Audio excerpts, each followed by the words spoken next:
The name College Hill does not occur in Stowe, but Newcourt's map of 1658 so styles it. It bore reference to Whittington's College. As the Duke of Buckingham's Litany, 1679 has it, there was thus not left of a college but College Hill. Ogilby's postfire map, 1677, names the street College Hill only so far north as Cloak Lane. Above that it was Tower Royal Street. Both portions are now reckoned as College Hill as far as Cannon Street. At the corner of the present Maiden Lane was situated in the 14th century the house and tavern of Richard Chaucer, vintner, step-grandfather to Geoffrey Chaucer, the poet. Perhaps the latter dwelt here. After the Great Fire, a very large and graceful building, with great courtyards was erected on College Hill. Here lived the second and last Villiers, Duke of Buckingham, for the more security of his trade and convenience of driving it among the Londoners. This dissolute but clever courtier was nicknamed Alderman Buckingham, and satirized by Dryden as Zimri, who was everything by starts and nothing long. The house was sometime the residence of Sir John Lethelier, merchant and alderman, sheriff in 1674. It has since disappeared, but portions of the courtyard remain. One of these is Newcastle Court, on the west of 236 College Hill, now merely a yard between backs of great houses, and a postern entrance to the Cloak Lane police station. Whittington's house, of the general houses which Strype, 1720 says, were well built and inhabited by merchants and others, none remain except Nose. 3 and 4 on the west side, of which the latter has a quaintly carved tympanum above the front door, and Nose. 21 and 22 on the east side. The two last, or some part of them, stand upon the site of the Tabard, Whittington's own dwelling house. Here are 2 stories of cellars in the northern house, whose foundation walls are built from stones, possibly once forming the materials of Whittington's mansion. Both premises have massive staircases, and the southernmost possesses some well-carved doorcases. The little courtyards before them are each entered through a great porch with timbered sides, 237 and heavy paneled doors shut it off from the street. The arched gateways of the porches are pedimented, the tympanums filled with a profusion of luxuriant carvings, grotesque heads, drapery, garlands of flowers and fruit. Above the gateways stand porch rooms. Still higher little latticed dormer windows peep out of the quaint, tiled roofs. The porches are the pride of the hill, and well served to mark so illustrious a site. Stowe calls Dowgate Hill, the High Street called Downgate, and by that he doubtless includes both the hill on the north side of Thames Street and Dowgate Dock on the south side of the same. The east side is now wholly occupied by the immense wall of Cannon Street Hotel and Station. Only a portion of the former is in the ward. Beneath the latter, opening upon the street, are several cellars called Dowgate Vaults. Previously to the erection of the station, a lane called Chequer Yard ran from opposite Dyer's Hall to Bush Lane. Stowe terms it Chequer Lane, or alley, of an inn called the Chequer. Its former name, he says, was Carter Lane, of carts and carmen having stables there. Strype calls it a pretty good open space. Malcolm, 1802, says Chequer Yard then consisted of a vast range of warehouses, many stories in height, always filled with tobacco, cotton, coffee, etc. Amongst these were the Plumbers' Hall warehouses. Here formerly stood Plumbers' Hall C Appendix and the Chequer Inn. The Chequer is mentioned as a brewhouse so early as the reign of Richard Roman III, when it appears to have appertained to the Erber. It was rebuilt as an inn after the Great Fire, and stood in a courtyard on the south side of the lane, near the west end. It had a gate and a passage into Dowgate Hill. Strype, 1720, says it was an inn of no great account, being chiefly for livery stables and horses. In Strype's 1754 edition, all mention of the inn is omitted, so that it had, presumably, vanished during the intervening 34 years. At the northwest corner of Chequer Yard was the site of the Erber, p. 245. Previously to the erection of the station, the hill forked opposite to Skinner's Hall and turned into Cannon Street by 2 narrow lanes. Of these the northeastern was Turnwill Lane. From a turnpike in the middle thereof, the northwestern retained the name of Dowgate Hill. They had between them at the fork a block of buildings. When the station was built, Turnwill Lane was covered and Dowgate Hill was widened by absorbing the block. Towards the upper end of the hill stood the fair conduit upon Dowgate, mentioned by Stowe as castellated, and made in the year 1568 at charges of the citizens. In Rither's map 1604, British Museum, it is shown to stand in the middle of Dowgate Hill opposite the end of Cloak Lane. It was destroyed in the Great Fire and not rebuilt. Allen, in his History of London, places it at the southeast corner of Walbrook, in Walbrook Ward. Evidently he is mistaken. On the west side the ward begins at the corner of Cloak Lane, of which only a part of the southern side is in Dowgate. Thence proceeding southwards is Tallow Chandler's, Hall CP 243. 238 at 8 Dowgate Hill is the Skinner's Company. It is probable that, like other traders who came to London in early times, men following the trade of skinners were assigned some separate locality in the town and associated together for the purposes of a guild. In course of time, as the guild grew in importance, the skinners seem to have absorbed or affiliated unto themselves two other trades, the upholders and the toyers. It is clear that as long ago as the reign of Henry Roman VI, the guild included among its members other than those who exercised the trades of skinner, toyer, and upholder, for in one of the company's books, dated 25th July, 23 Henry Roman VI, there is a list of names of the brethren and sistren of the guild at that time. They amount to 20 in all and include 1 doctor, 3 gentlemen, 9 of no trade or description, 2 butchers, 1 dyer, 1 joiner, 1 skinner, 1 grocer as brethren, and 1 sister as silkwife. The company has a copy of the charter of Henry Roman VI, but none of that of Philip and Mary. They are in speximus charters, as also is that of 22nd March to Elizabeth. During the reign of Queen Elizabeth differences arose between the working artisans of the guild and the rest of the fraternity, especially the governing body, which continued for many years and culminated in a surreptitious application in 1606 by the artisan skinners for new letters patent from the crown, without the consent or privity of the master and wardens of the guild, and in December 1606, for James I, a charter was issued. Full inquiry was made. The Lord Mayor and aldermen made their report to the Lords of the Privy Council, who thereupon ordered, March 22, 1606, that the privy seal that had been procured by the artisan skinners for this new charter, appertaining to the Company of Skinners, should be cancelled. The charters and title deeds of the Skinners Company were surrendered in 1625 like those of the other city companies, but in 1641 their privileges were restored. After the restoration of King Charles Roman II, the Skinners Company obtained the charter dated 20th June, 19 Charles Roman II. It grants nothing new, but merely confirms to the master and wardens of the guild or fraternity all they had under any of their previous charters. Passing to 1744, the artisan skinners appear to have thought that if they could only be more fully represented on the governing body of the company, their trade grievances would be redressed, and they accordingly, in October 1744, presented a remonstrance to the court.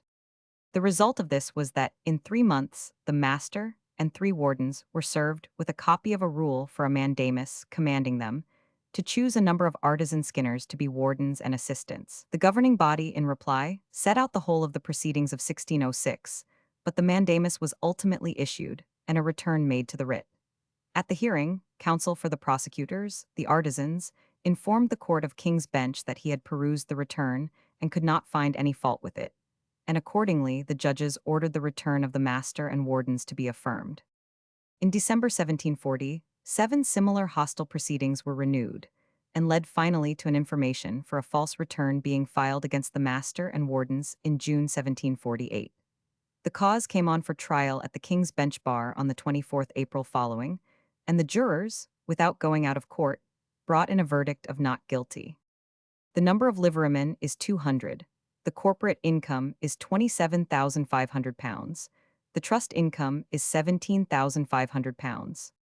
A freeman of the Skinners Company is eligible, as vacancies from time to time occur, to a presentation for his child to Christ's Hospital, 10 such presentations being given to the company under the benefaction of Mr. William Stoddart. Besides being eligible for certain almshouses and pensions, poor freemen who have fallen into straitened circumstances obtain charitable assistance from the company at the discretion of the governing body, as also do the widows and children of such poor freemen. Freemen are entitled to 239A preference among applicants for loans under trusts administered by the company. They are also with their sons and apprentices eligible under certain conditions for exhibitions founded by the company, and their sons will have a preference for admission into the company's middle school, referred to in another part of this return, if there should not be room for all the candidates. Liverymen have similar claims. They also attend at dinners given to the livery at the company's hall, and have the privilege of occasionally introducing friends at such dinners. The master and wardens and other members of the court have similar rights and privileges. They also receive fees as members of the governing body, in respect of their attendance at courts and committees as already stated. Assistance is granted by the company to members if it appears upon inquiry that from misfortune or by reason of sickness, infirmity, or from other good cause they are in need. Stowe describes Skinner's Hall as a fair house, which was sometime called Copt Hall by Downgate. Copt Hall was purchased by the Skinners, together with several small tenements adjacent, in the reign of Henry Roman III. About 1260–62, the company afterwards held it under a license of mortmain granted by that king.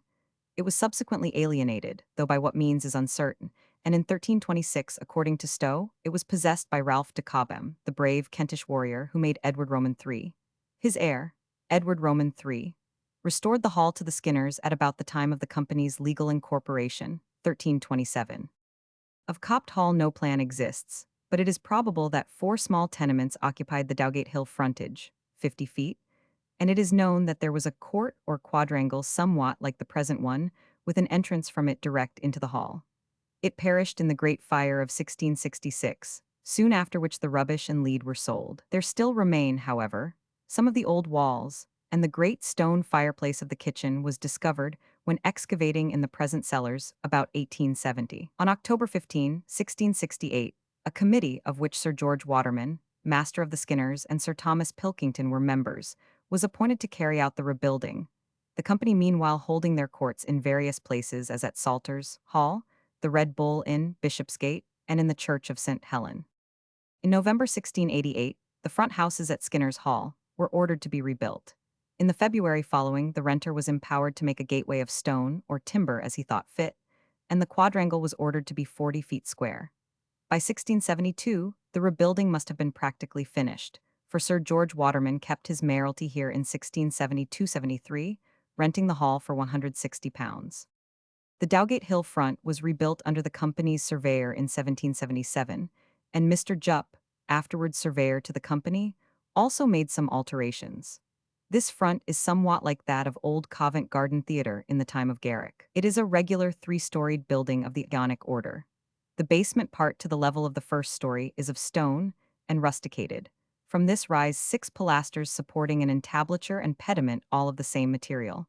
In the tympanum are the company's arms. In the façade are 2 doorways, one leading to the quadrangle before the Great Hall, the other to the clerk's offices.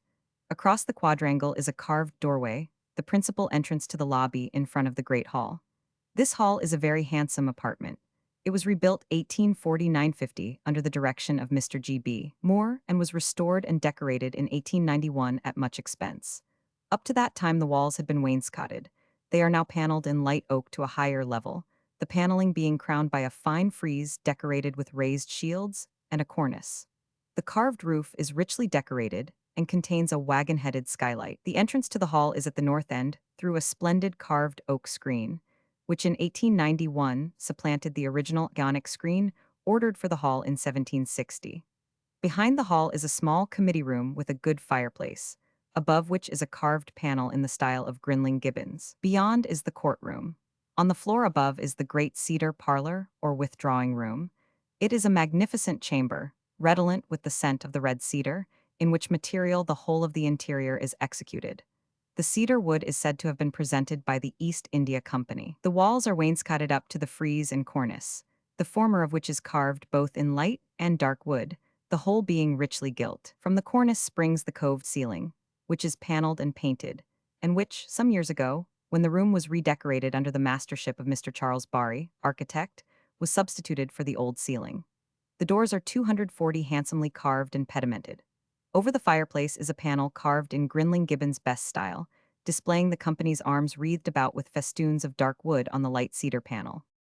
At one end in glass cases are 2 curious colored statuettes, one representing Edward Roman III, the other Sir Andrew Judd, both neat pieces of work. The grand staircase is well designed and displays some of the massy carving and rich ornaments in vogue just after the Great Fire.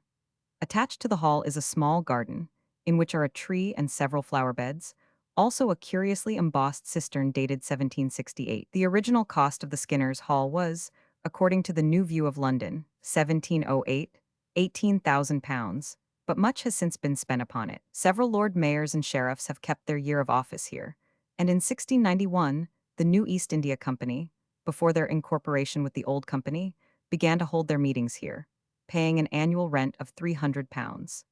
In consequence of these meetings, the new company afterwards presented to the hall a carved mahogany court table and silver candlesticks. The Dyers Company. The Dyers Company was in existence in 1381 and probably even earlier. The first charter was that granted by Henry Roman VI.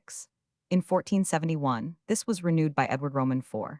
In 1472, the charter was confirmed or renewed by Henry Roman VIII, Edward Roman VI, Elizabeth and Mary. An inspeximus charter was granted, 2 Elizabeth 1559 and by 4 James I 1606, James Roman II. Gave the company a charter 1688 and they were reincorporated by Anne 1704. The number of the livery is now 61. The corporate income is £5,000. The trust income £1,000. The company has the right to keep swans on the River Thames. This privilege they share with the vintners, and the barge masters of both companies have the care of the swans. Dyer's Hall extends from Skinner's Hall to the corner of College Street and occupies the site of Jesus Commons, which was, says Stowe, 1598, a college of priests, a house well furnished with brass, pewter, napery, plate, etc., besides a fair library well stored with books, all which of old time was given to a number of priests that should keep commons there. And as one left his place, by death or otherwise, another should be admitted into his room, but this order within this 30 years being discontinued, the said house was dissolved and turned to tenements. The Dyer's Hall consists of a plain 4-storied building, the basement being of stone, the upper part of white brick with stone facings. Part of the lower story is let out as business premises, the corner at College Street being allotted to the Bunch of Grapes Inn. The Great Hall is a large and lofty room, but comparatively plain. It is relieved by rather handsome frieze and cornice and is lighted by 2 windows, one at either end. The company's hall in use prior to 1666 stood at the south end of what is now Dyer's Hall Wharf, Upper Thames Street. It was destroyed in the Great Fire and apparently rebuilt in a stately manner, but again destroyed by fire in 1681. Malcolm, 1802. For several years the company met in Salter's Hall. Maitland, 1739, says, the company has converted one of their houses in Little Elbow Lane into a hall to transact their business in. This fell down in 1768. The next hall was erected about 1770. It was a tolerably spacious, unassuming building, the exterior distinguished by a double flight of steps, but was not of any architectural merit. The present hall was built 1839-40, Charles Dyer, architect. Some additions and alterations were made to it 1865-67 by D.A. Corbett, architect. See Lond and Mid, Arch, Transvaal, VP 452. The Dyer's Wharf Estate is now covered with warehouses. Those on the riverside are known as the Monument Bonded Warehouses. The archives of the company were destroyed in the Great Fire. The slope of Dowgate Hill is now a gradual one, but Stowe speaks of it as of rapid descent, and relates that in 1574 the channels became so swollen and swift in a heavy storm of rain, that a lad of 18, endeavoring to leap over near the 241 conduit, was taken with the stream and carried thence against a cartwheel that stood in the Watergate, before which time he was drowned and stark dead. Strype, 1720, mentions that the hill was still so steep that in great rains floods arose in the lower parts. Ben Jonson speaks of Dowgate torrents falling into Thames. Dowgate Wharf or dock is supposed to have gained its name from its steep descent to the river, as it was sometimes called Downgate, but this derivation sounds highly improbable. One of the most ancient ferries over the Thames was at Dowgate. On the east side of the dock is Walbrook Wharf, showing the spot where the ancient stream, the Walbrook, reached the Thames. Robert Greene, the dramatist, from whom Shakespeare borrowed the plot of his Winter's Tale, died 1592 in an obscure lodging at the house of a shoemaker in Dowgate, indebted to his landlord for the bare necessaries of life. At the north end of Dowgate Hill, near Cloak Lane, stood St. John the Baptist's Church. St. John the Baptist was situated on the west side of Dowgate Hill in the ward of Walbrook. Ecclesia Sancti Johannes Super Walbrock occurs about 1181. Ecclesia Sancti Johannes de Walbrook is set down in the Taxatio Ecclesiasticus of Pope Nicholas Roman IV. 1291. The first mention of the church is contained in a book at the Cathedral, Newcourt, IP 371, compiled in the time of Ralph de Deisto, made Dean 1181. The entry is as follows: Ecclesia Sancti Johannes Super Walbrock est Canonicorum, and Reddit I's Roman 2 Sol. Per manum vitalis clarici, solvit synodalia ivd archidiaconoseid, and habit in domino su quandam terram, qui Reddit Roman 2 Sol, and est defido Willemi de la Mer, and etiam terolem, qui est inter ecclesiam and Walbrock and Reddit Roman 3 Sol, non habit coimaterium. Thus the earliest church stood upon the east side of the stream, a little tract of land intervening between its west wall and the bank. When the watercourse was diverted to flow more eastwards, the chancel bordered on the brook.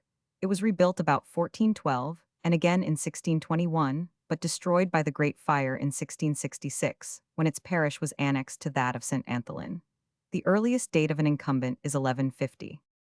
The patronage of the church was in the hands of the dean and chapter of St. Paul S. in 1150, who granted it to the prioress and convent of St. Helen about 1373, till it was seized by Henry Roman VIII, and so continued in the crown up to 1671, when it was annexed to St. Anthelin.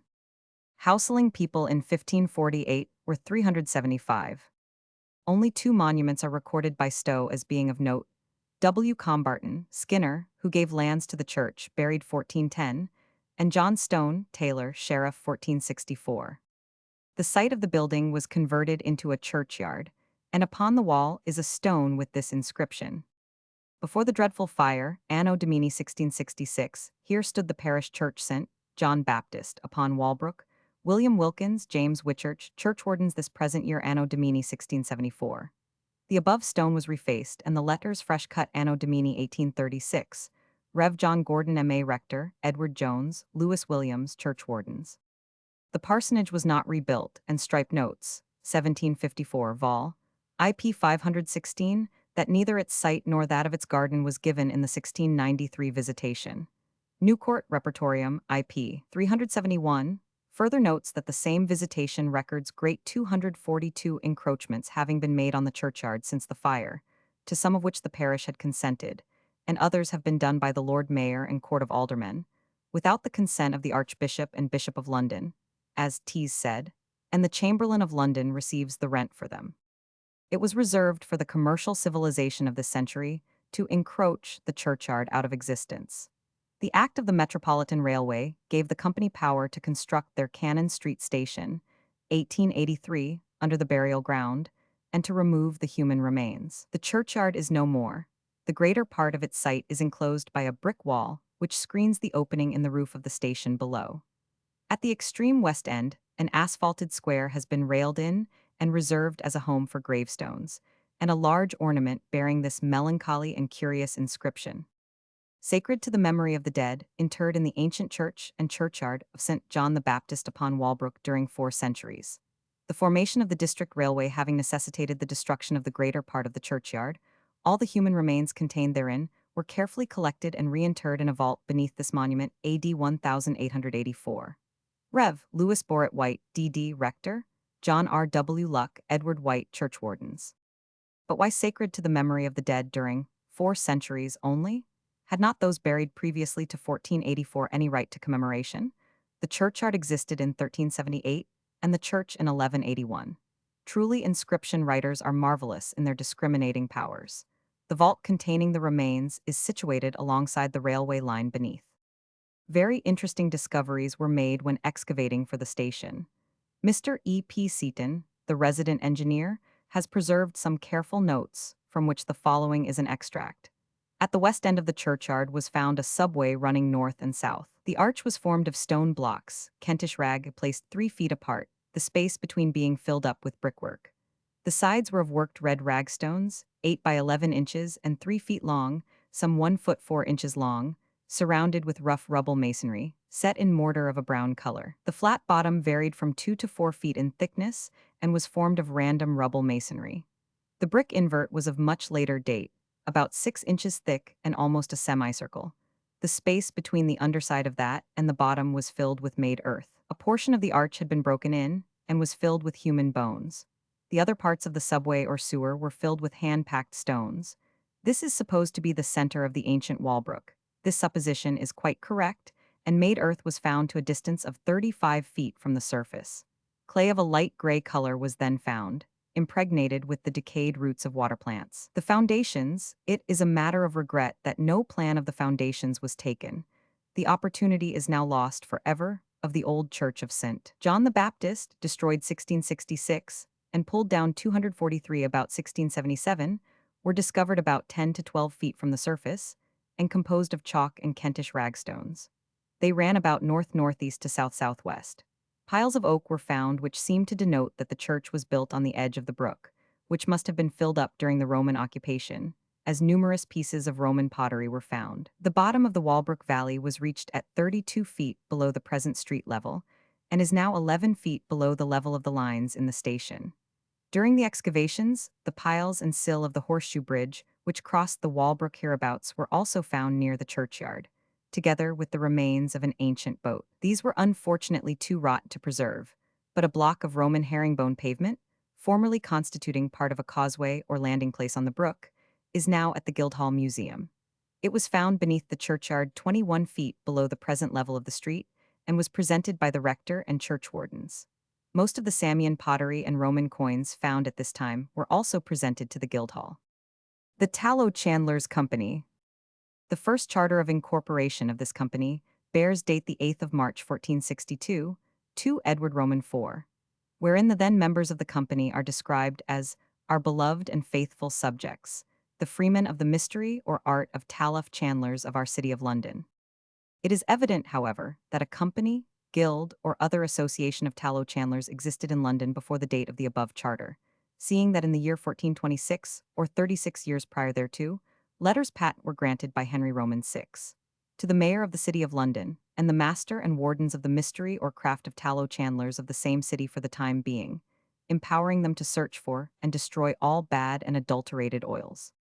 Also in the year 1456, or 6 years prior to the said charter, a grant of arms and crest was made by John Smirt, Garter King-at-Arms, to John Pryor, John Thurlow, William Blakeman, and Richard Grenecroft, sworn wardens or keepers, guardians, and several other notable men of the trade and of the company of tallow chandlers, chandeliers de suif of the city of London, on behalf of and in the name of their whole confraternity.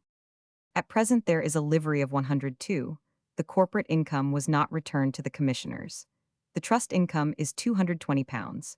Maitland says that the fraternity anciently dealt not only in candles, but also in oils, vinegar, butter, hops, soap, etc.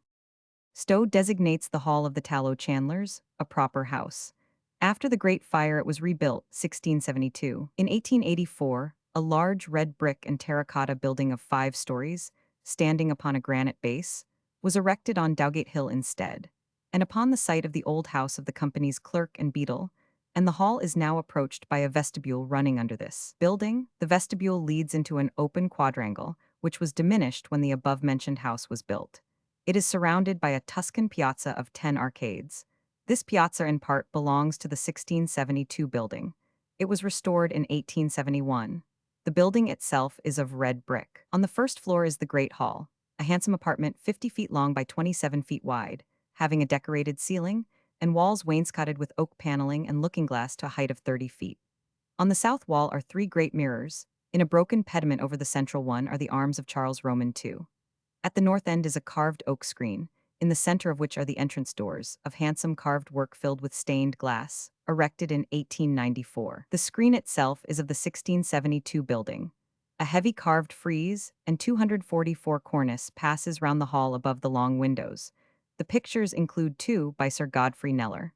The court parlor is the handsomest room. It is wainscoted to the ceiling, which is magnificently paneled in oak, and richly gilt, having in the center an oval compartment enclosed by an exquisitely molded wreath of flowers. The rest is divided into squares and oblongs, filled with groups of flowers and fruit. An inscription tells us, this parlor was wainscoted at the expense of Sir Joseph Sheldon, K.N.T., a member of this company and Lord Mayor of the city, A.D. 1675, who also gave this company a barge with all its furniture. On the second floor is the courtroom, which is also wainscoted to the ceiling. Dowgate, the Steelyard, and Cold Harbor were all very near together.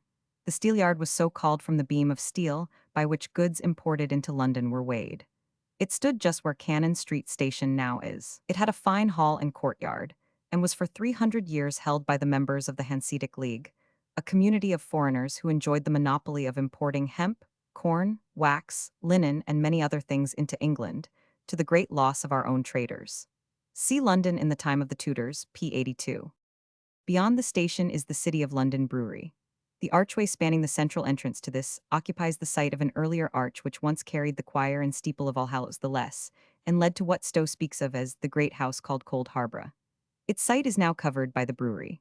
The name of the house is conjectured to be a corruption of the German words Kölner Herberg, Cologne Inn, which passed into Köln Harbour, Cold Harbour, and Cold Harbour. Cologne being one of the principal of the Hanse towns, the proximity of the steelyard makes this derivation appear likely.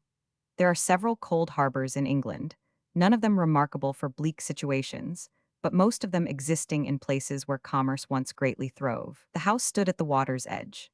It was a large building, with steps leading down to the river through an arched door. About the year 1600 it is represented with 5 gables facing the water, and rows of mullioned diamond-pane windows, a beautiful building. It had the right of sanctuary, though how or when gained is not known. Until 1607 Cold Harbour had been outside the city jurisdiction, for it is one of the places added to the city's rule by the Charter of James I to the mayor, commonalty, and citizens of London in that year. It must have been deserted by its original inhabitants, the Cologne merchants, before the reign of Edward Roman II. It belonged to the Pulteney family, and was for some time called Pulteney's Inn. In the year 1397, 21 Richard Roman II, John Holland, Earl of Huntingdon, was lodged there, and Richard Roman II, his brother, dined with him. It was then counted a right fair and stately house, but in the next year following Edmund, Earl of 245 Cambridge, was there lodged, notwithstanding the said house still retained the name of Pulteney's Inn in the reign of Henry Roman VI. The 26th of his reign, Stowe. In 1410 Henry Roman IV gave it to Henry, Prince of Wales, for life. Margaret, Countess of Richmond, mother of Henry Roman VII, lodged here temporarily, in the reign of Henry Roman VIII. The Bishop of Durham's house, already mentioned, being taken into the king's hands, Cuthbert Tunstall, Bishop of Durham, was lodged in the Cold Harbour. This Bishop of Durham remained here until 1553, when he was deposed from his bishopric and Cold Harbour was taken from him. It was granted by Edward Roman VI, together with its appurtenances and 6 houses or tenements in the parish of St. Dunstan's in the east and certain lands in Yorkshire, to the Earl of Shrewsbury and his heirs. Edward Roman VI is said to have given it to the Earl at the instance of the Duke of Northumberland, who practiced to gain as many of the nobility as he could to his purpose.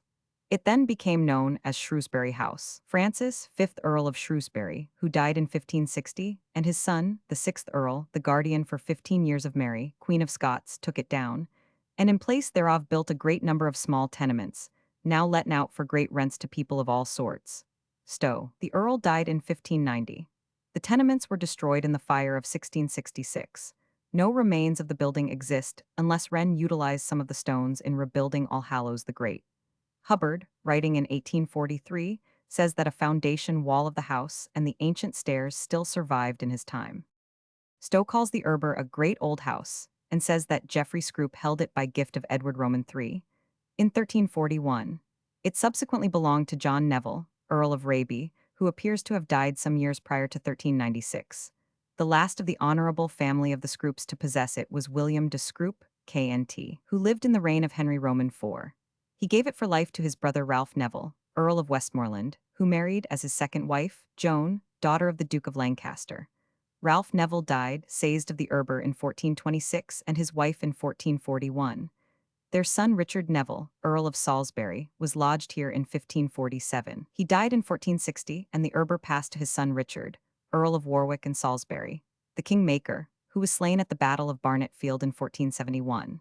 In 1474, George, Duke of Clarence, who had married Isabel, daughter of the Kingmaker, then received it from Edward Roman IV, who gave it to him and his heirs so long as there was living male issue of the Marquis Montacute. If the said male issue should die during the Duke's life, then the Duke to remain seized for life, taking precedence of the rights of all others than the Marquis and his issue.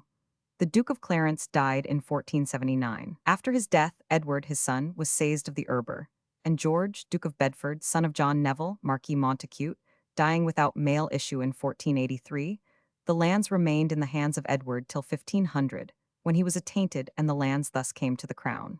Here they remained until 1512, when Henry Roman VIII gave them 246 to John, Earl of Oxford, and his heirs male. In 1513 the king gave the reversion to Sir Thomas Boleyn, KNT, and his male heirs. In 1514 he restored Margaret, daughter and heir to George, Duke of Clarence, and to all the lands of Richard, Earl of Salisbury, who by color of restitution entered, and was attainted in 1540. So the lands came back to the crown, and were given in the next year to Sir Philip Hoby, who in 1545 sold the Erber to one Dolphin, a draper, who in 1553 sold it to the Drapers' Company. Strype, who gives these particulars, says that notwithstanding this account, by some lawyers and historians in those days, it appears by the rolls, 1405, that there was a surrender of the Erber from Ralph, Earl of Westmoreland, to the king for the use of John Darrell and Walter de Arkham, that Richard Roman III possessed it under the name of the King's Palace, and that one Ralph Dowell, a yeoman of the crown, was keeper of this place. Dowell seems to have repaired not only the Erber, but also other houses belonging to it, particularly a brewhouse called the Chequer, as appears by a ledger book of the King, in which the accounts of Dowell are said to be examined by John Hewick, one of the King's auditors. Orders were given to Lethington, bailiff of the lordship of the Clavering in Essex, to content him, but £14, £18, 3 still remained in arrears due to him for the repairs. Stowe says that the Erber had been lately rebuilt by Sir Thomas Pullison, and that it was afterwards inhabited by Sir Thomas Drake. St. Mary Botha was situated on the east side of Turnwell Lane, Cannon Street. The date of foundation is unknown. Newcourt mentions Adam Lambin as a rector, who died 1279. In the taxation book of Pope Nicholas Roman IV, 1291, the church occurs as Sanct Marie de Botha.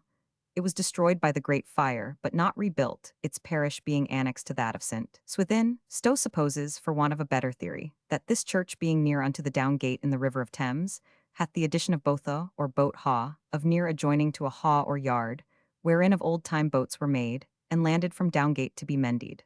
Strype mentions that it seems of old to be called St. Mary de Bothake, and Mr. Lofty in his London City, 1891, says that the name is most likely from La Board Hatch, a wooden gatelock called also in some ancient documents Board Hatch. The map by Agassiz 1560 and Holler's View of London call the church St. Mary Butolph Lane. It is somewhat remarkable that Dowgate is almost the only one of the older city gates which has no church of St. Botolph nearby, as at Billingsgate, Aldgate, Bishopsgate, and Aldersgate. The term St. Mary Bothall occurs more than once in records of the 16th century. Can it be that the name bears witness to the existence of a St. Botolph's church here, which was dedicated to the Virgin, with the name Botolph attached as a remembrance of the former appellation? The earliest date of an incumbent is 1281. The patronage of the church was in the hands of the prior and convent of Christ Church, Canterbury, before 1281, the dean and chapter of Canterbury from 1552 up to the time it was annexed to St. Swithin in 1666. Houseling people in 1548 were 182. Chantries were founded here by Lady Joan Fastolf, to which Robert Kirk was instituted, May 10, 1445, by and for John, son of Adam de Salisbury, who endowed it with a tenement called the Quay in Coleman Street, which fetched £7 in 1548, by and for John Hammond before 1387, by James Le Butler, by Hugh Fostall. Many noble persons were buried here, as appeared from the arms in the windows, the defaced tombs, and print of plates torn up and carried away. The most remarkable, perhaps, was that of Sir Henry Fitzalwyn, draper, the first Lord Mayor of London, who continued in his position for 24 years. 247 here. 2. Robert Chichele, grocer and Mayor of London in 1422, was buried. He appointed by his will that 2,400 poor men should each have a good dinner on his birthday, and he also gave a plot of land for the building of the parish church, called St. Stephen S. Walbrook. No charitable gifts are recorded by Stowe. At the construction of Cannon Street Station and Hotel, in 1866-68, the churchyard was built over. Its site is now immediately under the steps leading from the hotel to the forecourt, and is occupied by part of a corridor, a carpenter's shop, a knife-cleaning room, and a coal cellar, all of which belong to the hotel basement. The northwestern side of the station forecourt stands upon the site of Turnwell Lane, a narrow turning which formerly led from Cannon Street by a westerly slope into Dowgate Hill, which it joined opposite the northern boundary of Skinner's Hall. Stowe calls it a little lane with a turnpike in the middle thereof. Strype, 1720, terms it Turnwell Lane, but the New Remarks of London, 1732, style it Turnmill Lane. By the eastern side of the station runs Allhallows Lane, leading northward into Bush Lane. The Church of Allhallows the Great stood here until 1898, and east of it was Allhallows the Less. Allhallows the Great was situated on the south side of Thames Street. This church has been known, at various times, as All Saints, Allhallows ad Fonum, Allhallows in the Hay, Allhallows in the Ropery, because, says Stowe, of hay sold thereunto at Hay Wharf and ropes of old time made and sold in the High Street, Allhallows the more, for a difference from Allhallows the less. Allhallows the Great, which has been the name at least since the fire. Of its first foundation there is no record, but from the fact that the riverside is the oldest inhabited part of the city, it may be nearly coeval with the establishment of Christianity in London. The first actual mention of it is in 1361, when, according to Newcourt, one Thomas de Woodford was rector. In 1627 and 1629 it was repaired and redecorated, and a gallery built at the West End, but the whole was destroyed by the Great Fire. In 1683 it was rebuilt, the architect being Wren, and Allhallows the Less, its neighbour, united with it by Act of Parliament. In 1877 the tower and north aisle were taken down to widen Thames Street. The church was taken down in 1898. The earliest date of an incumbent is 1279. The patronage was in the hands of the family of Le Despensers before 1314, Richard Beauchamp, Richard Neville, Earl of Warwick and Salisbury, 1465, George, Duke of Clarence before 1480, Edward, eldest son of Isabel, Duchess of Clarence, 1480, Edward Roman IV, Henry Roman VII, as a gift from Anne, widow of Richard Neville, Earl of Warwick and Salisbury, Henry Roman VIII. The Archbishop of Canterbury by exchange, 1569, in whose successors it continues. Houseling people in 1548 were 550. There was a large cloister, originally on the south side of the church, but it was in a considerable state of ruin in 1627. The plan was nominally an oblong square, but, owing probably to the desire of Wren to make use of the old foundations, its walls were neither built parallel nor foursquare.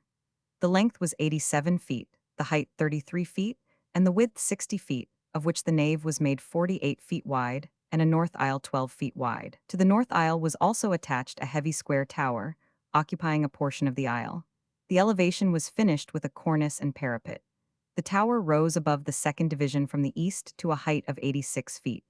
The church was celebrated for its beautiful woodwork, which, on its demolition, was removed to St. Michael Royal.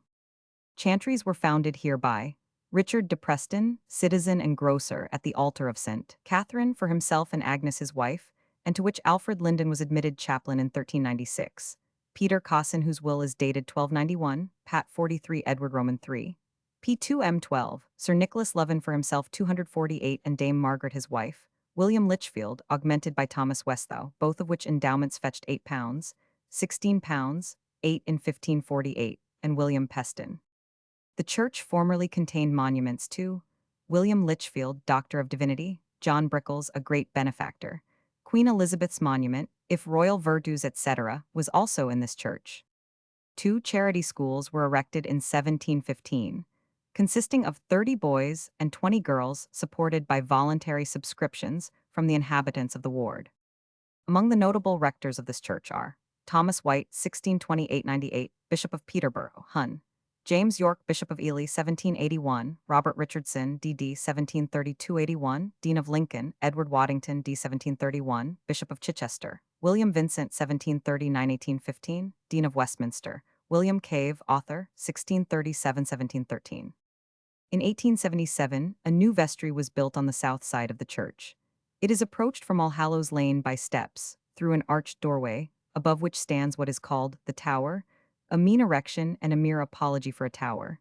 Its height does not extend beyond the church roof. The vestry is fitted with the paneling and the pedimented doorway brought from the old north aisle, from which also come the 2 fantastically and beautifully carved wooden shields, now placed respectively over the fireplace and the door.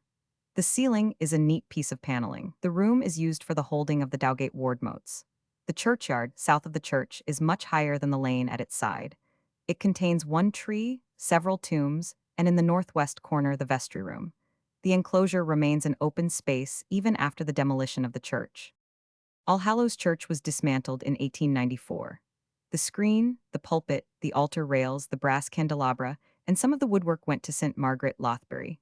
The organ case, the font rails, the statues of Moses and Aaron, most of the carved woodwork, the monuments, and the stained glass arms of Bishop Waddington went to St. Michael, Paternoster Royal. The carved wood altar was allotted to the new church of Allhallows, North St. Pancras, which was to be erected partially from the funds arising out of the sale.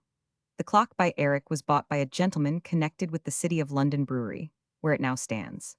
The site and the materials of the fabric were sold by auction on July 31, 1894, for £31,100. Allhallows the Less. Allhallows the Less was situated on the south side of Thames Street, to the east of Allhallows the Great. It was called by some Allhallows on the Cellars, from its standing on vaults. It is said to have been built by Sir John Pulteney. After the Great Fire, the church was not rebuilt, and the parish was annexed to Allhallows the Great. The earliest date of an incumbent is 1242. The patronage of the church was in the hands of the bishops of Winchester in 1242, master and chaplains of Corpus Christi College, Candlewick Street. Houseling people in 1548 were 200. The steeple and choir of this church stood on an arched gate, which was the entry to a great house called Cold Harbor. Dormers were made on the south side of the church in 1613 to lighten it, and several galleries subsequently added. 249 A chantry was founded here by James Andrew, the endowment of which fetched £8, 9, 4 in 1548. The donors of charities to this church were Elizabeth Bannister, £5, Anne Hope, £5, Roger Daniel, £8, and Samuel Goldsmith, £6, paid by the Company of Dyers. 2 charity schools were erected in 1715, consisting of 30 boys and 28 girls, supported by voluntary contributions from the inhabitants of the ward. Cannon Street was formerly Candlewick Street. It was part of the ancient Roman highway that ran through the city and was once called Waddling Street throughout its whole length. Many deeds are extant relating to Candlewick Street. Roman remains have been found in Cannon Street, including tessellated pavements and a bronze statuette of Hercules.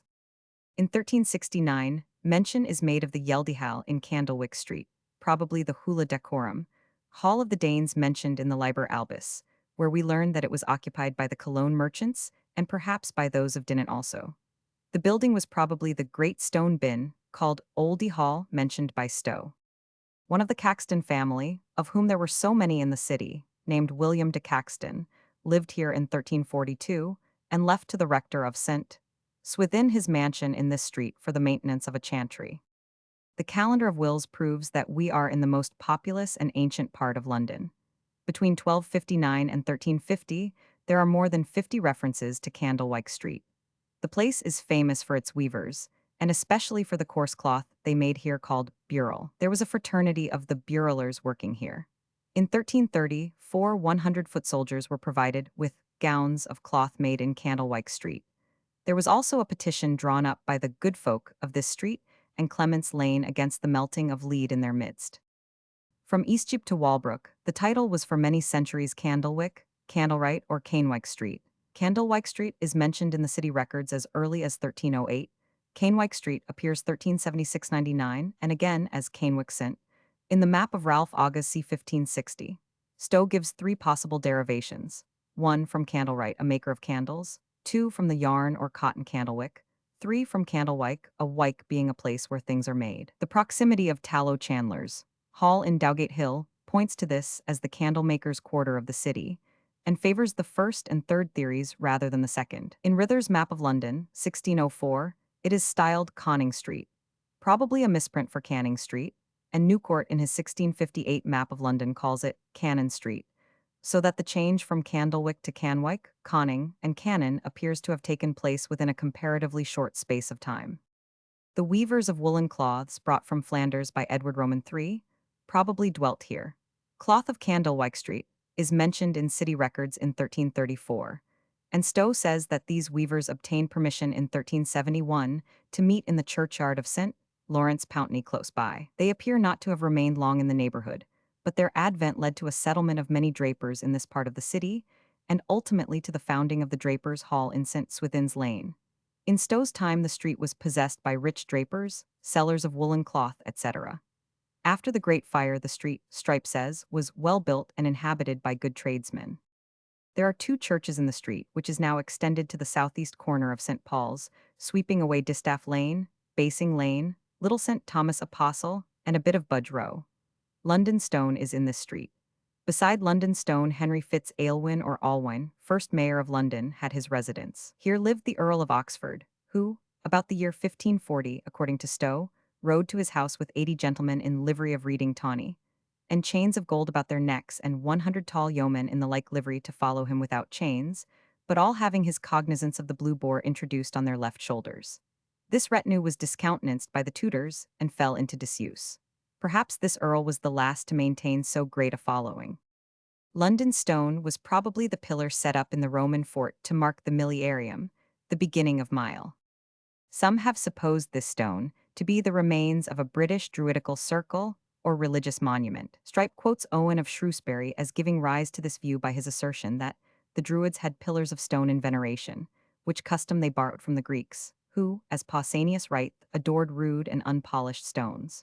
Malcolm suggests that, if it is of British origin, policy may have induced the Romans to preserve it, as a relic highly valued by the Londoners, or as the monument of some great event. The general opinion, since Camden's time, seems to be that the stone is of Roman origin, but its first purpose still remains uncertain. Stowe notes that some considered it to have been set as a mark in the middle of the city within the wall, but in truth, it standeth far nearer to the river of Thames than to the wall of the city.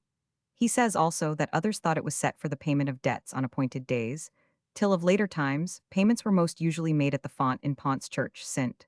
Paul's, and now most commonly at the Royal Exchange. Sir Christopher Wren was of opinion that, by reason of its large foundation, it was rather some more considerable monument in the Forum. For, in the adjoining ground to the south, upon digging for cellars after the Great Fire, were discovered some tessellated pavements, and other extensive remains of Roman workmanship and buildings. Originally, no doubt, the erection was of considerable proportions, and a suggestion is made in the Parentalia that this miliarium was not in the form of a pillar as at Rome, but probably resembled that at Constantinople, which must have been a large building. For under its roof, according to Cedrenus and Sadas, stood statues of Constantine and Helena, Trajan, an equestrian statue of Hadrian, a statue of Fortune, and many other figures and decorations. Cannon Street, looking west, 251 Strype considers it likely that this stone was, in after days, the place from which proclamations and public notices were made. This is confirmed in Pasquil and Marforius, 1589, set up this bill at London stone. Let it be done solemnly with drum and trumpet. Malcolm considers that it was certainly regarded for some ages as a rallying point for the citizens in times of insurrection, as Guildhall would now be. At any rate, when in 1540 Jack Cade, the Kentish rebel who feigned himself to be Lord Mortimer, forced his way into the city from Southwark, he marched to London Stone, where he found a great concourse of citizens, the Lord Mayor being among them. Here, according to Holinshed's account, he struck his sword upon the stone, exclaiming, "Now is Mortimer lord of this city," as if, Pennant remarks, that had been a customary ceremony of taking possession. This scene occurs in the second part of Henry Roman 4, Act Roman 4, SC 6, where Shakespeare makes Cade enter Cannon Street with his followers and strike the stone with his staff instead of his sword. To quote Fabian, Rome, Carthage, and Jerusalem have been cast down, with many other cities, yet thys so oldly founded is so surely grounded that no man may confound it. It is so sure a stone that it is upon set, for though some have it threat, with manasses grim and great, it hurt hath it none. Christ is the very stone that the city is set upon, which from all his foon hath ever preserved it, by means of divine service, that in continual wise is kept in devout guise within the mure of it. However great the stone may have been in the beginning, the ravages and fires of London could have left but little of the original remaining in the 16th century. After the fire, its foundations were disclosed by Wren. No doubt a certain part of its upper end had been destroyed in the flames and possibly damaged in clearing away debris, but at all events a small portion of it, in shape somewhat like a cannon ball, was saved, says Strype, and placed within a new stone handsomely wrought, cut hollow underneath, so as the old stone may be seen, the new stone being over it to shelter and deface the venerable one. Strype's map 252 shows that the stone, in its new case, was at first re-erected on the old site on the south side of the street. On December 13, 1742, it was complained of as an obstruction, and was removed by order of the churchwardens of St. Swithin at a cost of 12s, to the opposite of the curbstone on the north side of the street. By curbstone is here meant the stone protecting the foot of the buildings and not, as now, a stone protecting a pavement. At the beginning of 1798, the church was about to undergo a complete repair, and the historic stone was actually doomed to be removed as a nuisance. Fortunately, Mr. Thomas Maiden, a printer of Sherborne Lane, championed the cause and prevailed on one of the parish officers to preserve it and to have it replaced against the church wall. The enclosing stone, somewhat like a Roman altar, had formerly a curved bar of iron projecting across the elliptical aperture through which the relic is seen. But the present grille was placed over the front of the case in 1869, when the present inscription, in English and Latin, was cut in the wall of the church over the stone, at the instance of a committee consisting of members of the London and Middlesex Archaeological Society and the parish officers. At the same time, a careful examination of the stone itself was made. It was found to measure about a foot cube, and that instead of being basaltic, capable of giving off sparks when struck by steel, it was in reality an oolite, such as the Romans used extensively in their buildings, and sometimes for coffins and sepulchral monuments, thus corroborating the idea of its Roman origin. In Cannon Street is the Cordwainers' Hall. The Cordwainers' Company, the Aludare or Cordwainers, appear to have been voluntarily associated together as a craft or mystery from very remote times, probably as early as the Conquest, in close connection with the municipality of London. Its object was to encourage and regulate the trades connected with the leather industry, and included the flaying, tanning, and currying of hides, and also the manufacture and sale of shoes, boots, goloshes, and other articles of leather. In the 13th and following centuries, several branches separated and formed distinct communities, such as the girdlers, tanners, curriers, and leather sellers. The first existing ordinance of the Cordwainers, Aludare, is found in Liber Horn, folio 339, and was made in the 56th year of King Henry Roman III, Anno Domini 1272. The company was originally called the Aludare, and became first connected with the cobblers in the 14th century. Maitland explains that the cobbler was not only the maker, but the vendor of boots and shoes. As people in cold countries always wanted shoes, the guild or fraternity of shoemakers was certainly ancient. In 1375, the reputable cordwainers submitted their ordinances to the mayor. In 1378, we learn that discreet men of the trade had authority to seize hides badly tanned. In 1395, the cordwainers and the cobblers, i.e. the workers in new and old shoes, adjusted their differences, but that in 1409 the dissensions between them broke out again and were once more composed. In 1380, 3 journeymen cordwainers were haled before the mayor, charged with illegally forming a fraternity of themselves, excluding the masters. Another indication of the existence of an ancient fraternity is that of the brawling and fighting in 1304 of the cordwainers and the tailors. 253, the first charter of incorporation, was granted by King Henry Roman VI, 1439, whereby, in consideration of the payment of 50 marks, he granted to the freemen of the mystery of cordwainers, Aludarium, of the city of London that they should be one body or commonalty forever, that they should every year elect and make of themselves one master and 4 wardens to rule and govern the said mystery, and all men and workers of the mystery and commonalty, and all workmen and workers whatsoever of tan leather relating to the said mystery, to search and try black and red tan leather, and all new shoes which should be sold or exposed for sale, as well within the said city as without, within 2 miles thereof. The above charter was exemplified and confirmed by the Charter 4 and 5 Philip and Mary, June 17, 1557. The Charter or Letters Patent of Queen Elizabeth, dated August 24, in the 4th year of Her Majesty's reign, A.D. 1562, exemplifies and confirms the exemplification of Philip and Mary. The Charter further grants to them the government of all persons exercising the said trade within the City of London, and 3 miles round about the said city and suburbs, the privilege having previously run only to 2 miles. Also the power of making bylaws for such purpose is thereby given to the master, wardens, assistants, and commonalty. King James I, in the 10th year of his reign, granted another charter to the company. A new charter was granted by King James Roman II in the 1st year of his reign, but it would appear that this charter was afterwards annulled by Act 2 William and Mary, cap. 9, but this same act restored and confirmed all previous charters. The first hall was burned in the Great Fire. It stood in Great Distaff Street. Since this street was swallowed up by Cannon Street, the hall, rebuilt after the fire, and again in 1788, and greatly altered since then, has now a frontage in Cannon Street. The livery is now 100. The corporate income is £7,700. The trust income £1,600. Of the cordwainers, Stowe speaks as follows. In this de Star Lane on the north side thereof is the cordwainers or shoemakers' hall, which company were made a brotherhood or fraternity, in the 11th of Henry Roman IV. Of these cordwainers I read that since the 5th of Richard Roman II, when he took to wife Anne, daughter of Vezilaus, king of Boheme, by her example, the English people had used piked shoes, tied to their knees with silken laces, or chains of silver or gilt, wherefore in the 4th of Edward Roman IV, it was ordained and proclaimed that beaks of shoon and boots should not pass the length of 2 inches, upon pain of cursing by the clergy, and by Parliament to pay 20 shillings for every pair, and every cordwainer that shod any man or woman on the Sunday to pay 30 shillings. Suffolk House in Suffolk Lane stands upon the site of the old merchant tailor's school, and hence also upon the site of the Manor of the Rose. This was a famous mansion once called Pulteney's Inn, from Sir John Pulteney, who dwelt here after his removal from Cold Harbor.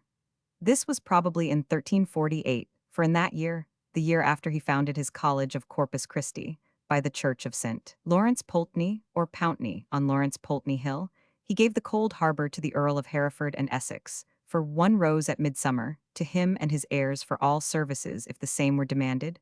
Stowe. It seems most probable that this light service is accountable for the name of the Manor of the Rose. Subsequently the manor belonged to John Holland, Duke of Exeter, then to William de la Pole, Duke of Suffolk, attainted and beheaded 1450.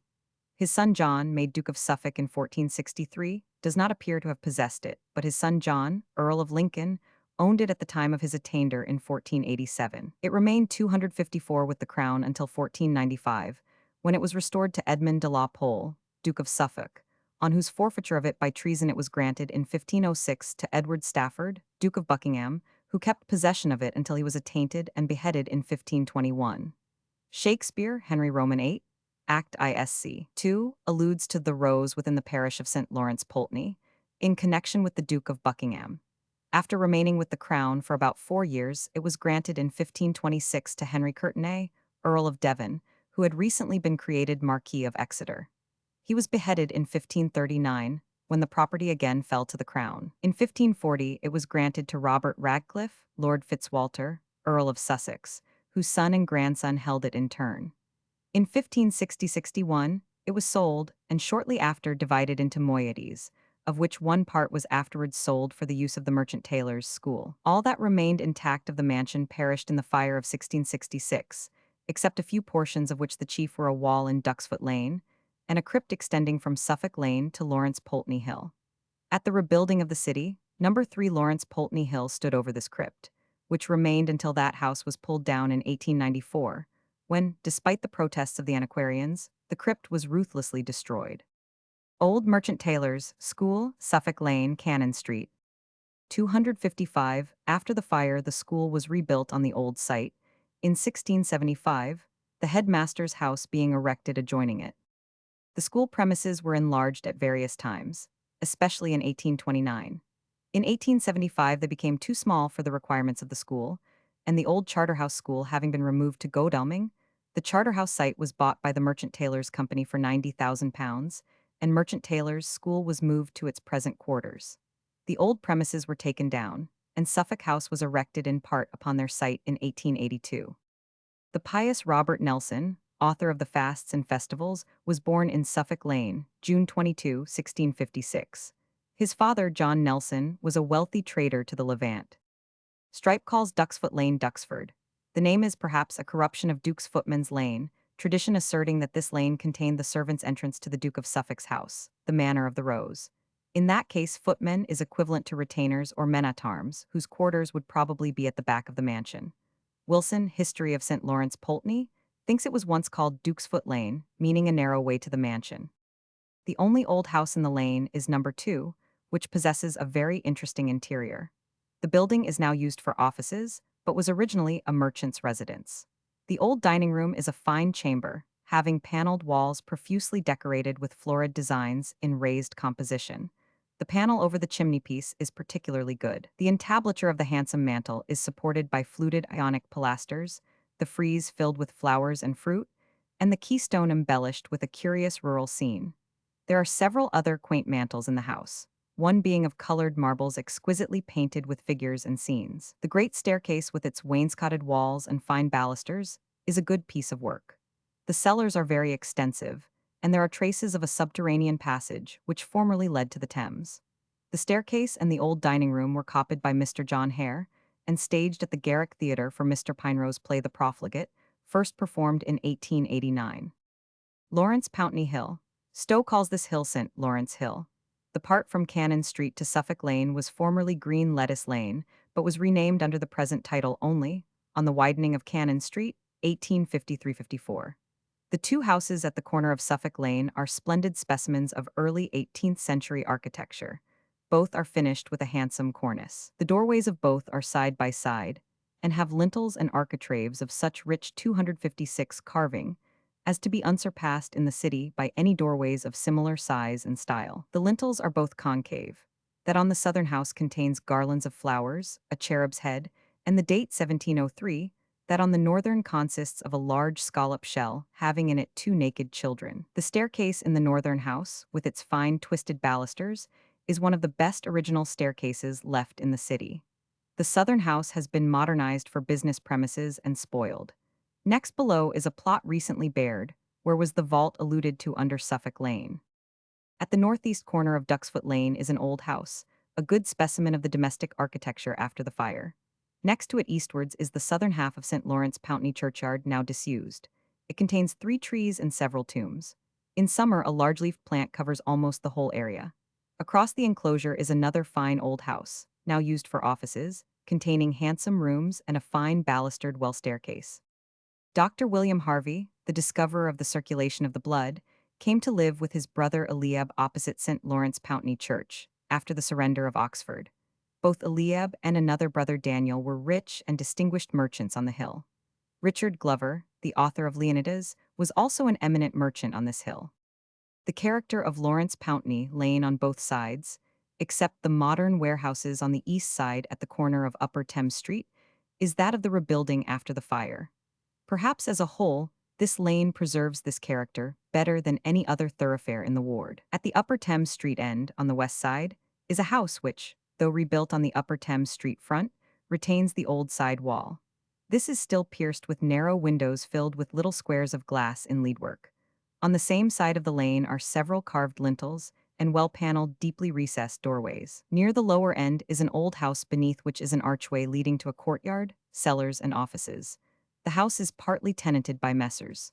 Cooper, Box & Co., who first made beaver hats here in 1830 or thereabouts. The back part at the end of the yard and the front windows were added about 1855. The cellars at the rear of the yard used to contain the vats in which the beaver hats were dyed.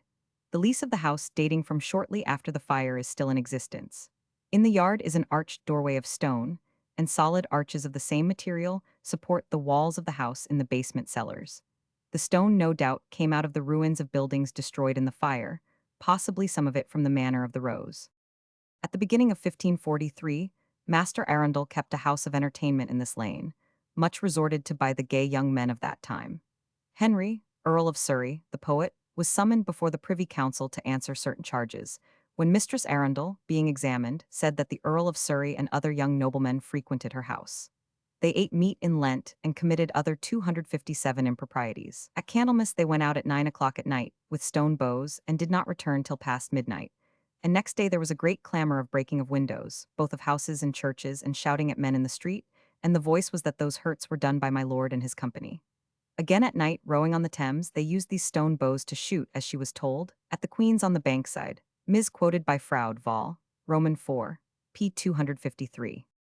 St. Lawrence Poultney, or Pountney, was situated on the west side of Lawrence Pountney Lane, between Cannon Street and Thames Street, in the ward of Candlewick Street. Thomas Cole added to it a chapel of Jesus, for a master and a chaplain, and this together with the parish church was made into a college by John Poultney and confirmed by Edward Roman III.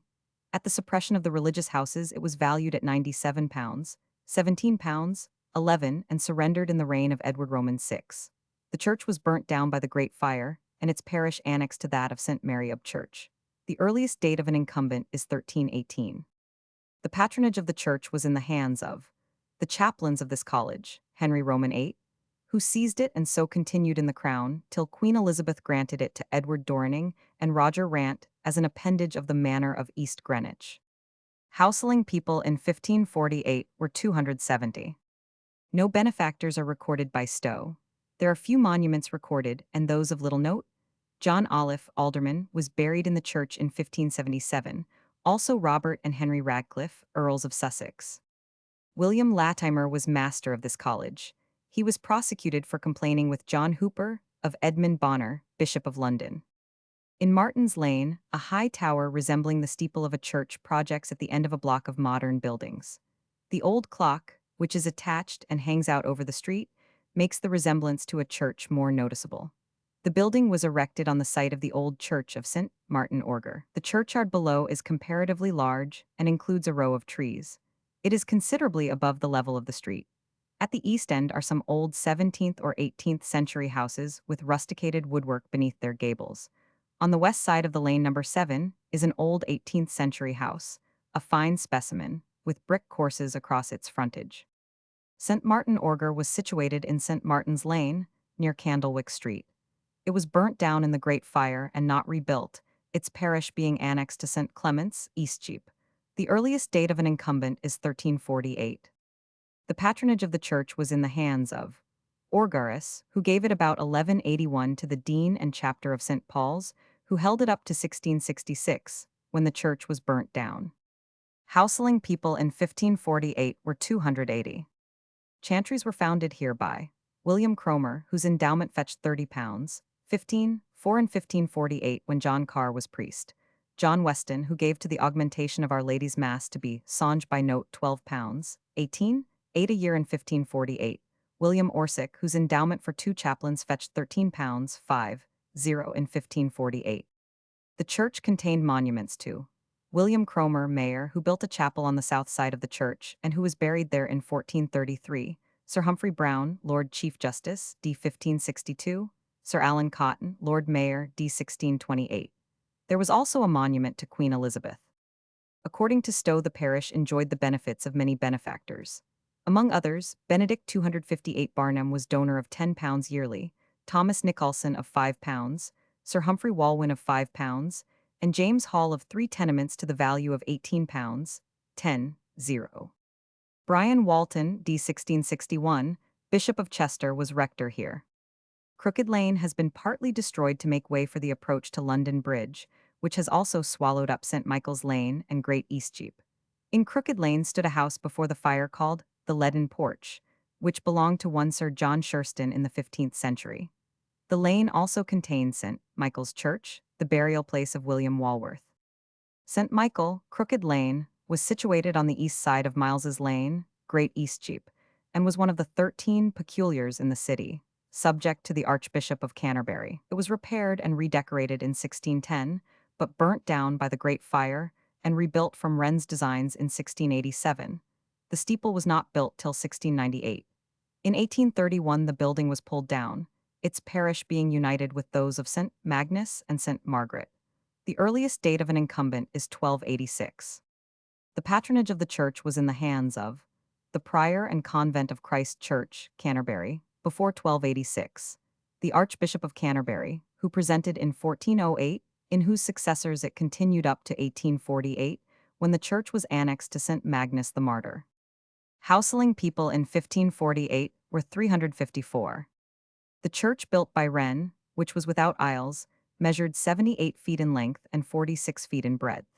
The tower was surmounted by a circular lantern in 3 stages, supporting a cupola with a lofty vane and cross, and reached a height of about 100 feet. Chantries were founded here. By William Walworth, Mayor 1380 of 5 chaplains, he endowed it with lands, etc., which fetched £20, 4 in 1548 when the priests were William Burt, Thomas Harper, William Hale, William Clayton, and John Nessyhame. By John Rothinge, who left £6 yearly, which is appropriated to finding a Walworth chaplain. By Walter Morden, who endowed it with the Boar's Head in Eastcheap, valued at £4 a year. by William de Burgo, who had the king's license June 21, 1318, whose endowment fetched £6, 13, 4 and 1548, by Pentecost Russell and Gerard de Stondon at the altar of St. Thomas Martyr and St. Edmund.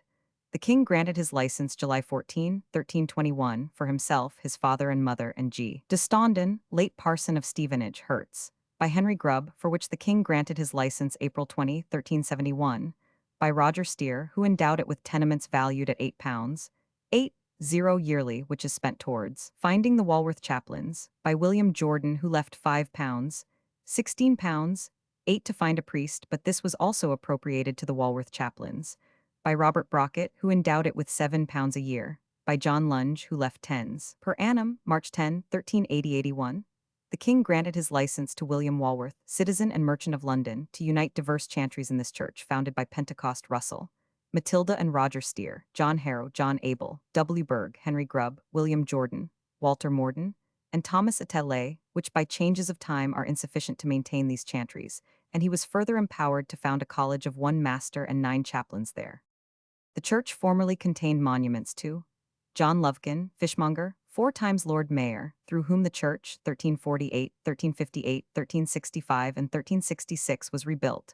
Also Sir William Walworth, the mayor who overthrew Wat Tyler. He enlarged the church with a new choir and side chapels and founded a college in connection with it. Sir John Brugg, mayor 1520, donor of £50. No legacies or charitable gifts are recorded by Stowe. John Poynet, d. 1556, Bishop of Rochester and of Winchester, was rector here. Also Adam Molins or Molyneux, d. 1450, Bishop of Chichester, who was slain at Portsmouth by the Marines, incited by Richard, Duke of York. Giovanni Giglii, d. 1498, Bishop of Worcester. At the end of Swan Lane is Old Swan Pier, beneath which are the famous Old Swan Stairs. These now consist of stone steps followed by a flight of wooden ones, 259 descending straight into the water. Stowe calls them a common stair on the Thames.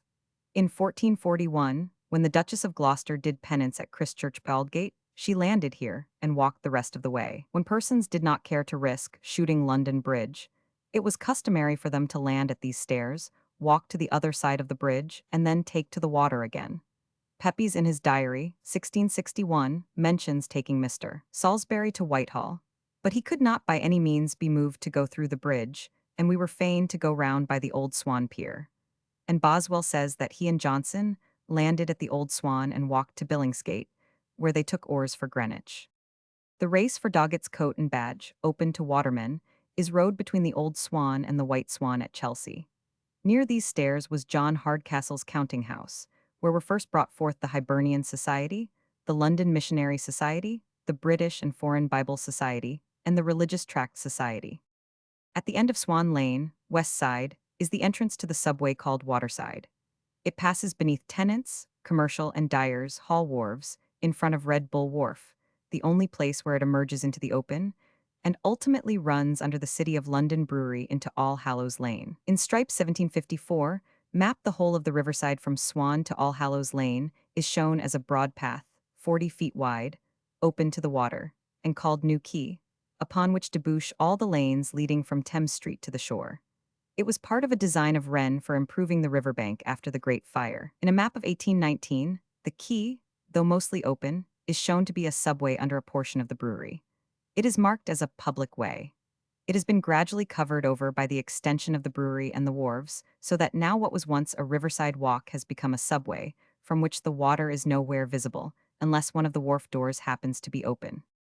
The Fishmongers' Hall rises squarely beside London Bridge, and not far off is the monument, with an absurd chevaux de frise of spikes rising from its golden ball, and representing flames, very much as they are represented in the contemporary illustrations of the fire.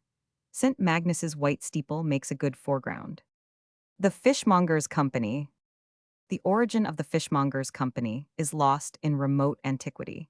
It is unquestionable that it existed prior to the reign of Henry Roman II, and originated in an association or brotherhood. The Fishmongers' Company lost the greater part of its earlier records, books, and muniments in the Great Fire of London, the earliest existing record in the possession of the company being a court book dating from 1592. The privileges of the company were confirmed by royal charters in the reign of Edward I, 1272, Edward Roman II, 1307, and Edward Roman III, 1327. The first extant charter is in Norman French, dated July 10, 1364, 37 Edward Roman III. 260, it recites that from ancient times, whereof memory runs not, it was a custom that no fish should be sold in the city of London, but by fishmongers, except stockfish, which belongs to the mystery of stockfishmongers, subsequently incorporated with the fishmongers, and further recites that the mystery of fishmongers had grants from the king's progenitors in ancient times, that the fishmongers should choose yearly certain persons of the mystery to well and lawfully rule the same. The foregoing charter was confirmed by a proclamation of the following year, July 12, 1365, 38 Edward Roman III, which granted further power and privileges to the mystery of fishmongers of the City of London. Pictorial Agency. Fishmongers' Hall, present day. By a further mandate of King Edward Roman III, dated July 24 in the same year, the king granted to the fishmongers of the said city, and of the liberty of the halmote of the same mystery, that no person, stranger, or inhabitant should in any manner occupy the mystery of fishmongers in the said city, or intermeddle therewith, unless he were of the same mystery, and that the fishmongers of the same liberty should be able in every year to elect 4 persons, to be sworn to oversee the buying and selling of fish in the said city, and well and faithfully to rule the said mystery, for the common commodity of our people. In the 22nd year of King Richard Roman II, May 9, 1399, another charter was granted. By an inspeximus of 6 Henry Roman VI, July 10, 1427, the charter of King Richard Roman II was confirmed. By charter of 23 Henry Roman VII, dated July 3, 1508, the letters patent of 11 Henry Roman VI, 1433, are set forth and ratified and confirmed. By a charter of 24 King Henry Roman VII, dated September 20, 1508, the stockfishmongers of the City of London were incorporated by the name of the Wardens and Commonalty of the Mystery of Stockfishmongers of the City of London, with perpetual succession and a common seal. In the 27th year of King Henry Roman VIII, 1537, a charter was granted by which the 2 corporations of the Fishmongers' Company and Stockfishmongers' Company were incorporated as one company, and in the same year, a deed was executed between the 2 companies regulating the terms of such union. Pictorial Agency. London Bridge. 261. The rest of the brief history furnished by the company is a recital of the later charters, which do not seem of very great importance. The number of liverymen in 1898 was 344. The corporate income was £46,053. The trust income was £7,235. Freemen, the widows of freemen, and freewomen, being in poor circumstances, are eligible for pecuniary relief by way of grant or pension, or for election to the company's almshouses. The children of freemen are eligible for weekly pensions or pecuniary relief. Loans are also made by the company in special cases, in aid of freemen, in necessitous circumstances. The company has established a number of educational exhibitions for the children of deserving freemen, and subscribed liberally to the City of London Institute. Fishmongers' Hall in 1811. The children of freemen are also eligible for the nominations to Christ's Hospital in the gift of the company. Liverymen have the usual privileges and receive invitations in turn to dine at livery dinners in the company's hall. The company's first hall was the house of Lord Fanhope, given to the fishmongers by him in the reign of Henry Roman VIII. It was rebuilt after the fire by Jarman. It stood on the north foot of the present bridge. The present hall was erected when New London Bridge swallowed up its predecessor. St. Magnus, London Bridge. St. Magnus stands on the south side of Thames Street at the bottom of Fish Street Hill. It was called the Martyr from its dedicatory saint, who suffered martyrdom in Caesarea in the time of Aurelian 262 the emperor. It was burnt down by the Great Fire and rebuilt by Wren, who completed it in 1676, with the exception of the steeple, which was not added till 1705. The parish of St. Margaret, New Fish Street, was annexed to this after the fire. In 1831, that of St. Michael, Crooked Lane, was also annexed. The earliest date of an incumbent is 1247. Drawn by G. Shepherd. St. Magnus. The patronage of the church was in the hands of the prior and convent of Bermondsey before 1252, and the abbot and convent of Westminster alternately since 1252. Henry Roman VIII seized it and granted it to the Bishop of Westminster, January 20, 1540-41, Bishop of London by grant of Edward Roman VI. In 1550, confirmed by Queen Mary March 3, 1553-54, in whose successors it continued.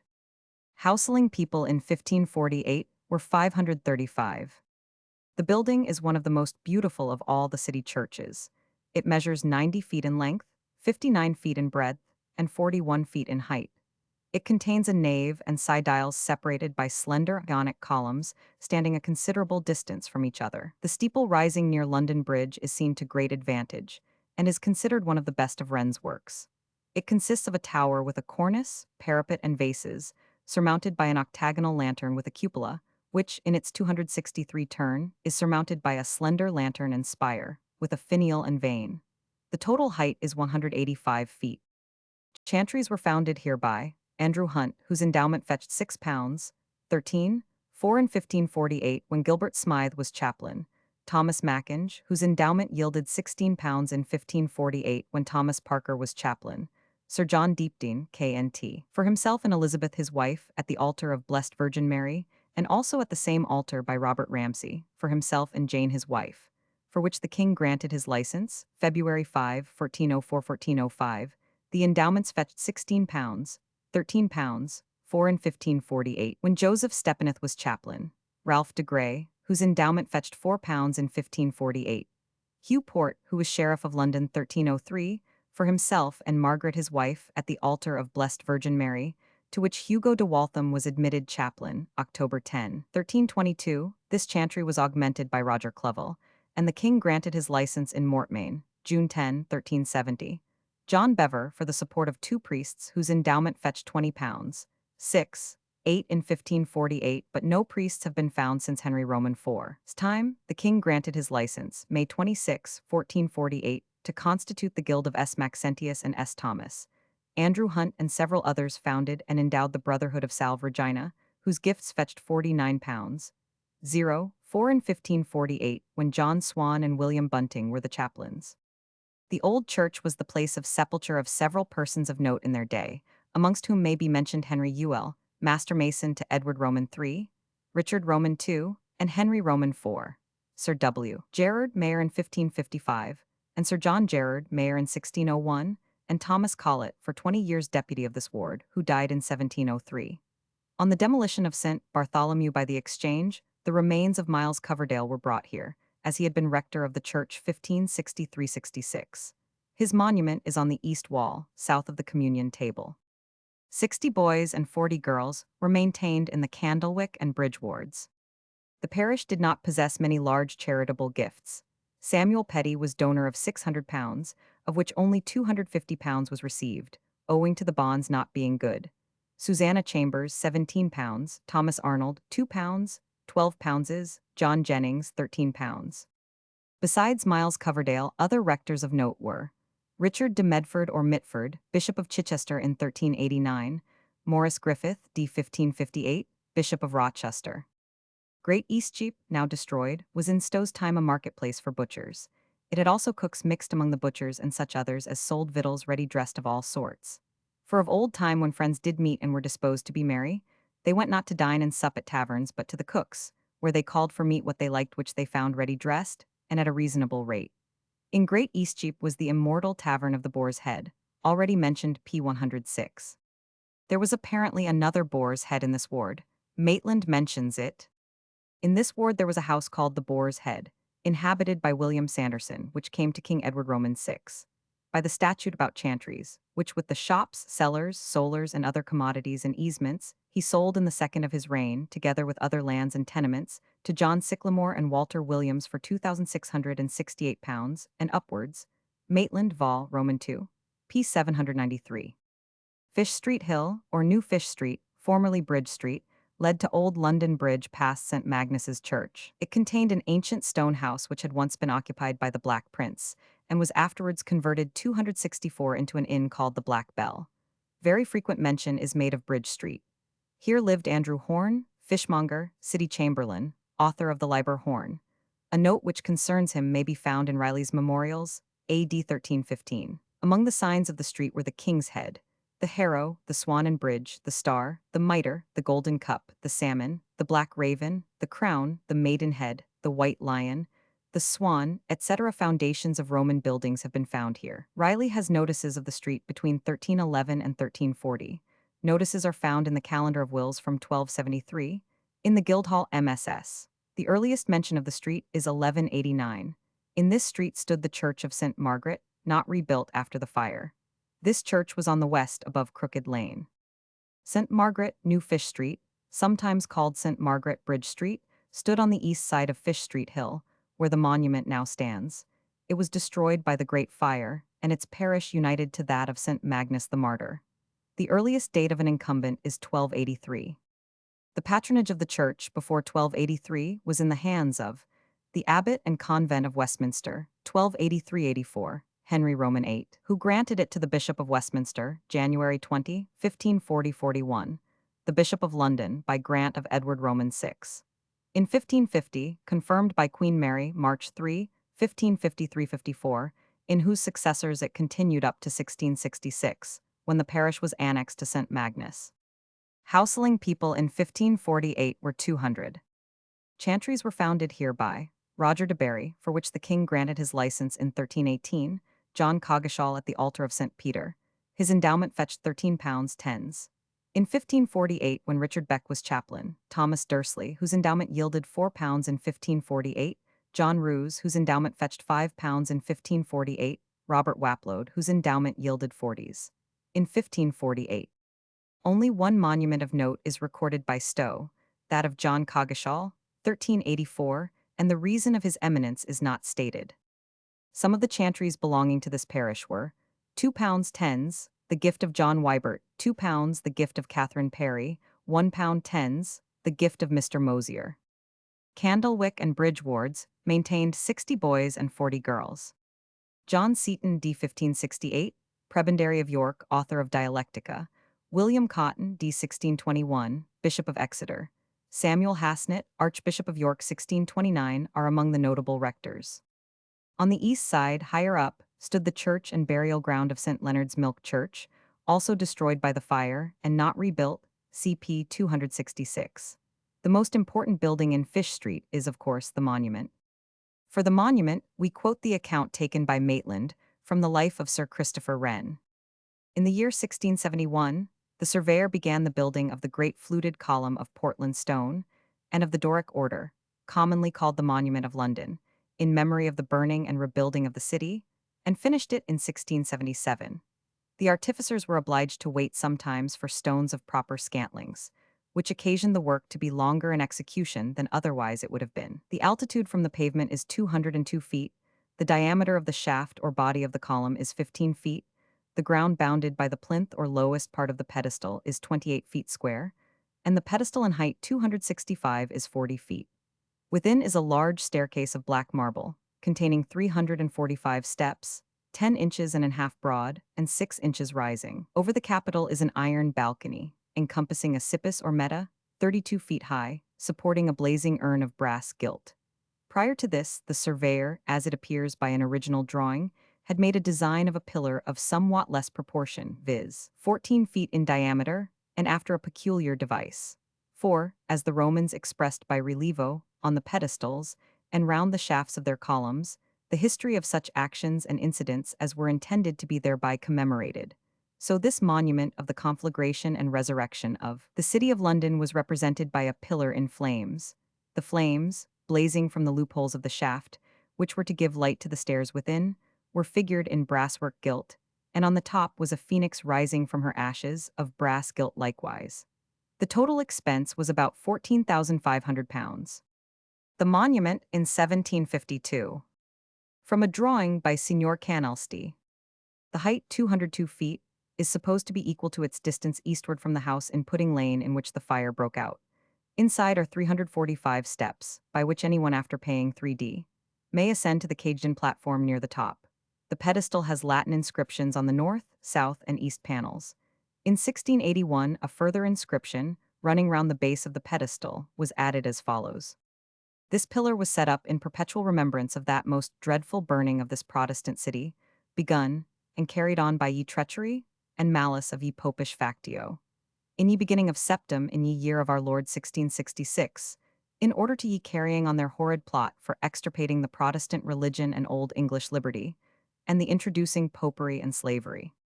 266, this was obliterated in the reign of James Roman II, but recut in that of his successor, causing Pope's comment, where London's column, pointing to the skies, like a tall bully rears its head and lies. The obnoxious inscription was not erased until 1831. On the west panel of the pedestal is a bas-relief representing Charles Roman II, in Roman dress attended by liberty, genius, and science. In the background the city is being rebuilt, and at the king's feet envy tries to rekindle the flames. St. Leonard, Eastcheap. This church stood at the corner of Eastcheap on Fish Street Hill. It was sometimes called St. Leonard Milk Church, from 1 a.m. Milker who built it. It suffered considerably from a fire in 1618, but was subsequently well repaired. The building was destroyed by the Great Fire, and its parish annexed to that of St. Bennet, Gracechurch Street. The earliest date of an incumbent is 1348. The patronage of the church was in the hands of the prior and convent of Christ Church, Canterbury, 1353, Henry Roman VIII, who seized it in 1540 and soon after gave it to the dean and chapter of Canterbury. Houseling people in 1548 were 260.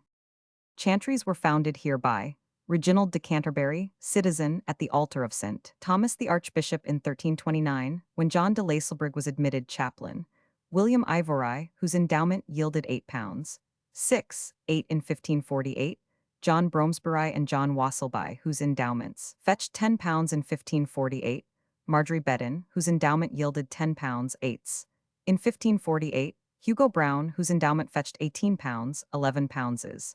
In 1548, John Doggett, whose endowment yielded £10 in 1548, Robert Boydon. A considerable number of monuments were recorded by Stowe to have been well preserved. That of the greatest antiquity was one in memory of John Johnson, who died 1280. Several were erected to various members of the Doggett family, of whom Walter Doggett was sheriff in 1380, John Doggett, a citizen of eminence in his day, buried 1456 circa. Robert Fitzhugh, d. 1436, Bishop of London, was rector here. Pudding Lane was formerly Rother Lane, or Red Rose Lane. It was called, according to Stowe, Pudding Lane, because the butchers of Eastcheap have their scalding houses for hogs there, and their puddings with other filth of beasts are voided down that way to their dung boats on the Thames. This lane stretcheth from Thames Street to Little Eastcheap, chiefly inhabited by basket makers, turners, and butchers, and is all of Billingsgate Ward, Cunningham. But the lane has its chief claim to remembrance in the fact that here originated the Great Fire. In Stowe's time it was occupied by basket makers, turners, and butchers. On the northeast of the lane stood Butchers' Hall, destroyed by the fire and rebuilt, burned again in 1829, rebuilt in 1831, removed to Bartholomew Close in 1884. St. George's Church. St. George's Church was burnt down in the Great Fire, rebuilt by Wren in 1674, and became the parish church for St. Botolph's, Billingsgate, which had been also destroyed but not re-erected. In 1895-267, the building was closed on account of its dilapidated state. The earliest date of an incumbent is 1321, since pulled down.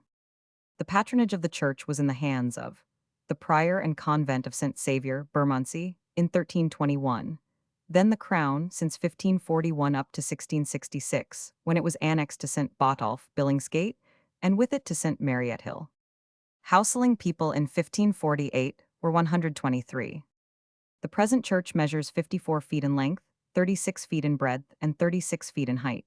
It has two side aisles, each separated from the nave by two composite columns placed far apart. The tower, which rises at the northwest, consists of 3 stories, concluded by a cornice and parapet, the angles of which are adorned with vases. The total height is about 84 feet. Stowe records a chantry founded by Roger de Lacker. The monuments of the original church were well preserved, Stowe says. Those commemorated, however, were of comparatively little eminence. Amongst them were William Coombs, donor of £40, James Mountford, another benefactor to the church, who died 1544.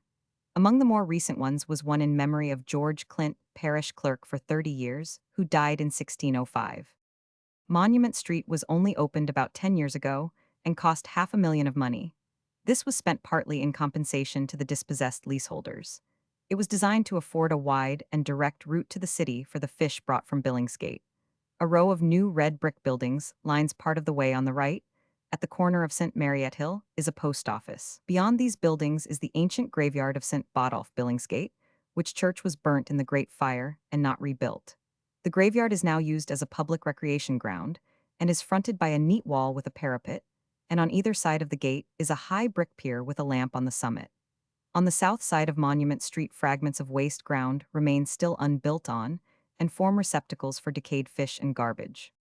For the Coal Exchange CP 270. The Watermen. In the 6th year of the reign of Henry Roman VIII, an act was passed regulating the traffic of watermen, ferrymen, and bargemen on the Thames, and settling the fares to be charged by them. In 1555, a court was held by the company, and in 1648, a proclamation compelled certain dirtboats and bumboats to submit to the regulations of the company. The Lightermen's Company was united to the Watermen's in 1667, but the first charter of incorporation was not granted until 7 and 8 George Roman IV, 1827, and this was amended by 2 Acts of Victoria in 1859 and 1864. After the Great Fire, the Watermen's Hall was erected on the southwest corner of the Cold Harbor Quay, where Strype's map shows it. It was a handsome brick building and was in use by the company until 1780, when, their premises being required for an extension of the brewery, they vacated them, afterwards removing to their present hall in St. Mariette Hill. The old hall faced the Thames upon New Quay, and in front of the river there was a large flight of stone stairs, open at all times to watermen and the public. They had been in uninterrupted use for a long period since the Great Fire, and had neither gate nor other obstruction. They became at length much dilapidated, and were altogether removed and the wharf closed up, says Wilkinson, a few years prior to 1825. The hall, wharf, and stairs are shown in an engraving published by S. and N. Buck in 1749. 268 Love Lane was formerly Rope Lane, afterwards Lucas Lane, and then corruptly Love Lane. It is a crooked winding thoroughfare paved by flags, and the houses are mainly inhabited by fish salesmen who work at Billingsgate. Beyond the church are large warehouses and business houses in the usual style. The back of a famous old house, now used as a ward school, is in Love Lane, but its front faces on to a cobblestone yard connected with Botolph Lane by a covered entry. Within the house, everything points to its having been the residence of someone of wealth and taste. The hall is paved with alternate slabs of black and white marble. The staircase is wide and beautifully proportioned and decorated. The date 1670 is on the ceiling. On the first floor, 4 doors with rich wood carving on the pediments and lintels attract attention. Ceilings and fireplaces alike bespeak careful work. One of the latter is inlaid in different colored marbles with a white marble plaque of a sleeping child. But downstairs, in a small room on the ground floor, is the chief feature of interest. The walls and panels are literally covered with oil paintings with the artist's name and the date R. Robinson, 1696. The subject seems to be life in different parts of the globe. The ceiling is of oak, heavily carved, though, alas, whitewashed. The house is now a ward school, and though in repair shows inevitable signs of wear and tear. The hall pavement is stained and broken, the carved woodwork thickly covered with paint and varnish, yet in spite of all this is a place well worth seeing, probably the oldest dwelling house in the city. St. Andrew Hubbard, sometimes called St. Andrew, Eastcheap, formerly stood in Love Lane. It was burnt down in the Great Fire and not rebuilt. The parish was then annexed to St. Mariette Hill.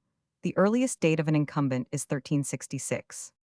The patronage of the church was in the hands of the Earl of Pembroke in 1323, John, Lord Talbot, cousin and heir of the above, 1427, Edward Roman IV, who restored it 1463 to the Earl of Shrewsbury, who presented it in 1470, the Earl of Northumberland up to 1666, when it was annexed to St. Mariette Hill, after which the alternate patronage was shared with the Duke of Somerset. Houseling people in 1548 were 282. The charitable gifts recorded of this parish are very few. The donors of them were Margaret Dean, 3s, 4d per annum, Mr. Jacobs, £1 6 4, Mr. Green, £1. All were for the use of the poor. The most notable rector was John Randall, 1570–1622, Fellow of Lincoln College, Oxford. In Little Eastcheap was the Way House, built on the site of St. Andrew Hubbard and rebuilt after the fire, which said Way House was before in Cornhill. In this house are weighed merchandises brought from beyond seas to the King's Beam, to which doth belong a master, and under him 4 master porters, with laboring porters under them. They have carts and horses to fetch the goods from the merchants, warehouses to the beam, and to carry them back. The house belongeth to the company of grocers, in whose gifts the several porters, etc., places are. But of late years little 269 is done in this office, as wanting a compulsive power to constrain the merchants to have their goods weighed, they alleging it to be an unnecessary trouble and charge. Cunningham. Philpot Lane was named after Sir John Philpot, Mayor. At the southeast end of Rood Lane is the Church of St. Margaret Pattens, so called, according to Stowe, because pattens were sold there. Formerly the lane was called St. Margaret Pattens, but when about 1536-38 the church was rebuilt, a rood was set up in the churchyard, and oblations made to the rood were employed in building the church. But in 1538 the rood was discovered to be broken, together with the tabernacle, wherein it had been placed. There was then a colony or settlement of basket makers in the parish, among whose houses a fire broke out in the same month, which destroyed 12 houses and took the lives of 9 persons. St. Margaret Pattens. This church was rebuilt, as Stowe records, in the reign of Henry Roman VIII, thoroughly repaired in 1614 and 1632, but destroyed by the Great Fire. The present church was completed by Wren in 1687. The parish of St. Gabriel's Fenchurch was annexed to it after 1666. The earliest date of an incumbent is 1305. The derivation of the name is obscure. Stowe's conjecture has already been given. The patronage of the church was in the hands of the family of the Nevilles in 1281, Robert Rickenden and Margaret his wife, who confirmed it to Richard Whittington, who bestowed it on the mayor and commonalty of London in 1411, with whom it continued up to 1666 when St. Gabriel was annexed, and it was therefore shared alternately with the crown. Houseling people in 1548 were 223. The church measures 66 feet in length, 52 feet in breadth, and 32 feet in height, and consists of a nave, chancel, and north aisle. The steeple consists of a tower, terminated by a cornice and balustrade, with 4 pinnacles at the corners, above which a spire rises, culminating in a ball and vane. The spire, which is 200 feet, is taller than any other of Wren's similar ones, and the steeple comes third in order of height of those of his churches. There is a picture on the north side of the church which is said to be the work of Carlo Maratti, 1625-1713, a Roman painter. The church is famous for its canopied pews, the only ones in the city. In one of these, the initials CW, supposed to be those of Sir Christopher Wren, and the date 1686 are inlaid. A chantry was founded here by Peter at Vine, at the altar of Blessed Virgin Mary, to which John Skelton was admitted chaplain 1472-73. The original church does not seem to have possessed any monuments of note. Of the later ones, the most interesting are those of Giles Van de Putte, erected by his son Sir Peter Van de Putte, who was sheriff in 1684 and donor of £100 to the parish. Sir Peter Delmy, Lord Mayor in 1723, whose monument is the work of Johann Michael Risbrack, or Risbrack of Antwerp.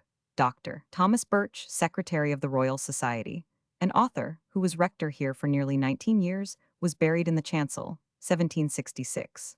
The side altar of the north aisle contains a Della Robbia plaque representing the Virgin and Child, in memory of Thomas Wagstaff, the ablest of the non-jurors, appointed rector here in 1684 and deprived in 1690.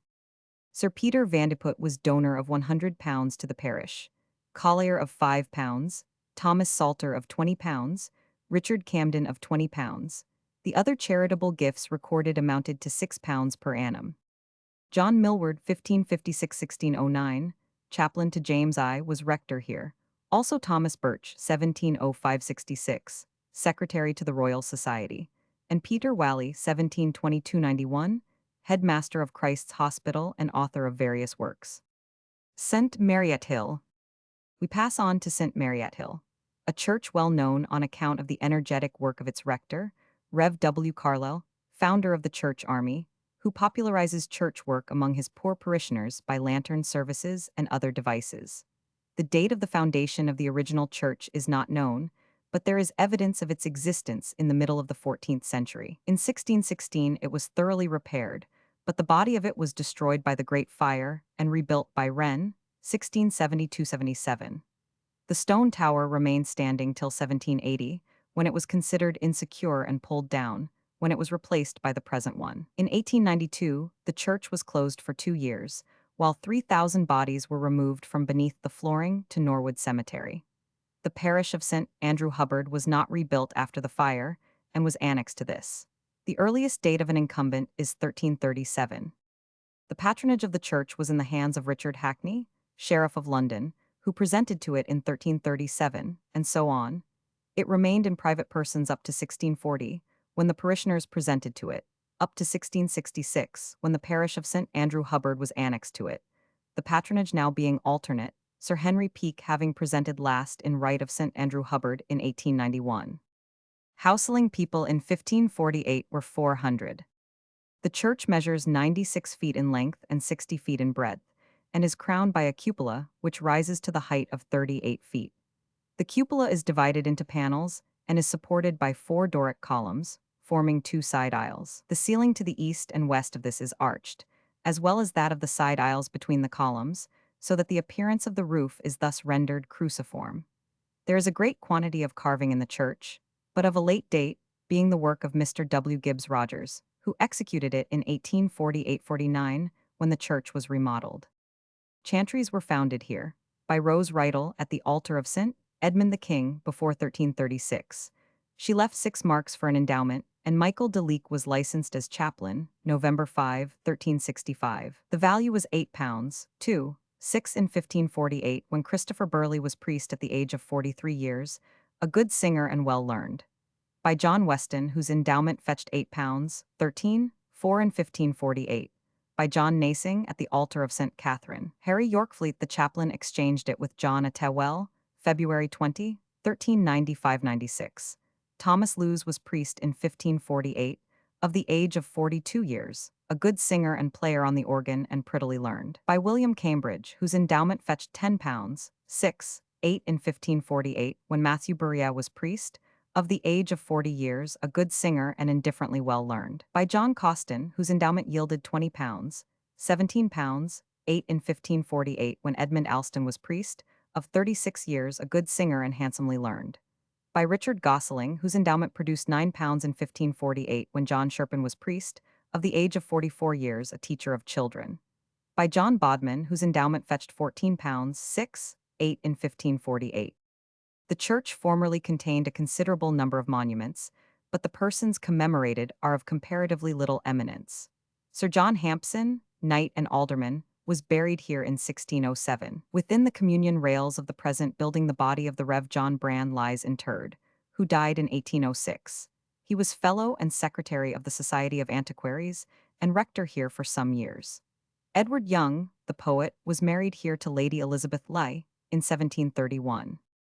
£10 or £11 per annum were given to the poor by several benefactors, to be expended on bread.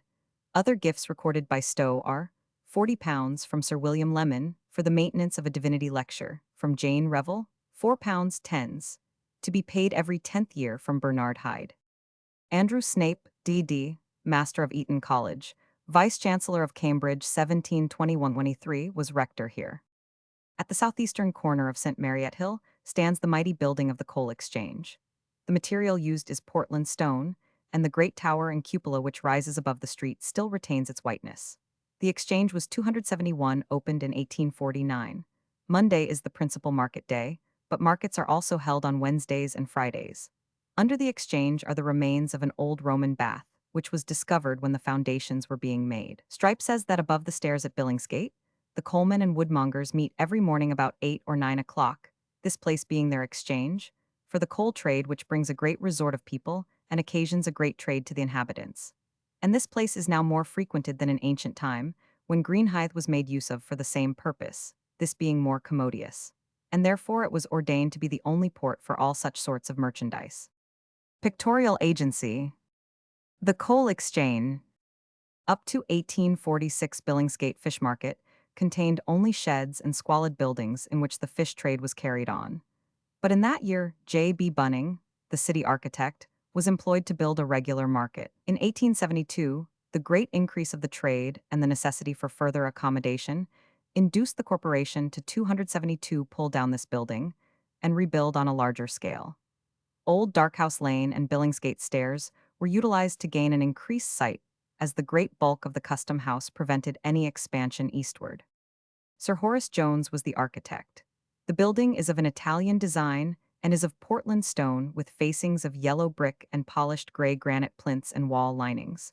A long arcade faces Thames Street, and at each end there are pavilion buildings. Within, the basement has an area of about 20,000 superficial feet. On the ground floor, the area is 39,000 square feet. The roof is on the Louvre glass principle, carried on lattice girders of 60 feet span. There is a gallery with an area of 4,000 feet. This is utilized for the sale of haddocks and dried fish. St. Botolph Billingsgate stood against St. Botolph's Lane, on the south side of Thames Street. It was repaired in 1624, but burnt down by the Great Fire and not rebuilt, its parish being annexed to St. George Botolph Lane. It stood against the bridge gate of the first London Bridge, just as the other three churches of St. Botolph stood at Aldgate, Aldersgate, and Bishopsgate. The earliest date of an incumbent is 1343. The patronage of the church was in the hands of the dean and chapter of St. Paul's, who received it from Orgarus about 1181. Houseling people in 1548 were 300. Chantries were founded here, by and for Thomas Snoddeland, late rector, who died 1349 in the chapel of the Blessed Virgin Mary, of which Nicholas de Wansington was chaplain, and exchanged it April 11, 1163. The king granted a license for it December 15, 1371, by John Pickman at the altar of Our Lady, whose endowment fetched £10 in 1548 when Thomas Searle was priest, of the age of 50 years of good consideration and learning touching ordinary things, by Thomas Aubrey, whose endowment fetched £8, 8 in 1548 when Thomas Bainton was priest, of the age of 60 years of good consideration and learning, by Roger Smallwood. Here was founded the Fraternity of Our Lady and St. John the Baptist. The endowment fetched £14 in 1548 when William Luque was priest, of the age of 50 years, a man of good conversation and small learning. The church originally contained many monuments, but most of them had disappeared by 1633. John Rainwell, mayor, 1426, had been buried in it, also Stephen Forster, mayor in 1454. Some of the donors of charitable gifts to the parish were Robert Fellows of £25, William Fellows of £25, Thomas Barber of £6, 18, 6, and others of small amounts. The parishes of St. George, Botolph Lane, and St. Botolph, Billingsgate, in conjunction with the other part of Billingsgate Ward, maintained 40 boys by subscription. Lawrence Both, rector here, became Bishop of Durham 1457, of York 1476-80 died, also William Sherlock, d. 1707, Dean of St. Paul S. Billingsgate, like Queenhithe, is an artificial port, constructed with great ease by digging out the foreshore of mud and shingle, and protecting the square harbor thus formed by piles of timber, on which beams were laid to form a quay, and sheds were built up for the protection of the merchandise. The port was close to the north end of the first bridge, so that goods landed here might be easily carried into the Roman fort, while the port itself was protected by the fort. After the desertion of London by the Romans, the occupation by the Saxons, and the revival of trade, Billingsgate remained the principal port, though a large share of the trade went to Queenhithe. The mouth of the Walbrook seems to have ceased very early in the history of London to be a port. Billingsgate robbed Queenhithe of its trade, in spite of all injunctions of restraint. Pictorial Agency photo. Billingsgate Market. 273. The fish market has long since overwhelmed every other kind of merchandise. The language and manners, the rough customs, and the drinking habits of the Billingsgate fishwives are proverbial. They have now, however, all vanished, and the market is as quiet and decorous as any other. A curious custom is noted by Cunningham. The porters who plied at Billingsgate used to invite the passengers to stop and salute a certain post. If one complied and paid down 6 pence, they gave him a name and pretended to be his sponsors. If one refused, they laid hold of him and bumped him against the post. The custom reminds one of the same bumping practiced in walking the bounds of the parish. It had probably the same origin, in keeping alive the memory of something by the infliction of pain. The custom remained when the cause and reason had long been forgotten. This end of Thames Street was called Petty Wales. Stowe has an interesting note on this subject. Towards the east end thereof, namely, over against Galley Quay, Wool Quay, and the Custom House, there have been of old time some large buildings of stone. The ruins thereof do yet remain, but the first builders and owners of them are worn out of memory. Wherefore the common people affirm Julius Caesar to be the builder thereof, as also of the tower itself. But thereof I have spoken already. Some are of another opinion, and that a more likely, that this great stone building was sometime the lodging appointed for princes of Wales, when they repaired to the city, and that therefore the street in that part is called Petty Wales, which name remaineth there most commonly until this day, even as where the kings of Scotland were used to be lodged betwixt Charing Cross and Whitehall, it is likewise called Scotland, and where the earls of Britons were lodged without Aldersgate, the street is called Britain Street, etc. The said building might of old time pertain to the princes of Wales, as is aforesaid, but is since turned to other use.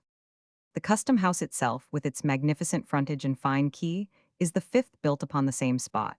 The first was built in 1385.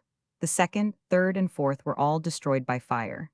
No doubt the custom officers could tell fine tales of exciting adventure, of ruin or fortune, of clever evasions and despicable tricks, but these things are secret. The house itself, with the ships, the busy wharfingers, the boatmen, and the general liveliness of the scene, are all that are apparent. Yet it requires little imagination to see the enormous importance of the business done in this solid building of Smirk.s. A great source of our national income, a large part of the nation's wealth comes from this house. Tons of goods, ranging 274 from hemp, honey, leeches, tobacco, to manufactured goods, marble, sugar, and spirits, are daily surveyed by the customs officers. Our total imports for 1901 were worth nearly £522 million. Beyond the custom house is Wool Wharf, then several small quays, of which one, Galley Quay, carries a history in its name. It was so called because the Venetian and Genoese galleys here discharged their cargoes. There is a tradition of some religious house having stood here also. Hear what Stowe says. In this lane of old time dwelt divers strangers, born of Genoa and those parts. These were commonly called galley men, as men that came up in the galleys brought up wines and other merchandises, which they landed in Thames Street at a place called Galley Quay.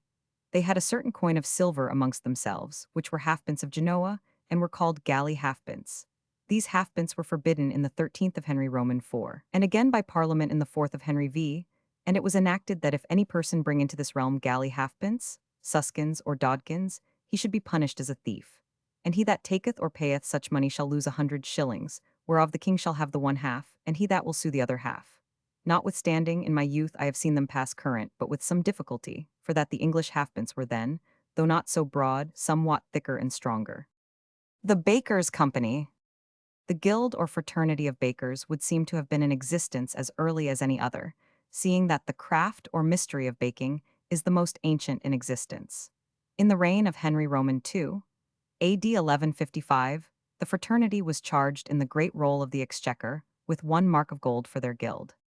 The Bakers' Company, as the United Company of White and Brown Bakers, was first incorporated by charter of Henry Roman VIII, dated July 22, 1509, to make, create, build, and establish a certain perpetual fraternity or guild of 1 master, and 4 keepers of the commonalty of freemen, of the mystery of bakers of the city of London and suburbs, thereof then dwelling, or thereafter to dwell, and of the brothers and sisters freemen of the said mystery and others who would choose to be of the same fraternity or guild within the city aforesaid, and that the same master, 4 keepers, and commonalty should forever continue to be one corporate body, with power to elect annually from among themselves 1 master, and 4 keepers for the superintending, ruling, and governing of the said mystery and commonalty. Previous to 1509, there were separate companies of white bakers and brown bakers, and the white bakers appear to have been incorporated as early as 1307. From 1509 to 1622, the 2 companies remained united as the Bakers' Company.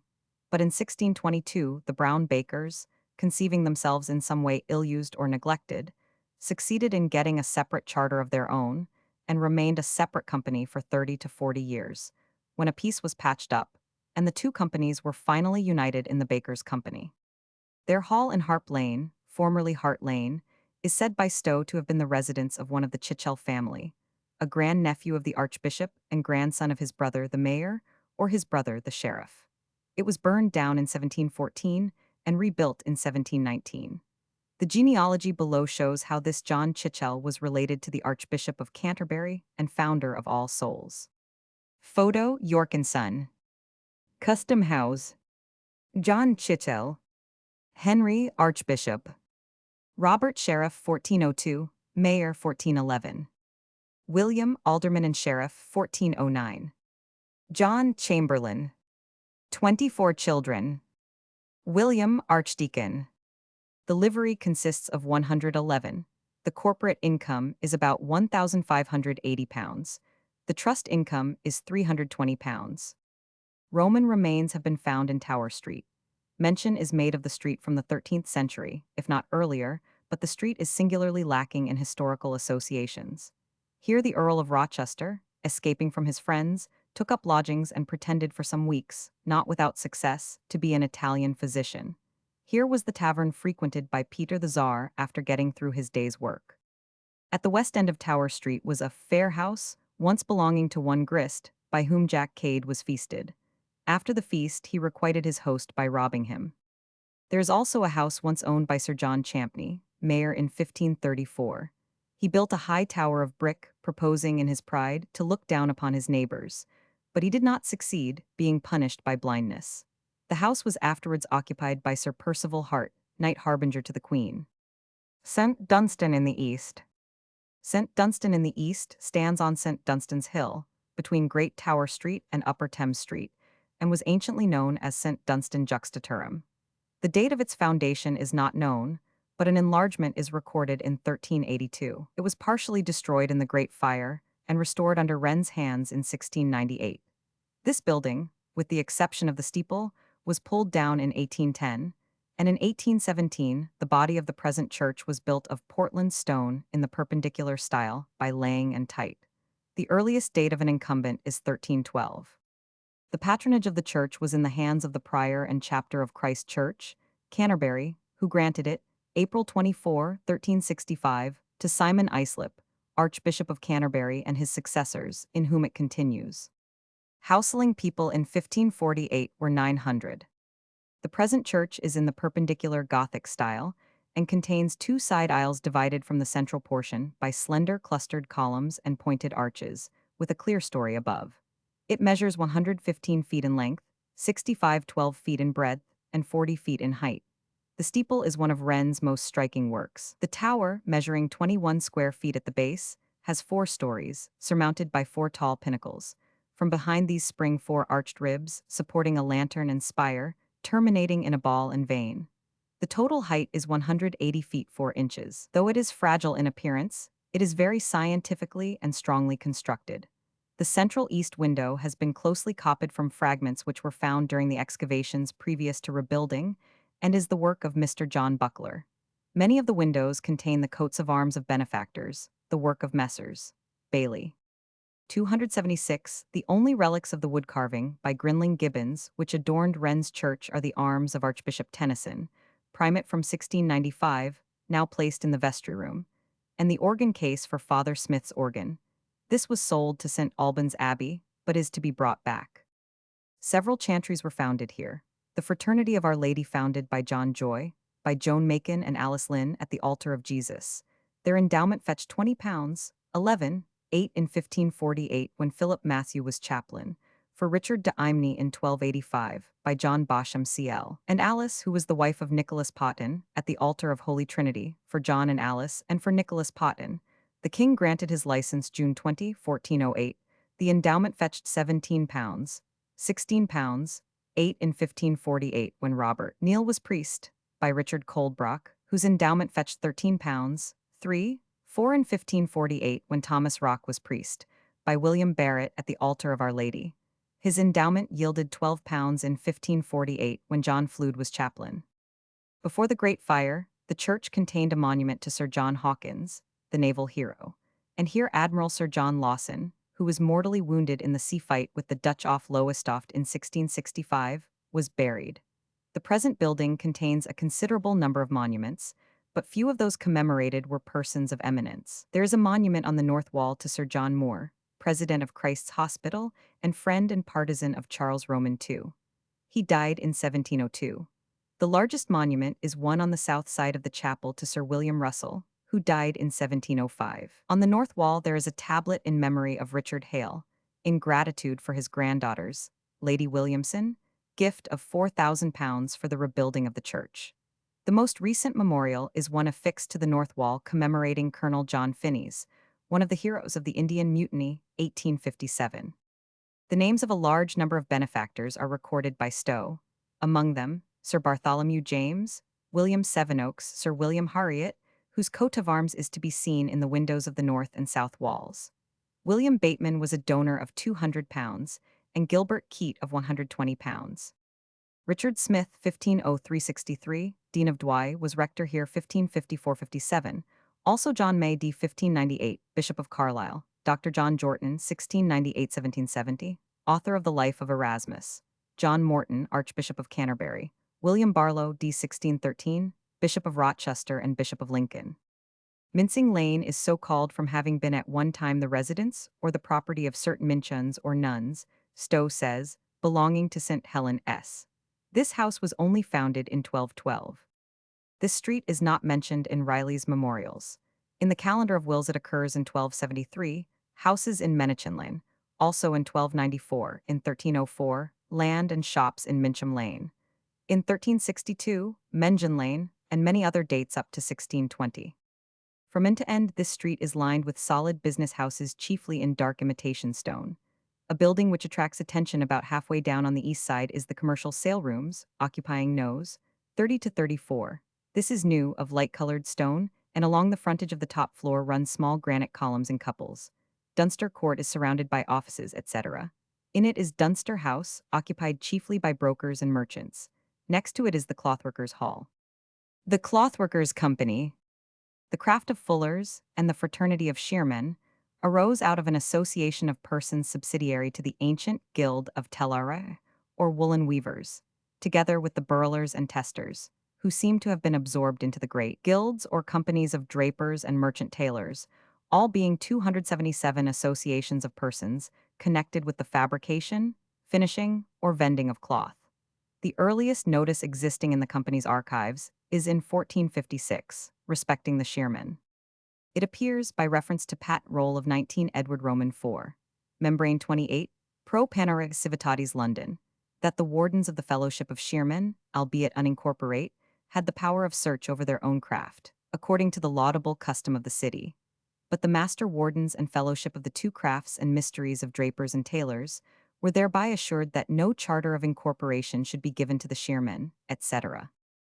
The Fullers were incorporated the next year, 28th April, 20 Edward Roman 4, Pro Fraternitate in Art Fullorum. It would appear to have been resident in the neighborhood of Whitekapelle Church, that parish having been called Villa Beat Mari de Matfelin, a designation derived, as has been supposed, from the fact of the herb called matfelin, fuller's teasel, used extensively by the Fullers inhabiting that quarter, growing in a field hard by where their tenter grounds were situate, the patron saint of the Fullers, as of the clothworkers afterwards, being the Blessed Virgin Mary.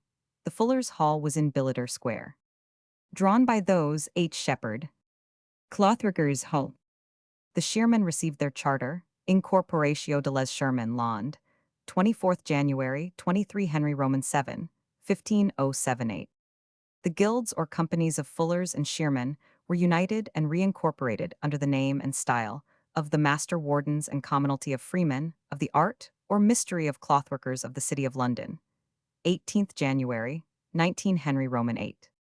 A freeman or woman of the company is entitled, if well accounted and continuing of good name and fame, and having fallen into poverty or necessity, to be refreshed weekly, monthly, or quarterly towards his or her sustentation and living, out of the corporate funds of the company, as well as out of the trust funds specifically left, for that purpose by benefactors, also to be decently buried on their decease at the costs 278 of the company.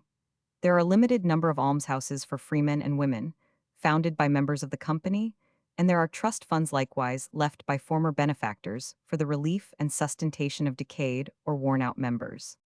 The livery is 180 in number, the corporate income is £42,000, the trust income is £18,000. The hall is at 41 Mincing Lane. Stowe merely mentions the existence of the hall. The original hall was burned down in the fire, rebuilt, taken down in 1856, and rebuilt by Samuel Angel, architect. Among the most distinguished members of this company were Samuel Pepys, president of the Royal Society and master of the company in 1677, and Lord Kelvin, who filled similar positions. This rich company has long been remarkable, even among the other wealthy companies of the city, for the encouragement, and advancement of technical education. It has either wholly or in part endowed technical and scientific schools at Bradford, Leeds, Huddersfield, Keighley, Bristol, and other places. It has contributed to the City and Guilds of London Technical Institute, sums amounting to £118,350, and in addition gives an annual subsidy of £3,300. Mark Lane, once Mart Lane, is mentioned in the 13th century. In 1276, Robert Le Challoner had a house in Mark Lane in the ward of William de Hadestock, i.e. Town Ward, and the Calendar of Wills mentions the lane a little later and has many references to it. In 1750 it contained divers large houses for merchants, though some of them are old timber houses. The street escaped the fire. Milton's friend Cyriac Skinner lived here. Isaac Watts was assistant preacher in a meeting house in this street. Mark Lane is of the same general character as Mincing Lane, but possesses a point of distinction in the Corn Exchange. The new building is on the east side, a little to the south of the old one. This is a fine building, erected 1881 by Edward L. Anson. The high glass roof is supported in the interior by rows of light stone columns. The old Corn Exchange, rebuilt 1747 by J. Woods, has a heavy colonnade of fluted Doric columns which attracts attention in the line of the street. In a small court opposite the new building is a fine doorway, and passing down the entry, we find ourselves facing a splendid old red brick city mansion in good repair. Brick pilasters ending in ornate stuccoed capitals run up to a frieze or cornice above the first floor. The elaborate pediment over the doorway is supported by fluted columns and encloses a design of cherubs and foliage. On the east side of Mark Lane we have nos. 69 and 70 of rather unusual design, and the remainder of the street is one uniform sweep of buildings in an unobtrusive and useful style. On the west side near the north end was the Church of Allhallows Staining. Allhallows Staining was so called from its having been built of stone and not of timber. It was not burnt down in the Great Fire, but fell down suddenly in 1669 and was rebuilt in 1694. The building was taken down in 1870. The earliest date of an incumbent is 1258. The patronage of the church was in the hands of the family of de Waltham, 1285, the Abbey and Convent of St. Mary Graces, the Crown, George Bingley and others, Lady Slaney, 1802, who bequeathed it to the Grocers' Company. Houseling people in 1548 were 424. The church contained a beautiful east window of pointed glass, presented by the Company of Grocers. 279 chantries were founded hereby. William de Grenestead, to which John de Paxton, priest, was admitted November 27, 1362, William Palmer, whose endowment fetched £3, 6, 8 in 1548. This church contained monuments to John Gostin, a benefactor to the parish, Sir Richard Yate, Knight Ambassador for Henry Roman VIII, William Frith, painter, and Ralph Hanson, a benefactor of the church. Some of the donors of charitable gifts were John Gostin of 800 bushels of coal, Mary Bainham of £5, 4 pounds, Thomas Bully, Esquire of £15 for the minister and poor, William Winter of £30 for the education of 6 boys.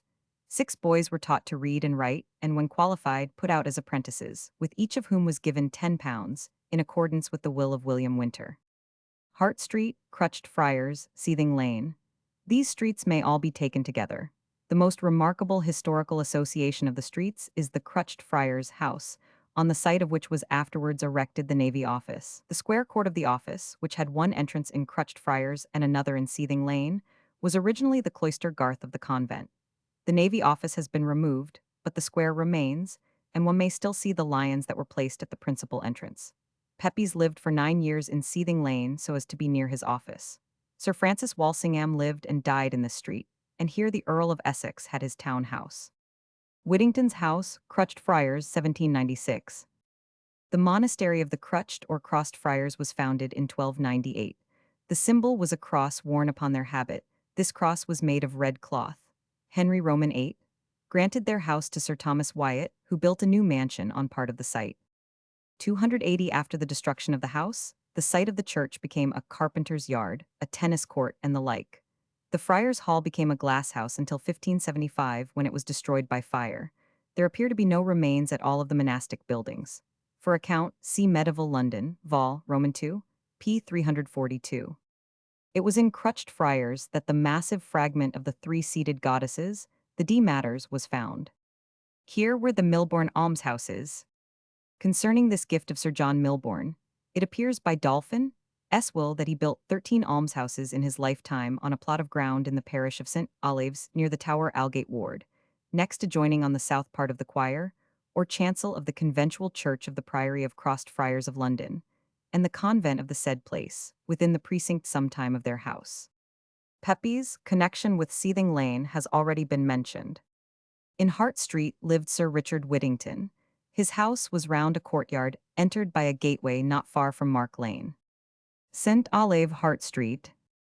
This church is at the corner of Hart Street and Seething Lane. It was formerly called St. Olave Juxtaturum.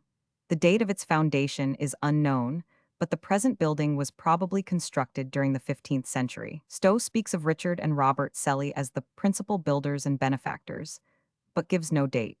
It was expensively repaired early in the reign of Charles I and again in 1863 and 1870, when several interesting relics were transferred from Allhallows Staining, which was annexed. The earliest date of an incumbent is 1314. The patronage of the church was in the hands of the family of Nevilles, 1281, from whom it passed to John Luffwick and others about 1398, and so passed to several private persons, up to 1557, when it came to the Windsor family, from whom it passed to Sir Andrew Rickard, K.N.T., who in 1672 bequeathed it to trustees for the parish, of whom there are 5. Houseling people in 1548 were 1435. The present church is built in the Perpendicular style, and contains 2 side aisles separated from the central portion by clustered columns and pointed arches with a clerestory above. It is one of the smallest of the city churches, being a square of only 54 feet. There are many interesting monuments, the most ancient of which is a brass in memory of Sir Richard Haddon, Mercer, twice Lord Mayor, 1506 and 1512. On the east wall of the south aisle William Turner is commemorated, Dean of Wells and physician to Protector Somerset. He was the author of a botanical book, Herbal, the first of its kind published in English. Against the north wall there is a monument to Sir Andrew Rickard, d. 1672, one of the greatest merchants of his age. The most interesting person connected with this church is Samuel Pepys, the diarist, secretary to the Admiralty in 1673, and president of the Royal Society 1684-85. He was buried here in 1703, and a monument erected to him in 1884 and unveiled by the late James Russell Lowell. His colleague, Admiral Sir John Menzies, is also commemorated by a tablet at the south end of the chancel. He was Controller of the Navy and part author of Musarum Delicii. In the parish register, the baptism of Robert de Veru, 3rd Earl of Essex, is entered. He commanded the parliamentary forces at the outbreak of the Civil War. The most notable of the benefactors to this parish were Sir John Worstenholme, donor of £100, Andrew Windsors of £6, 13 Sir James Dean of £5, £4. In Crutched Friars there were 15 almshouses belonging to the Drapers' Company, for as many 281 decayed freemen of that company and their wives, to whom 5s per month was allowed and 1 load of coals per annum. In Gunpowder Alley there were 10 almshouses, the gift of Lord Banyan in 1631, but surrendered to the parish by 1732, which allowed each of their poor in that place 1s to 4s per week and 2, 3, or 4 bushels of coals at Christmas. Pictorial Agency. Pepys Church, St. Olave, Hart Street. Dr. Daniel Mills, to whom Samuel Pepys frequently refers in his diary, was rector here for 32 years. Seething Lane betrays some characteristic features. A pair of similar 18th century houses with porches stand on each side of the entrance to 282 Catherine Court. Opposite them are old grimy warehouses. Succeeding these are huge buildings known as Corn Exchange Chambers. No, 40 on the east is an old stuccoed house, and facing the church are more towering warehouses. The churchyard is a quaint little spot, with many tombstones inclining at every imaginary angle and a few twisted young elm trees. The gateway is curious, being surmounted by a peculiar chevaux de frise of spikes and ornamented by 3 stuccoed skulls. Catherine Court is delightful in its completeness. Every house in the 2 long sober-colored rows, which face one another across a narrow flagged space, is of the same date. The date is given on an oval slab set in the wall at the east end, Catherine Court, Anno Dom 1725. Allhallows Barking. The Church of Allhallows Barking stands at the east end of Tower Street, near Mark Lane Station. It was dedicated to the Blessed Virgin Mary and All Saints, whence its name. The date of its foundation is unknown, but it is to the convent of Barking that its foundation is probably due, which might carry it back to the end of the 7th century. It was endowed and enlarged by Richard I, Edward I, and Richard Roman III. During the 17th century, it was repaired 5 times. It narrowly escaped the Great Fire of 1666. There was extensive restoration during the last century. The earliest date of an incumbent is 1269. The patronage of the church was in the hands of the kings of England while it was a rectory, 1269, the abbess and convent of Barking from 1387, when it became a vicarage, the crown at the suppression in 1540, who exchanged it with the Archbishop of Canterbury, who presented in 1584, and in whose successors it continues. Houseling people in 1548 were 800. The church consists of a nave and chancel together with north and south aisles. It is 108 feet in length, 67 feet in breadth, and in height 35 feet to the ceiling of the nave, but to that of the aisles considerably less. The western portion is older than the chancel, and probably the original building only occupied the site of the present nave. The massive pillars at the west end are of Norman character, in contrast to the slender columns of the eastern arches, probably not erected before the 15th century. The large east window, in the late decorated style, seems to have been left untouched during the numerous alterations of the 17th century. The present tower, erected in 1659 after the original had been destroyed by an explosion, is of plain brick with a turret and weather vane and rises above the west end of the nave. The original tower rose from the west end of the south aisle. The total height of it is 80 feet. Chantries were founded here by Adam de Blakeney, citizen for himself and Cecilia his wife, AD 1295, his will dated 1310, Thomas Crowleys and Thomas Pilk before 1365, John Cade, Robert Tate, Mayor of London, who died in 1488, Richard I, augmented by Edward I, who erected there an image of the Blessed Virgin Mary, Edward Roman IV. Granted a license to found a fraternity here, Pat 9 Edward Roman IV, P2 M2. This chapel was newly built by Richard Roman III, who founded a college here consisting of a dean and 6 canons. Owing to the proximity of the tower, All Hallows was frequently used for the temporary interment of the remains of those who perished on the scaffold on Tower Hill. Henry Howard, Earl of Surrey, Bishop Fisher, and Archbishop Laud found here a temporary grave. Humphrey Monmouth, sheriff in 1535, is one of the most notable persons buried here. All Hallows contains the best collection of monumental brasses to be found in any London church. Some of the most noteworthy are a Flemish 283 brass in memory of Andrew Evinger, that of William Thynne, one of the earliest editors of Chaucer's works, William Armour of the Clothworkers' Company, and the Tonge brass, the oldest in the city. Under the east window of the south aisle is a monument by Peter Shoemakers, the sculptor of several monuments in Westminster Abbey. The name of the Quaker William Penn is associated with this church, where he was baptized in 1644. Some of the donors of charitable gifts were Margaret Martin, £1 6, 8 per annum for the poor; William Armour, Alice Palstead, £6, 13, 4 per annum; William Haynes, £5 per annum. The parish received a very large number of gifts.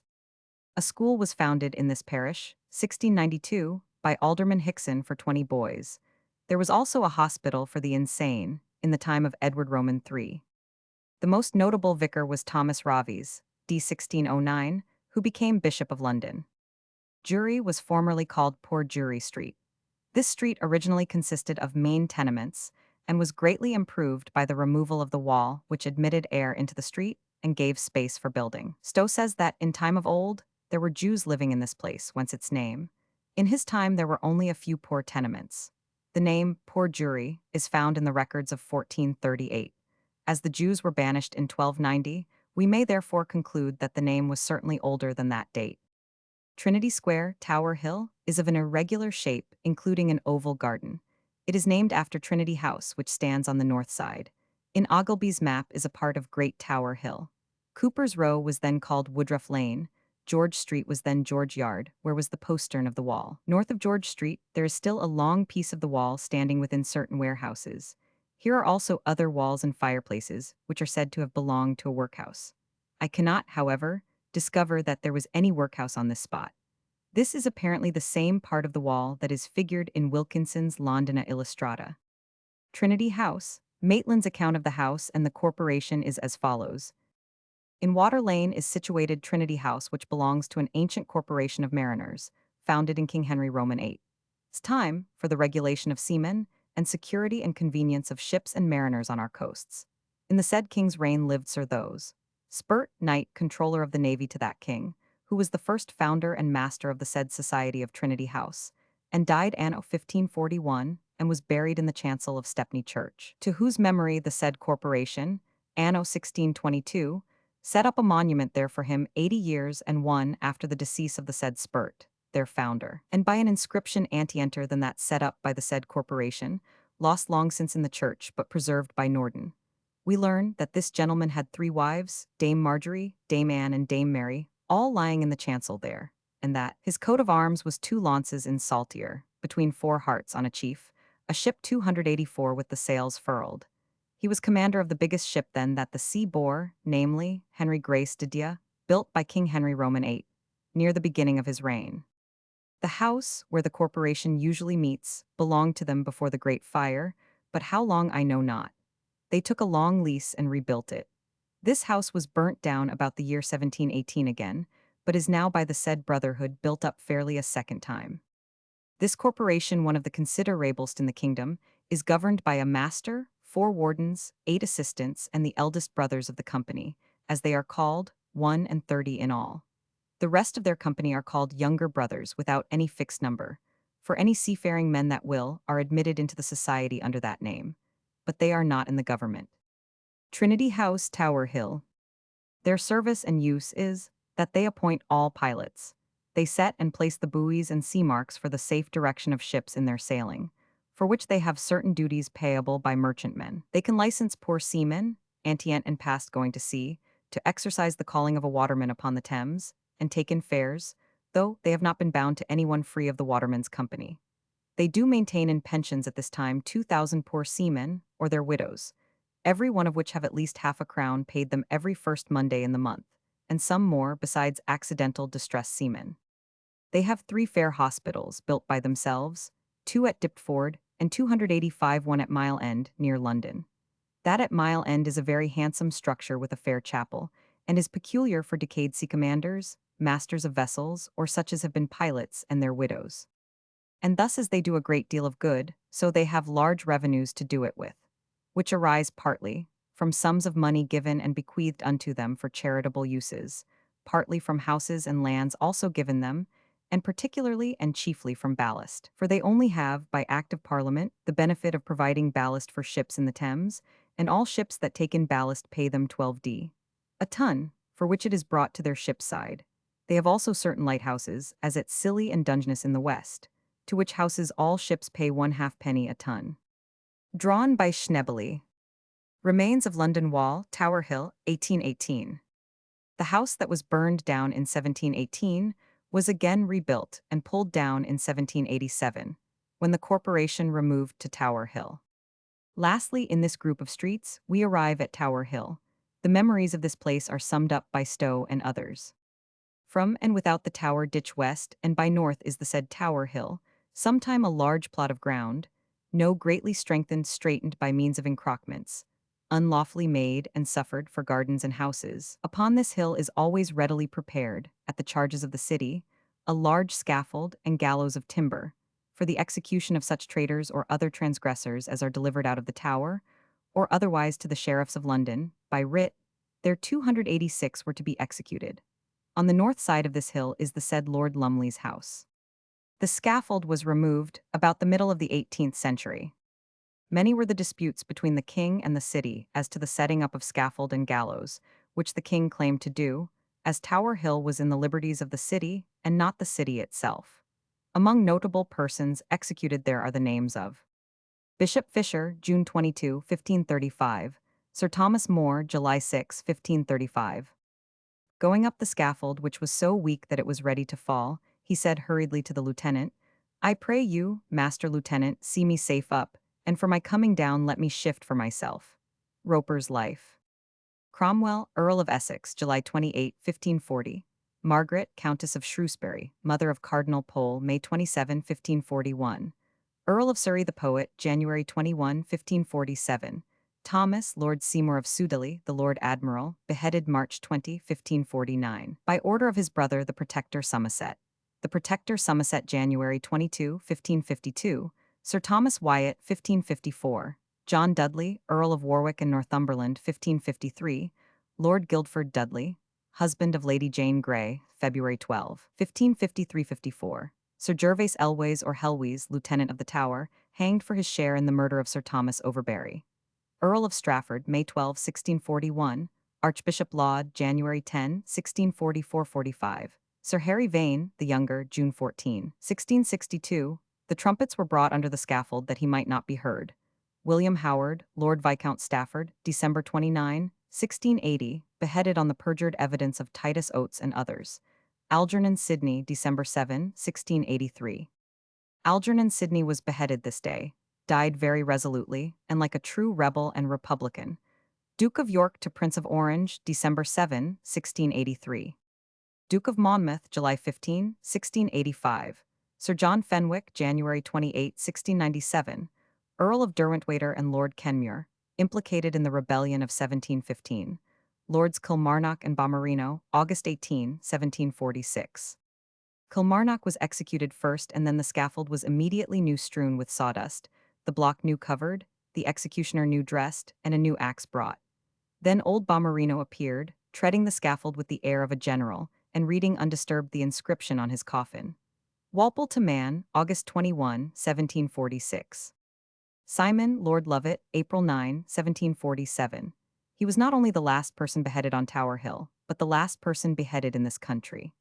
The tribulation on Tower Hill, mentioned by Shakespeare, has puzzled his commentators. The reference seems to be to a Puritan congregation, but it is hard to see why they should be ready to endure the youths that thunder at a playhouse. Porter, these are the youths that thunder at a playhouse and fight for bitten 287 apples, that no audience but the tribulation of Tower Hill or the limbs of Limehouse, their dear brothers, are able to endure. Shakespeare, Henry Roman 8, Act V, Scene 4. In 1543, Marillac, the French ambassador, lived on Tower Hill, and the Duke of Norfolk, son of the victor of Flodden, and his brother, Lord William Howard, frequently paid him mysterious midnight visits. Lady Raleigh lodged on Tower Hill while her husband was a prisoner in the Tower. The Lady Raleigh must understand his mat's express will and commandment that she resort to her house on Tower Hill or elsewhere, wth her women and sons to remain there, and not to lodge hereafter wth in the Tower. Orders concerning the Tower of London to be observed by the Lieutenant Sir Wades Reg. 1605-1611, Addit, MSS, Brit, Muse, No. 14044. William Penn, the founder of Pennsylvania, was born on Tower Hill, October 14, 1644. Your late honored father dwelt upon Great Tower Hill on the east side, within a court adjoining to London Wall. P. Gibson to William Penn, the Quaker, Sir W. Penn's life, 615. At a public house on Tower Hill, known by the sign of the Bull, whither he had withdrawn to avoid his creditors, it is said Otway, the poet, died of want, April 14, 1685. But the precise locality and manner of his death are disputed. In a cutler's shop on Tower Hill, Felton bought the knife with which he stabbed the first Duke of Buckingham of the Villiers family. It was a broad, sharp hunting knife, and cost 1 shilling. The second Duke often repaired in disguise to the lodging of a poor person, about Tower Hill, who professed skill in horoscopes. Smith has engraved a view of a curious old house on Tower Hill, enriched with medallions, evidently of the age of Henry Roman 8, and similar to those at Old Whitehall and at Hampton Court. Hatton, writing in 1708, describes Tower Hill as a place where there are many good new buildings, mostly inhabited by gentry and merchants. Tower of London, by W. J. Lofty. Pictorial Agency. Block, Axe, and Scavenger's Daughter. Romance has been more busy with this one building than with all the other edifices of England put together. A volume might be filled with the stories founded in the imaginations of Harrison Ainsworth and his predecessors and imitators. The benefactors, about whose doings he has so much to tell, were first appointed here by Edward Roman 6. To the number of 15 from the yeomen of the guard. The interesting drawings made by George Cruikshank of chambers in towers, now long since restored away, or otherwise destroyed, have been mixed up with fictitious pictures of Lady Jane kneeling at a prie-dieu on a straw-strewn scaffold, while a hangman brandishes an axe, or of the burning of a sorcerer in the confined space of Tower Green, with flames which would have been sufficient to consume the buildings of the whole fortress. Many as were the inhabitants from time to time, many as were the prisoners, great or small, no executions, that is, no putting to death by process of law, ever took place within the precincts, except those of 4 ladies of the court of Henry Roman VIII, and one other under Queen Mary, while political considerations and fear of a popular movement in favor of the culprit led to the death in the same semi-private place of one of Queen Elizabeth's sometime favorites, Essex. To believe the tale writers, the Tower and its courtyards were ordinary places of public punishment. It is often remarked as a matter of surprise that no blocks, no axes have remained like jewels and inscriptions in various stone towers. But if we ask why there should be any, we get no answer. The block long shown is probably an 289 ordinary chopping block for faggots and of no great antiquity. The axe is of Roman make and is known to have been brought here in 1687. Some curious correspondence is in existence as to the preparation of a block by the Sheriff of Middlesex for the decapitation of Lord Lovat. The culprit was so old, obese, and infirm that it was proposed to arrange for the provision of block at which he could kneel without lying down, and some measurements were, it is believed, furnished to the sheriff with this object. I well remember as a child being permitted, in the old Tower Armory, to lay my head on Queen Anne Boleyn's block, as it was called. But Queen Anne, we know, had no block, and was kneeling up when the French executioner, sent by Lord Wentworth, then governor of Calais, cut off her head by the sweep of a sword. Almost as unfortunate as Ainsworth's anachronisms are those of innumerable historical writers who confound the constable with the lieutenant and both with the Tower Major. Things are very different now, from the visitor's point of view, to what they were years ago or less. In those days, the so-called horse armory was the principal object of attraction. This was built as a long wooden shed on the south side of the White Tower, and was filled with fictitious figures on which some of the ancient armor was shown as that of successive English kings from the Conqueror to James Roman II. We emerged from this gallery by a staircase which led us up into the crypt of the Norman chapel through a window in the apse. It was impossible for anyone who had not previously undergone architectural training to recognize the crypt in Queen Elizabeth's armory, as this chamber was called. A priest's cubicle in the side wall was pointed out as Sir Walter Raleigh's dungeon, but the Queen's robe, covered with mock jewelry, was an object of far greater interest. At every point make-believe was the rule, and when we at last visited a great hall, the roof, side walls, and pillars of which bristled with swords, bayonets, flintlocks, and other similar adornments, our powers of recognizing that we were traversing the rooms of the White Tower, which, before the reign of Henry Roman III, formed the principal residence of Rufus, Beauclerk, and other descendants of the Conqueror, were completely obscured. We could perhaps see that we had been made parties to a fiction which dwarfed the most flagrant of Ainsworth or even Victor Hugo, but better counsels prevailed when Hepworth Dixon pointed out, in his 2 volumes entitled Her Majesty's Tower, the great educational value of a visit to these ancient precincts, and the difficulty, under existing arrangements, of obtaining any clear ideas. By degrees, everything has been changed. The visitor can pause at every step and can obtain without difficulty the fullest information. In one particular, a serious mistake was committed. The inscribed stones in the Beauchamp Tower were removed and grouped in a single chamber, and it was not perceived till too late that thus they lost more than half their historical value, and all that kind of value which may be termed sentimental. There are inscriptions in all the inhabited buildings, and it is satisfactory to know that the mistake has not been repeated, while the 290 example, coupled with the modern aspect of the Beauchamp Tower, forms a useful lesson for would-be architectural restorers. The Tower of London formed the principal feature of a system of fortification, by which William the Norman proposed at once to defend London from without and to prevent the Londoners from rebellion against his authority. The other castles are generally supposed to be those of Wallingford and of Berkhampstead. Here, as a feature of Alfred's rebuilt Roman wall, there was a bastion of extra size, and there are supposed references to a building which may have stood on the site afterwards covered by the Norman keep, or possibly a little lower on the line of the Roman wall, where the Wakefield Tower, much altered, now serves for the preservation and exhibition of the crown jewels. The Norman keep has been known at least since the time of Henry Roman III as the White Tower. It was commenced in or near 1078, the architect being Gundulf, Bishop of Rochester, who seems to have labored here, at Rochester Cathedral and Castle, at West Malling, and probably in other places until well on in the reign of Henry I when, in 1108, he died. His works here and elsewhere were still uncompleted. He probably left the keep, to which there was no entrance except by a system of scaffolding and ladders connected with the Cold Harbor Tower, and the Wakefield Tower by strong walls enclosing a narrow triangular court. The precincts surrounding this fortress gradually grew partly within, partly without, the city boundaries, until it extended over the outer ward as far as the bell tower to the west, the Devereux on the north, and the Martin on the east. It included the parish church, afterwards known as St. Peter, and the Lanthorn Tower on the southeast, part of an extension of the royal apartments. Adjoining the palace there was a little later, say, in the reign of Henry Roman III, an open space, or garden, south of the White Tower. What had formed the outer ward of the Norman castle now became the inner ward of still more extensive precincts under Richard and John. Bishop Longchamp took in a further tract to eastward. King John in 1210 and later years strengthened himself against the barons of Magna Charta by increasing the outer fortifications, and work went on constantly during the long reign of Henry Roman III, and did not add to his popularity with London citizens. Under Edward I, we first hear of the Barbican, afterwards, down to 1834, known as the Lion Tower. There are two interesting views of this building in Ainsworth's book. One, evidently, a careful woodcut of Cruikshank's drawing on the spot before the destruction of the building. The other, an etching with imaginary figures. Outside the defenses at this corner was the so-called conning or con tower, a building of timber, opening into a narrow passage. It led out at right angles to the north. The wooden gate on this site still faces this way, and it is probable that not only the tower gates but the city gates at Newgate and Bishopsgate were similarly planned, a point too often forgotten.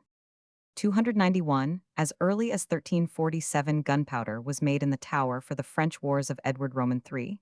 Pulvis pro ingenii sways, as we read. The salt tower must have received its name from the storage of saltpeter. In 1380, Richard Roman II was lodged here for safety from Wat Tyler's mob, and here they seized the Archbishop Sudbury and murdered him. It was here in 1399 that Richard Roman II surrendered the crown to Henry Roman IV. Jack Cade's mob attacked the tower unsuccessfully. It was attacked again 10 years later with a similar result, and after this period the history of the fortress as a fortress may be said to terminate. From the time the tower combined the functions of a palace and a prison, it became customary for every new sovereign to ride in state to the coronation at Westminster through the city from the gate of the tower. Thus it was that Queen Anne Boleyn, who had figured in such a procession, was afterwards a prisoner, and was here condemned to death and beheaded on Tower Green. Here again her daughter, Elizabeth, after having been a prisoner during the reign of her sister Mary, passed out to her coronation, pausing on the way at the Lion Tower, where in a short prayer she compared herself to Daniel emerging in safety from the lion's den. The last English king who thus went to Westminster was Charles Roman II. He and his brother James Roman II were lodged in the tower on several occasions of public danger, but the Civil War, then recently ended, had shown plainly the weakness of medieval fortification against artillery. At the time of the death of Arthur Capel, Earl of Essex, who in 1683 committed suicide or was murdered in his lodgings in the lieutenant's house, both Charles and his brother were in the royal apartments. When the tower ceased to be used as a palace, the old buildings to the south of the keep fell into ruin and have now all disappeared. They included an annex of some size and importance which contained a few Roman bricks, possibly taken from such parts of the wall as here reached the river's bank.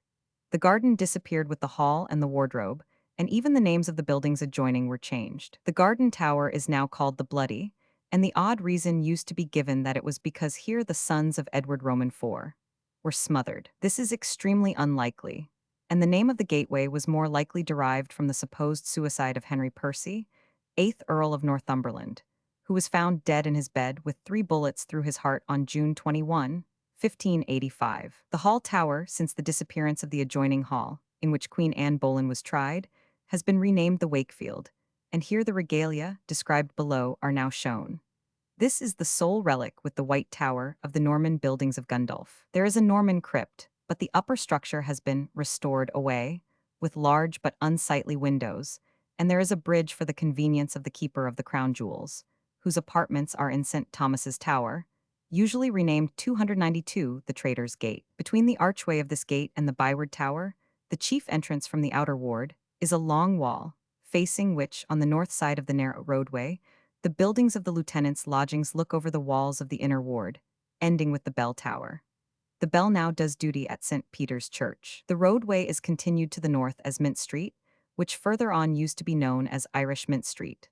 From the corner under the bell tower, we see the Beauchamp Tower, and beyond it again the Devereux. There is a walk along the leads of the roofs connecting the bell with the Devereux, and here, it is said by the Romance writers, Lady Jane, confined in the lieutenant's lodgings, used to meet her husband, who carved her name in his chamber in the Beauchamp Tower. The lieutenant's lodgings have of late been renamed the King's House, and in the late reign, the Queen's House, a change for which no reason has ever been assigned. The towers along the south curtain of the outer ward are the Cradle, so named probably from an arrangement for receiving supplies from a boat on the Thames, the Well, and the Devellin or Gallimans, so named after an old warder. On the north side are three comparatively modern forts called Legge's Mount, North Bastion, and Brass Mount, the first from George Legge, Lord Dartmouth, Master General of the Ordnance in 1682. On the eastern side of the inner ward are some old and, for the most part, unrestored buildings known as Martin's Tower, at the northeastern corner, Constable's Tower, Broad Arrow, and the Salt Tower, already mentioned. The regalia used to be kept in the Martin, which was also known as the Burbage or Brick Tower. Here in 1671, the crown, then in the custody of Talbot Edwards, was stolen by Colonel Blood, who carried it nearly to the gate of the Byward Tower before he was stopped. He was eventually pardoned by Charles Roman II. The Broad Arrow shows us what some of us remember, the Beauchamp before Salvin's ruthless restoration. The Church of St. Peter ad Vincula was so called from the Romanist saint's day, August 1, on which it was consecrated, and not from any allusion to the tower as a prison. It has often of late been described as a chapel royal, but if there is any chapel royal in the tower, it is St. John's. What we now see was built in 1512 after a fire. The old church was long vacant because of the murder, by the parson, of a friar named Randolph in 1419. Edward Roman IV proposed to place here a dean and chapter, but died before anything was arranged. Edward Roman VI put the church under the care of the Bishop of London, and it has since usually been served by a chaplain appointed by the Crown. The organ was formerly in the Chapel Royal at Whitehall. There are few monuments, but the burial places in the chancel of the headless bodies of two of the wives of Henry Roman VIII, as well as of the Dukes of Somerset and Northumberland, and some others, are marked by an encaustic pavement. 293, highly inappropriate to what Lord Macaulay described as the saddest spot on earth. There are several oratories in the different towers, as for example the apartments over the Traitor's Gate, known as St. Thomas's Tower, where the Keeper of the Jewels is lodged. A similar place for private prayer in the Wakefield Tower has been in great part obliterated.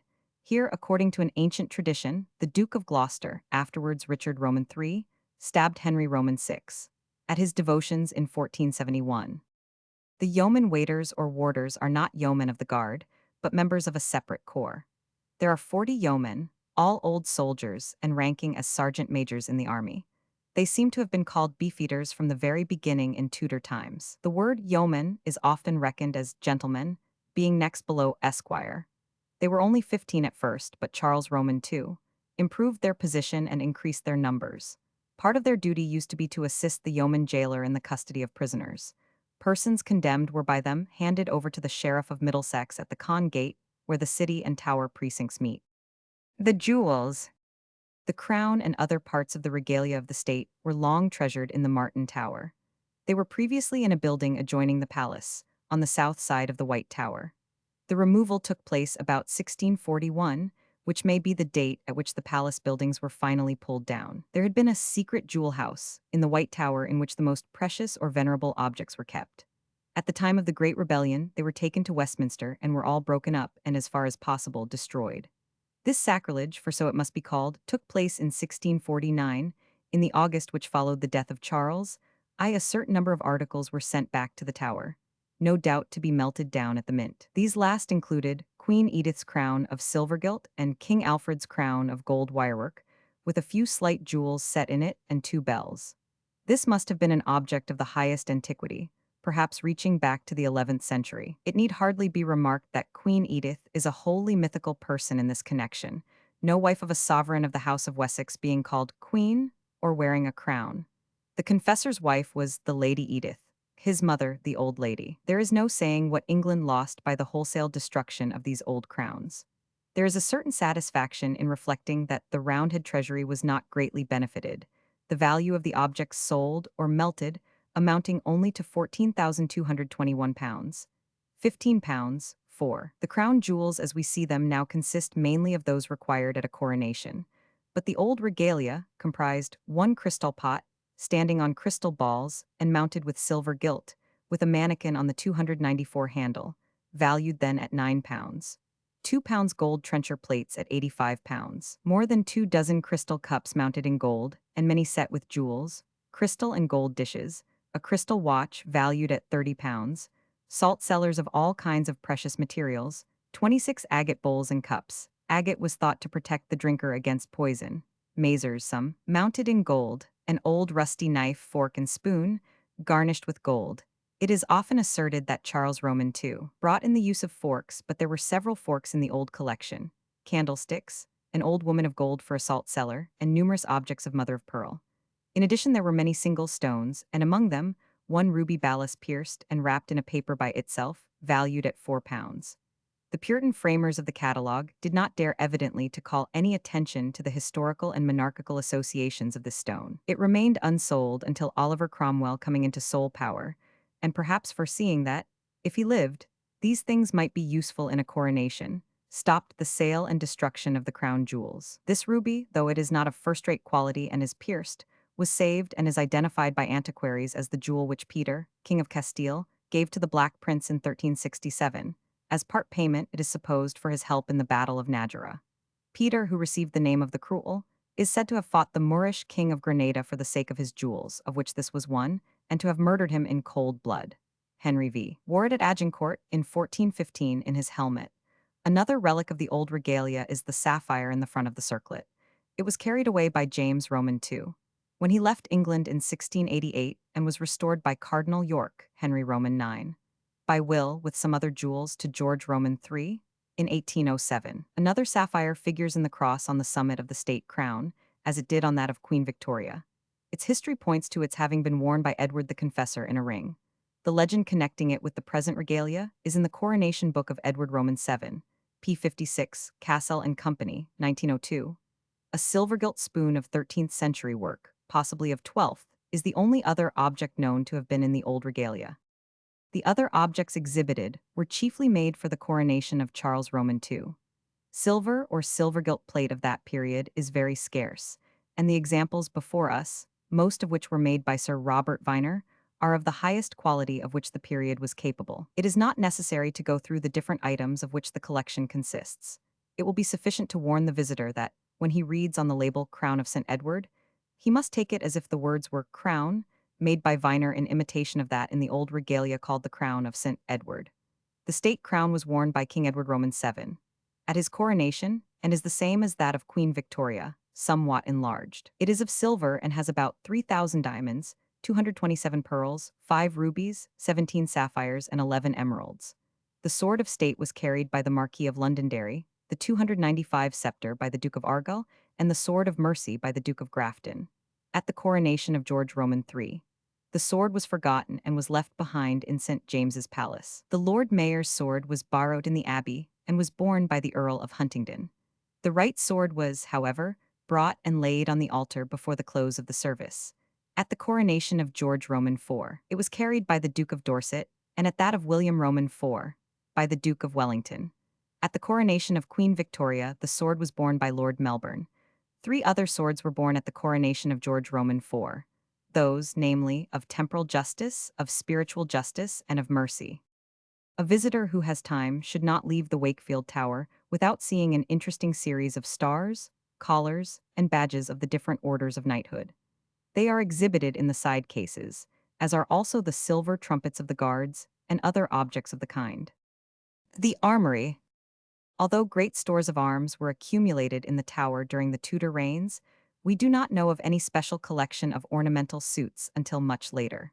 The armorers of Henry Roman VIII, men from Italy and in particular from Milan and Mantua, whence such words as milliner, portmanteau, and others, dwelt and worked at Greenwich, where in the Green Chamber were 12 suits of tilting armor for men and horses, in the Great Chamber, 9, and in the Harness Chamber, 7, some of them still incomplete when the inventory was made in 1631. The tilting suits were removed to the Tower in 1660. Previously, the arms stored there were chiefly for soldiers, and comprised, in the reign of Elizabeth, 2,000 equipments for foot soldiers, known as demi-lances, as many corselets, 1,000 shirts of mail, 3,000 morions or helmets, and as many steel caps, called skulls, in the inventory. Towards the end of the reign, the more ornamental horse and tilting armor began to be brought up from Greenwich, but the removal was not complete till the time of Charles Roman II.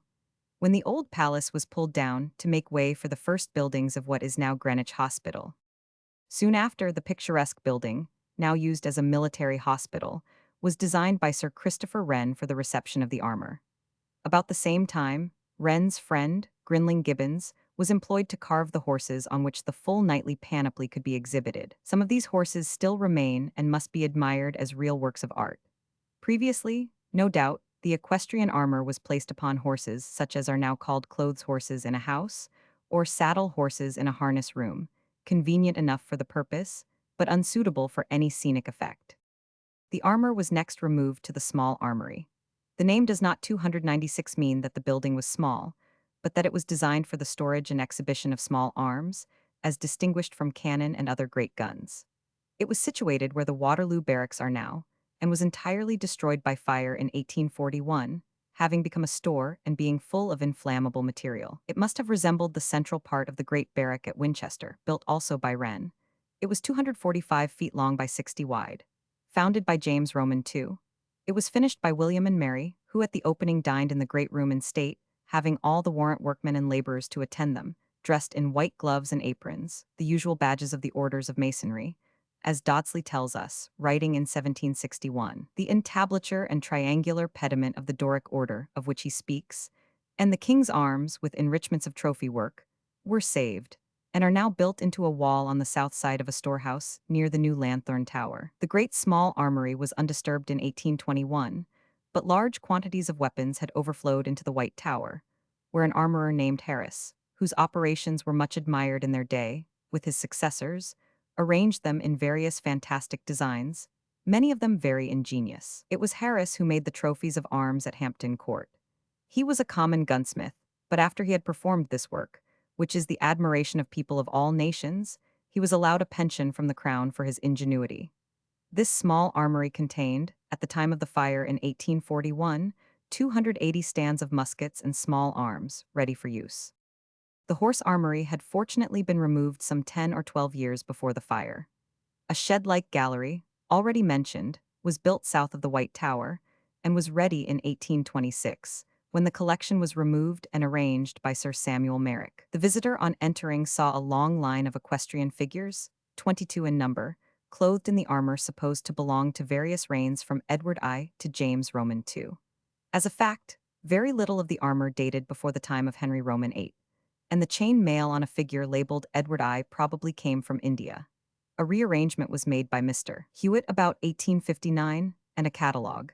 10 years later, a further arrangement was carried out by Mr. Planch. In 1883, the whole collection was removed to the upper stories of the White Tower, where it has been examined and put into something like order by Lord Dillon, whose views are considerably more scientific than those of Merrick, Hewitt, or Planch. The change in the aspect of the collection is considerable, and the visitor may be certain of a great number of pieces of which few could be considered authentic before. Lord Dillon calls attention to the mounted figure in chain mail, which used to do duty for Edward I, and before that, for William the Conqueror. There are several other suits of Oriental armor, but this one seems, in part at least, to be Persian. The only dated suit was sent to Charles Roman II, by the Great Mogul about 1660. In the so-called council chamber is a suit worn by Lord 297 Waterford at the Eglinton tournament. It shows armor of the time of Richard Roman III. Several suits made for Henry Roman VIII are beside it, and some also from Nuremberg of the same date. The finest was sent over in 1514, having been made by Conrad Sensenhofer, whose mark is on the helmet.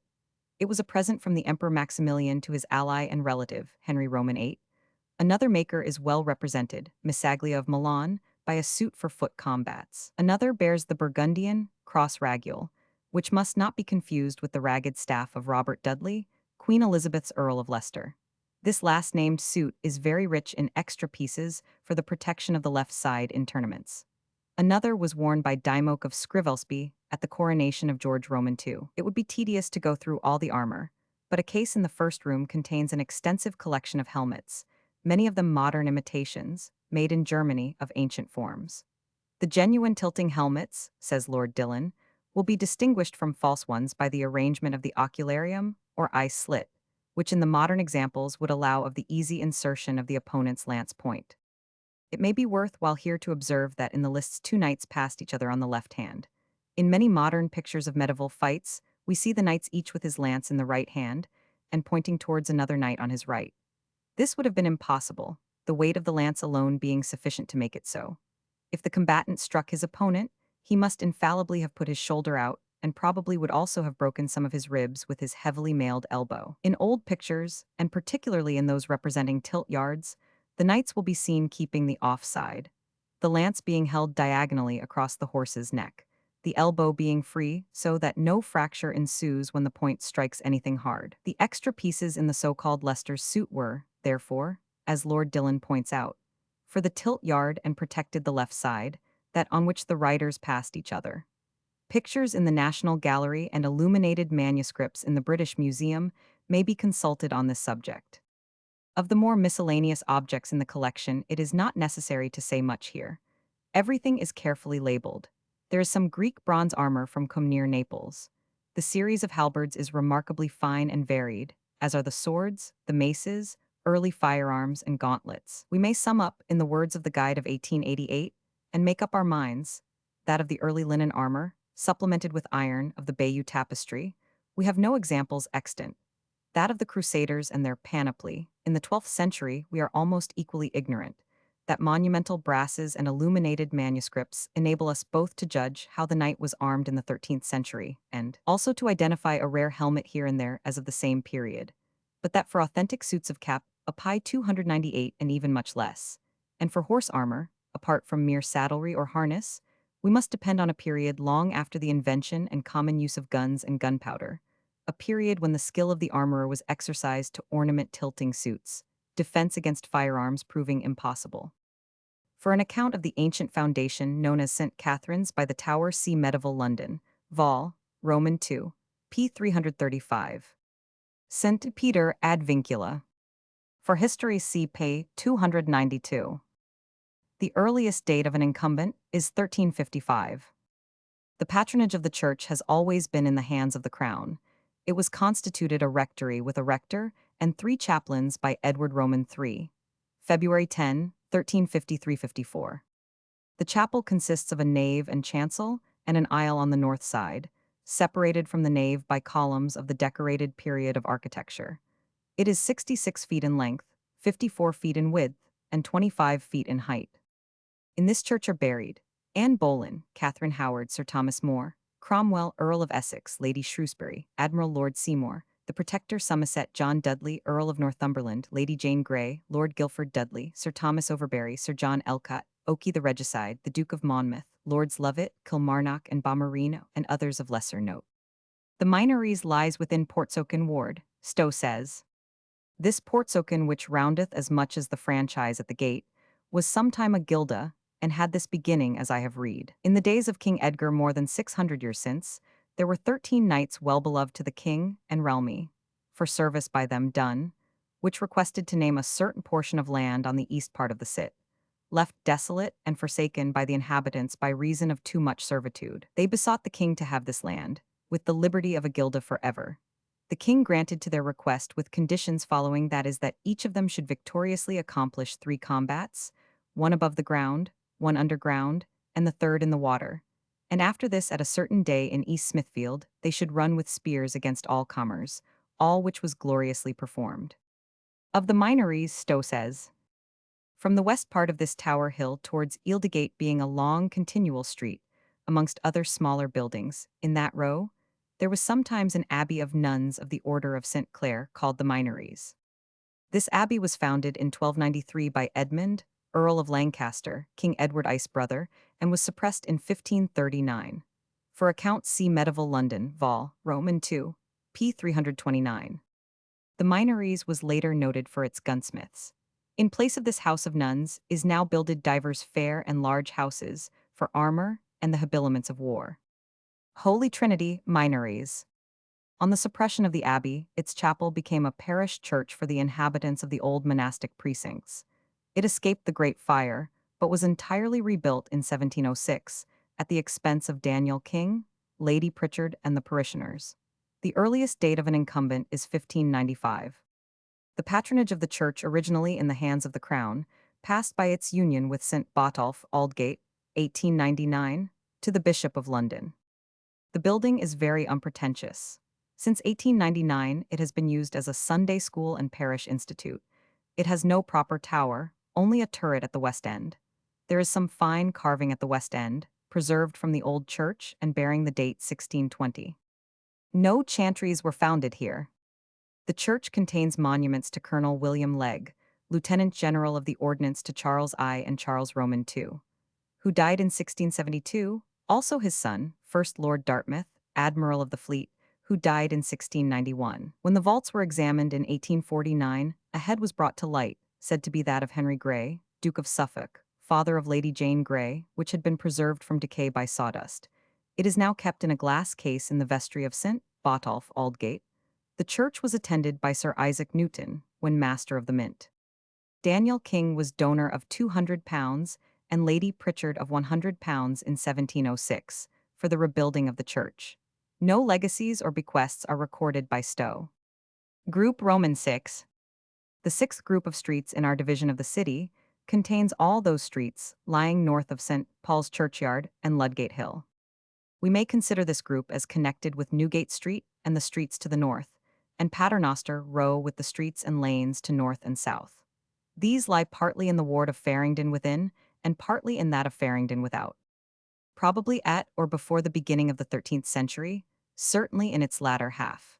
The present two wards of Farringdon without and Farringdon within formed but one ward under one alderman. That ward in early records is found named, as are most other wards after its successive aldermen, thus: Ward of Anquetin d'Auvergne, 1276-77, Riley's Memorials; the ward which was that of Ralph Lefevre, 1278, Ward of William de Farndon, 1283, Ward of Wilhelmy de Farindon Infra et Extra, 1286-87. Yet just before the last date the ward was called after the two city gates which it contained, thus: Warda de Lodgate at Newgate, Wilhelmus de Farndon Aldermanus, c. 1285, Sharp, Calendar of Wills, and so it continued some time, for we find Warda Ludgate at Newgate Presentat Nishalam de Farndon Aldermanum, 1293. In each case the whole ward, both within the gates and without, is intended, but it is said that the part without the gates was sometime known as the ward of Fleta Street, Riley's Memorials. In the 14th century, the name of William de Farindon became permanently attached to this ward, as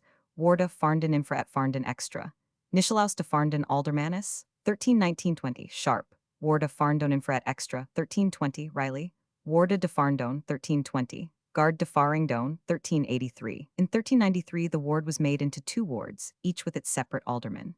Henceforward the aldermanry without the walls was known by an equivalent to the present style, as Ward of Farndon without, 1415, Riley, Ward of Farringdon without, 1416, Riley, Ward of Farringdon without, 1444, Catalogue of Ancient Deeds, Ward of Farringdon extra or without, 1598, Stowe, and so on with varieties of spelling. The Roman Gate of the West stood a little to the north of the later gate. The massive alcoves of the gate were uncovered in Giltspur Street near the end of the 19th century. 301, according to Stowe, the new gate was erected by Henry I to relieve the traffic which had been stopped by the enclosures of St. Paul's precinct. Formerly, he said, the traffic had been conducted along a single street leading from Aldgate to Ludgate. There is evidently some confusion here. The West Gate is mentioned in a charter dated 857. It is possible that it means Ludgate. It is not, however, probable that the Saxons allowed the trade of the north and the west, which was brought down the great highway to the Marsh of Thorney, and was then, even before the Roman occupation, diverted along Oxford Street and Holborn, to resume its old course across the Marsh and Thorney Island, or that they would have gone out of their way to construct a new line of route along the present Piccadilly and the Strand.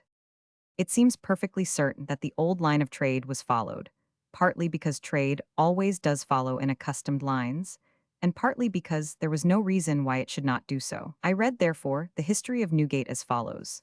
The Roman highway lay along Oxford Street and Holborn. It crossed the Valley of the Fleet by a causeway through the mud and by a bridge over the stream. The causeway kept in place by piles, and the bridge also resting, wooden piles.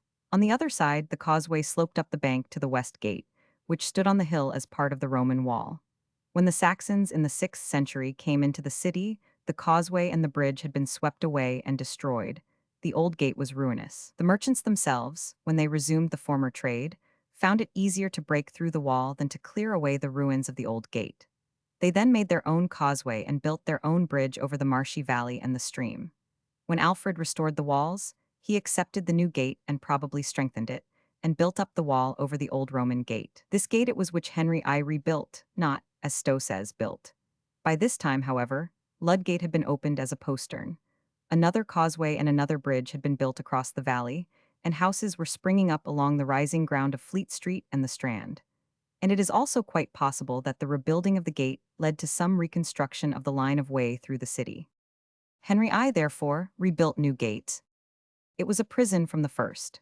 All the city gates were prisons, the upper chambers being strong and easily guarded by the permanent watch below. Newgate, however, became a more important prison than any of the others, as appeareth, says Stowe, by records in the reign of King John and of other kings. It would take a whole volume to pass in review the prisoners of Newgate. Let me take one, an obscure person, because he belongs to the life of London, whereas the better-known prisoners belong to the history of the country. It was on the eve of Pentecost, 1388, that William Wotton, alderman of Dowgate, went to the shambles in Newgate Street and asked of one Richard Bull, a butcher, the price of 302 certain pieces of beef. Richard replied that it was 4 shillings. That, said the alderman, is too dear. Quoth Richard impudently, I do verily believe that the meat is too dear for thee, who, I suppose, never bought as much meat as that for thine own use. Observing then that the inquirer wore an alderman's hood, he asked, Art thou an alderman? Yes, William Wotton replies, Why askest thou? Whereupon he said, It is a good thing for thee and thy fellows, the aldermen, to be so wise and wary, who make but light of riding on the pavement, as some among ye have been doing. Here we have reference to some grievance of the day. Why should the aldermen ride upon the pavement? One supposes that the pavement was meant for the convenience of the stalls and not intended for horses. It was constructed in 1339. However, William Wotton very speedily had this impudent butcher laid by the heels in Newgate.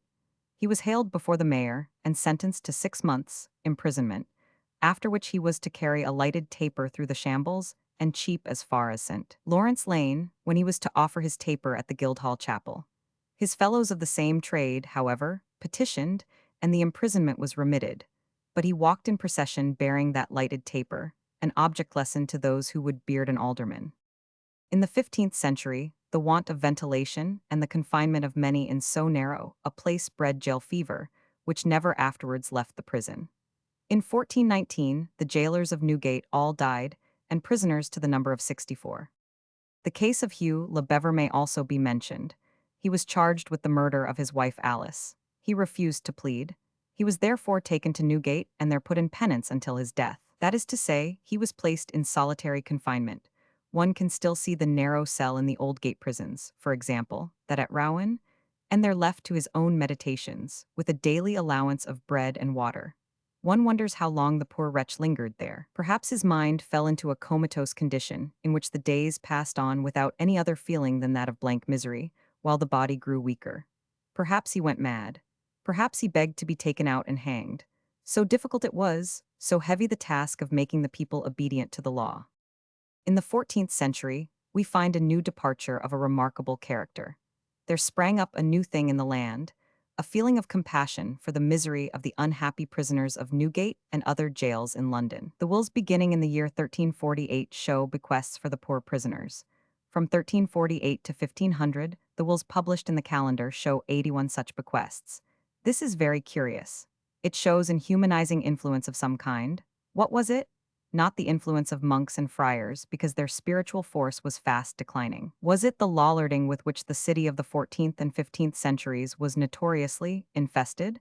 The question is not easy to answer, but the fact remains. 303 further, we find that light bread was confiscated and given to the prisoners of Newgate, that all other kinds of food, when confiscated for any reason, were also sent there, and that broken meats were sent to the prison from all men's tables. It would appear, therefore, that no food was supplied to prisoners at the time, and inhuman practice followed, until their abolition, by all the debtors' prisons, causing for hundreds of years miseries unspeakable and incredible, were it not that compassion is a plant of such slow growth and so fragile. The outbreak of jail fever of 1419 was caused by the well-meant but injudicious action of the mayor and corporation. They issued an ordinance, the reason of which is explained by the preamble. Whereas the commendable intentions and charitable purpose of those who have been governors and presidents of the city of London heretofore have ordained a prison, called Ludgate, for the good and comfort of poor freemen of the said city who have been condemned, to the end that such poor prisoners might, more freely than others who are strangers, dwell in quiet in such place, and pray for their benefactors, and live upon the alms of the people. Now, from one day to another, the charitable intentions and commendable purposes aforesaid are frustrated and turned to evil, inasmuch as many false persons, of bad disposition and purpose, have been more willing to take up their abode there, so as to waste and spend their goods upon the ease and license that there is within, than to pay their debts. And, what is even more, do therein compass, conspire, and imagine oftentimes, through others of their false coin, to indict good and loyal men for felonies and treasons of which they have never been guilty. In other words, freemen of the city chose rather to live in the jail of Ludgate, on the alms provided for poor prisoners, than to work and pay their debts. And, worse still, they made use of their time to get up conspiracies against honorable citizens. The only remedy that could be devised was to move all the prisoners to Newgate and close the jail. This was done in the month of June, but in November, Richard Whittington being mayor, it was found that most of the wretches taken to Newgate had died there, by reason of the fetid and corrupt atmosphere, whereupon Ludgate was reopened, seeing that every person is bound to support and be tender of the lives of men. In April 1431, Whittington being dead, the prisoners of Ludgate were once more removed to Newgate, and, to the general indignation, 18 of them were led through the streets, pinioned as if they had been felons, to the sheriff's compter, probably with the view of not crowding Newgate again. But in June of the same year, they were all taken back to Ludgate, which remained a debtor's prison for the citizens of London till the year 1762, when the gate was taken down and the prisoners removed to the London workhouse in Bishopsgate Street. This double removal looks as if works of enlargement or of repair were in progress at 304 Ludgate. 20 years later, in 1454, it was greatly enlarged by Dame Agnes Forster. See also p. 196. Meanwhile, however, Newgate and prison had been enlarged or practically rebuilt by Whittington, who began it, and his executors, who finished it. He seems to have furnished the prison with additional chambers on the south side. It is pleasant to think that one of the last actions of this great and good man was to improve the fetid and corrupt atmosphere in the noxious prison of Newgate. It may be remarked that the gate was decorated with a bas-relief of the famous cat, showing that there was current in Whittington's own life the story of the cat. Newgate Market, 1856. Other works of repair, enlargement, and restoration were carried on in 1555 and in 1630. In 1666, the gate and prison were destroyed in the Great Fire, but rebuilt in 1672. The gate was removed in 1767, and now the prison has been demolished also. The modern account of Newgate Prison will be found in London in the 18th century, p. 538. Outside Newgate and on the western edge of the river, there was a suburb dating from very early times. It grew up round Smithfield, where horses were bought and sold, and where young men shot with the bow and ran and wrestled. It contained the people who belonged to the service of the religious houses there, 305, and those who belonged to the hospital. We also find, outside Newgate, rents in the 13th century, and bakehouses and tanneries also outside Newgate, while the Spurriers in 1355 are enjoined to work in their quarters outside Newgate until curfew rings from St. Sepulchre's Church. Newgate, 1799. Within Newgate, where a pavement was constructed to keep the stalls from the mud of the unpaved street, was the Market of the Shambles. Here were two churches, St. Ewan S. at the northeast corner of Warwick Lane, and St. Nicholas Fleshambles in what is now King Edward Street, formerly Butcher's Lane or Stinking Lane. Both parishes were united to form that of Christ Church after the dissolution. Newgate Market is generally spoken of as a meat market only, which in later years it became, but formerly many other things were sold there. It is the natural tendency of markets to admit goods for sale other than those for which they were created. Thus we find in the 14th century that wheat was sold in the corn market of Newgate, that poulterers who were freemen had to sell their fowls either in Newgate Market or else west of the Tun in Cornhill, that cheese brought into the city by foreigners had to be sold in the market between the Shambles and Newgate and nowhere else, that blacksmiths were forbidden to sell their goods 306 except in the pavement of Newgate or else by the Tun of Cornhill, and that pork was also sold in the market. Further investigations would doubtless bring to light the fact that it became a general market. There was a great deal of trouble with the butchers. They were an unruly class. We have seen how one of them was put to shame for impudence. They persisted in pouring the blood from the shambles down the gutters. They carried the offal through the streets and threw it into the river at the temple. In 1369, strict ordinances were passed that animals should be slaughtered outside the walls. As the butchers disobeyed the law, it was again proclaimed 2 years later, with the exception for the butchers of East Cheap and the Stocks.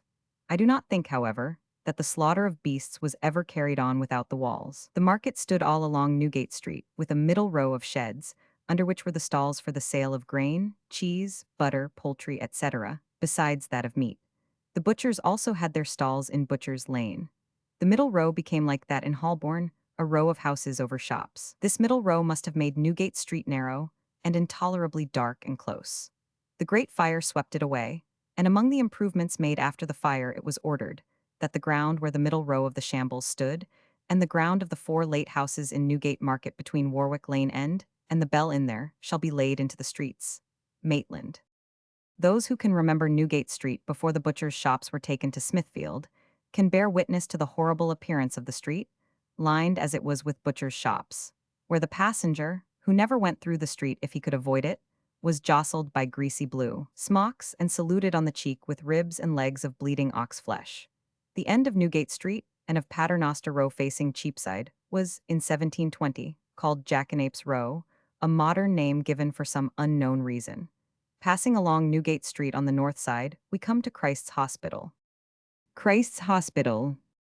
When we pass from the pre-Reformation schools to the great institution of Christ's Hospital, which has become indissolubly associated with the name of Edward Roman VI, the first Protestant king of England, we might expect to find that we passed from darkness to light, from groping in the dark after fragmentary hints of evidence, to an era of charters and documents well known and well understood. Yet there is no great school, the history of which has been more misunderstood or misrepresented than that of Christ's Hospital. In 1898, at the laying of the foundation stone of the new buildings at Horsham, Sussex, which are destined to convert Christ's Hospital from a London school into a non-local public school, 307 the Duke of Cambridge, as chairman of the governors of Christ's Hospital, gave the layer of the stone, the Prince of Wales, a succinct version of the story of its origin.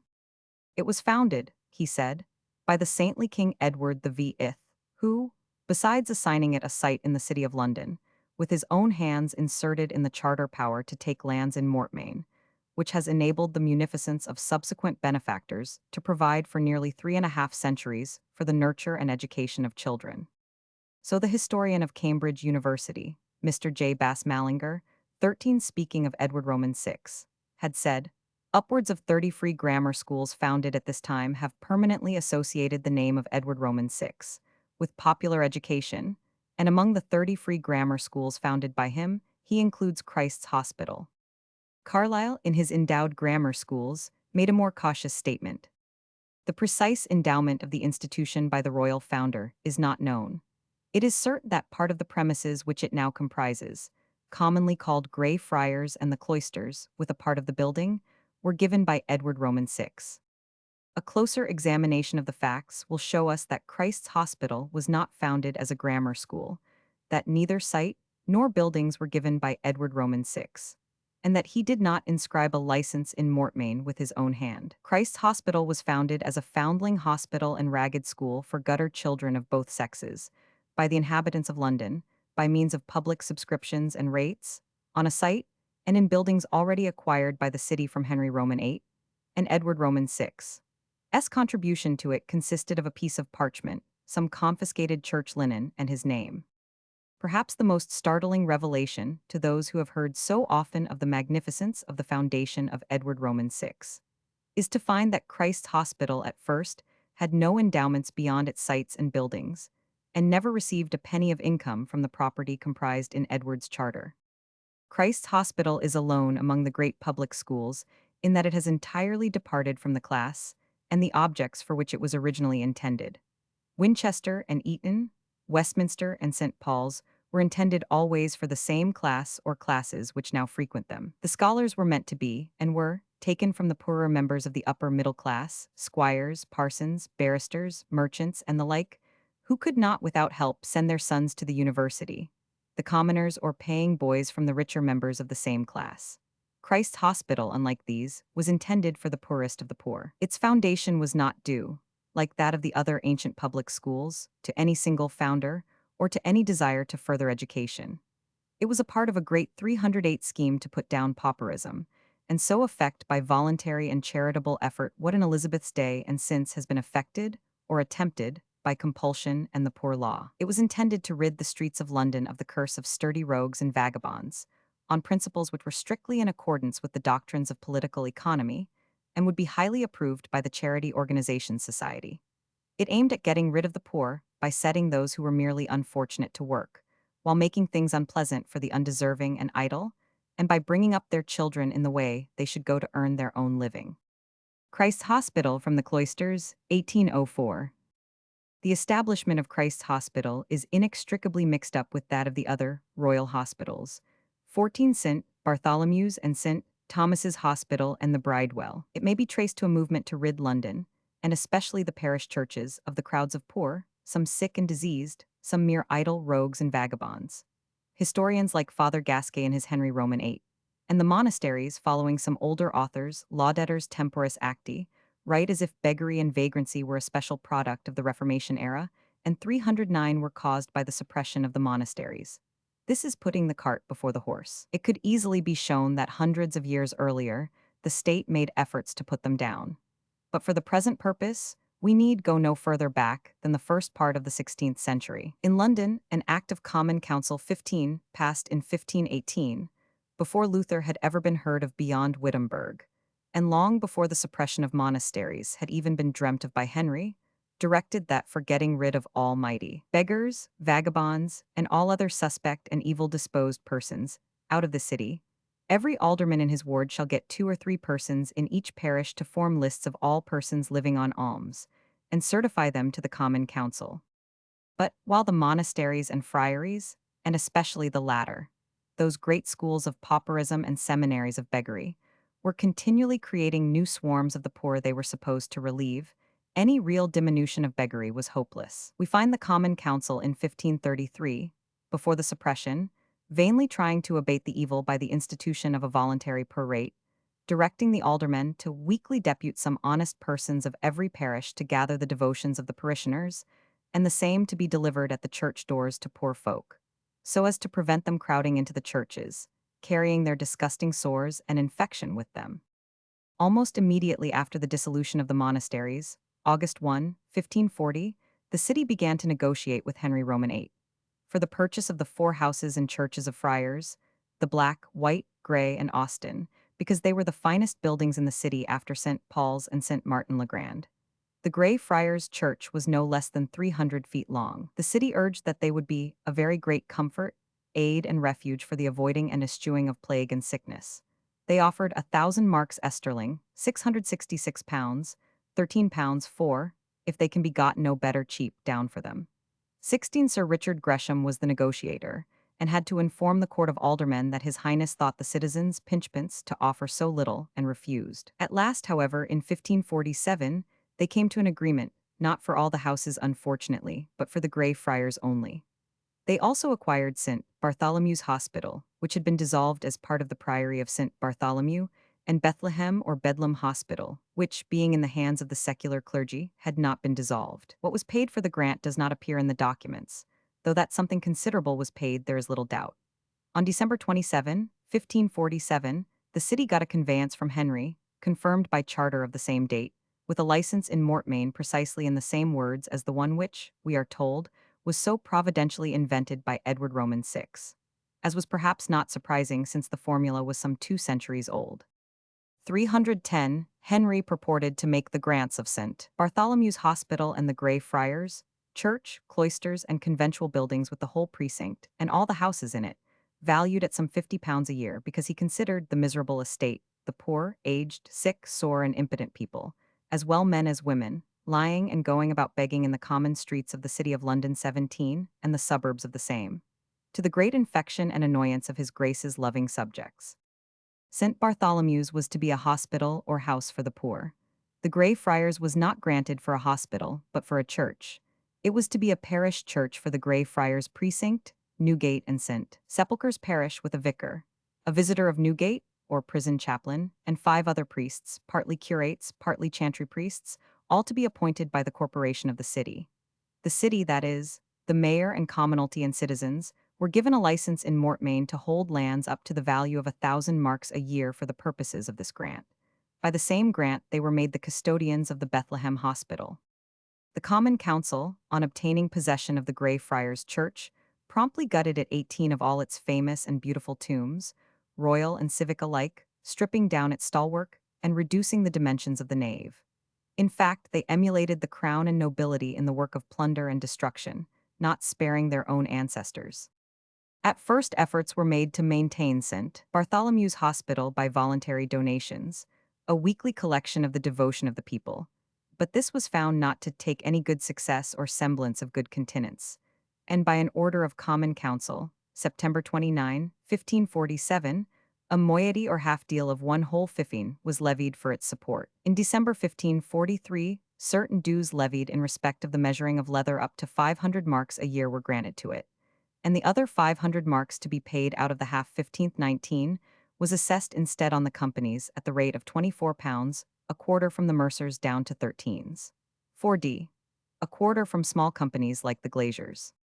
In 1549, the city was already in treaty with the Protector Somerset 20 for the alteration of parcel of the foundation of the House of the Poor. Nothing, however, was done during his stormy reign, which ended by his being sent to the Tower in January 1550. In the following Lent, Lever 21, the master of St. John's College, Cambridge, preached some famous sermons at St. Paul's Cross, inveighing against the breach of the acts of dissolution both of monasteries and chantries, according to which the proceeds were to be applied, for erecting of grammar schools, the further 311 augmenting of the universities and better provision for the poor. He voiced not merely the wishes of his own college and university, but also those of the City of London. Edward Roman 6's action has been attributed to a sermon of Ridley, the martyr, the Bishop of London, in 1552. It seems doubtful, however, whether Ridley was the prime mover or only an agent of the city. A letter of his own, intended to be pathetic, but which surely must have had a ring of comicality even to his contemporaries, goes to show that Lord Mayor Sir Richard Dobbs was the originator of the movement. O Dobbs, Dobbs, alderman and knight, thou in thy year didst win my heart for evermore for that honorable act, that most blessed work of God, of the erection and setting up of Christ's holy hospitals and truly religious houses, which by thee and through thee were begun. Thou didst plead their cause, the cause of Christ's silly members. Yea, and not only in thine own person thou didst set forth Christ's cause, but to further the matter thou broughtest me into the council chamber of the city before the aldermen alone, whom thou hadst assembled there together to hear me speak what I would say as an advocate by office and duty in the poor man's cause. 22. The bishop, in fact, acted as the bishops of London now do, as a kind of public orator and common vouchee of all charitable organizations. He was not the originator or organizer. The detailed story of the foundation is told in an account written by J. Howes, renter of Christ's Hospital, in the form of a delightful dialogue between Dignity, an Elizabethan alderman and duty, or Howes himself 23. Dobbs, he tells us, with the bishop and a few others, devised a book to provide for the various classes of poor. First 24, they devised to take out of the streets all the fatherless children and other poor men's children that were not able to keep them, and to bring them to the late dissolved house of the Grey Friars, which they devised to be an hospital for them, where they should have meat and drink and clothes, lodging and learning, and officers to attend upon them. They also devised that there should be provision made to keep the sick from the whole, and laid a plot or plan to have purchased Finsbury Court, and there to have kept the children in fresh air in the time of sickness, because they feared lest through the corrupt nature of the children, who might infect one another, being packed up in one house, and so put the whole city in danger of infection. Then the governors devised that the sucking children, and such as were not able to learn, should be kept in the country, and always at Easter brought home. The lame and aged poor were to be removed to St. Thomas's Hospital forthwith. The Lazar people should be removed out of the streets, and have 312 monthly pensions paid to them to the end they should not annoy the king's subjects resorting to the city. and all the decayed poor citizens should be made known, and every one of them have weekly a pension according to his necessity. But all the idle and lusty rogues, as well men as women, should all be taken up and conveyed into some house, where they should have all things necessary, and be compelled to labor. A committee of 30 was appointed to collect statistics. They reported that the number to be provided for was fatherless children 300, sore and sick persons 200, poor men overburthened with their children 350, aged persons 400, decayed householders 650, idle vagabonds 200. They then set to work to provide ways and means. The Committee of 30 found close on £1,500 themselves. The parsons were set to work to extract weekly pensions from their parishioners. Boxes were distributed to the wardens of every company. There was a devise that every honest householder in London should have a bill printed, wherein there was a glass window left open for his name and for his sum of money, and the church wardens were to get these filled in. In February 155,125, the city began to negotiate for the purchase of the hospital in Southwark, the Hospital of St. Thomas of Becket in Southwark, which until the dissolution had been in the hands of Augustinian canons. On the 25th March, the Privy Council granted an order for the purchase to be carried into effect. A detailed estimate of the charges and net income of the hospital on the proposal to purchase is extant at the Record Office. 26 From this, it appears that the total gross value of its possessions was £314, £17, 1.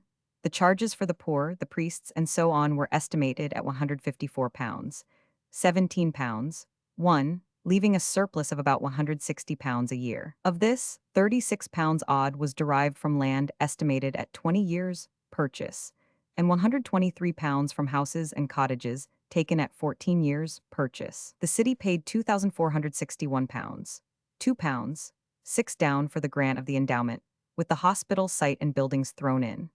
The transaction was completed by letters patent of August 12 and 13, 1551, which included a license in mortmain up to £46 a year above the issue of the lands, i.e. £200 a year in all. Having acquired St. Thomas's Hospital for the sick poor, the city next set itself to work to petition 27 the king for a grant of the old palace of Bridewell. For 313, the proposed inhabitants of this they had in readiness most profitable and wholesome occupations for the continuing in godly exercise, which is the guider and begetter of all wealth, virtue, and honesty. This was followed up by a further grant of the Savoy Hospital, founded by Henry Roman VII, on the site of the old mansion of John of Gaunt, and completed by Henry Roman VIII. It was intended for old soldiers and pilgrims. We gather from Howes that the motives of the king in making the grant of Bridewell and of the revenues of the Savoy Hospital to Christ's Hospital were not of the very highest order. What says dignity should move the king to depart from so beautiful a house as Bridewell was, so richly garnished, with so great charges, and being so late builded, and to convert the lands of the Savoy to the city? The situation of Bridewell, replies Duty, was such that all the cost was cast away. There was no coming to it but through stinking lanes or over a filthy ditch, which did so continually annoy the house, that the king had no pleasure in it. And therefore the king being required by the citizens to convert it to so good a use, God moved his heart to bestow it to that use, rather than to be at any charge in keeping of it, or to suffer it to fall down, and so not profitable to any. And this, I am sure, was the reason that moved the king. For at that time it stood void and was daily spoiled by the keepers. And now as touching the turning over of the Savoy lands, you shall understand that the Savoy was erected by King Henry VI in the time of papistry, chiefly for pilgrims, wayfaring men, and for maimed and bruised soldiers, that they might have meat, drink, and lodging for a time, the pilgrims being suppressed and so no use of them. And as for such wayfaring men and soldiers as that house did commonly harbor, they were none other but common rogues and idle pilfering knaves, which they received in at night, and every morning turned out at the gates without meat, drink, or clothes, and so lay wandering all day abroad seeking their adventure in filching and stealing, and at night came and were received in again. And so the Savoy was nothing else but a nursery of all villainy. The revenues and profits of the rents came wholly to the use of the masters, who were priests and officers of the house. And so the virtuous Prince King Edward had great reason in converting the lands to the city, where the poor received the profits. The Savoy lands were worth £450 a year, but the institution was in debt to the amount of £178, which the city had to pay off, and they also had to pension the officers of the Savoy Hospital to the extent of £101, £6, 8 a year. According to Howes, all the income from endowment went to St. Thomas's Hospital, the Bridewell was maintained by labor, and Christ's Hospital chiefly by the liberal devotion of the citizens. But if any one of these three wanted then, the other two did supply the lack. 314 Meanwhile, on July 26, 1552, the city began to repair the Grey Friars for the use of the poor children. Separate committees of the 30 above mentioned were appointed to prepare or make sweet the various places for the poor. That for Christ's Hospital consisted of Mr. Rowe, which was afterwards Lord Mayor, as treasurer, and Stephen Cobb, John Blondell, Thomas Lodge, Thomas Bartlett, Thomas Eaton, and Richard Grafton as surveyors. The late dissolved Grey Friars at that time, 28 stood void and empty. Only a number of whores and rogues harbored therein at nights, saving one Thomas Bricket, vicar of Christ Church, with whom the governors compounded and bought all his tables, bedsteads, and other things, and made out of his lodgings a compting house and lodging for their clerk. Then they appointed officers, a warden, clerk, steward, butler, under-butler, cook, 2 porters, surgeon, barber, tailor, coal-keeper, a mazer or bowl scourer, a matron, 25 sisters or nurses, a porter, and a sexton. With them were also the schoolmasters in the old triple division of grammar, song, and writing, with reading, assumed in the ordinary grammar school to have been already mastered, added. There was Pound SD, a grammar school maester, John Robinson, whose yearly fee was 1500. A grammar usher, James Seymour 1000. A teacher to write, John Watson 368. Schoolmasters for the petties ABC, Thomas Lowes and Thomas Cutts, whose yearly fees to each of them was 213.4. A schulmeister for music 213.4. A teacher of pricksonge, whose yearly fee was 213.4. John Watson, the writing master, was also clerk, in which latter capacity he received £10 a year. The status of the various teachers may be judged from the fact that the head surgeon received the same stipend as the head schoolmaster. The under-surgeon received £4 against the ushers £10, while the arts got £8. The obsize, i.e. ABC or elementary schoolmaster, received 13s, 4d, a year more than the barber and a great deal less than the porters, who had £6 a year each. The foundation was a stupendous charitable effort, the money it cost being certainly underestimated by the common reckoning at 12 times the then value, or £30,000 of our money. It included, for instance, 500 feather beds and 500 pads of straw to put under the feather beds, and as many blankets and 1,000 pair of sheets from one contractor alone. In all, double that number was provided, but many there were that brought feather beds, coverlets, sheets, blankets, shirts, and smocks, and disbursed great sums of money, which never came to any public account.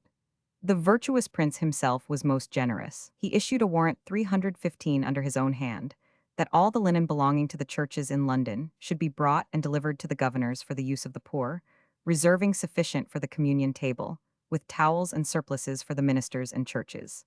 The linen, we are told, did good service, and especial in St. Thomas Hospital.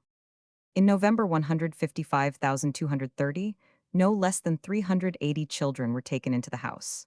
At first, the idle men and women were also brought into Christ's Hospital and put in what is now IE. In 1582, the schoolmaster's house, where they were kept from doing any further harm, although not employed to any occupations, for the place served not. When Bridewell was obtained, the workhouse folk were removed there, but this was not before midsummer 1554.31. The preparation of Christ's Hospital was entirely done by voluntary contributions. For St. Thomas, the city granted £100 and turned over to it £50 a year of that which had been purchased from the king. But no endowment income was forthcoming for Christ's Hospital, nor is it possible to ascertain how much capital was given for Christ's Hospital alone, as the contemporary state and charge of the new erected hospitals, AD 1553-32, gives the cost of St. Thomas, indistinguishably mixed with that of Christ's Hospital. The total was £2,479, £15, 10, towards which £2,476 was received in subscriptions and donations. Though Christ's Hospital was in full working order from November 1552, the legal foundation, which appears to have been delayed by the conclusion of the arrangements about Bridewell, was not complete till June 1553. An indenture of covenants, dated June 7 Edward Roman 6. 1553, was made in English between the king and the mayor, commonalty, and citizens of London, which was carried out by letters patent in Latin on the 26th June. The patent contained grants of the manor of Bridewell, the lands belonging to the Savoy Hospital, and the bedding in the same, but not the hospital itself. It created the city corporation, a special corporation with a separate common seal, by the name of the governors of the possessions, revenues, and goods of the hospitals of Edward VI, King of England, of Christ, Bridewell, and St. Thomas the Apostle, and gave them a license in Mortmain to hold lands for the purposes of the three hospitals up to 4,000 marks, £3,333, £16, 8, a year. The charter, in the most distinct terms, emphasizes the poor law character of the foundation, and states also with equal distinctness that the idea did not originate with the king. Whereas we pitying the miserable estate of the poor, fatherless, decrepit, aged, sick, infirm, and impotent persons, languishing under various kinds 316 of diseases, and also of our special grace, thoroughly considering the honest and pious endeavors of our most humble and obedient subjects, the mayor and commonalty and citizens of our city of London, who by all ways and methods diligently study for the good provision of the aforesaid poor, and of every sort of them.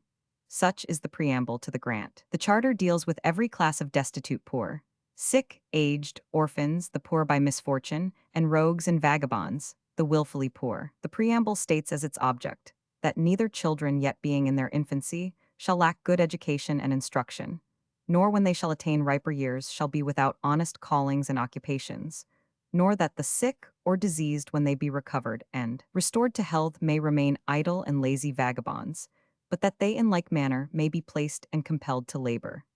In like manner, the conclusion of the charter is a grant to the corporation of power to search towns and playhouses and arrest ruffians, vagabonds, and beggars. The story of the boy king inserting the license in Mortmain with his own hands is absurd. The license, occupying a good quarto page of close print, is in the usual legal common form. The story arose, no doubt, from an exaggerated version of Strype's 33 tale that space was left in the patent for his grace to put in what sum it pleased him, up to the yearly value of which the city might hold lands in Mortmain for the hospitals, not Christ's hospital alone, but all together. He, looking on the void place, called for pen and ink, and with his own hand wrote this sum, 4,000 marks by the year. Unfortunately for the story, in the patent the sum is written in the same hand as the rest of the document, and the sum had been previously settled, since it appears in the agreement executed a fortnight before, and could not have been altered, without a breach of contract. In the agreement it is written in a different hand to the rest of the document, but there is no reason to think that it was Edward's own hand, which it does not the least resemble. So much for the legend of St. Edward the Roman 6. It is as apocryphal as the picture, said to be by Holbein, which hangs in the great hall of Christ's Hospital, and shows Edward on his throne surrounded by the council, giving the charter to the Lord Mayor on his knees, while 15 boys and 15 girls of the hospital kneel in the foreground, the smallest boy and girl facing the throne and holding up their hands in rapt admiration. It is a matter of history that the poor boy king died within a week of the date of the charter, July 6, 1553, and was invisible for many days before he died, a passing glimpse of him being exhibited to assure the people that he was still alive. The foundation of Edward Roman 6 nearly succumbed under his successor Mary. When she came out of Norfolk and was to be received into London, the governors set up a stage without Aldgate and placed themselves and the children on the stage, and prepared a child of the free school to make an oration to hear. But when she came near unto them, she cast her eye another way, and neither stayed nor gave any 317 countenance to them. She did not like the blue boys, said Howes, but if they had been so many grey friars she would have given them better countenance. According to him, the friars made great friends and great means to be restored to that house because it stood whole, and was not spoiled as other houses were, but they never durst open their mouths to suppress that house as long as Friar John was within the land. He tells a famous tale, how Friars Peto and Perrin did their good wills to have subverted all. But Friar John, a Spaniard, was brought by the rest of the commissioners to have his opinion, who, being there at dinner time and seeing the poor children set at the tables in the hall, and seeing them served with meat, he was so wrapped in admiration that suddenly he burst into tears, and said in Latin to the company that he had rather be a scullion in their kitchen than steward to their king. Alphonsus, the king's confessor, also supported them, while Dr. Story was made a friend by having been given the lease of the house where he dwelt, which was parcel of the friars, for he thought that if the friars were restored that then they would bring his house in question. While the Bishop of Chichester, being tenant of the chief lodging of the prior, was also friendly for the same reason. The children were therefore kept undisturbed, though Gardiner, Bishop of Winchester, when Chancellor, clapped Mr. Grafton fast in the Fleet for 2 days because he suffered the children to learn the English Premier when they should have learned the Latin abscise, A, B, C, S. There is plenty of evidence as to the class of children taken into Christ's Hospital. The most striking is a passage from Howe's book. A number of the children, he says, being taken from the dunghill, when they came to sweet and clean keeping, and to a pure diet died outright, and a number of them would watch daily, when the porters were absent, that they might steal out and fall to their old occupation. This is corroborated by the court book of the hospital, which unfortunately only begins in December 1556, with such entries as this. May 10, 1557, granted that a woman child left on Mr. Gunter's stall in Cornhill, and by him kept since Candlemas should be admitted.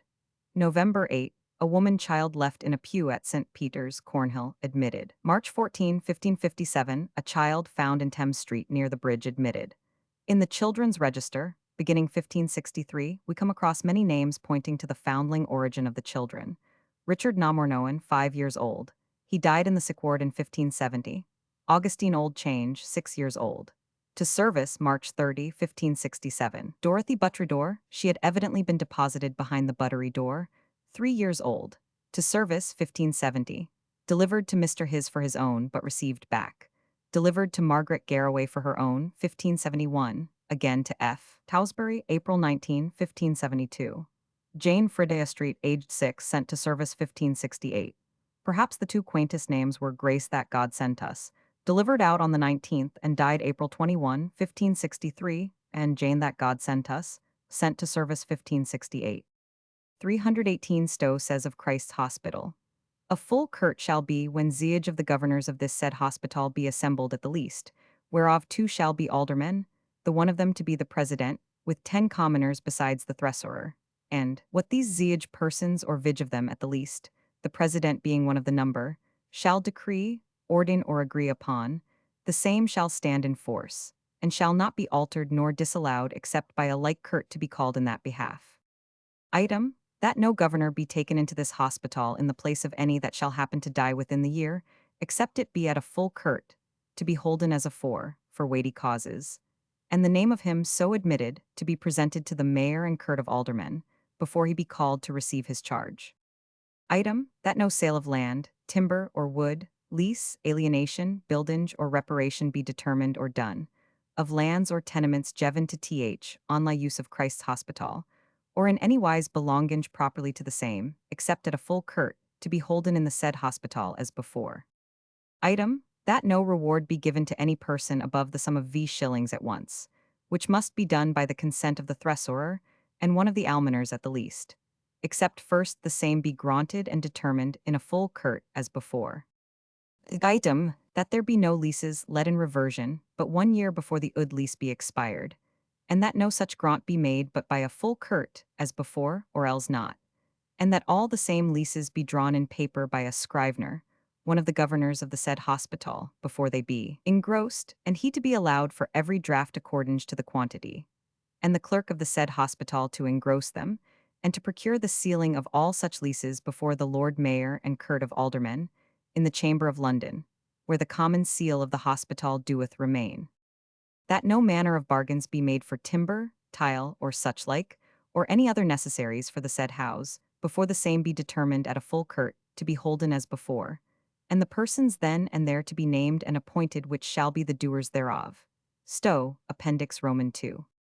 In 1680, Sir John Frederick rebuilt the hall at his own expense. Sir Robert Clayton rebuilt the east cloister and south front. In 1825, the hospital was largely rebuilt.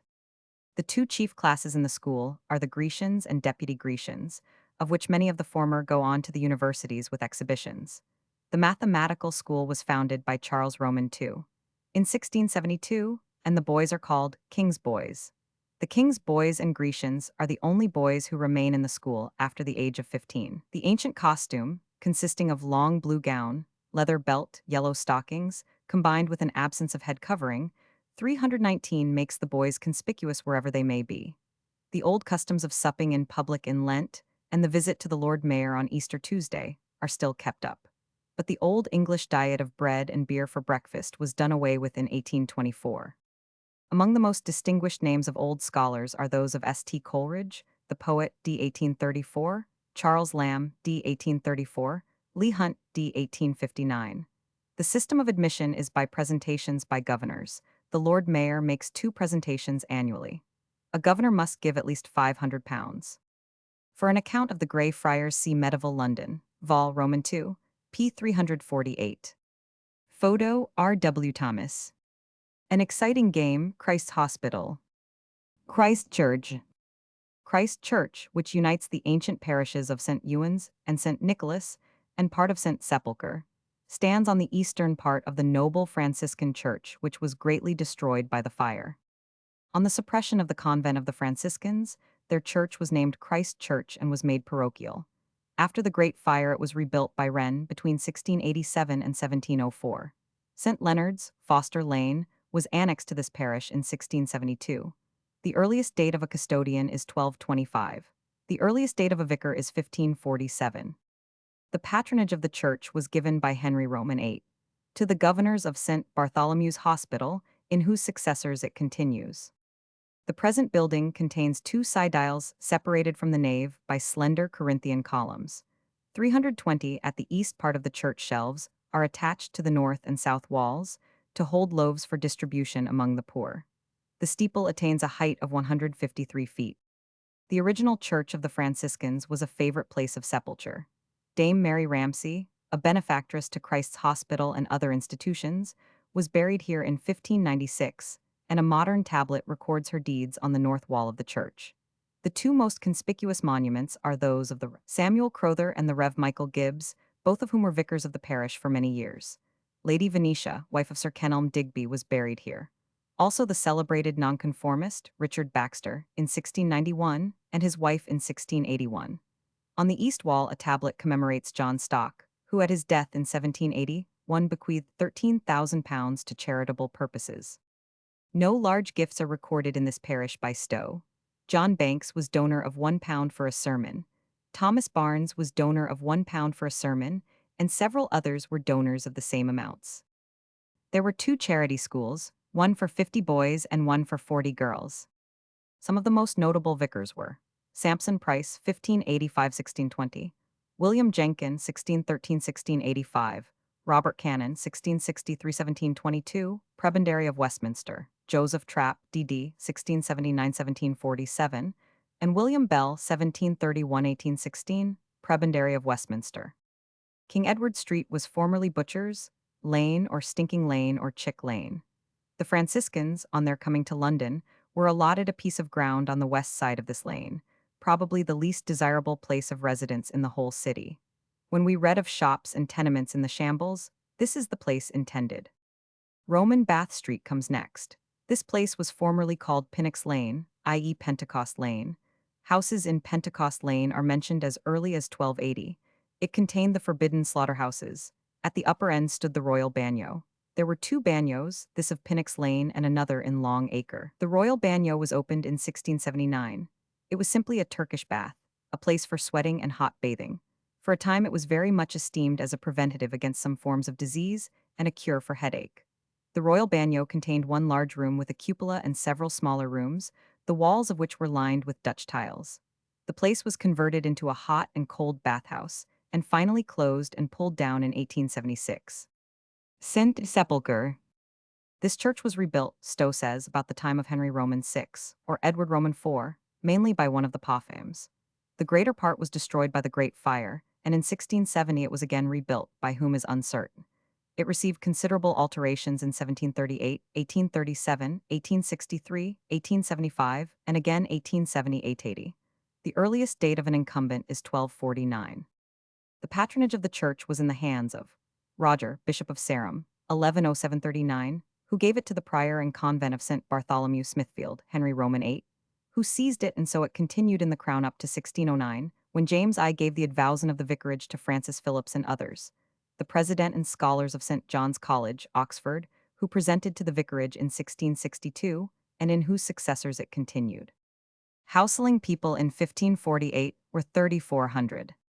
The church consists of a nave, chancel, and two side aisles, and an adjunct on the north side called the Chapel of St. Stephen. It measures 150 feet in length, 81 feet in width, and 149 feet 11 inches in 321 height to the summit of the tower. The organ was built by Renatus Harris and is considered one of his finest productions. Its case is said to have been the work of Grinling Gibbons. A chantry was founded here by John de Tamworth, who had a license from the king to assign one messuage and 16 cottages in the suburbs of London, for a chaplain to sing for his soul, on certain days in this church, February 20, 1373-74. Here also was founded the Brotherhood of Our Lady and St. Stephen, endowed by various persons with rents, etc., which fetched £9, 13, 4 and 1548. Roger Ascham, Queen Elizabeth's tutor and author of Toxophilus and the Schoolmaster, who died in 1568, was buried here, but has no memorial. Here also the remains of Captain John Smith were interred in 1631. He was governor of Virginia and admiral of New England, and author of the General History of Virginia. His monument has perished, but there is a replica of the original inscription on a plate on the south wall.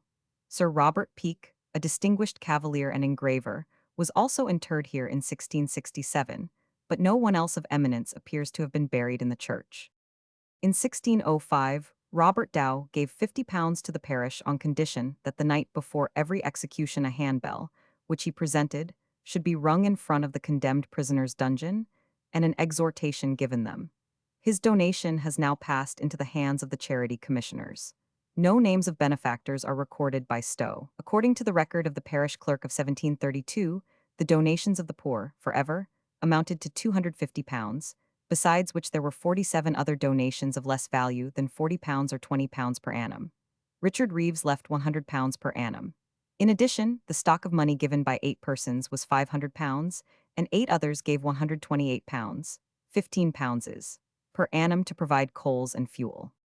There were 2 charity schools, one for 50 boys and one for 50 girls, and without the liberty there were 2 for 30 boys and 20 girls. There were also 3 almshouses for 8 poor people who had from 5s to 15s, paid them every quarter by the Company of Armourers. Roland Lee, d. 1543, D.D., Bishop of Lichfield, was a rector here. Also see Blake, 1664-1739, divine and poet, and John Rogers, who was burnt at Smithfield, 1555. Giltspur Street, which is alternately called by Stowe Knightriders Street, is obviously connected with the knights riding to Smithfield. At the south end is a low building with the inscription, "The Waterhouse erected 1791. To the north of this are the schools, in a long low building covered with rough stucco. Little wych elms and limes shadow the small playground before them. The row of houses succeeding are all similar, plain, severe brick. In the middle is the White Hart Hotel. Green Dragon Yard is closed by iron gates. The next court is very small. Near Windmill Court is the Plough Public House. The houses here are either brick or stucco, some old, some modern. At the north end, on the Fortune of War Public House, at the corner of Hosier Lane, is a quaint little stucco figure of a fat child about a couple of feet high. This is Pie Corner, the spot where the Great Fire ended. Cock Lane is a filthy, narrow little street, and looks almost deserted, as many of the buildings are untenanted. Bits of paper and refuse bestrew the pavement. Grimy old warehouses stand in melancholy disorder with dirty little yards between. It is chiefly associated with the ridiculous imposture known as the Cock Lane ghost, which deceived even Dr. Johnson. For Smithfield CP 357. Turning now to the streets south of Newgate, we find Warwick Lane is mentioned in the Guildhall MSS. As early as 1206, by Riley Mem, in 1313 and 322 in the Calendar of Wills in 1364, in Eldadine Street, Old Dean Street, Hun. Walter Stapleton, Bishop of Exeter, had a town house. In the Chronicle of the Mayors and Sheriffs, a brief account of his murder by the mob is presented. Warwick Inn, Stowe says, was formerly described as a messuage in Eldadine Lane in 28th Henry Roman VI, when Cecily, Duchess of Warwick, possessed it. There were other houses in the lane in the 14th century. It was in this house that the Earl of Warwick maintained his following of 600 men when he was in London. We have already read pp. 4-6 of the beheading of Walter Stapleton, Bishop of Exeter, in Cheapside. He was seized as he was riding towards his hostel in Eldadinus Lane to dine there. and just then he was proclaimed a traitor, upon hearing of which he took to flight and rode towards St. Paul's Church, where he was met and instantly dragged from his horse and carried into Cheap, and there he was despoiled and his head cut off. Also one of his esquires, William Wall by name, and John de Paddington, warden of the said bishop's manor, were beheaded the same day in Cheap. On the same day towards vespers came the choir of St. Paul S. and took the headless body of the bishop into St. Paul's, where they were given to understand that he had died under sentence, upon which the body was carried to the church of St. Clement Danes. About the same date is a grant by Godfrey de Recras, chaplain to the dean and chapter of St. Paul S., and to a perpetual chaplain who shall celebrate for him and his benefactors in the chapel of St. James, in St. Paul S., of all his houses, rents, etc., in the parish of St. Faith, inter vicum veteris decani versus occidentum, et vicum Cecily de Turi versus orientum. He made provision for the maintenance of the chaplain, and for the distribution of the money on his anniversary. Thomas Fitz Thomas, Mayor of London, and 11 others are named as witnesses, historical MSS. Com. Rep. Roman 9, pt. IP 9a. Sir John Paston, 1475, writes to his brother, John Paston, or to his uncle, William Paston, in Warwick Lane. The street had therefore, in the 15th century, received its new name after the great house of the Earl of Warwick. In 1496, William Paston wills that all goads movable in Warwick's Inn shall be sold to pay his debts. When Charles V came to England in 1522, 2 houses in Warwick Lane were assigned to his retinue. That of Mistress Lewes having a little entry, a hall, 2 chambers, and 3 feather beds. The other, that of Edward Charnabroke, having 1 hall, 4 chambers, 2 parlors, a chapel, 4 feather beds with houses of office, and a stable for 8 horses. In the historical MSS. Report Roman 9, there are many deeds and documents in which this street is mentioned. Roman remains have been found here. In the street stood the College of Physicians built by Wren. The first house of the college was that of Linacre, physician to Henry Roman VIII, the founder of the college in Knightrider Street. The physicians then 323 moved to Amen Corner, and, after the fire, to Warwick Lane, where they continued until 1823, when the new college in Pall Mall East was opened by Sir Henry Halford. There were 2 famous inns in Warwick Lane, of which one was the Bell. Archbishop Leeton used often to say that if he were to choose a place to die in, it should be an inn, it looking like a pilgrim's going home, to whom this world was all as an inn, and who was weary of the noise and confusion in it. He added that the officious tenderness and care of friends was an entanglement to a dying man, and that the unconcerned attendance of those that could be procured in such a place would give less disturbance. And he obtained what he desired, for he died 1684 at the Bell Inn in Warwick Lane. The Oxford Arms, Warwick Lane. The inn has gone, but Old Bell Inn Yard, now a railway booking office wagon yard, is there to mark the site. On the west side was an equally famous inn, the Oxford Arms. At the Oxford Arms Inn lived John Roberts, from whose shop issued the majority of the squibs and libels on Pope. The inn was south of Warwick House. Views of this picturesque old inn have been preserved in the Crace collection. The Cutler's Hall adds vivid color to Warwick Lane, farther north by its 324 brilliant red brick and its handsome frieze in relief. It is faced with red sandstone. The next few houses look doubly grimy by contrast with their neighbor. The Cutler's Company. An ordinance of the Cutlers was enrolled in the Guildhall in the year 1380. Their dissensions with the sheath-makers were settled in 1408, and in 1413 we find, Riley, p. 597, the freedom of the city withdrawn from one William Wisman because, being already a member of the trade of cutlers, he had joined that of the coursers, horse dealers. There are no means for supplying the exact date of the foundation of the company, but it would appear that it was in existence in the year 49 Edward Roman III. As at that time, it was stated to have elected 2 members of the Court of Common Council.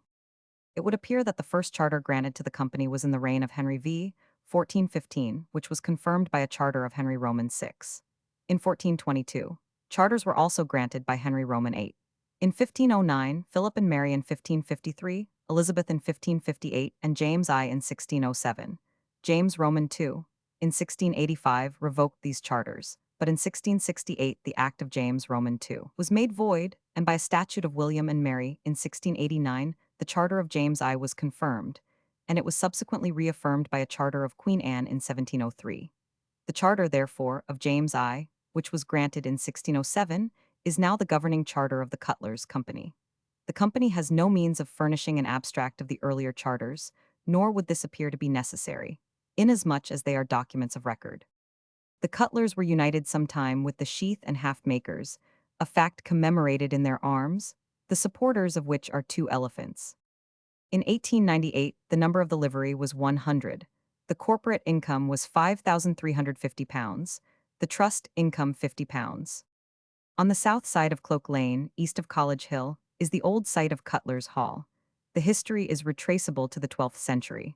Lawrence Geysers, living, apparently, in the reign of Henry Roman III, possessed this land. His son Peter succeeded. Peter's son John, by will enrolled 1282, ordained that his houses in St. Michael, Paternoster Church Parish, should be sold to fulfill his testament. 34 The site in question was presumably involved. Stowe records, without giving a date, that it afterwards passed to Huguenot de Dingham. Moreover, that in 1296 Richard de Wildhale confirmed to Paul Budeller the edifices upon the same land. The boundaries at the time were the stream of Walbrook on the east, Wildhale's own tenement to the south, Paternoster Church Lane, now College Hill, on the west.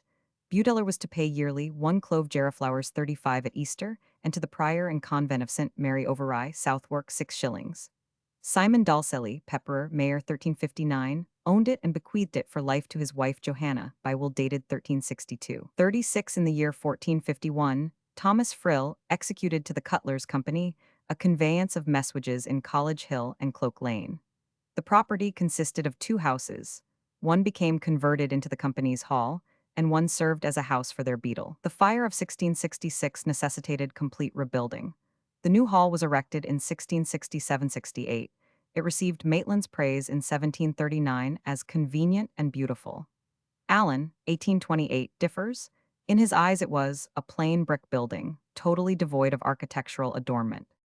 When the Cutlers' old hall was pulled down, the present College Hill Chambers was built upon its site 37. On the northwest corner of Warwick Lane is an effigy of Guy, Earl of Warwick. He is dressed as a knight in armor, and the stone bears date 1668. The capital letters GC on one side, and below are the words. Restored J. Dakes 1817 a ch. 492, Pennance London 5th edit. 325, the last word and the date are only conjectural, being considerably worn away. White Hart Street, on the east side of Warwick Lane, connected it with Newgate Market, the square afterwards called Paternoster Square. White Hart Street was chiefly occupied by poulterers. Rose Street connected Newgate Street with Newgate Market. Ivy Lane occurs in 1312, where an inquisition was held as to a piece of land between that and Warwick Lane. It was also called Folkmere Lane or Folksmere Lane. Riley, Memorials, p. Roman 12, thinks that Ivy Lane was inhabited in the 13th and 14th centuries by wax chandlers, who supplied wax tapers for St. Paul's and the city churches. The symbolic use of the lighted taper, borne through the streets by way of punishment and penance, is not easy to understand in a country and an age when, happily, ecclesiastical symbolism is little practiced. There was a club held at the King's Head Tavern in Ivy Lane, 1740-965. Dr. Johnson was a member.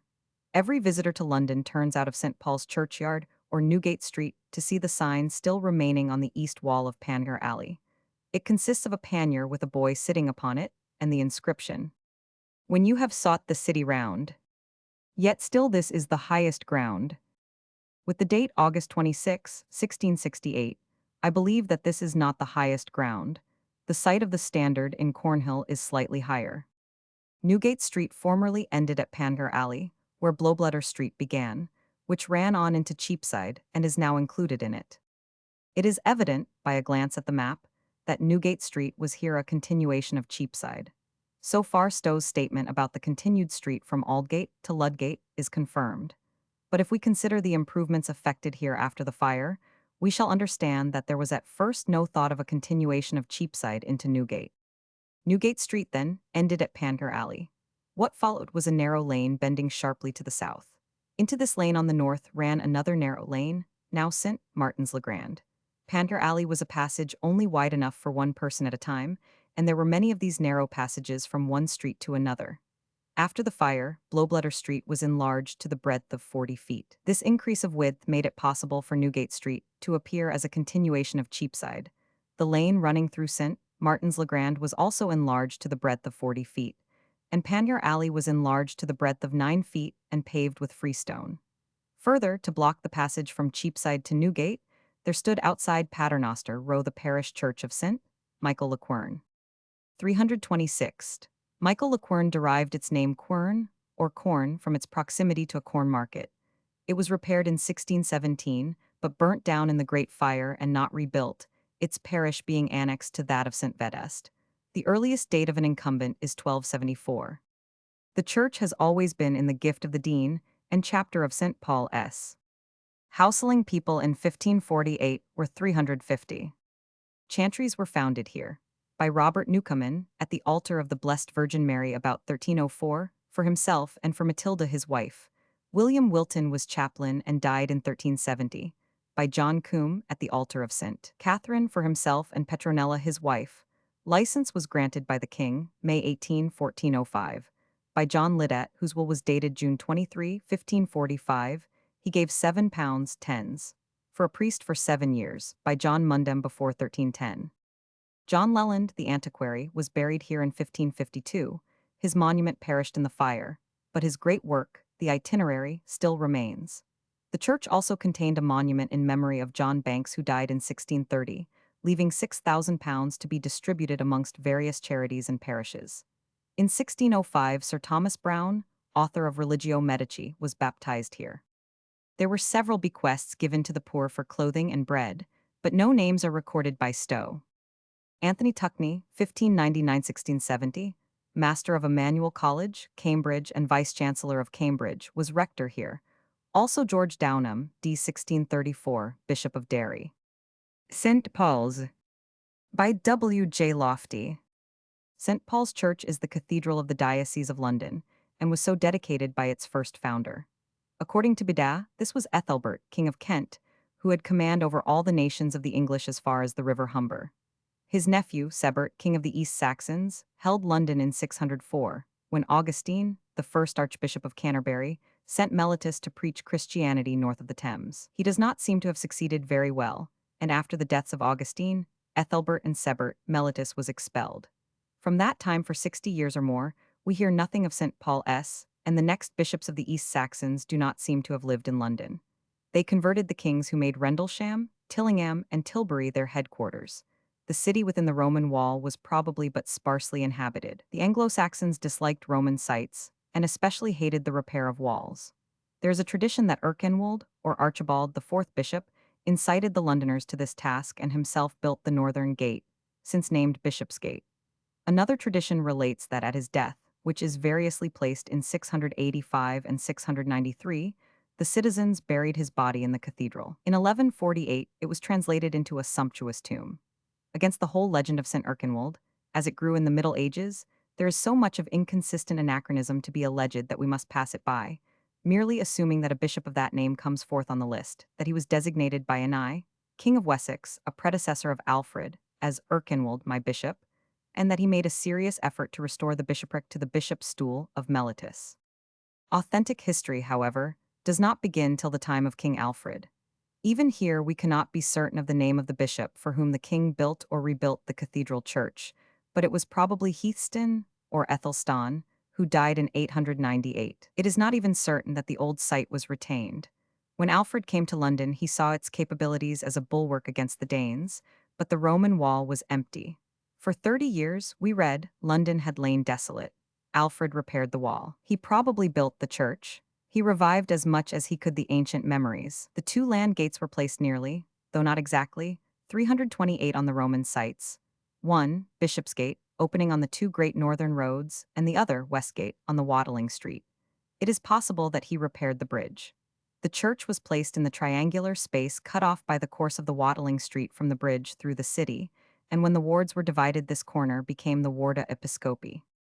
The bishop figures as an alderman in the first list of the wards which has come down to us. It must have been drawn up about 40 years after the Norman conquest, and is now preserved in the cathedral library. It is a list of the city lands which belonged to St. Paul's, arranged in wards, of which 20 are enumerated. The first is the bishop S. The bishop, at this time always a Norman, or Frenchman, as he was called, was probably but little acquainted with English. and his jurisdiction was exercised by a deputy, called in Latin prepositus, that is, provost. A provost was the abbot's deputy at Besant, Edmund, S., and the title was later also assumed by other laymen who acted for ecclesiastical personages, as the provost of the alderman of Portsoken, who was the prior of Aldgate. When William the Conqueror granted to the citizens the brief charter which is still at Guildhall, he addressed the bishop and the portreeve. The king, that is, wrote to the alderman who had charge of the ecclesiastical government, and to the alderman who had charge of the civil government. William, king, greets William, bishop, and Gosfrith, portreeve. Bishop and alderman William, a Norman who had been chaplain to Edward the Confessor, had succeeded Bishop Robert, also a Norman, in 1051. He was succeeded by Hugh de Orivello, another Norman, in 1075. So we obtain approximately the date of the charter, namely, between 1066 and 1075. The date of the document in which we have mention of the bishop's ward was after 1108 from internal evidence, but probably before 1115. The constitution of the cathedral was according to the system which has been aptly named the Old Foundation. This pattern was followed in other cathedrals throughout England wherever there was no monastery attached to the church. And as the municipal government of London was imitated in other cities, so the government spiritual of St. Paul's was taken as a model at York, Chichester, Exeter, Wells, Hereford, Lincoln, and 6 or 7 other churches where there were no monks. The services were conducted by priests, who held estates both singly and as a corporation. There were generally more canons than estates. At St. Paul's there were 30, and a majority of them had each a manor somewhere in the neighborhood of London. There they lived like other lords of manors, with their wives and children, much respected, no doubt, for their clergy or clerkly learning, in districts where none of their neighbors could read or write, except perhaps the parsons of the parish churches, who in many cases, like their patrons, had wives and children. Their chief anxieties, besides those common to a country life, were the fear of Danish incursions, and the chance of being able to leave their 329 prebendal stalls to their sons. The care of the estates, both in the city and in places more distant from the church, constantly occupied the chapter. To it we owe the list of wards mentioned above. Newcourt tells us of a meeting of the canons in 1150, which was long remembered as a settlement of various important questions. It was known as the Constitution concerning bread and beer. Among the prebendal manors, some are described in Domesday Book as being held by the canons for their food. One of these is Willesden. There was a canon of Willesden, but apart from his estate, the rest of the manor was held by villeins, their rent going towards the provision of bread and beer in the bakery and brewery at St. Paul's. It was resolved in 1150 to break up the whole manor, in order to endow those canons, who had previously depended only on surplus fees. Mapesbury, Bronsbury, and Brownswood may be named as being called from the first canons after this arrangement. Walter Map, in particular, is remembered still for his witty poems, in rhyming Latin, satirizing the married clergy, and the name may be seen on a prebendal stall, 12th on South Side, in St. Paul's. The Post Office, St. Paul's Cathedral, and Bull and Mouth in London. The staff of the cathedral consisted first of the dean. Next to him were 4 archdeacons, London, Essex, Middlesex, and Colchester, to which, at the Reformation, St. Albans was added, to be transferred with the archdeaconries of Essex and Colchester to the new see of St. Albans in 1877. It should be observed that previously Essex came next after London in dignity, and before Middlesex, Colchester, and St. Albans, a little historical point on which it would be easy to enlarge.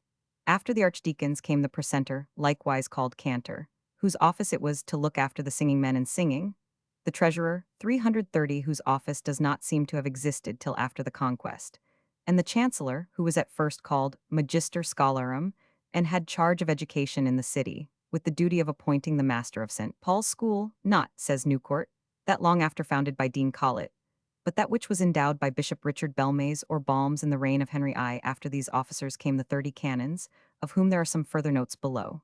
In 1845, the canons, generally now described as prebendaries, were superseded by 4 canons residentiary, who with the dean and the archdeacons form the present chapter. They have no prebendal estates but are called canons. A college of minor canons was formed at an early period and incorporated by charter of Richard Roman II. In 1394, it consists of 8 members, formerly 12, answering to the vicars at Wells. The close stands in the parishes of St. Augustine, St. Faith, St. Mary Magdalene, and St. Gregory. The arms of the dean and chapter are gules, 2 swords in saltire proper, in chief the letter D or. 1 sword on a shield is carved in many places and forms a kind of badge. the same sword, emblematic of St. Paul, appearing also in the arms of the city, where it is often mistaken for the dagger of Walworth. It may be added here that there seems to be evidence that at first St. Paul's was one of the 3 or 4 city parish churches, that the dean and chapter gradually divided the Warda Episcopi into smaller parishes and built churches on them, while the clergy of St. Paul's ceased to perform parochial functions. It is not now reckoned parochial, though in rare cases marriages have been performed in it by special license, and there is a register which begins in 1697, the year of the opening of the new church. Before the Reformation, the estates of the bishop, the dean, and the canons were very extensive, and formed almost a semicircle round the city, from Stepney on the east to Willesden on the west. Other estates were in Bedfordshire, Hertfordshire, and Essex, while there were isolated holdings in all the city wards. The canons at first preserved their prebendal estates with jealous care, reciting on them, and, as has been said, hoping to leave them to their sons. After the enforcement of the celibacy of the clergy, as one of the consequences of King John's submission to the Pope, the canons leased away their estates until there was nothing left. Thus, in 1315, Robert Baldock leased Finsbury to the mayor and commons of London at £1 a year, and the lease was only terminated by the Ecclesiastical Commission in 1867. The manor of Portpool formed the chief estate of the Lords Grey of Ruthin, and is now Gray's Inn. Rugmere, part of which is Bloomsbury, part St. Giles's, Wenlake's Barn, Eald Street, now Old Street, Hoxton, Cantlers, Islington, and the rest were all leased away, and are now, for the most part, the principal endowments of wealthy noblemen. Cantlers, now Kentish Town, paid £80 a year to the lord of the manor, now presumably to the commissioners. The owner of 331 the lease is the Marquis Camden. This is one example only. As late as the middle of 13th century, we find mention of the families of canons. A very prominent member of the chapter in 1145 was prebendary of St. Pancras Osbert de Occo, who was succeeded by his son, Robert, whose son John does not seem to have become a priest, and Robert de Occo was succeeded at his death by Walter, the son of the bishop. Before 1138 we meet with the names of W. Lord and his 2 sons, all canons. Gervase of Canterbury, a canon, had a son, John. Richard, a canon, was son of Archdeacon Richard. The manor of Caddington Major, now called Astonbury in Bedfordshire, was held by Roger the Archdeacon, son of Robert the Archdeacon.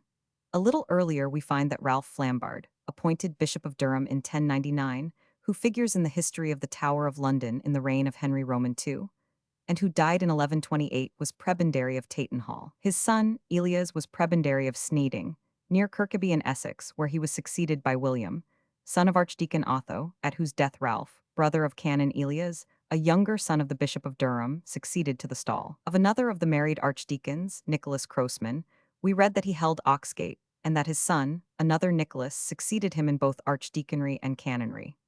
One of the 2 bishops' balms had 2 sons, Henry, prebendary of Mora, and Walter, of Newington, in the reign of Henry Roman II. The first bishop appointed by Richard I was his treasurer, the son of Nigel, Bishop of Ely. He was one of the most eminent of those who held the See of London in the 12th century, and figures as Bishop Richard Fitz-Neal. In short, before the beginning of the 13th century, we may assume that most of the secular clergy were married men, and the enforcement of celibacy, no doubt, was one of the causes of the unpopularity of the Church in London before the Reformation, while it led indirectly to the alienation of the prebendal estates. Old St. Paul's is the name by which the building destroyed in the Great Fire of 1666 is usually distinguished. All that is left of it may be traced within the railings on the south side of the present cathedral. The original church of Alfred and his successors perished in 962, and the new building then set up was burnt in 1136. Old St. Paul's may be said, therefore, to date from the middle of the 12th century, but it was continually being altered and added to until 1633, when it was completed by the construction of a magnificent portico at the west end by Inigo Jones. The spire seems to have been the tallest in Christendom, rising 520 feet to the Eagle and Cross, which contained a portion of the true cross. It was finished in 1498, but was burnt in 1561 and never rebuilt. The nave and choir each contained 12 bays united by a wide transept. The arches of the nave and transept were Norman, of the east end pointed, a great rose window terminating the chapel of St. Mary, and overlooking the west end of Cheap, on which it encroached. The Corinthian pillars of the portico did not look incongruous with the 332 Romanesque nave and the similar little church of St. Gregory which stood on the south side. The western towers, one of which was described as the Lollard's Tower, were low but massive. A bell tower was at the east end of the churchyard until Sir Miles Partridge won it at one cast of the dice, says Dugdale from Henry Roman VIII, and pulled it down. The famous Paul's Cross, where public sermons were preached, stood on the north side of the choir, and a chapel or charnel house near it, having under it a vault wherein the bones taken out of sundry graves in that cemetery were, with great respect and care, decently piled together. This chapel had a warden and an establishment of priests. Another similar chapel was in Pardon Churchyard, a little to the westward, and had a cloister painted with the Dance of Death, with English verses to explain the meaning, translated out of French by John Lydgate, a monk of St. Edmund's Bury, says Dugdale. Over the cloister was a library. Another cloister, of which some relics remain, was on the south side of the nave and was built in 1332, together with a chapter house. This building occupied the site of a garden, south of which, between the church and Paul's Wharf, was a tilt yard, used by Lord Fitzwalter for drilling the city train bands. It is marked for us by Paul's Chain and Knightrider Street. In the 14th and 15th centuries, the doctrine of masses for the dead attained a great height, and it is believed that at least 100 mass priests attended daily at St. Paul's. Churches were no longer built in the city, but chantries multiplied everywhere, especially after the Black Death in the middle of the 14th century. The church was very full of monuments. Some were shrines of legendary saints, among which may be reckoned the supposed tombs of King Sebert and Bishop Erkenwald, both held in great veneration. What Becket became at Canterbury, the canons tried to make of Erkenwald at St. Paul's, and the shrine was covered with gold and precious stones. There were many relics, including the arm of Mellitus, and most of the oblations seem to have been preserved in the north aisle of the choir till Henry Roman VIII sent them in cart loads to the Jewel Tower. More may be read on the subject in Sparrow Simpson's St. Paul's and Old City Life. The monuments included many chantries with altars, no fewer than 73 being enumerated in the 14th century. The cost may be estimated by what Dr. R. Sharp tells us. A bequest of 25 shillings secured 300 masses. There were 35 of these altars at the Reformation, employing only 54 priests owing to a movement for uniting them, and there were 54 obits. The mass priests and their dissolute lives had, no doubt, much to do with the welcome accorded in London to the reforms of Henry Roman VIII and Edward Roman VI. Among the finest monuments were those of John of Gaunt, Sir John Beauchamp, which was usually called Duke Humphreys, and of many of the bishops, including Bishop William Kemp, Kishall, and others. After the Reformation, many marble hearses of great size and magnificence were erected, among others to Dean Colet, Sir William Hewitt, 333 Sir Nicholas Bacon, Sir William Cocking, the Earl and Countess of Pembroke, William Aubrey, John Woley, Sir Thomas Heneage, and especially to Sir Christopher Hatton, the largest in the church. Fragments still survive of some of them, and the curious effigy of Dean Donn, d. 1631, rising like an Arabian genie from an urn, has been repaired and stands in the south aisle of the choir. The fire of 1666 broke out on the 2nd September among the bakers' shops in Pudding Lane, a thoroughfare of Eastcheap answering to Bread Street in Westcheap. It reached St. Paul S on the 3rd, and is briefly described by Pepys on the 7th as a miserable sight, the roofs destroyed, the body of the choir fallen into St. Faith S. Evelyn speaks of the scaffolds which were up for the repairs as hastening the ruin, and of the melting lead running down the streets in a stream. He specially laments the loss of Inigo Jones's portico, immense stones calcined, ornaments, columns, capitals of massy Portland stone flying off. The lead over the altar at the east end was untouched, and among the divers monuments the body of one bishop remained entire. Rennes, after the fire, found St. Paul's completely ruined. The marble portico was reduced to a heap of lime, the roofs had fallen in, the choir had sunk. Nearly all the monuments had perished, and an attempt by Dean Sancroft and the canons to repair a portion at the west end only added to the general destruction. Nevertheless, it was not till June 21, 1675, that the first stone was laid of a new cathedral. Various experiments had been made in the meanwhile, but they only demonstrated the untrustworthy character of the foundations. Contrary to what we often hear about the medieval builders, it was abundantly evident that here their moving principle had been to produce the greatest effect by the cheapest means, stability being everywhere sacrificed to show. The king, Charles Roman II, and his brother, afterwards James Roman II, hindered Rennes' work in many ways, design after design being rejected as not suitable for the Romanist worship they secretly hoped to re-establish. Rennes at length obtained leave to proceed with his task, but one of the models he had prepared is still to be seen in the triforium. Many other causes interfered to check the work, and it was long after both the kings, as well as their successor, Queen Mary Roman II, were dead in 1697 that the choir was ready for use. A celebration of the Peace of Ryswick took the place of any form of consecration, such as would now be thought needful, and the building was completed in most essential particulars by 1718, when Wren was superseded by a wholly incompetent architect named Benson, chiefly remembered as building the unfortunate balustrade with which he endeavored to dwarf Wren's dome. Wren had already been overruled as to the decoration of the dome. Benson was dismissed in 1720. A silly story is constantly repeated as to St. Paul's having been completed by one architect, under one bishop, and with one clerk of the works. But Bishop Henchman was in office when Wren began his work, and was succeeded by Compton in 1675, who saw the choir finished. After him, in 3,341,713, came Robinson, who was still in office at the time of Wren's death. It was under this bishop that Wren was dismissed and subsequently Benson, and a third architect, Robert Milne, came in. So too, several clerks of the works were employed, among whom we may name Thomas Strong, who died in 1681, his brother Edward, who died in 1723, and Christopher Kempster, who seems to have been told off by Wren to build St. Stephen Walbrook, which even more than St. Paul's commemorates the genius of the great architect. Kempster himself was the architect of the market house at Abingdon, often attributed to Inigo Jones. He died in 1715. Photochrome Co., Limited. St. Paul's Cathedral. It is well, if possible, to approach St. Paul's from the west. When it comes into sight from the end of Fleet Street, the dome is seen to advantage, rising clear of surrounding buildings on the top of a hill. In this respect, it surpasses the only cathedral church in England which can be compared to it, namely Salisbury, which stands on low ground.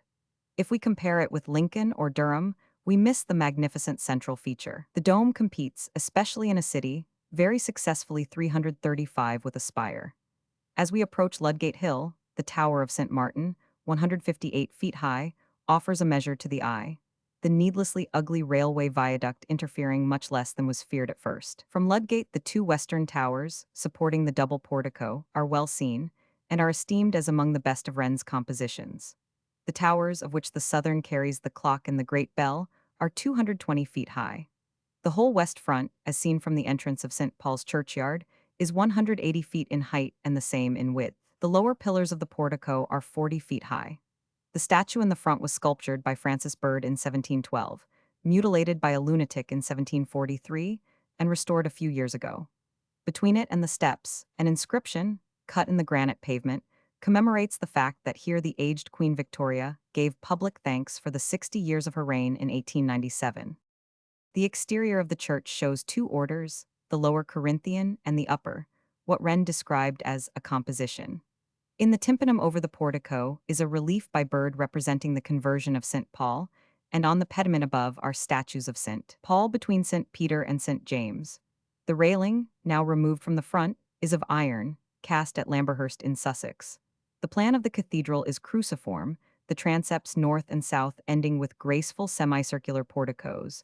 The east end has a semicircular apse. The cupola, which, as Gwilt says, rises from the body of the church in great majesty, should be seen from near the statue of Peel in Cheapside. A fountain within the rails marks the site of Paul's cross. From the south, a fine view can be obtained from the little garden, in which the foundations of the cloisters and chapter house have been uncovered. The gilt cross is 365 feet above the pavement. The colonnade round the dome is of the composite order, consisting of 32 pillars standing on a circular pedestal 20 feet high and 112 feet in diameter. The columns are not in pairs as at St. Peter's, but are placed at regular intervals, every fourth intercolumniation being filled with masonry. A sense of stability is thus gained without any sacrifice of lightness. The best idea of the interior will be obtained by entering at the west end. The great central door is only opened on state occasions, but by either side door, we find ourselves in a vestibule with the morning chapel on the north and the consistorial court, which has been made a chapel of the Order of St. Michael and St. George on the south. The carved oak screens should be observed. At the entrance of the nave are fine bronze candelabra. The nave consists of 3 bays clear, which we enter from the vestibule.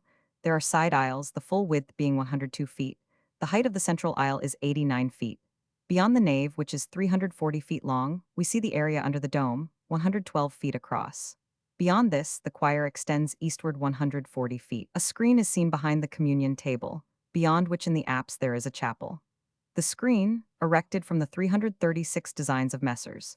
Bodley and Garner in 1888, takes the place of a baldacchino, which Wren is said to have intended. The whole length from the west door to the apse is 500 feet. The transept from the north door to the south is 250 feet long, or half the length, and this simple proportion occurs throughout the building. But the western towers are two-thirds the height of the cupola, being exactly double the height of the adjacent roofs. The windows are 12 feet wide and 24 feet high. The aisles are 19 feet in clear width by 38 feet in height. The vestibule is a square of 47 feet and 94 feet high. So, too, the space under the dome, which is 108 feet wide, is 216 feet high. The side aisles lead to the dome and transepts by an ingenious but simple plan, which Wren is believed to have adapted from that of Ely Cathedral. The inner dome appears very high when we stand under it, but it hardly rises above the colonnade of the outer dome. A cone of brickwork which interposes between the outer and the inner dome carries at its apex the ball and cross. The ball is 6 feet 2 inches in diameter, but it is only to be attained by a long ascent from the Whispering Gallery, 200 feet above the pavement. A curious echo may be remarked here. Above the Whispering Gallery, an ascent of 108 steps, some 70 feet, takes us to the stone gallery, formed by the balustrade round the external base of the dome, from which a fine view of the far-reaching city may be obtained. A winding and difficult stair leads under the outer dome to the Golden Gallery, about 100 feet higher, and a farther climb of 45 feet is needed before we reach the ball, within which 6 people may be seated. The best external view is from the Golden Gallery. The same staircase by which we approach the dome takes us to the triforium over the south aisle of the nave. At the western extremity is the library, and in a room adjacent may be seen a large model which Wren made of his first design for the church. In the gallery at the west end is the collection of ancient records belonging to the dean and chapter, some of which are dated as early as the reigns of the Saxon kings, the immediate successors of Alfred. A door into the southwest tower opens just beyond the library and admits to the so-called geometrical staircase. The organ was originally constructed by the famous Father Schmidt. He gave special attention to the wooden pipes. Some of his stops are still in use, but the instrument which formerly stood across the entrance to the choir and interrupted the view from the nave and the dome has been divided and greatly improved, while some of the pipes, which were useless for want of room, are now placed in convenient spaces above the stalls and even in the triforium. Returning to the dome, we may see and admire the choir stalls, carved in wood by Grinling Gibbons. Beautiful wreaths of flowers, carved by him in stone, may be found in many places on the vaulting. The iron work in the gates, the doors of the 337 choir, and many other places well repays examination. It was chiefly designed by Tidju. A pair of bronze candelabra on the steps of the reredos are copied from an ancient pair in a Belgian church, which are said to have been taken from Old St. Paul's after the fire. In the south choir aisle are the altar tombs of Dean Milman and Bishops Blomfield and Jackson. A statue of Bishop Heber is at the farther end, and against a pier, the restored monument of Dean Donn, from the old church, representing him in his shroud rising from an urn. In a modern chapel at the extreme east end is the altar tomb of Canon Liddon, d. 1890. Very few of the monuments in St. Paul's can be admired. Beginning at the western end, the first we meet is a recumbent figure on a marble sarcophagus of Lord Lytton, d. 1896. Next is a low cenotaph to General Gordon, murdered at Khartoum, 1885. The Great Wellington Monument is still incomplete, but is the best example of English sculpture in the church. It was first placed in the southwest chapel or consistorial court, where it could not be seen. In 1895, Lord Lytton, at that time President of the Royal Academy, formed a committee which obtained leave to remove it to the middle arch on the north side of the nave. It is now seen to great advantage, though wanting the equestrian figure. The great duke lies on his bier, with his martial cloak around him. The cartouches at either side bear his arms, above the marble arch, which is supported over his head on composite columns. The shafts are formed of oak leaves. 2 bronze groups on the arch represent virtue trampling upon vice and truth silencing falsehood. Alfred Stevens, the sculptor, died in 1875, aged 58. In the third bay, against the north wall, is the singular but poetical monument by Marichetti, of the brothers Lamb, successive Viscounts Melbourne.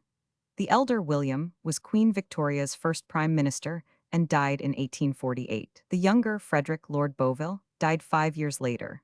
An ebony door, on which the names and dates are inscribed in gold, is guarded on either side by the angels of death and of the resurrection, sculptured in white marble. The design and sentiment excel the execution. Several large monuments are in the south aisle of the nave, chiefly in very bad taste. Almost every panel in both aisles has its tablet commemorating naval or military heroes. The pulpit is a memorial of an officer, Fitzgerald, and the tombs of several other men of Indian fame, including 3 Napiers, are in the north transept, and compete in poverty of design and sculpture with Bacon's absurd figure of Dr. Johnson, who was buried at Westminster, and his John Howard, d. 1790, the first statue set up in the church. Somewhat better than its neighbors is Rossi's monument, in the north transept, of Lord Rodney between figures supposed to represent fame and the historic muse. Nelson and Cornwallis face each other across the south transept, each surrounded by allegorical groups, wholly inappropriate 338 to the place. There are also monuments of Sir John Moore, Sir Ralph Abercrombie, Lord Heathfield, Lord Howe, Sir Henry Lawrence, and many more of which it may safely be said that not one is worthy either of the situation or of the personage commemorated. Mr. Birch quotes the opinion that at St. Paul's the apostles are placed outside and the heathen divinities within. Much more satisfactory is the brief inscription over the inner portico of the north door which speaks of the career of Sir Christopher Wren, who lived not for his own good but for that of the public, and ends with the words, Lector, si monumentum requiris circumspis, to which we may add Wren's own saying, building is for eternity. The roof of the choir and of the apse beyond it now glow, as Wren desired they should, with color and gold. The designs by Sir William Richmond, KCB, R.A., have been carried out under his personal superintendence in English mosaic, which should be viewed with a strong opera glass. The faces of the principal figures represented will repay a little trouble.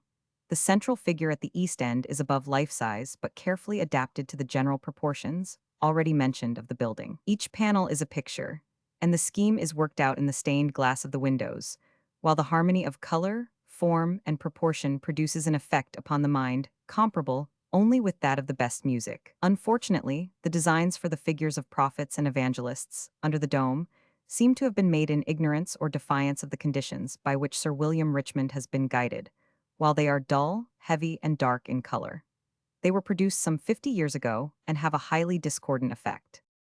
Sir William Richmond's work has been carried out in conformity with a settled plan, based upon the proportions of the whole building. At the east end, the roof of the apse shows the figure of our Lord seated, with uplifted hands. In the adjoining panels right and left are recording angels, attended by winged cherubim. The lower rectangular spaces are filled with figures of the virtues and such scenes as the sacrifice of Noah and the blessing of Abraham. Many other elusive and allegorical subjects fill the panels of the vaulting as far as the entrance of the choir, supplemented by abundant gilding and by marble inlay, all carefully harmonized and subdued so as to produce a gorgeous but not a garish effect. The stained glass windows are similarly subdued to the general scheme of color, and the result gives great encouragement to those who would see the dome similarly treated if not the nave, and transepts also. A work of such magnitude that few of us can hope ever to see it accomplished. A door in the south transept admits the visitor to the crypt, a very interesting part of the church. It appeals to the architect and scientific builder, as well as to the historical student and the sightseer. We can study Wren's methods of 339 construction here much more readily than above, and can, moreover, see where he was eventually forced to alter the plans with which he commenced operations, and which were in his mind in the preparative work here apparent. First, at the foot of the steps we reach the artist's corner. At the eastern end, just where it is believed the high altar of old St. Paul S. was placed, is the grave of the great architect himself. It is inscribed with the memorable sentence already quoted as over the northern entrance. Close by are the graves of Reynolds, Turner, Landseer, and other great painters, including Lord Leighton and Sir J. E. Millais. Some eminent architects are near: Milne, who succeeded as surveyor of St. Paul S., and Cockerell, who came after him. Goss, part of whose funeral ode on Wellington is inscribed on his tombstone, and Boyce represent music. In the crypt, too, were laid the scanty remains found in the Arabian desert of Palmer and his companions, murdered in 1882. Sir Bartle Frere and another great colonial statesman, Daly, are both laid here. But to most visitors no tombs or memorials are so interesting as those of Nelson and Wellington. In a kind of chapel marked by its own candelabra, and situated just under the choir, the lofty sarcophagus which contains the body of the great duke forms a conspicuous object in the view. It is formed of a large block of red porphyry from Cornwall, standing on a pedestal of the same stone, and a base of grey granite, all studiously plain. The funeral took place in 1852, 3 months after Wellington's death. Even then the sepulchre was not ready, and the coffin rested for some weeks on the Nelson tomb farther east. Beside the Duke are the remains of Sir Thomas Picton, his comrade and lieutenant at Waterloo. Picton was killed in the battle, and his body was brought home to his house in Edward Street, now Seymour Street, Portman Square. Thence it was removed to the vaults of the Chapel of St. George, now altered in the Uxbridge Road, where it rested till 1859, when, nearly 7 years after Wellington's funeral, it was brought here. The tomb of Nelson is under the dome. He died on October 21, 1805, at the Great Victory of Trafalgar, and his body was brought home and buried here. It had been intended that his coffin should be enclosed in a black marble sarcophagus which, lying unused in Wolsey's chapel at Windsor, was presented by the king for the purpose. It had been sculptured by a Florentine named Bernardo de Rovzano for Cardinal Wolsey and remained in the chapel. The wooden coffin, made of the mast of El Orient, blown up at the Battle of the Nile, which had been presented to Nelson by his friend Hallowell of the Swiftsure, was too large to go into the marble sarcophagus, which is still empty. It stands on a fine base of black and white marble, and Nelson's body is in the masonry below. Beside Nelson sleep Collingwood d. 1810, the second, and Northesk d. 1831, the third in command at Trafalgar. To the west of Nelson's tomb is preserved the funeral car or hearse made for the burial of the Duke of Wellington, a monumental work in itself. It was cast 340 from cannon taken in the Duke's victories, from designs by Redgrave, and is so fine as to have led many critics to attribute it to Stevens. Wrongly, however, as Redgrave's drawings are still extant. Quite apart from the tombs here to be seen, and the names of great men on every side, this crypt is well worth a visit. We observe in it the care and attention to details which Wren bestowed upon every part of his great design. He altered the axis of the new church, the east end of which is slightly to the northward of that of old St. Paul's. By this means, he obtained fresh ground for the more important parts of his foundations. The great piers which support the dome do not stand where those which supported the old central tower stood. At one place, said to be near the northeast corner, he found that a gravel pit had been made, and the hard pot earth, on which he depended, had been removed. He sunk a pit to where, at the very foot of the hill on which St. Paul's stands, he found a firm foundation, and laid upon it a mass of masonry, 10 feet square, on which he could rely. It was not his intention to interrupt the view of the central aisle by placing the organ over the entrance to the choir, but in the crypt, we see that when he had to comply with the taste of the time, he built a row of columns and arches to strengthen the floor for the extra weight it was called upon to carry. The Modest Guide, by Mr. Gilbertson, which is to be had at the ticket office at the foot of the stairs to the dome, contains by far the best account of the church. It is supplemented by a description of the mosaics, mentioned above. For a magnificent series of views, a volume by the late Mr. Birch on the city churches may be named. There is no modern history of the cathedral which can be recommended to the student, as, so far, the great collection of records preserved in the library has not been used by historians. Milman and Longman do not seem to have been aware of its existence. The late Dr. Sparrow Simpson, whose delightful but desultory volumes have already been mentioned, made many extracts from these manuscripts, but his example has hardly been followed. The manuscripts were well catalogued in 1883 by Sir H. Maxwell Lyte for the Historical Manuscripts Commission. St. Faith was situated under the choir of Old St. Paul's. In 1549, Jesus Chapel in the cathedral being suppressed by Edward Roman VI, the parishioners of St. Faith's were allowed to remove from their crypt to this chapel. It continued so till St. Paul's was burnt down, when the parish was annexed to St. Augustine's by Act of Parliament, 1670. The earliest date of an incumbent is 1277. The patronage of this church has always been in the hands of the Dean and Chapter of St. Paul's as far back as 1148, and in 1277, Robert Le Seneschal was rector. Houseling people in 1548 were 400. A considerable number of monuments are recorded by Stowe, but none are of much note. The most interesting is that of Catherine, third daughter of Edward, Lord Neville. There was a table in the south aisle of the church with the names of the benefactors, amongst whom were John Sanderson, donor of £150, and Elizabeth Underwood, donor of £70. Richard Leighton, d. 1544, Dean of York, was rector here. 341st. Gregory by St. Paul's was situated on the south side of St. Paul's, near the West End, in the ward of Castle Baynard. The date of its foundation is not known, but it is said that the body of Edmund, king of the East Angles, who was put to death by the Danes in 870, rested here for 3 years. It was burnt down by the Great Fire and not rebuilt, its parish being annexed to that of St. Mary Magdalene, Old Fish Street. The earliest date of an incumbent is 1181. It was a rectory in the gift of the prebendary of St. Pancras, and formed part of the manor of that prebendary.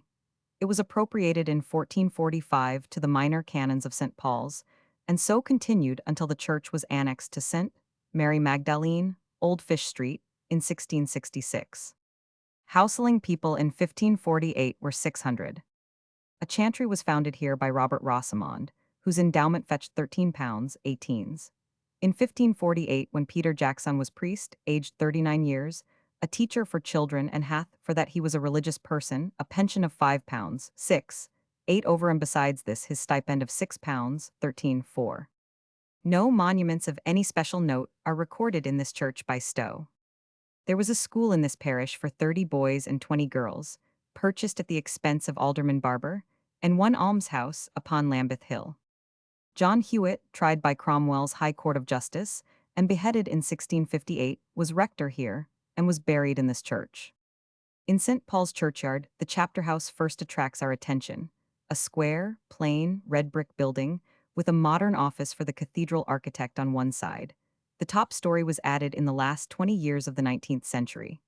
These additions are not so noticeable as might be supposed, but are wonderfully harmonized by smoke and weather already. The building is finished with Portland stone, and the 2 semicircular projecting pediments over the 2 front doorways are of the same material. In each of these there is a curious niche or recess, which was evidently designed to receive a coat of arms, but no coat of arms has ever been placed there. The age of the chapter house is indefinite. Mr. Penrose, the cathedral architect, judges it to have been built shortly after the year 1700. There is negative evidence to show that it did not exist before that date, for in a design of Wren's, showing the limits of Old St. Paul's, the frontage of houses to the street is incompatible with the position of the chapter house, and the buildings are also marked as ordinary dwelling houses. But this plan is not altogether trustworthy, for it does not give the cathedral foundations correctly, and may therefore be inaccurate in other particulars. It is supposed, on account of this inaccuracy, to have been one of the later plans, probably made about 1700, when the old foundations had been built over and forgotten. It bears no date, and the evidence must be taken for what it is worth. Knight, in his London, gives a print dated 1701, and says that Wren repaired and restored the chapter house after the fire, which is obviously incorrect. Within the chapter house all is simple and solid. A square wainscoted hall, paved with plain white marble slabs, deep-set doors and windows in the thickness of the walls, and a fine, wide, shallow stepped staircase with well-worked iron supports to the handrail. The character of the balustrade changes above the first floor, and the handrail is supported by spiral wooden balusters. The walls of the 342, finely proportioned chapter room are all wainscoted. Otherwise there is nothing to remark upon. This room is occasionally lent to ecclesiastical conferences. In one of the other rooms are 8 panels, 2 feet 6 by 1 foot 9 inches, enclosed in small gilt frames. These hang rather high up round the walls. They are monotint, and are Sir James Thornhill's original designs for the frescoes in the dome of the cathedral. These designs are excellently clear, and show what the now faded frescoes must have been. The Archdeacon of the cathedral has a suite of rooms in the chapter house, and the remainder of the house is carried out in the same plain domestic style. The north side of the churchyard consists of a row of dingy brick buildings of various heights and ages. 1 or 2 are showing signs of decrepit old age, others still flourishing, with the names of their tradesmen occupants in mighty gilt letters across their smoky fronts. The irregular roofs of tiles or slates, with fantastic little iron railings high up, or windows peeping over the parapets, are sufficiently original to be interesting. Every class of goods seems to find representatives here. We see confectioners, milliners, bootmakers, photographers, etc. The Religious Tract Society has one entrance in the churchyard. On the east side we find all the houses modern, in the modern style, with stone facings. They are chiefly occupied by manufacturers. We turn next to Paternoster Row. In every large town on the continent, wherever a cathedral has been erected, There are streets occupied by shops where all kinds of ecclesiastical things are made and sold, such as beads, crucifixes, wax tapers, service books, meditations, and such like. Paternoster Row served this purpose for St. Paul's in the first instance, and, as there is only one other street so called, namely, the Lane of Paternoster in the Riole, one may reasonably conclude that, with this other street, it supplied all the churches and all the faithful of the city with these things. We read of Paternoster, meaning rosaries, and of a paternostra, or one whose trade it was to make rosaries, etc. There are frequent references to both Paternoster Street of St. Michael le Quern and Paternoster Lane or Paternoster Church Lane of St. Michael, Paternoster Royal. Of the first, for instance, there are houses and rents spoken of in wills of 1312 and 1321. This is, in fact, one of the most ancient, as well as one of the most interesting of the city streets. We can catch glimpses here and there of the actual residents of this street, the place where they made the rosaries. They should have been a quiet and God-fearing folk, but they were not. In 1380, one Godfrey de Belstead was assaulted by 3 paternosters of this parish, whether for purposes of robbery or in a quarrel does not appear. He was picked up wounded and carried off to die. In the same century we find persons owning houses in this street. 1. William de 343 Ravenstone, almoner of St. Paul's, leaves by will a house in Paternoster Row. Did his functions permit him to live outside the precinct which sheltered such a goodly company of ecclesiastics? About the same time, William Russell, surely the earliest mention of that illustrious name, bequeaths his house in the Row. Garter King-at-Arms has a house there. John de Pykenham, Paternostra, leaves various tenements to his wife, who claims as one of them a house in the Row. William Le Marbler of Vintner has a house there. The name shows that a man might by this time leave the trade of his father, and take to another without changing his surname, just as the name of Chaucer, who never belonged to the gentle craft, means shoemaker. There are other instances of paternostras, all of whom belonged to the parish, if not to the Row, which formed the most important part of it. Paternoster Row, as it was. The street, in fact, belonged to 2 parishes. One of these was the parish of 340 Forst. Faith under Paul's, CP 340. St. Faith's parish includes Paternoster Square, the Row, and Ivy Lane with little fringes or strips on the north and south.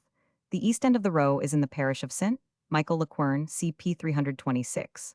This little parish, whose church is now St. Vedast S. Foster Lane, included no more than 250 feet of the Row, with that part of Cheap west of Foster Lane, and the buildings on the northwest of the Cathedral precinct. If you stand now on the site of the church, you will find it difficult to understand how there could be room for a parish church and a graveyard on the little space between the Row and the west end of Cheapside. By measurement, however, you will ascertain that a line drawn from the shop at the end of the Row to the corner of Cheapside is 130 feet in length, while a line drawn perpendicular to the buildings is 110 feet. Now the medieval builders were ingenious in cramming churches and halls into small areas. I have laid down the church as it might have been, and I put the present statue of Peel at the crossing of the transepts if it was a cruciform church. I do not think, however, that it was cruciform, but that it consisted of a nave and chancel only, with a small burial ground on the north and a tower on the east side. The fire of 1666 left it rootless, broke its windows, melted its glass, calcined its marbles, and destroyed its woodwork. It also burned up the coffins with their contents in the vaults. The parish was poor and small. The paternostras existed no longer. The parishioners decided not to rebuild the church. They amalgamated their parish with another. They widened the way that led from Newgate Street into Cheapside, and the bones of the dead, which were now so much grey powder, were trampled in the mud and dust of the street. When the Reformation came, the trade of the street was annihilated. Fortunately for the poor paternostras, the work of destruction was not sudden. It took time for the old services and the old ceremonies, which required their handiwork, to be abolished. What they did when the accession of the Protestant party to power closed their shops, how they got rid of their unsold stock, their piles of rosaries, beads, crucifixes, candlesticks, what new trades they learned, what bankruptcies and disasters fell upon them, no one knows. There is no chronicle to tell of the immediate effects of the Reformation on the trade and the common life of the city. It is, however, certain that the paternostras had to try something else. They vanish, the historian hears no more of them. They rejoiced, we may be very sure, when Queen Mary brought back the ancient things. They trembled when Queen Elizabeth showed herself as independent and as masterful as her father. But the place is central. It is a quiet and convenient place, retired from the noisy market. It is essentially a street for business of a quiet kind. Therefore, the people who had formerly occupied the stalls of Broken Cross, the Standard, and the Great Cross changed their quarters and took the small shops of the 345 paternosters, where they sold paper, parchment, ink, pens, and the like, being the forerunners of the booksellers. But the day of the booksellers was not yet.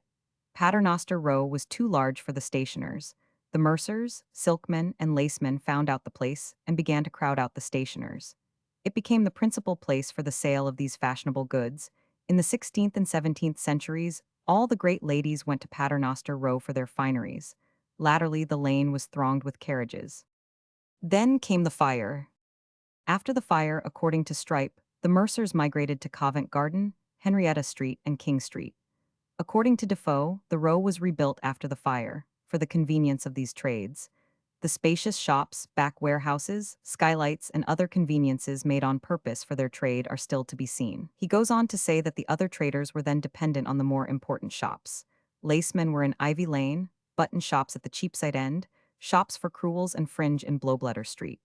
He says that this continued for 20 years after the fire, and that the mercers began then to migrate to Covent Garden, where, however, they did not remain many years. They then returned to the city and established themselves on Ludgate Hill.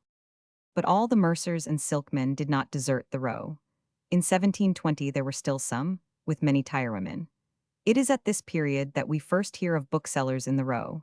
Their previous quarters, before the fire, had been St. Paul's Churchyard not far off. After the fire, some of them went to the upper end of Paternoster Row, where there were built large warehouses for booksellers well situated for learned and studious men's access thither, being more retired and private. Strype. Others retreated, their stocks destroyed by the fire, in an impoverished condition, to the cheaper street of Little Britain, where they continued for 80 years, when they began to flock into Paternoster Row. From the manufacture of paternosters to the publication and sale of books is a long step.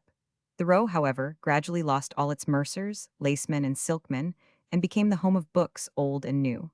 Other booksellers there were in other parts, but not many Dodsley, for instance, in Pall Mall, Murray in Fleet Street, Newbury in St. Paul's. But the greater number had their shops, being booksellers as well as publishers in the row. No longer did the coaches rumble along the narrow street. Posts placed across forbade the passage of coach or cart. It became the most quiet street in all London. Gradually another change fell upon the place. The booksellers' shops disappeared, and with them the throng of scholars who had been wont to meet and talk among the books. The row became a wholesale place, whither the trade came to buy. Printers, bookbinders, and papermakers came for orders, and needy authors came, hat in hand, in the hope of picking up a guinea. 346. There is a book called Travels in Town, written in the year 1839. The author, speaking of the output of books, boldly states that they had all to pass through Paternoster Row, certainly an exaggeration, but by far the greater number had to do so. The busiest day in the month was Magazine Day, when the new magazines were sold to the trade. About 400,000 copies left the row that morning. When we consider the nature of these magazines, the Gentleman, Tate's, the New Monthly, the Metropolitan, Blackwood's, Fraser's, there can be no doubt that among the better class of readers the magazine occupied a much more important place than it does at present. The row kept up its character as the headquarters of the book trade for many years, but other changes have set in. There now are as many publishers outside the row as in it. We find publishers about Covent Garden and Charing Cross. Booksellers there are, of course, everywhere. The directory gives a list of over 400 publishers, of whom not more than 40 or 50 need be taken into account. Of the 400, however, the row still numbers 30. While of booksellers, stationers, and other persons connected with the book trade, there are another 30 in the row. So the old literary atmosphere hangs about the place. And, though most of the greater publishers are gone, there are enough left to keep up the traditions of the past. And north of the row, in Paternoster Square and the courts and lanes, other publishers and booksellers are found who lend their name to make the row and its vicinity still the headquarters of new books. As for the social side of the row, it once boasted two places of resort where men could meet and dine, or sit and talk. The first of them was Dolly's Chop House. This house was built in the time of Queen Anne for a certain cook named Dolly. It is said to have stood on the site of an ordinary kept by Tarleton, the Elizabethan mime. If this is true, there was probably, according to the conservative habits of our people, a tavern kept up on the spot continuously. It was not the custom, in the early years of the 18th century, to create a new tavern but to carry on an old one. However, Dolly's remained a place of great resort for more than 100 years. It seems to have been famous for its beefsteaks. The other, a more important place, was the Chapter Coffee House. This place was in the 18th century the resort of the booksellers. Here they met for the sale, among themselves, of copyrights and for the sharing of any new enterprise in new books. Here also met many of the wits and writers during the last half of that century. Goldsmith, Johnson, Lloyd, Churchill, and many others came here to sup and to talk. Chatterton found his way here, sitting in a corner and thinking himself already admitted among the acknowledged poets of the day. In the early part of this century, the coffee house was frequented by a knot of writers of some importance in their own day. There was Alexander Stevens, Dr. Butchin, the Rev. W. Murray, the Rev. Dr. Birdmore, Walker, the rhetorician, Dr. Towers, Dr. Fordyce Johnson, called in his day King of the Booksellers, Phillips, editor of the monthly magazine, Alexander Chalmers, Macfarlane, and others whose names are well nigh forgotten, who yet thought themselves no mean citizens, and formed a group which came here every night and talked. Sad it is to think that to these circles, as well as to that of the Chapter Coffee House, time will apply the sponge and efface their names and their sayings from the memory of the world. Paper on Paternoster Row. Paternoster Row as it is. 347 Ave Maria Lane was so called, Stowe, because of stationers and text writers who wrote and sold there all sorts of books then in use, namely, ABC with the Paternoster, Ave, Creed, the Graces, etc. On the east side of Ave Maria Lane was the vicarage of the Vicar's Choral of St. Paul's, bounded on the east by the Penitentiary's house, on the west by Ave Maria Lane, on the south by the highway leading through St. Paul's Churchyard, and on the north by the Bishop's Palace. The garden of the Bishop of London's palace on the west was divided from Ave Maria Lane by a great brick wall reaching to an old house in Paternoster Row, the Three White Lion. The site of the Bishop's Palace was in London House Yard. The palace was pulled down in 1650 and tenements built upon its site. Here has been demolished the old tavern, number 8, distinguished by its sign of the goose and the gridiron. The tavern stood perhaps on the site of the Mitre, where, in 1642-44, was exhibited a collection of curiosities which, according to their catalogue, must have consisted mainly of rarities similar in kind to those of Tradeskin's Ark, at Lambeth, or of the Royal Society when lodged at Gresham College. The catalogue says they are daily to be seen at the place called the Music House at the Mitre, near the west end of St. Paul's Church. The sign may have been designed in burlesque of that of the Swan and Harp in Cheapside, as cited in Little London Directory of 1677. It formed the meeting place of the St. Paul's Masonic Lodge, to which Wren belonged for many years. He presented to the sodality of the lodge the mallet and trowel that had been used in laying the first stone of St. Paul's Mid, and Hertz. Notes and Queries, Vol. Roman 2, p. 179. Amen Corner is chiefly modern, but the two brick houses next the gate which shuts in Amen Court are both ancient, one of them being restored.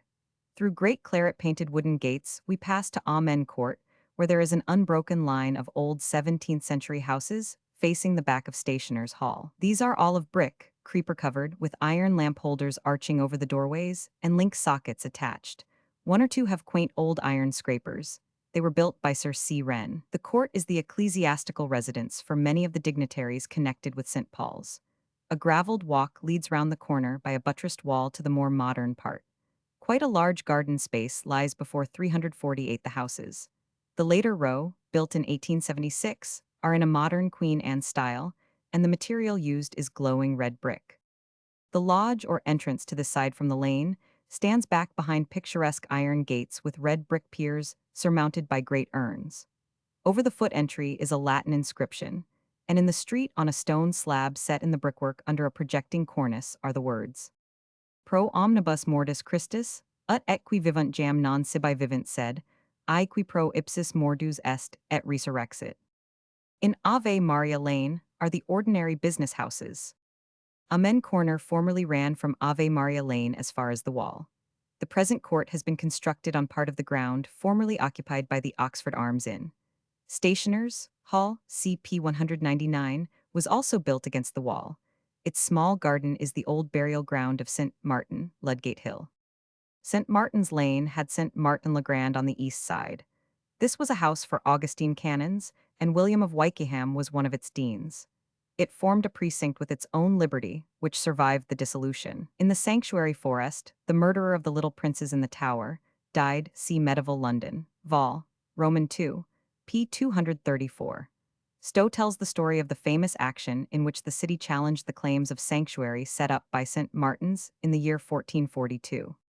This college claimed great privileges of sanctuary and otherwise, as appeareth in a book, written by a notary of that house, about the year 1442, 19 Henry Roman 6, wherein, amongst other things, is set down and declared that on the 1st of September in the year aforesaid, a soldier, prisoner in Newgate, as he was led by an officer towards the Guildhall of London, there came out of Panmure Alley 5 of his fellowship, and took him from the officer, brought him into sanctuary at the west door of St. Martin's Church and took Grythe of that place.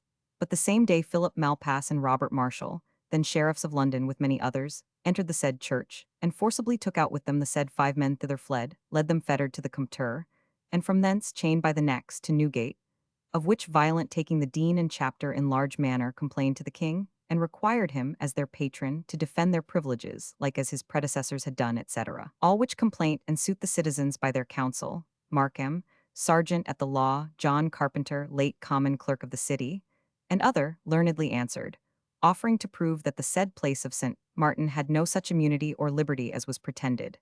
Namely, Carpenter offered to lose his livelihood, if that church had more immunity than the least church in London. Notwithstanding, after long debating of this controversy, by the king's commandment, and assent of his council in the Starred Chamber, the chancellor and treasurer sent a writ unto the sheriffs of London, charging them to bring the said 349 persons, with the cause of their taking and withholding afore the king in his chancery, on the vigil of All Hallows, on which day the said sheriffs, with the recorder and council of the city, brought and delivered them accordingly, afore the said lords. Whereas the chancellor, after he had declared the king's commandment, sent them to St. Martin's, there to abide freely, as in a place having franchises, whiles them liked, etc. Stowe. The whole of the district is now being gradually covered by the mighty buildings of the General Post Office, which has inherited the name of its predecessor, and is known as St. Martin le Grand. For the history, see London in the 19th century, p. 307. The city boundary, Aldersgate. Aldersgate, formerly called Aldrichegate and Aldrisgate, was built during the Saxon occupation. It is named in the Laws of Ethelred. It is also mentioned in the Calendar of Wills, but not very early. Riley contains some interesting notices of the gate and the ward. Thus, in 1277, an inquest is held on the unlucky Matilda, wife of Henry le Caffour, who fell down, being drunk, broke her right arm, and soon after died, and was laid in the house of the said Henry in the ward of Anquetin d'Auvergne, i.e. Aldersgate. In 1339, the Chamberlain of Guildhall expended 20s. 4d.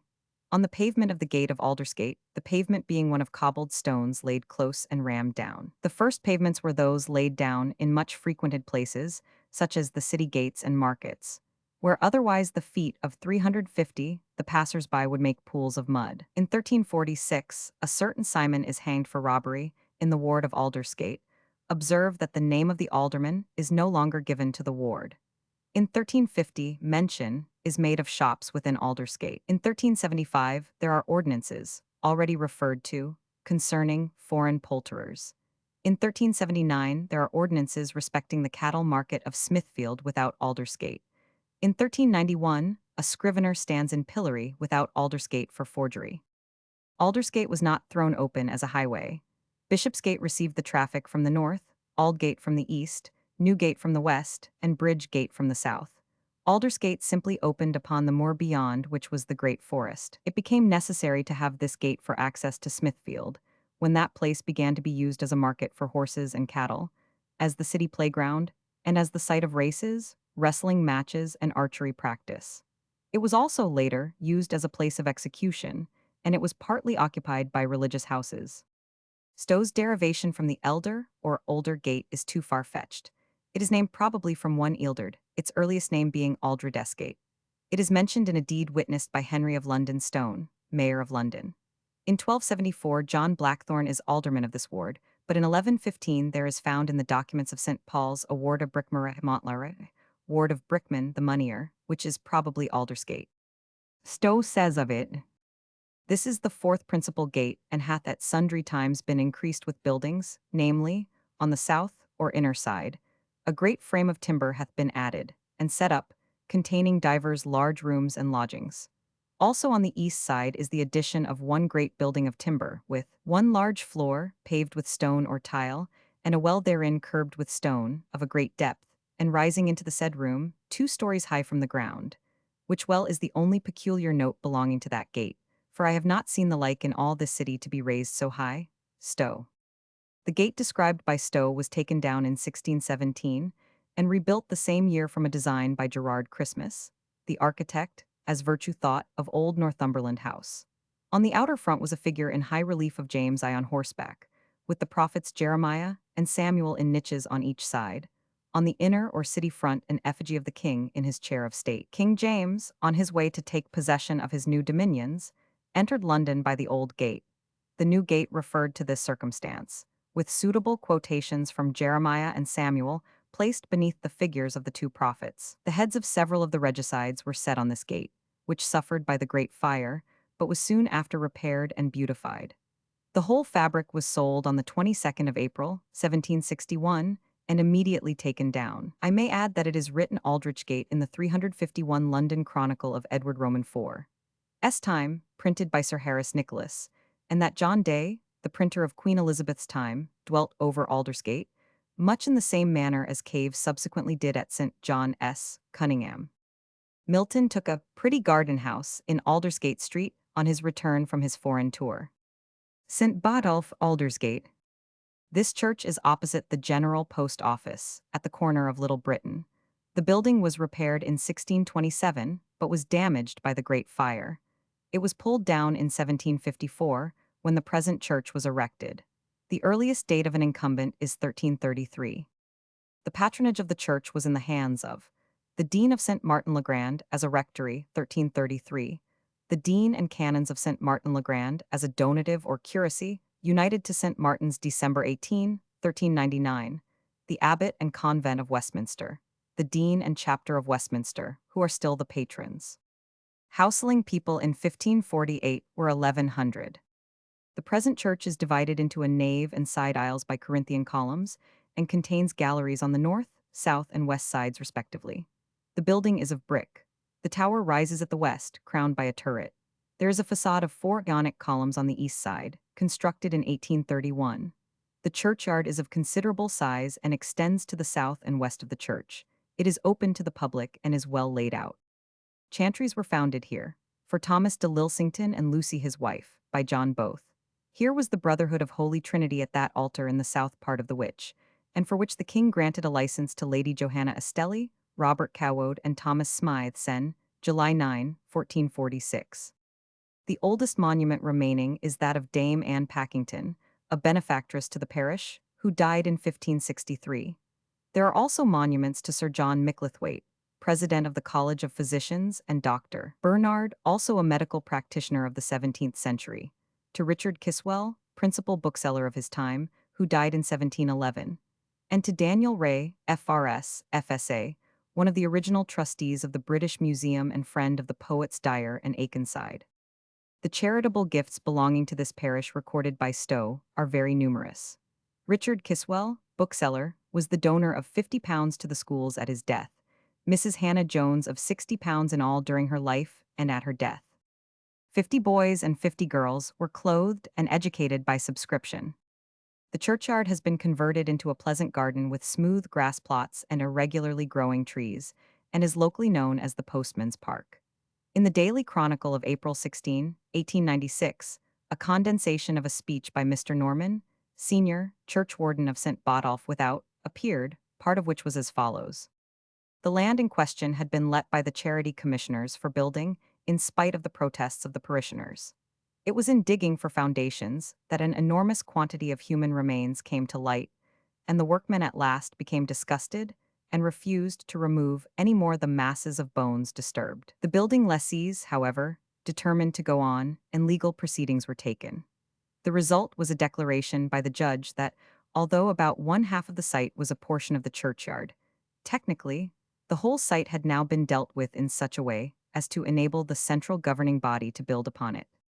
352, many tons of human remains were still unexcavated, while a vast quantity piled pell-mell against the church tower, preparatory to the intended removal, had been covered with a few inches of earth. It seemed impossible that the central governing body should now treat the ground as a building site, especially as one of their principal duties was the preservation of open spaces where they were most wanted, viz. In the heart of the city, besides which they had now vested in them the whole of the parish property of the value of about £100,000. He had every hope that they would see their way to foregoing the small profit derivable from letting the site for building purposes, and he believed there was now a probability of the ground being secured for the public, in which event the churchyard garden would not only be preserved, but enlarged and greatly improved. On the west side of St. Martin's Lane, Aldersgate, near Blowbletter Street stood a great house called Northumberland House, which at one time belonged to the Percys. Henry Roman IV gave it to the Queen and it was called her wardrobe. In Stowe's time it was a printing house. In Bull and Mouth Street stood the Bull and Mouth Inn. It became one of the famous coaching inns of London. The principal towns served from the Bull and Mouth were Holyhead, Oxford, Birmingham, Shrewsbury, Kidderminster, Worcester, Leominster, Ludlow, Hereford, Kendal, Glasgow, Leeds, Halifax, Sheffield, Nottingham, and Northampton. Coaches started from these places daily, 3 times or twice a week. The traffic appears strangely divided. This, however, was due to the competition of other coaches. Thus, a coach started twice a day for Birmingham and also twice a day for Kendal. 21 coaches ran out of the Bull and Mouth every Monday. The same number came in. Other days were quite as busy. Besides, there were the wagons, of which 12 went out every week. The offices of the post office are now built over the site of this inn. Farther north to the west of Aldersgate is the district ravaged by the fire of 1897, which burned down blocks of houses and streets. Jewin Crescent and Australian Avenue were the center of the conflagration, but both have risen from their ashes. In Jewin Street, Milton lived before his third marriage. Little Britain was in the reigns of the Stuarts the center of the bookselling trade, as Paternoster Row was later. Here lived Richard Kiswell d. 1711, the metropolitan bookseller. Also Samuel Buckler, publisher of The Spectator, and Benjamin Franklin lodged for a time in Little Britain. But the association which confers the greatest distinction upon the street is that it was for a short time the residence of Milton when he lodged with the bookseller Millington about 1670. The street at present is lined on one side by the uniform row of the buildings in the hospital precincts. These are of dingy brick with stuccoed ground floor. On 353 the east, there are a few modern buildings mingled with 1 or 2 older ones, which give the street a quaint aspect. Number 37 and the 2 numbers to the south of it are decidedly picturesque. A full account of St. Bartholomew's Hospital and Priory has been given in Medieval London, Vol. Roman II, p. 251. The priory on its suppression was granted to Sir Richard, afterwards first Baron, Rich, with the exception of the choir and south transept of the church, which were given to the parishioners, and it is this beautiful fragment that now forms the church of St. Bartholomew the Great. St. Bartholomew the Great. St. Bartholomew the Great. The date of the first prior, Raher, was 1123, that of the first rector 1544. When the priory was suppressed, the patronage was given by Henry Roman VIII to Sir Richard Rich, who 354 granted it to Queen Mary. It was inherited by Queen Elizabeth, who regranted it to Sir Richard, then Lord Rich, in whose family it remained until it was purchased by William Phillips early in the 19th century, in whose descendants it now remains. From West Smithfield, the entrance to the church is through an early English arch with the dogtooth ornament. The length of the church is over 130 feet, the breadth 57 feet. The Lady Chapel, built early in the 14th century, is about 60 feet long by 26 feet wide. The style of the building is mainly Norman, and was executed by Raher, 1123-1144, and his successor Thomas of St. Osyth, 1144-1174. During the next half-century, the early English nave was added. The clerestory in the Perpendicular style, 1405, is in marked contrast with the Norman triforium beneath it. The ambulatory passes behind the altar. The most striking innovation early in the 15th century was the pulling down of the Norman apse and the erection of an east wall, rendering the eastern portion of the church square instead of semicircular. A new apse was built, however, by Aston Webb, to whom also is due the flat oak ceiling of the tower, erected in 1886, and the north transept and the north and west porches in 1893. A bone crypt is situated beneath the eastern part of the Lady Chapel and was vaulted by arches of a single span of 22 feet. It was restored in 1895. 3 bays of the east walk of the cloister exist and were restored in 1905. The tower, built in 1628, contains 5 of the oldest bells in London, dating from before 1510. Many chantries were founded here, but went with the suppression in 1539. This church contains a number of interesting monuments. The most notable is that of the founder, Raher, placed on the north side of the church within the communion rails. In the south aisle, there is the tomb of Sir Walter Mildmay, d. 1589, one of Queen Elizabeth's ablest statesmen, and founder of Emmanuel College, Cambridge. On the south wall, there is a monument to Edward Cook, a physician of repute who died in 1652. This is composed of a soft kind of marble, known as weeping marble, because in a damp atmosphere it breaks out into moisture. The renovation of the church has caused it to weep no more. Thomas Roycroft, the printer of the Polyglot Bible d. 1677, has a memorial by the Lady Chapel screen, erected by his son Samuel. On the north wall of the choir, a tablet records the death of John Whiting, who, on his death in 1704, left the parish a sum of money for educational purposes, which is still applied in accordance with his wishes. Sir John Deane, the first rector here and founder of the Whitton Grammar School, Northwich, in 1557, is commemorated by a brass opposite the founder's tomb. The font in the south transept is that in which the painter Hogarth was baptized in 1697. He was created a life governor of St. Bartholomew's Hospital in acknowledgement of his gift of staircase paintings when the hospital was rebuilt. There were many charities attached to this parish after Stowe's time, 1605, but they were all swept away under Bryce's Act except John Whiting's schools. 30 boys and 20 girls were maintained by subscription and John Whiting's gift. Perhaps the most notable rector was Thomas Westfield, 1605-1644, Bishop of Bristol. St. Bartholomew the Less. This church served as the hospital chapel in monastic times and has been used as a parish church for those within the hospital precincts since the dissolution of the priory. In 1789, the interior of the tower was remodeled by the younger Dance, but in 1823, the church was practically rebuilt by Thomas Hardwick. It has since been restored, and the only trace of the old work is to be found in the vestibule beneath the tower. The date of the first custodian was 1223. The date of the first vicar was 1532. The patronage of the church was in the hands of the priors of St. Bartholomew, Smithfield, up to 1532, the governors of St. Bartholomew's Hospital. The interior was remodeled on an octagonal plan by Dance in 1789. This shape is obtained by means of clustered columns and arches, although the area enclosed by the walls is almost square. Above the arches there is a clerestory pierced by windows. The ceiling is groined. No chantries are recorded to have been founded here. Pictorial Agency. General Post Office. 355. The old church contained a large number of monuments, and a few have been preserved. The most ancient is one in memory of William Markelly, who died in 1439. There is a tablet erected by Sir Thomas Bodley, founder of the Bodleian Library at Oxford, to his wife Anne. Sir Ralph Winwood, James Ice ambassador to Holland and Secretary of State, was buried here, also James Heath, author. In 1573, Inigo Jones was baptized in this church. His father was a clothworker living in or near Cloth Fair. No charitable gifts or bequests are recorded by Stowe. Bartholomew Close is a curious place with many ramifications. Beginning at the south end, in the bit adjoining Westmoreland Buildings, there is nothing of a special interest. The old house at the end facing westward is used for offices, the remainder containing printing, publishing, and manufacturing premises. The great wide space, Bartholomew Close proper, has been to a very great extent rebuilt.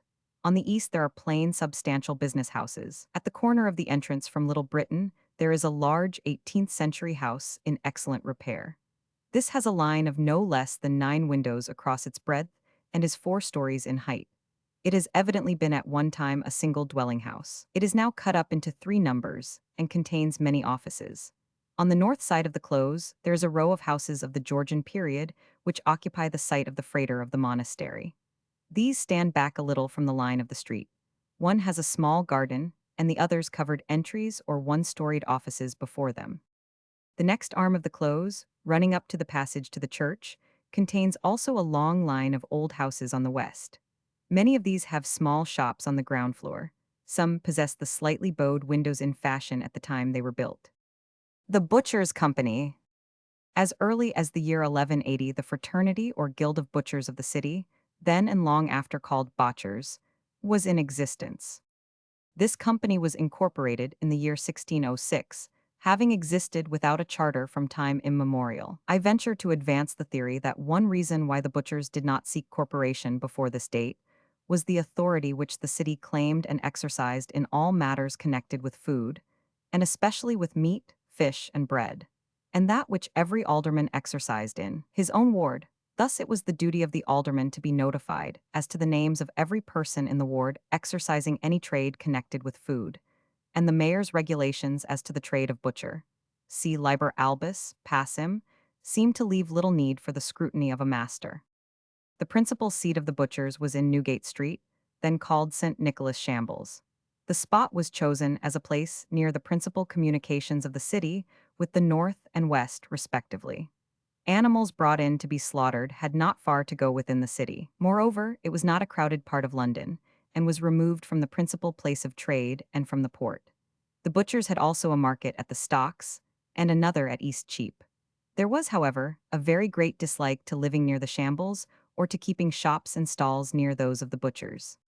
Thus Riley, Memorials, quotes a complaint against the butchers that they carried their offal through the streets to a jetty called Butcher's Bridge. The way, I suppose, was down Warwick Lane, Creed Lane, and St. Andrew's Hill to Puddle Dock or near it.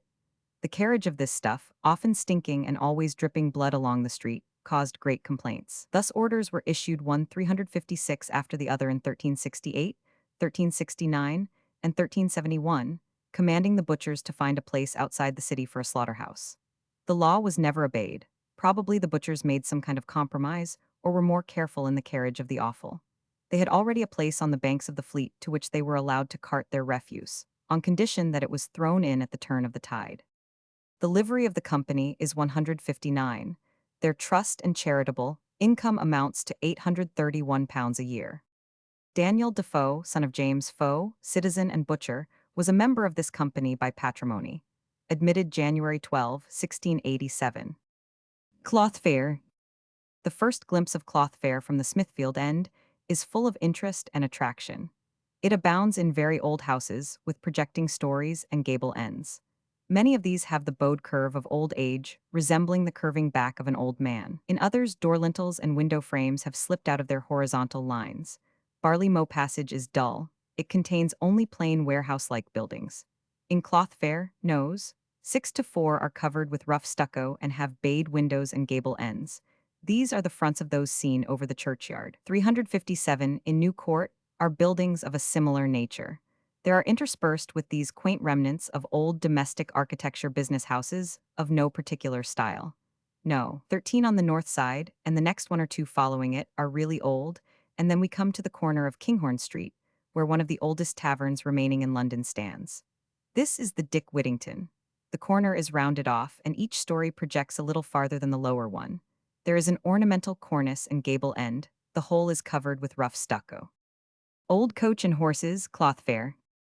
Smithfield, Stowe says, then is Smithfield Pond, which of old times in records was called Horse Pool, for that men watered horses there, and was a great water. In the 6th of Henry the Fifth, a new building was made in this west part of Smithfielda, betwixt the said pool and the river of the Wells or Turnamill Brook in a place, then called the Elms, for that there grew many elmy trees, and this had been the place of execution for offenders, since the whit time the building there hath been so increased that now remaineth not one tree growing.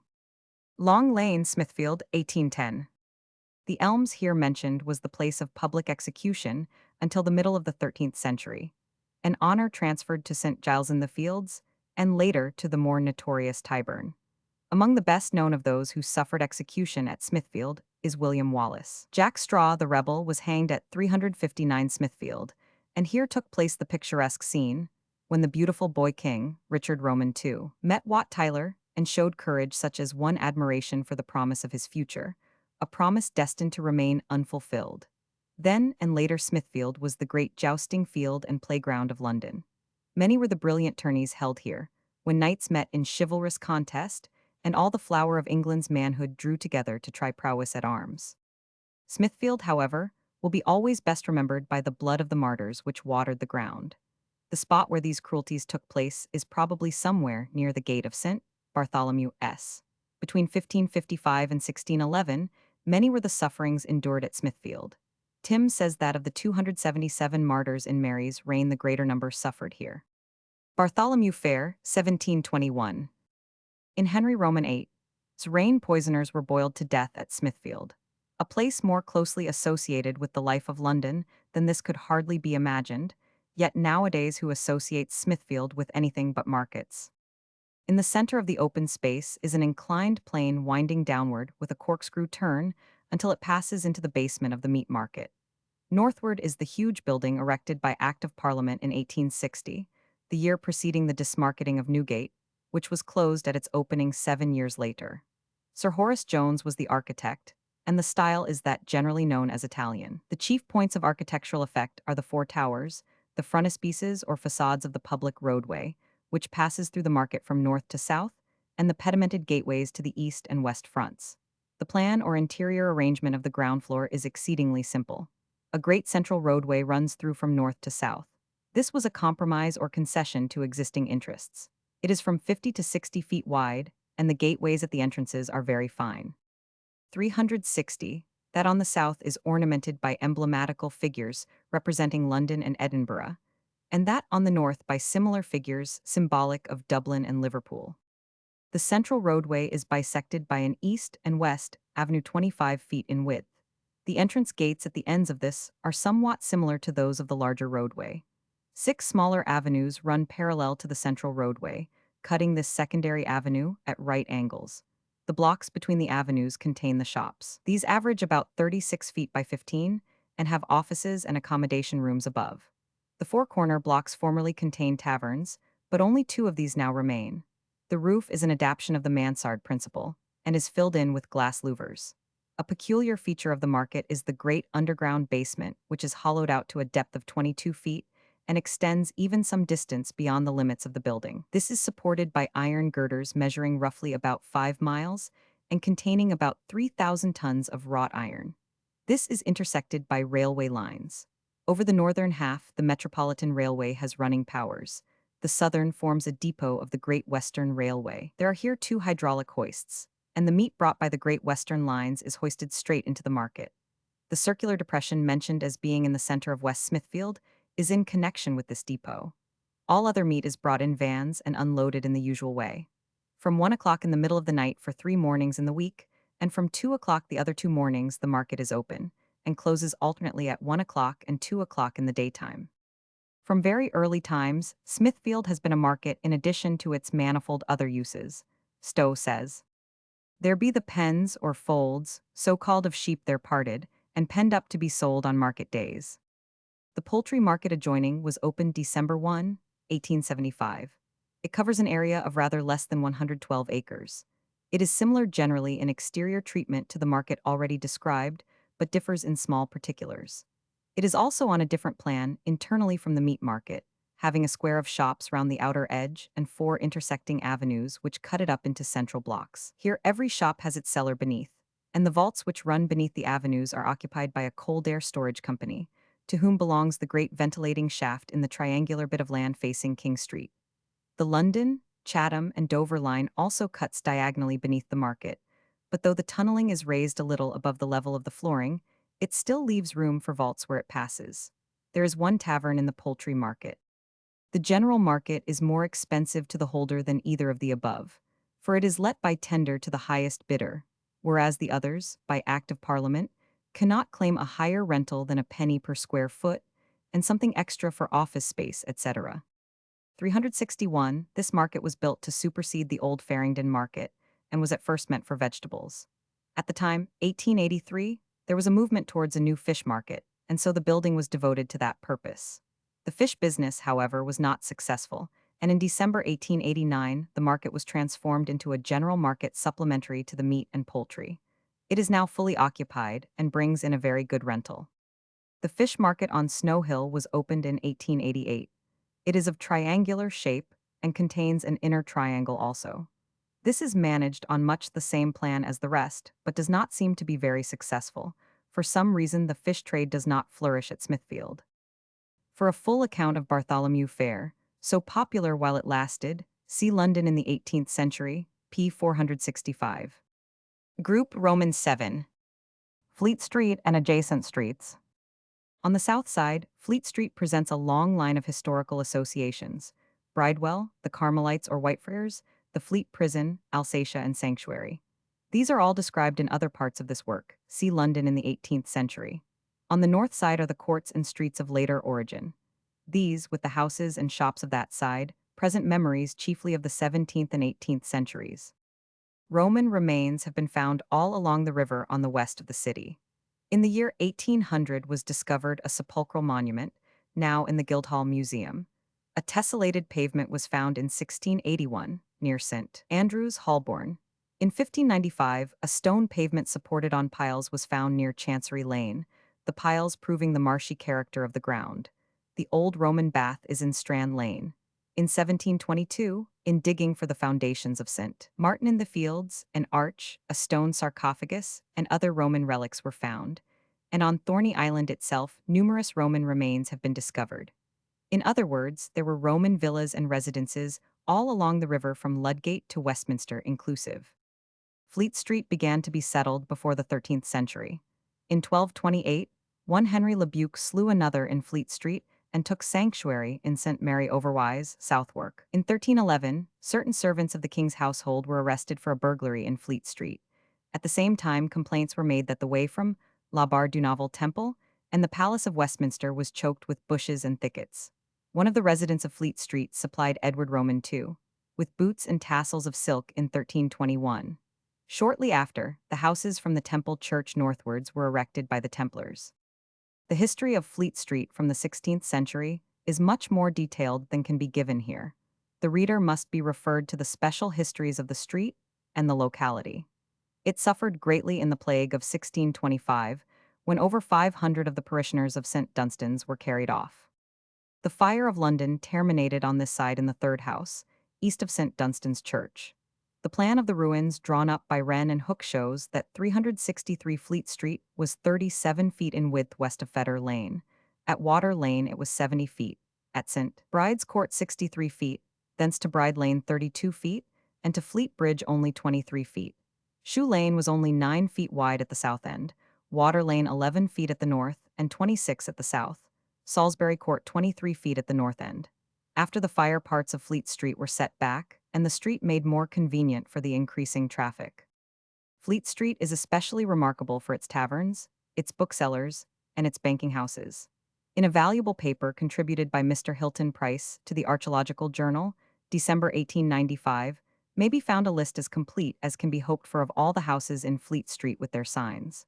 The learned writer has collected 315 signs and has been able to fix 250 of them. Among the taverns we may notice: "Welcome all who lead or follow to the oracle of Apollo." Here he speaks out of his pottle.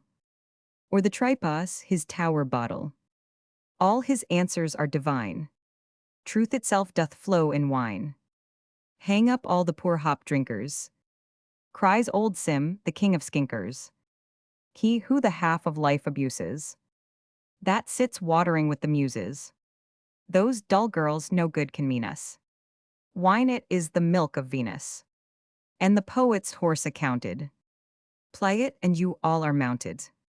Tease the true Phobian liquor. Cheers the brain, makes wit the quicker. Pays all debts, cures all diseases. And at once 3 senses pleases. Welcome all who lead or follow to the oracle of Apollo. Price, Signs of Old Fleet Street. 364, 5, The Cock. Everybody knows Tennyson's lines. The tavern has been taken down and the site built over. Mr. Hilton Price enumerates nearly 50 more. If the street was full of taverns, it was equally the favorite place of business for printers and booksellers. Again, referring to Mr. Price's paper, we can compile the following list, omitting names of no importance in the commercial history of literature. Richard Pinson, 1493, at Temple Bar. William Howe, 1571-90, printer over Temple Bar. Ward and Mundy, booksellers over Temple Bar, 1578. John Starkey, 1660-81, at the Mitre between the Temple Gates, publisher of Shadwell's plays. Richard Toddell, 1553-97, printer between the Temple Gates. Sable Roper. John Martin the Sun, next the Rainbow, publishers 1652-75 of H. Harrington Dugdale's Baronage. Bernard Lintot, number 16. The Cross Keys and Cushion, 1704-28. Publisher for Pope, Colley, Cibber and Gray. Arthur Collins, 1709-14. Publisher of the Peerage. William Sandby, 1786. Bookseller, afterwards partner in Snow and Co. Strand. William Griffin, 1556-71. John MacMurray, afterwards John Murray, who succeeded William Sandby, 1760-1812. John Pemberton, 1709, number 53 at the Golden Buck. Published 1716, The Cries of London. Jacob Tonson, at the Judge's Head, 1682-98, published Dryden's works and was secretary to the Kit Kat Club. Edmund Curlell, at the Bible and Dial, 1709. Richard Banks, at the White Hart, 1539, printer. Thomas Fisher, at the White Hart, 1600, published first edition of Midsummer Night's Dream. Roger Ward, at the Castle, opposite the Conduit, 1593, printer. Wynkin de Worde, at the Sun, over against the Conduit, 1502-34. Thomas Berthelot, at the Lucrece near the Conduit, King's Printer, 1528-55. Thomas Marsh, at the Prince's Arms, 1556-87, printer of Stowe's Chronicle. Richard Pinson, at the George, near Clifford's Inn, printer, 1493-1527. William Middleton, 1525-47. Robert Redman, 1529-40. Eliz Pickering, 1540 at the same house, printers. William Redman, 1556. Pictorial Agency. Of Fleet Street. 365 Robert Copeland, an assistant of Caxton, 1508-47. William Copeland, 1553-69, printer of Juliana Berner's Book of Hawking, etc. In addition to this long list, Mr. Hilton Price gives the names of 702 booksellers and printers. It is true that their names cover 2 centuries at least, but they show conclusively that the real home of the book trade from the 16th century to the end of the 18th was Fleet Street. As we have seen, there were booksellers in St. Paul's Churchyard, in Paternoster Row, in Little Britain at different times, but Fleet Street contained by far the greater number of those in the trade. A third point of interest in Mr. Price's list is that of the banking houses and goldsmiths who kept running caches. Among these are the names of Blanchard and Child, afterwards Child, James Chambers 1680, from whom are descended Messrs. Gosling and Sharp, John Mawson and Co., 1677, the forerunners of Messrs. Hoare and Co., James Harriot, brother of George Harriot of Edinburgh, and others of less note. We must not forget to notice the residence of Isaac Walton. Mr. Price places it at the third house in the southwest corner of Chancery Lane. At the corner was the King's Head Tavern. Next, on the west side, the Sign of the Harrow. The next house, sometimes called the Harrow and Crown, was Isaac Walton, S. It is apparent from the preceding that Fleet Street, from the 14th century at least, has always been a place of great resort. The large number of taverns was chiefly due, without doubt, to the inns of court and the lawyers. Suitors from all parts of the kingdom had to come to Fleet Street. In its courts they found lodgings, and in its taverns they found refreshment and feasting. The place was convenient also for the court end of town, and for the people of the great nobles living in the Strand. There were no merchants in the street. The trade was all of the retail character, such as bookselling. When banks began to be established, Fleet Street was much more convenient for the country gentlemen and nobles than Lombard Street. Its coffee houses were more easy of access to the lawyers, poets, wits, and actors who lived in the Inns of Court and about Covent Garden than those of the City or Charing Cross.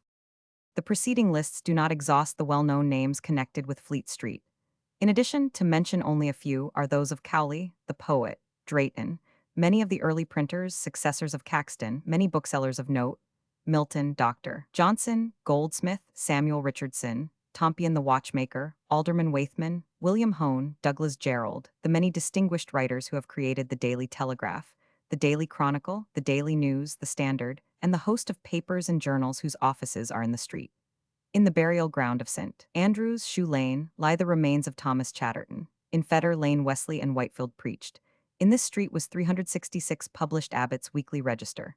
We may also enumerate Sedley the poet, Jacob Tonson, John Hoole, Crockford of gambling fame, Sir Symonds D'Ewes, antiquary Henry Woodfall, printer, without Temple Bar, and Charles Knight. It may, indeed, be fairly stated that, during the whole of the 18th and a large part of the 19th century, Fleet Street was the haunt of all the literary men of the time, and that, at the present moment, it is the most important center of journalism. On the east of Ludgate is the office of the Times.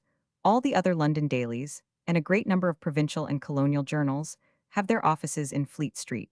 But poets, novelists, dramatists, and scholars are no longer found in this street. They belong to West End clubs and no longer congregate in taverns and coffee houses. Isaac Walton's house in Fleet Street, Bellyard, Temple Bar, one side of which is now occupied by the High Courts of Justice, is called by Pope in 1736 a filthy old place.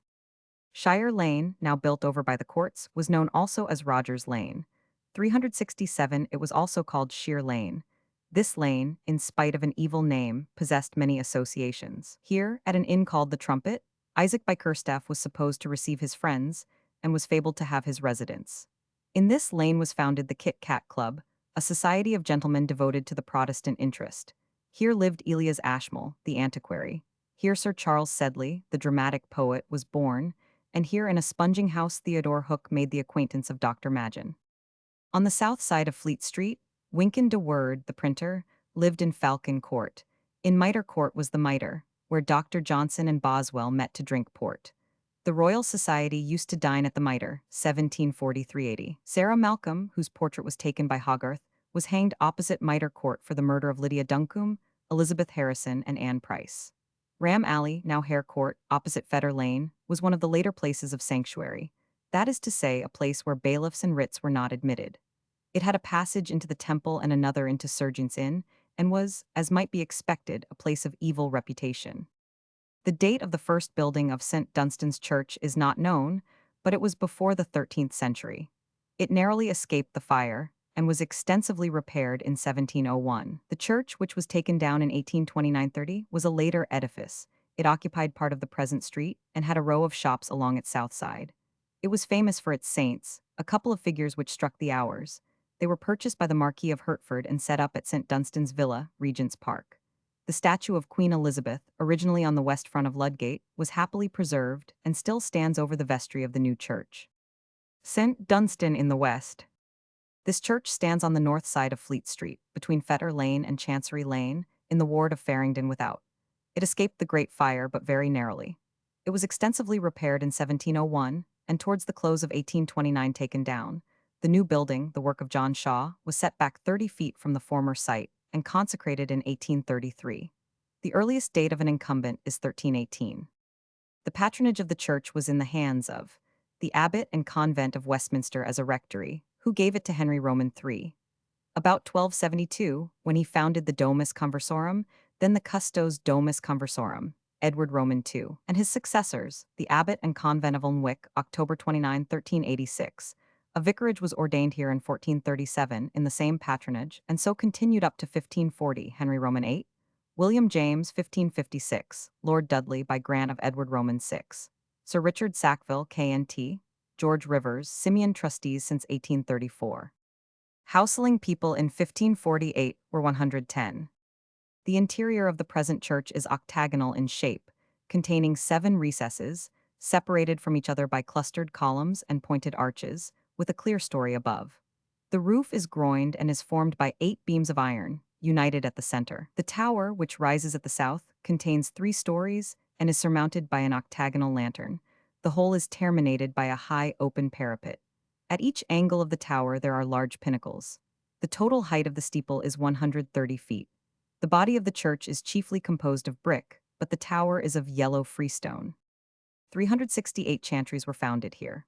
For Richard Bardelby, prebendary of Dunnington in York, who died in 1316 at the altar of St. Michael, by Robert Hes, whose endowment fetched £10, £19, 8 in 1548, but there hath been no priest found for 20 years before that time, and so the money is employed in repairs of the church.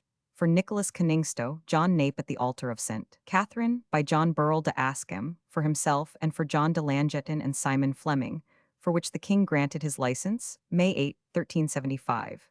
Here was founded the Brotherhood of Our Lady and St. Dunstan, wherein was the Guild of St. Anne, endowed by William Chapman, valued at £11 in 1548, when Randall Smith was chaplain.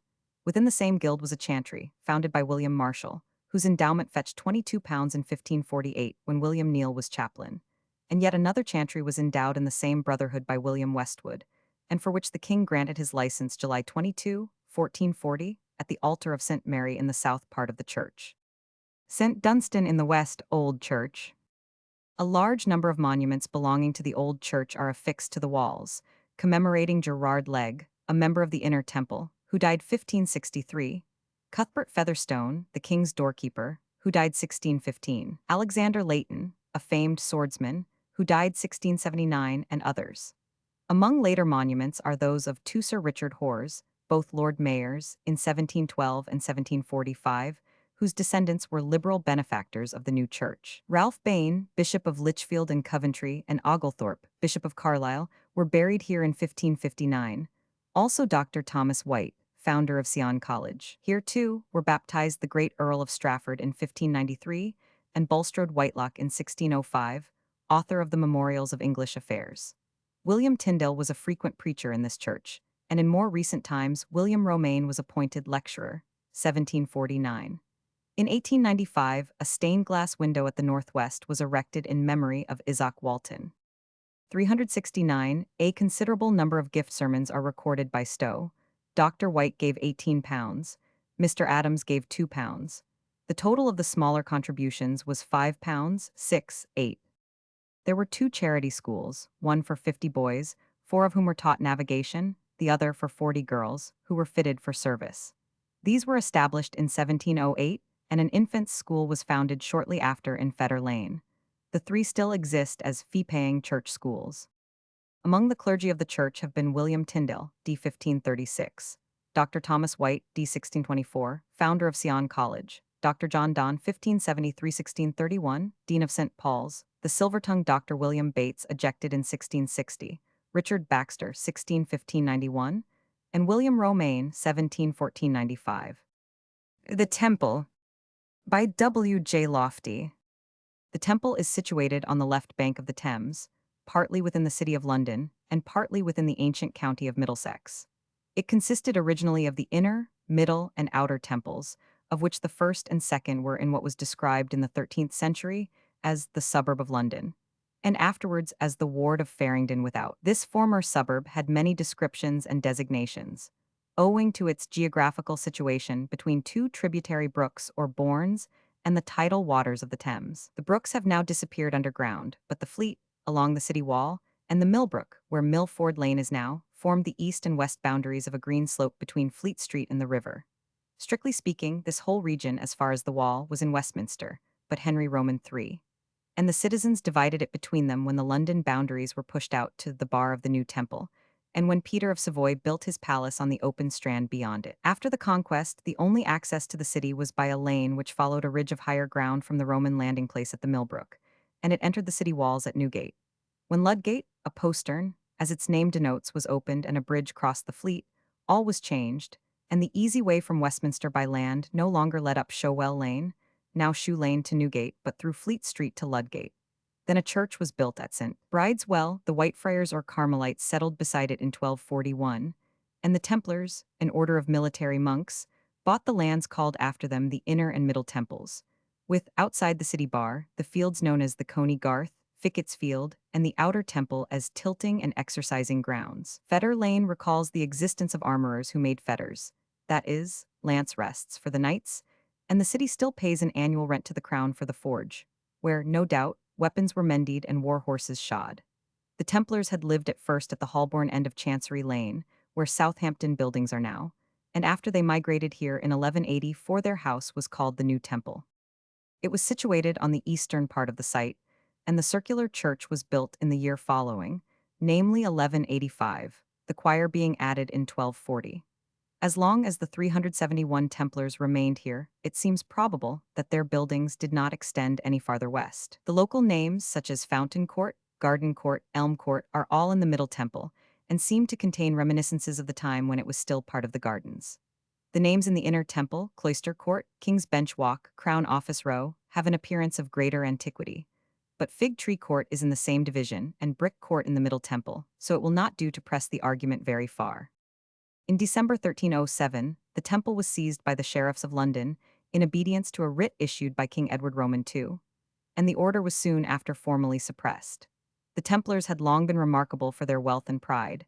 Their campaigns in the Holy Land were ineffective, chiefly on account of their quarrels with the Hospitallers, and in most European kingdoms they were suspected of sorcery, heresy, and other crimes. Their suppression was attended with greater cruelty abroad than in England, and though some 30 members of the order were sent to the Tower, most of them were subsequently released, and a pension was granted to some.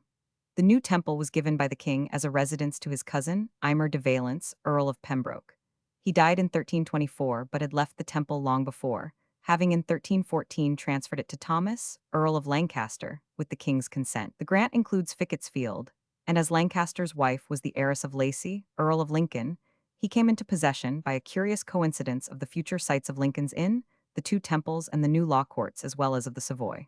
Lancaster was beheaded at Pontefract in 1322, but was esteemed a saint and martyr by the people on account of his long opposition, first to Gaveston, and later to the Despensers, the unworthy favorites of Edward Roman II. Meanwhile, the Hospitallers or Knights of St. John at Clerkenwell obtained a papal decree that they were to succeed to the property of the Templars, and in 1324 they were allowed to take possession.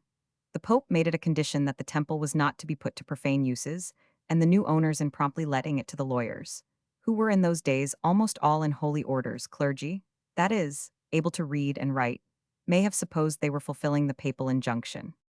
A survey was made about this time, and from it and other indications, we may form some idea of what the house was like when the Templars lost it. The chapel of St. Mary stood where it still is, and beside it the smaller chapel of St. Anne. There were already two gates. The master's house was eastward of the church, but nearer than the present house, and formed, with the treasury and the hall, a quadrangle round the chapel. This treasury was occasionally used by King John and King Henry before the regalia was lodged in the Tower. John was here himself in 1212, Henry Roman III. In 1232, when he seized the money of Hubert de Burgh, deposited in the treasury, and Edward I in 1283. The library probably occupies 372 the site. The treasurer's house adjoined, as it does still, and there was a cloister, as there is still. Notwithstanding the number of years between the expulsion of the Templars and the organization of the lawyers, the old names were preserved. The chaplain was the master, the treasurer was the chief of the lawyers. It would seem as if the old titles of the officials were kept alive by the buildings. We obtain a glimpse of the daily life of these new Templars from Chaucer. If he lived in the Savoy, as he seems to have done, before he went to Westminster, he had the lawyers close at hand, and in one of his Canterbury tales he tells us that the Manciple belonged to the Temple, where he had 30 masters, for whom he was caterer. From which we may conclude that the number of lawyers had reached 30 in 1380, unless, indeed, there were several houses full. The servants of the Templars, the servients or sergeants, survived the expulsion of their masters, and after they died out their place was taken by the common law practitioners, who formed themselves into a society or inn, which adjoined the temple on the northeast as early as 1333. While in 1337 we begin to hear of two halls, and in the reign of Henry Roman VI. The Templars consisted of two separate bodies, which professed absolute equality. The inner, however, is very much richer than the Middle Temple and has more members. Every year the benchers of one dine with the benchers of the other, and when James I granted the site without any rents or restrictions, such as had survived till then, his charter is addressed to the members of both societies. Meanwhile, the outer temple had been leased to the bishops of Exeter, and the land between Fickett's Field and Lincoln's Inn to the Bishop of Chichester. Another bishop had lodgings actually within the temple. On the east side of Inner Temple Lane, north of the porch of the Round Church, was Ely House, with its chapel of St. Thomas of Canterbury. The Great Fire of 1666 made the temple its western terminus. The master's house was burned, but the chapel was spared, the flames ceasing within a very few feet of the chancel. Wren built the new gate facing Chancery Lane and the master's house, removing it to where it still stands. His style, if not his hand, may also be seen in other buildings, such as the doorways in King's Bench Walk. The archway of the inner temple gate dates from 1607, but the front of the house above it in Fleet Street has been refaced lately in a suitable style. It may be well to note here that the other round churches in England were not built by the Templars. There are 3 St. Sepulchre at Cambridge, St. Sepulchre at Northampton, and St. John of Jerusalem at Little Maplestead, in Essex. The last named was probably built by the Hospitallers. There is also a round chapel in Ludlow Castle. The visitor will probably go first to the chapel. It is usual to mark its importance and size by calling it the Temple Church. It was built by the Templars, the 373 round part, Norman in style, being consecrated in 1185 by Heraclius, Patriarch of Jerusalem, who happened to be in England on a begging tour. With its porch, it has been rebuilt, repaired, improved, and restored until very little of the original masonry, if any, remains.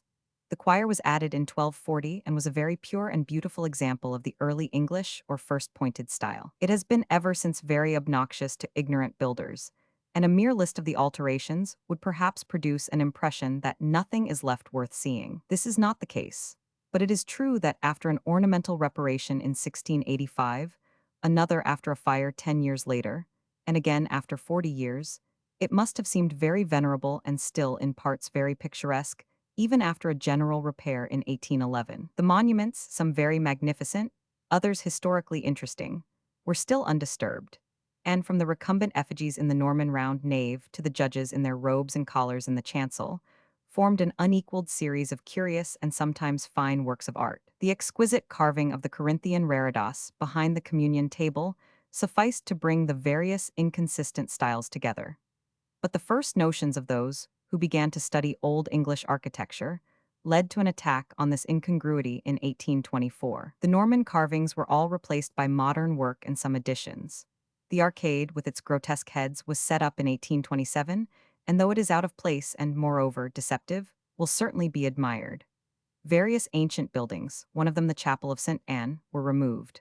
But it was not until 1830 that the Great Restoration was begun. During the progress of these disastrous operations, the circular church was vaulted in stucco and painted. The flooring was lowered, the tombs and effigies of the knights removed and their bones cast out. The chancel was gutted, the monuments taken down, much injured in the process, and finally, as far as possible, set up again in the triforium, a few being hidden away under the bellows of the organ. The beautiful reredos was taken away, the whole chancel repaved, revaulted, and painted. The church filled with tiers of pews, hiding any Gothic memorials which were allowed to remain. And finally, all the windows were reglazed, in a style supposed to be early English and, at all events, no worse than what would be put in at the present day to judge by some neighboring examples. All this work of destruction went on for 10 years and cost more than £70,000. On entering the church now, the visitor is surprised that so much remains to be admired. A semicircular arch in the Norman style of 1824 admits us to the round church, where the arches are pointed. The effigies of the knights have been replaced on the floor in neat groups, and labeled, but somewhat conjecturally, with the names of certain earls of Pembroke and others who are recorded to have been buried here. The diameter of this part of the church, which is now the nave, is 58 feet, the choir beyond being 58 feet in width and 82 feet in length. The central part of the nave is the same in width as the middle aisle of the three in the choir, namely 3,742,312 feet, while the circular aisle and each of the side aisles are 1512 feet. The three aisles are 37 feet high and the modern roof of the nave 60 feet. The seats are of dark oak and rise in tiers on each side. Two modern doors open on the north side, and a stair, winding and very narrow, conducts the visitor to the triforium of the round church. Here, in a very unsuitable situation, are most of the monuments removed from the chancel. The monuments comprise an interesting series of all periods from the Reformation down, and some fragments of sculpture removed, with the complete tombs at the time of the Restoration, in 1830. One of the oldest represents Edward Plowden, who died in 1584. The brasses were formerly very numerous but have all disappeared, together with a great many tablets, such as Pepys describes in 1666 when he says he looked with pleasure on the monuments and epitaphs. Plowden adhered to Romanism, but his epitaph contains a quotation from the Book of Common Prayer. There is a monument to Oliver Goldsmith erected in 1837. In the church is a bust of the judicious Hooker, d. 1600, a tablet to John Selden, d. 1654, and at the southeast end, partly hidden by the pews, an effigy supposed to represent Sylvester Everden, Bishop of Carlisle, killed by a fall in 1254. At the entrance to the triforium is the only one left of many small chambers which formerly adjoined the church. It is labeled by the vergers the penitential cell. I do not know why. North of the chapel is the little plot of ground in which Oliver Goldsmith was buried in 1774. It is so small that, when a gravestone was laid down in 1860, there was little choice as to the exact place, which, however, is really unknown. The arms of both temples may be seen in many places in the church. Those of the Middle Temple consist of a red cross on a white ground, with a figure of the Paschal Lamb in the center, being the arms of the Templars. The arms of the other society are, strictly speaking, not heraldry, being, on a blue ground, a representation of the Greek mythical Pegasus, in white. It is said to be derived from an ancient device or badge representing two knights of the temple on one horse, and was adopted in 1503. Though the inner temple must be considered older than the middle temple, there is less to be seen in it. The hall is not beautiful externally. It was built in 1869 by Sidney Smirke, and the exterior gives one no idea that the interior is worth a visit. However, the fine open timber roof and a very handsome screen will be admired, as well as the heraldry in the windows.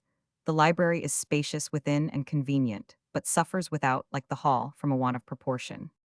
Inner Temple Gate House. By permission of the London County Council. 375. The eminent inhabitants have been very numerous. A mere list would occupy many pages.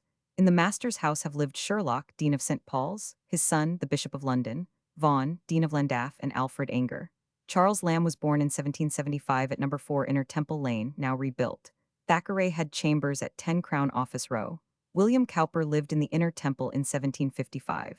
Dr. Johnson was living at 1 Inner Temple Lane in 1763. The house has been pulled down to make way for Johnson's buildings. Among the great lawyers were Littleton as well as Coke, who wrote upon him, Sir Julius Caesar, Finch, Earl of Nottingham, Thurlow, Tenterden, Daines Barrington, the correspondent of White of Selborne, the Siger Lord Chelmsford, but perhaps the greatest of them all was Murray, Earl of Mansfield, whose chambers were at 5 King's Bench Walk. The principal feature of the Middle Temple is the ancient hall, and the greatest glory of the hall is that a play by William Shakespeare was acted in it in February 1602. This was Twelfth Night, which had not then been printed, and is supposed to have only just been written. John Manningham, a student then in the temple, describes it in his diary, now in the British Museum. The Christmas and Candlemas festivities in the hall, of which the play formed part, are described at great length by Dugdale. The hall was built in 1572, the screen in 1574, so that the local legend which says the wood of some ships of the Spanish Armada was used cannot be true.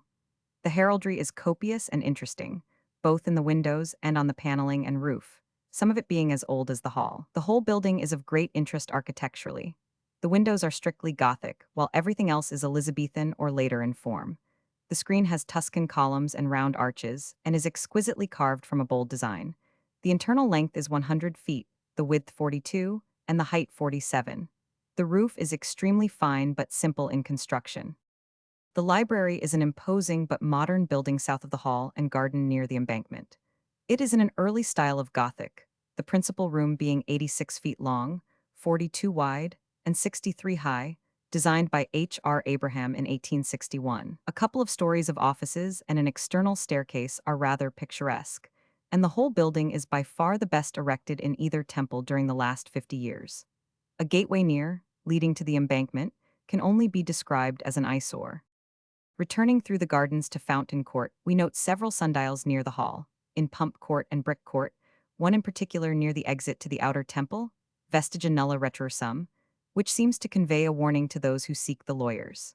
The largest sundial is, however, in the inner temple, the famous Blackamoor, removed thither when Clement's Inn was pulled down. It is of lead and replaces one mentioned by Lamb which bore the uncivil motto, "Begone about your business."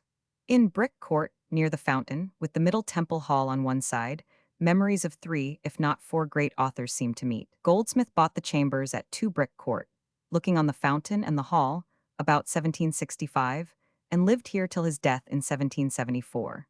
Here he wrote The Deserted Village and The Traveller, and described in animated nature the doings of a rookery in the old 376 trees on which his windows opened. The place is also connected with Thackeray, who describes the chambers in his English humorists. We have already named Shakespeare and the performance of Twelfth Night in the Hall, but there is direct mention of the gardens and their roses in the first part of Henry Roman 6. But to most of us it is Dickens who is most clearly remembered when we stand by the fountain. In Martin Chuzzlewit he brings Ruth Pinch here to meet John Westlock. The temple fountain might have leaped up 20 feet to greet the spring of hopeful maidenhood that in her person stole on, sparkling through the dry and dusty channels of the law. With Shakespeare, Goldsmith, Dickens, and Thackeray, we might close the list of eminent inhabitants, but the Middle Temple has been very fortunate in this respect. Edmund Burke was here before 1750. Tom Moore was a student in 1799, and Sheridan some 20 years earlier. Among the eminent lawyers may be named the Norths, Rowden, Clarendon, Somers, Cowper, Blackstone, Eldon, Stowell, and Talfourd. A goodly list, though far from complete. Chancery Lane will be found in the succeeding volume under Holborn, but the liberty of the rolls is dealt with here. The Rolls and the Record Office. A fine new building in Chancery Lane, extending to Fetter Lane, stands on the site occupied by an ancient institution called the Rolls. The early history of the Rolls has yet to be written. It is intimately connected from the first with that of the Jewish colony, which came to England from Rouen with William I. At that time, the canon law forbade Christians to take usury.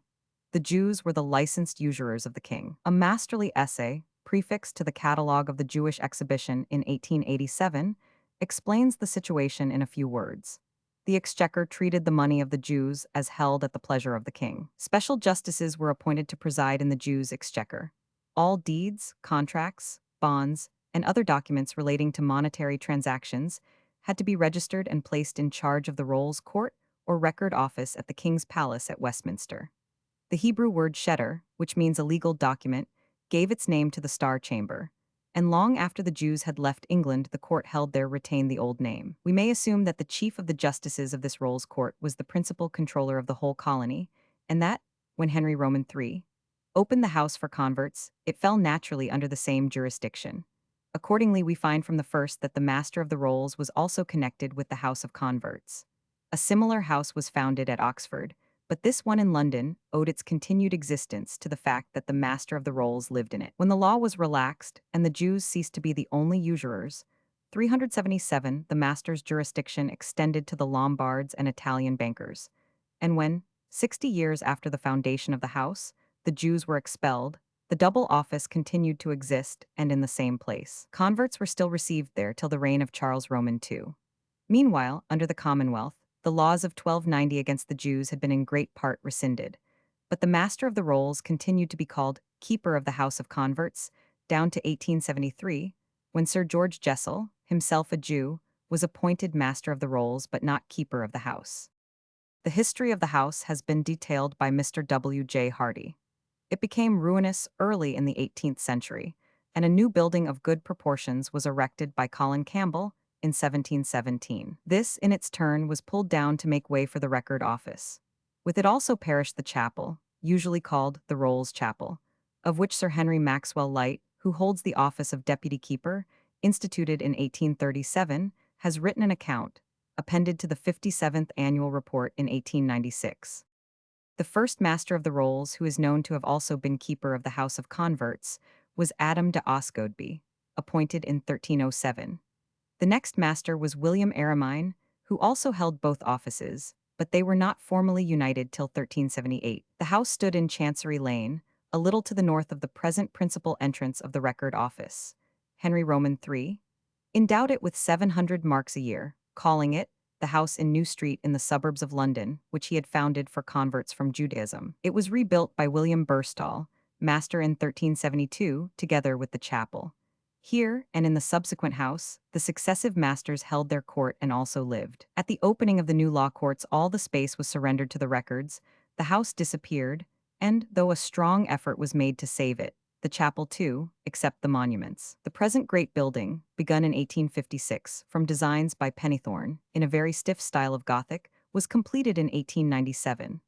The rolls and other documents have gradually been housed in it, comprising all those which were previously in the Tower, the Chapter House, Westminster, Carlton Ride, St. James's, and the State Paper Office, including the paybooks of the Navy, the registers of the Duchy of Lancaster, and many other sets of manuscripts. The final designs were made by Sir John Taylor of the Office of Works, and though the Chancery Lane front harmonizes very well with Pennethorne's work, it is a good deal less stiff.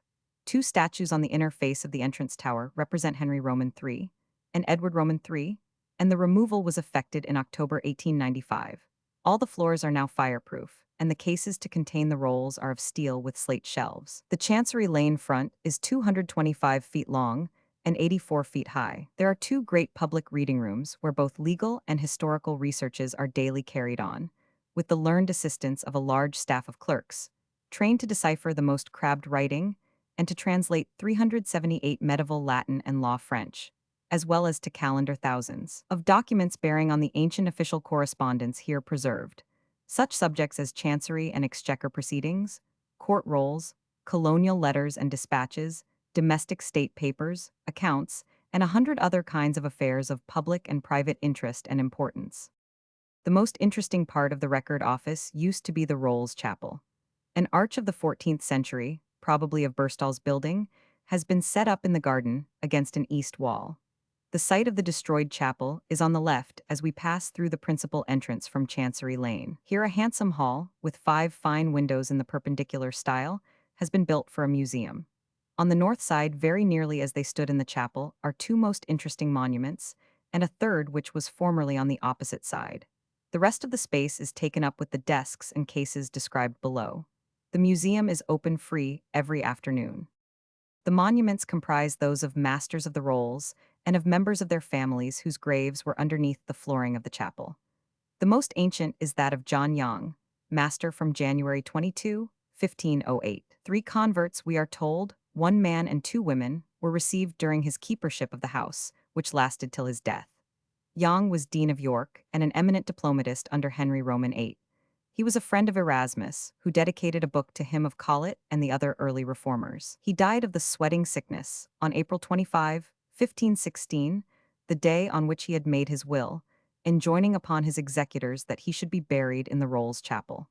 The monument is by Pietro Torrigiano, who was employed at Westminster at the time on the effigy of Henry Roman VII. Young is represented recumbent in a long red gown with tippet and hood and a square cap, such as we see in Holbein's portraits. Behind the figure are the heads of Christ and 2 cherubs, all of which show traces of color and gilding as well as the sarcophagus below, and Young's arms, lozenge vert and argent on a chevron azure 3 annulets, or on a chief of the second, a goat's head erased between 2 scallop shells, gules. This motto is on the sarcophagus, Dominus firmamentum meum. In his report, 1896, Sir H. Maxwell Light proves that the whole monument was removed probably from the chancel of the chapel when it was pulled down in the 17th century. The cherubs' heads he considers later than the rest of the sculpture. A brief inscription mentions the date of Young's death and adds that his faithful executors placed this monument in 1516, the year of his death. It is curious to observe that there were living in 1516 3 men of the same name, John Young, all scholars of Winchester, all fellows of New College, Oxford, and a fourth who was Norah King of Arms. Of them one who was suffragan to Fitzjames, the Bishop of London, who had become blind, and Bishop of Gallipoli in partibus, is usually confused with his namesake the Dean of York, who was Master 379 of the Rolls. Indeed, Sir H. Maxwell Light remarks that neither the tomb nor the epitaph gives any indication that he was titular Bishop of Gallipoli. Bishop Young, who does not seem to have shared his namesake's reforming views, survived him for 10 years. 2 other fine monuments with effigies are to Richard Aylington, who died in 1561, and to Edward Bruce, Lord Bruce of Kinloss, who died in 1611. There are several tablets, a statue of George I, and a bust of Lord Romilly. The cases contain typical manuscripts, many of them finely illuminated. Among them are examples of royal charters, A. Letters pat, B. Volumes like the Black Book of the Exchequer, C. Rolls with pictures, D. And on the center table the 2 volumes which contain the celebrated Doomsday Survey, completed in 1086. In case E is the Great Book which contains the agreement between Henry Roman VII and the Abbot of Westminster concerning the masses to be celebrated, forever in the King's Chapel. Some very fine illuminations are in the Treaty of Peace with Francis I. Case F. Letters and dispatches of interest will be found in the remaining cases, such as the account of Nelson's death, Case I, Great Seal for Virginia and for New York, and a letter of George Washington to George Roman III. Case M, besides boxes and coffers made for the preservation of important books or documents. A Fetter Lane Stowe says, there is Feudor Lane which stretches south into Fleet Street, by the east end of St. Dunstan's Church, and is so called of feuders, or idle people, lying there, as in a way leading to gardens. But the same is now of latter years on both sides built through with many fair houses. Others derived the name from the fetters of criminals, or the fetters or rests on the breastplates of the knights, riding through to forays in Fickett's Field, Lincoln's Inn Fields, adjoining CP 370. Tom Paine, who wrote The Rights of Man, lived at number 77, and it is said that Dryden lived at number 16, now demolished. Crane Court is lined by rows of old buildings, mingled with some warehouses of more modern date. The tiled roofs and projecting parapets, with rows of little windows peeping out under the roof, are in contrast with the new red brick of the building, belonging to the Scottish Corporation, erected in 1880. This is at the north end of the court, facing the entry, and is on the site of the building temporarily occupied by the Royal Society. The earlier building was built by Sir C. Wren and contained a fine hall with richly stuccoed ceiling. The walls were hung with pictures by Sir Godfrey Kneller, Wilkie, etc. But unfortunately it was destroyed by fire, November 1877, together with all relics. The Scottish Corporation originated in a society formed shortly after the accession of James I for relieving the unfortunate poor among those of the Scottish nation who had followed their king to England. In 1782, the premises in Crane Court were bought from the Royal Society for £380 1,000. The fire which destroyed the hall destroyed almost all records. On July 21, 1880, the present hall was opened by the Duke of Argyll. On the ground floor is a spacious chapel in which are held the monthly religious services and where the pensioners are accommodated on pay days. Above are the offices and the hall for the meeting of the governors. Professor T. L. Donaldson was the architect, and he has tried to infuse as much of the national sentiment as possible into the design. Supposed House of Dryden, Fetter Lane. In Johnson's court, Dr. Johnson lived, 1766-76, at number 7. The court, however, is not named after him. The Society of Arts was founded in this court. In Bolt Court are several old stucco buildings. One at the north end contains the London County Council Technical Education Board. Another on the east has a curious old doorway with the Medical Society of London in well-worn letters 381 running round the upper part of a bas-relief. The house belonged to Dr. Lettsom, who was the founder of the Medical Society. Johnson lived in Bolt Court at number 8, but the house was burned down in 1849. The present technical schools are on the site. As already stated, Johnson's court was not named after the learned doctor, though he lived here, in number 7, from 1766 to 1776. James Ferguson, the astronomer, died at number 4 in 1776. William Cobbett also lived in Bolt Court.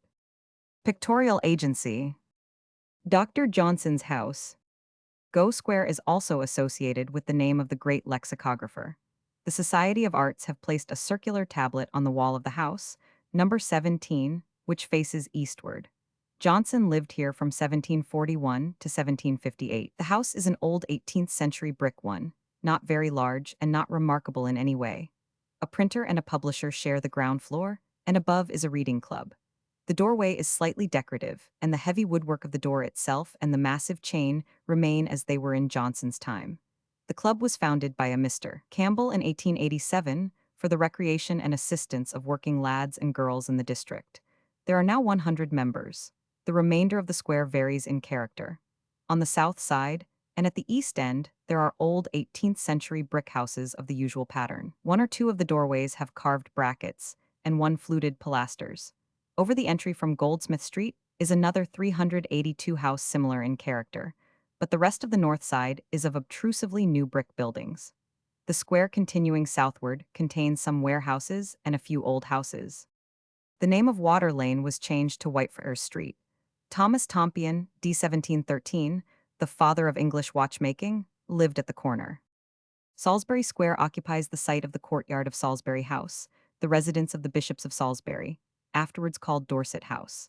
In Dorset Gardens beside the river was the Duke's Theatre. Betterton, Harris, Underhill, and Sandford actors lived in this court.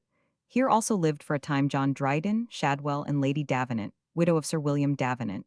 But the chief glory of Salisbury Court or Square is its memory of Richardson, novelist and printer. His house was in the northwest angle, his printing offices on the east side. Here he wrote Pamela. Here, for a time, Goldsmith was his press corrector. The theatre called the Salisbury Court Theatre was constructed in 1629 out of the barn or granary at the lower end of the court. It was the 17th theatre opened in London within a period of 60 years. The house was pulled down in 1649, rebuilt in 1660, and occupied by the Duke's Company until their new theatre in Lincoln's Inn Fields was ready for them. It was destroyed in the Great Fire. The Duke's Theatre in Dorset Gardens, opened on November 9, 1671, stood facing the river on a different site. In Salisbury Square is the headquarters of the Church Missionary Society. St. Bride. St. Bride's or St. Bridget's is another Fleet Street church. It derives its name from St. Bridget, a saint of the 7th century. No mention of the church has been discovered earlier than 1222. It was destroyed by the Great Fire and rebuilt in 1680 by Wren. The steeple, one of his greatest achievements, was added in 1701. This has been struck several times by lightning, and in 1764 part of it was taken down and lowered by 8 feet. The earliest date of an incumbent is 1306. The patronage of the church was in the hands of the abbot and convent of Westminster as a rectory from 1306 up to 1507, when a vicarage was ordained in the same patronage. Dean and chapter of Westminster, in whose successors it continues since 1573. Houseling people in 1548 were 1,400. The interior of this church is considered to be one of the best specimens of Wren's work. It is entered by a porch within the tower, and is divided into a nave and aisles by an arcade of doubled columns on both sides. The length of the church is 111 feet, its breadth 57 feet, and its height, to the roof of the nave, 41 feet. The height of the tower to the top of the parapet is 120 feet, above which the spire rises in 4 octagonal stories, surmounted by an obelisk and vane. There are vases at the corners of the parapet, introduced to soften the transitions. St. Bride's Avenue, designed by J.B. Papworth in 1825, affords an open view of this steeple, before obstructed by intervening houses. The only relics of the old church which now survive are a font in the west part of the middle aisle, and outside, on the north, the entry stone to the vault of the Holdens, dated 1657. Chantries were founded here.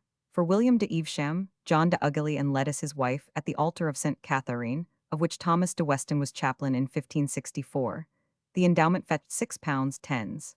In 1548, by Nicholas Sporange, citizen of London, for himself and for Thomas Bricks and Aline his wife at the altar of St. John Baptist, of which Ralph Archer was chaplain d. 1383, for John de 383 Murlaw in 1315, by John Ulstrape, whose endowment fetched £10, 13, 4 in 1549 when Robert Walker was chaplain, by John Wigan and John Hill, whose endowments yielded £15, 14, 8 in 1548, by Simon Atanax, whose endowment fetched £15, 14, 4 in 1548 when John Matthew and Philip Day were chaplains. Richard Beauchamp, Bishop of Sarum, Walter Devereux, Miles, Lord of Furrers, and Master Alexander Lee had license to found a guild here, May 26, 1475. This church contains many interesting monuments, and is especially rich in memories of the poets. The Rev. John Pridden, a zealous antiquary, who died in 1825, is commemorated by a tablet on the north wall.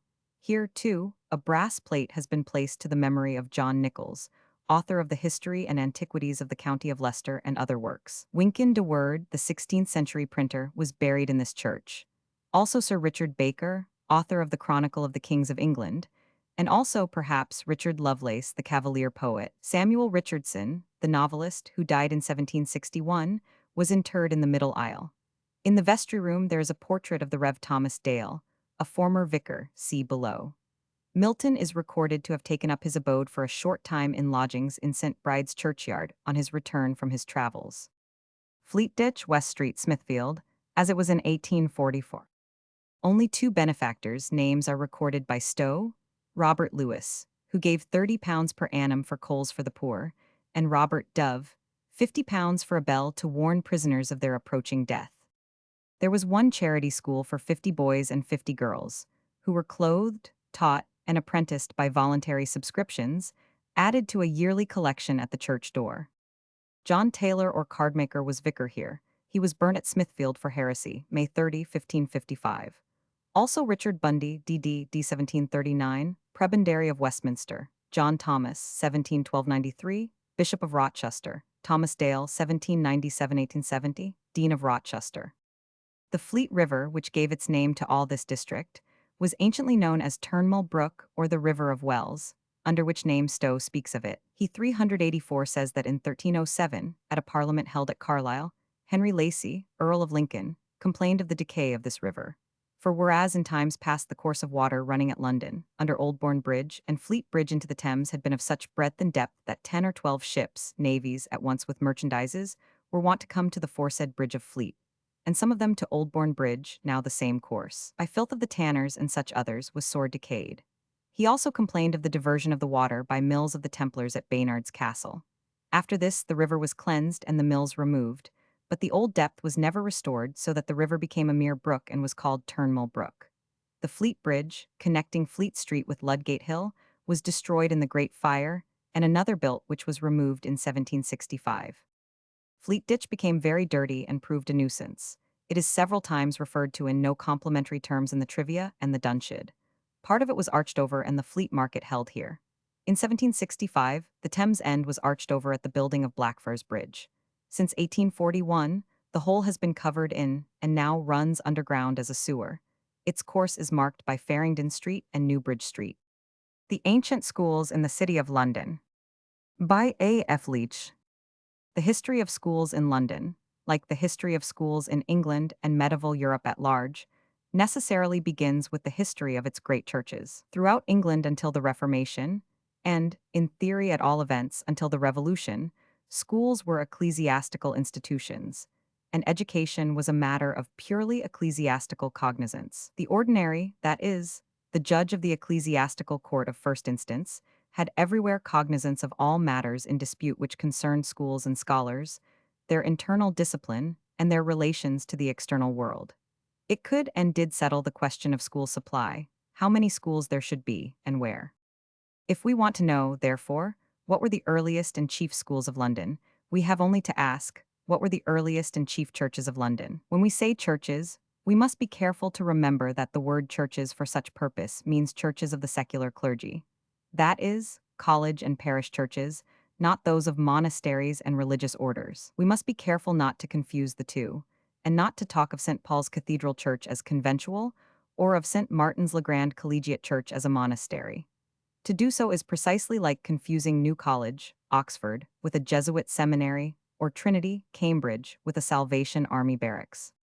The chief secular churches of London were, first and foremost, St. Paul's Cathedral, next the great collegiate church of St. Martin's le Grand, now, alas, swallowed up by the General Post Office, and third the church of St. Mary le Bow, the London church of the Archbishop of Canterbury, the seat of his supreme ecclesiastical court, which has given its name to the Court of Arches and was his peculiar property, exempt from the jurisdiction of the ordinary, the Bishop of London.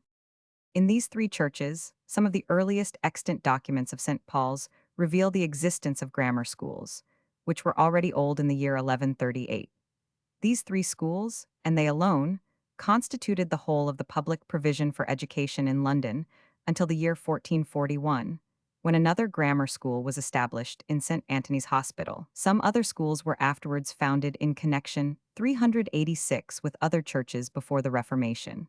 But while its earlier and its later pre-Reformation rivals have all disappeared, the earliest and greatest of all, the grammar school of the Cathedral Church of St. Paul's, London, commonly called St. Paul's School, with its unbroken pedigree of 800 years and upwards, still ranks among the chief schools of the country, and holds as marked a position of preeminence in the Greater London of 1900, as it did in the old narrow city of London in 1100.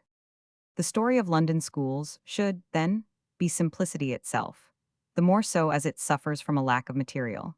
Yet it has been so obscured and complicated by successive writers that it has been converted into a tangled and twisted texture of guesses and fables, which we must endeavor to unravel.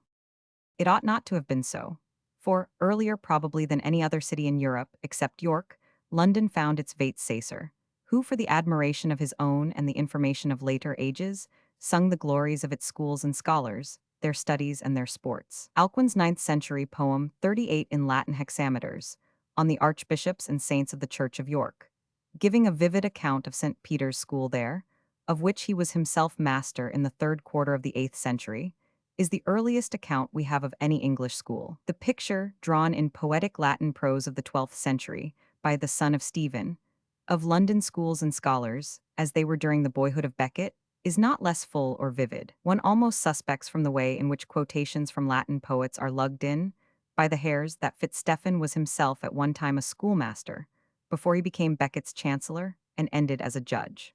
At all events, he took a keen interest in schools and schoolboys, and devoted a good third of his famous description of London to the games and sports of the London schoolboy.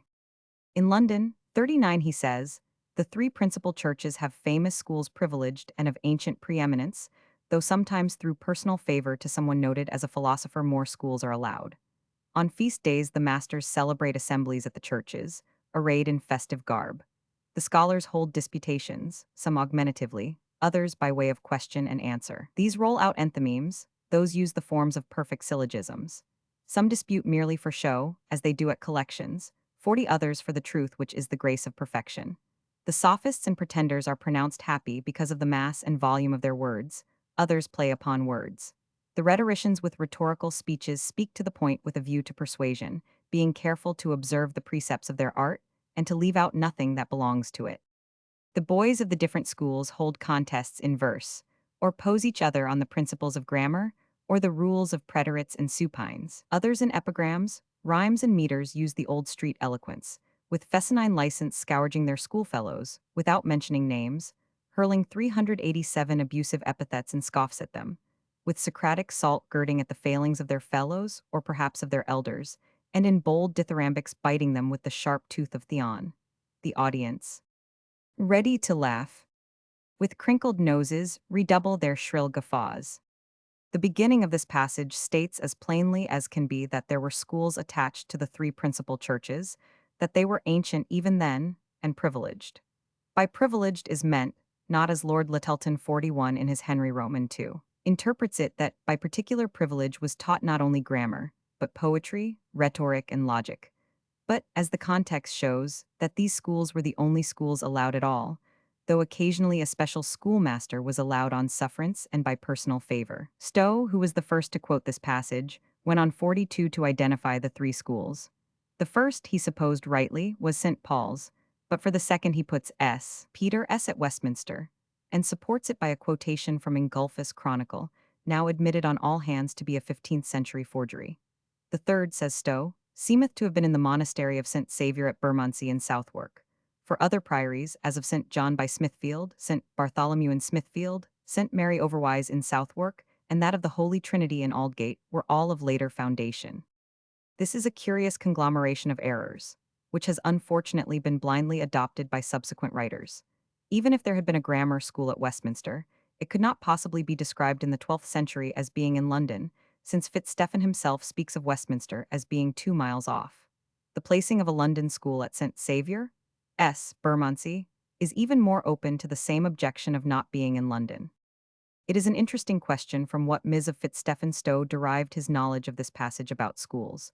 Out of 4 ancient MSS, now extant, only one, and that the latest, contains the passage. These MSS are Ms. Lambeth 138, wrongly referred to as 1168 in the Rolls edition of Fitzstephen. This is of the 13th century and has not the description of London at all. Roman 2. MS. Deuce 289 at the Bodleian.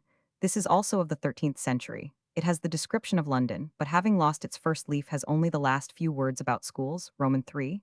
MS. Cotton Julius A. Zay at the British Museum. This is of the early 14th century and has not got the description at all. Roman 4. Lansdowne Ms. 398, late in the 15th century. This is the only MS, which has the description of London and its schools in full, and it does not mention the churches which kept them. On the other hand, the description of London, apart from the life, is written at the beginning of the Liber Customarum of the City of London, now in the Guildhall, a Ms. of the first half of the 14th century.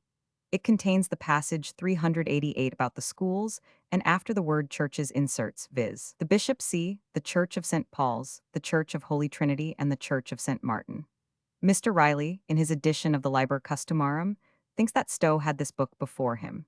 But the omission by Stowe of the names of the 3 churches, and his bad guess as to what the churches were, seem to show conclusively that the Guildhall Ms. was unknown to him, unless he garbled it for the sake of avoiding a difficulty.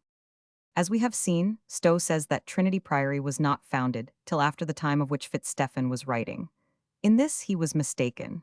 The priory purports in its Chartulary 43 to have been founded by good Queen Mold, the wife of Henry I, in 1108, and its most interesting endowment, the Portsoken, the land of the English knights, guild outside Aldgate, in virtue of which the prior of Christchurch, or Creechurch as it was nicknamed, was ex officio an alderman of the City of London, was given in 1125. There does not, however, seem to be any mention of a school in connection with the church before or after the foundation of the priory, either in its Chartulary or elsewhere 44. On the other hand, we have testimony contemporary with the time of which Fitzstephen was writing, and many subsequent references, extending up to the time of Henry Roman VIII. which show conclusively that the three churches with schools were St. Paul's, St. Martin's le Grand, and St. Mary le Beau, and that they preserved their monopoly till the middle of the 15th century. There was therefore no room for any recognized school in, or connected with, Trinity Church. Three explanations appear to be possible. There was a school in Trinity Church while it was a secular church, belonging to the College Church of the Holy Cross, Waltham, which ceased on its being converted into a priory. Roman 2. There was an adulteran or unlicensed school there, put down by the very document which conveys the contemporary testimony as to what the legitimate and privileged schools were. But more probably, Roman 3. The words are an interpolation due to a gloss by some badly informed commentator.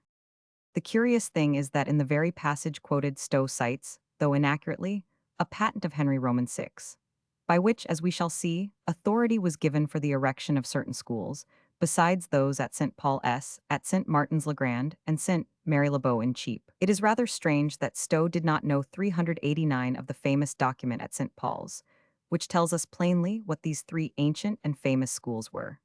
But then he had not the advantage we enjoy of Sir Henry Maxwell Light's admirable calendar of the St. Paul's muniments. 45. The one in question runs thus: Henry, by the grace of God, minister of the Church of Winchester, to the chapter of St. Paul's and William, Archdeacon, and their officers, greeting.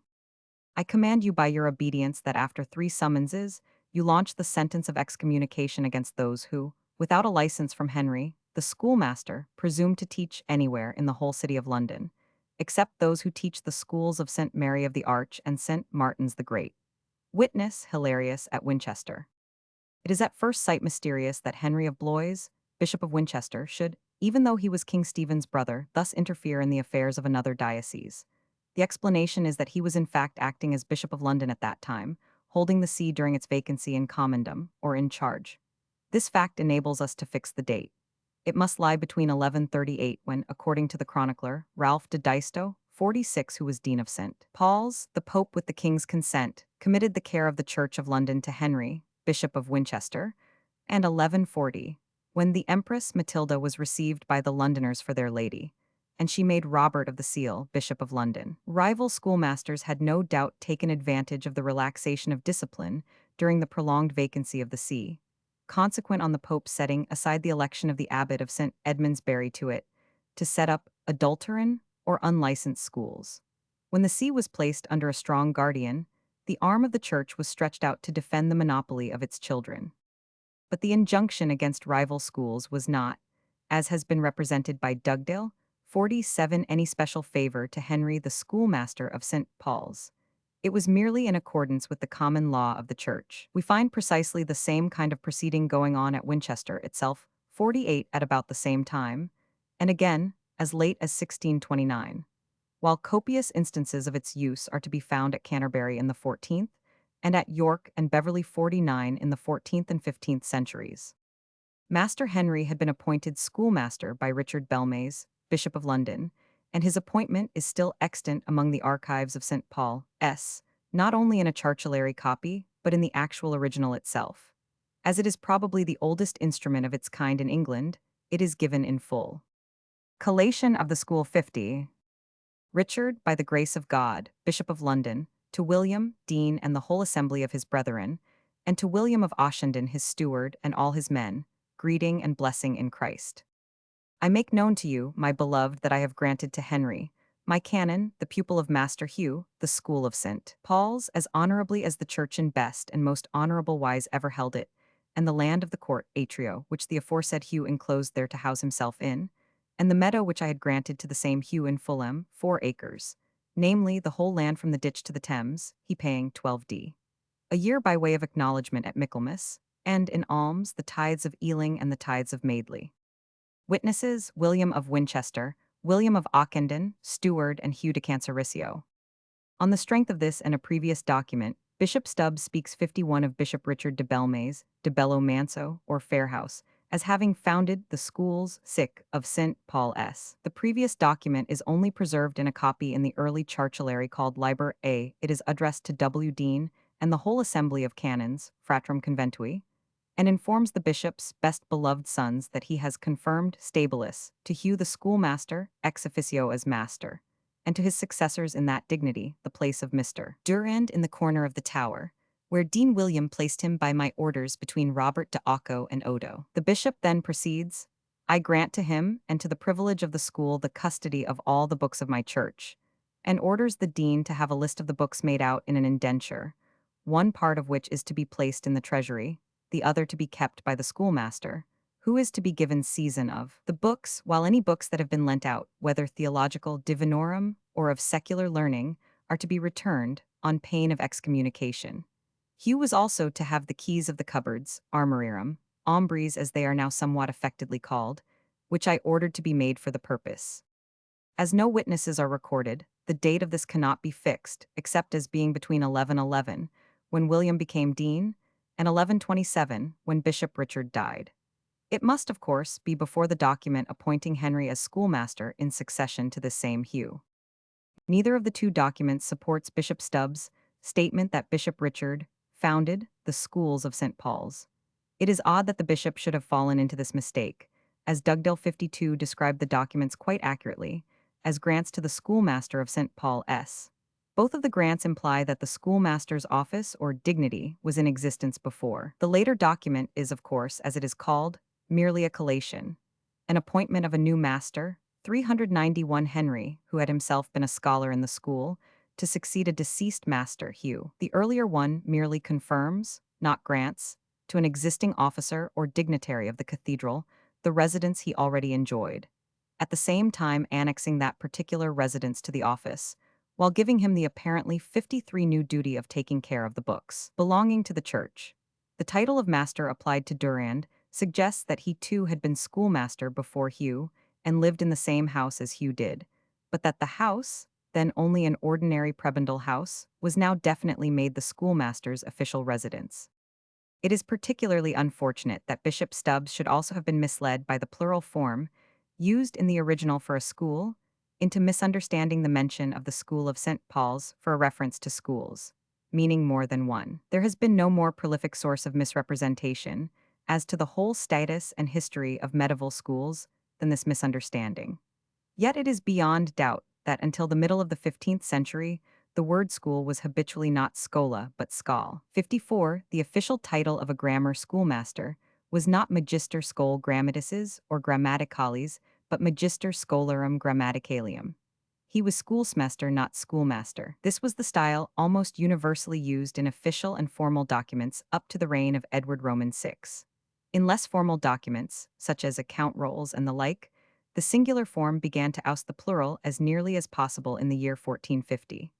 Before that time, though there are occasional uses of the word in the singular, the normal use was in the plural. A few references to original documents will be enough to show the identity of meaning of the singular and plural forms. Thus, in an inquiry as to St. Cross Hospital near Winchester, in 137,355, when evidence was given that among the 100 poor fed every day in the 100 men's hall, there were 13 poor scholars sent from the grammar school of Winchester. Some witnesses call them poorer scholars of the grammar school Schol Grammaticales of the city of Winchester, and others, poor scholars from the grammar school, Scholes Grammaticalibus there, the school being called indifferently the grammar school and the high school of the city of Winchester. Again, in the Winchester College account roll for 1394, the headmaster of the college grammar school, which was not the same as the city grammar school, is called both Magister Scholes and Magister Schol. This evidence is the more clinching, as it is rare at that date to find the word school in the singular at all.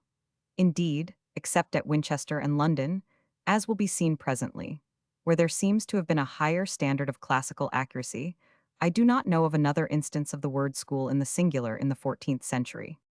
392. The clearing up of this point is important, as the plural use has made people 56 search for two or more schools, and in consequence has led them to confound two entirely different schools, the grammar school for the world at large, and the song school chiefly, if not exclusively, for the choristers, and in consequence to maintain that the medieval grammar schools were poor starved things, where a dozen choristers at most stumbled through their declensions and their psalter.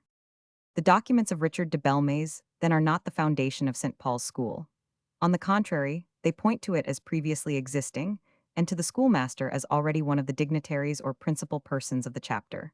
The true date of foundation and the real founder of St. Paul's School must be sought in the foundation and founder of St. Paul's Cathedral Church itself. The first foundation was in 604, when 57. Augustine, Archbishop of the Britons, ordained two bishops, Mellitus and Justus. Mellitus to preach to the province of Essex, separated from Kent by the River Thames and close to the Eastern Sea, whose metropolis is London city placed on the banks of the said river, an emporium for many nations, coming by land and sea, whose king then was Sabert or Sebert, nephew of Ethelbert by his sister Ricula, though placed under the power of Ethelbert, who then ruled all the English race up to the Humber. When the province received the word of truth on the preaching of Mellitus, King Ethelbert made in the city of London the church of St. Paul the Apostle, in which he and his successors had their bishops' see. After Ethelbert and Sebert died in 61,658, there was a reaction to the old religion, and Mellitus fled abroad. When he tried to return, after the conversion of Ethelbert's successor in Kent, London would not have him. It remained heathen till Oswy, king of the Northumbrians, converted Sigebert, a refugee prince who, on returning home, made said bishop of the East Saxons. But no mention is made of London as his see, and Tilbury 59 rather appears to have been his principal church. He died of the plague in 664. Wine 60 expelled from Winchester, bought the see of London from Wulfhere, king of the Mercians, somewhere about 666.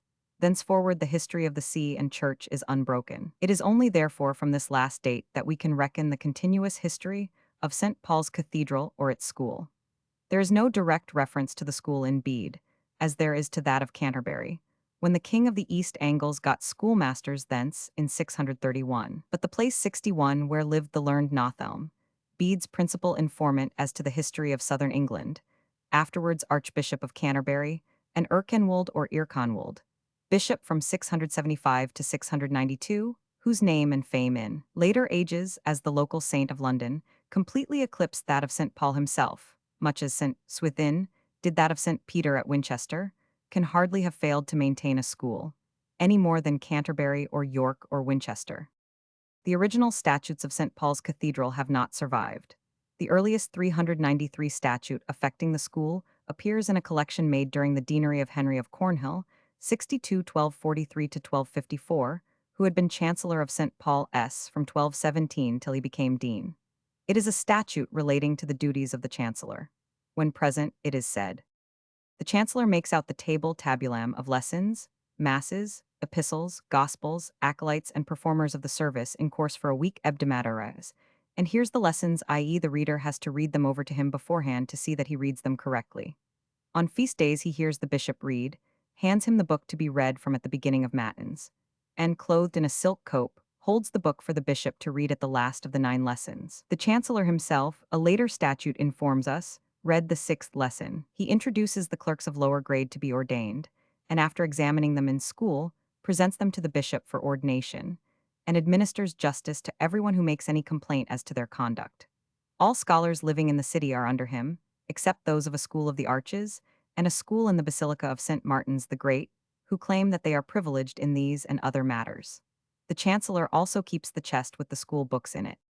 The reference to a school, unum scholem, in St. Marylebone and St. Martin's respectively, may be compared with the plural for the same schools in the writ of Bishop Henry of Blois.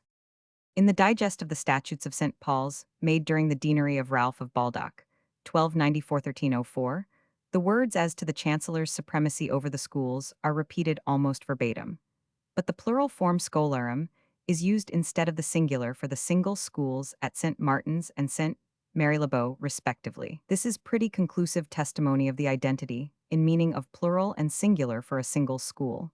In this latter digest, we find further details about the chancellor and a special statute, headed, of the appointment of an M.A. to the grammar school, Schol Grammatic. The body of the statute is part of the statute as to the chancellor. It says, the chancellor appoints a master of arts to the grammar school, Scholes, and is bound to keep the school itself, Scholas ipsas, in repair. He composes the letters and deeds of the chapter. He reads whatever has to be read in chapter. He is the chief keeper of the seal, and receives a pound of pepper for every deed that is sealed or renewed, the chapter receiving 3s. If the dean has to be ordained, we may remember that William of Wykeham was dean of St. Martin's le Grand when still only an acolyte, and Reginald Pole, though a cardinal and an ex-dean, was not a priest till the day before he became Archbishop of Canterbury. The Chancellor calls him by the title of St. Paul S.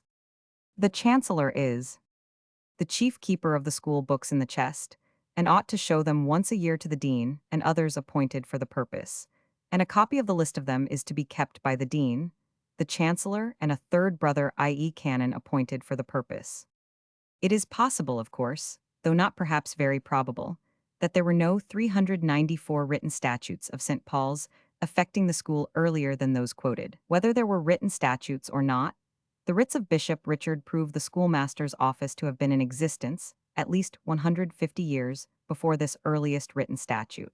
But we might have positively asserted that there was such an officer if those writs had not existed, because the maintenance of a schoolmaster was part of the customary constitution of cathedral churches. Alcuin's description 63 of the duties of himself and his predecessor, Ethelbert or Albert, afterwards Archbishop, as schoolmaster at York in the 8th century, shows a schoolmaster fulfilling precisely the same mixture of legal, clerkly, and educational duties which appear in the famous Institution of St. Osmund at Salisbury in the 11th and the Statutes of St. Paul S. in the 13th century.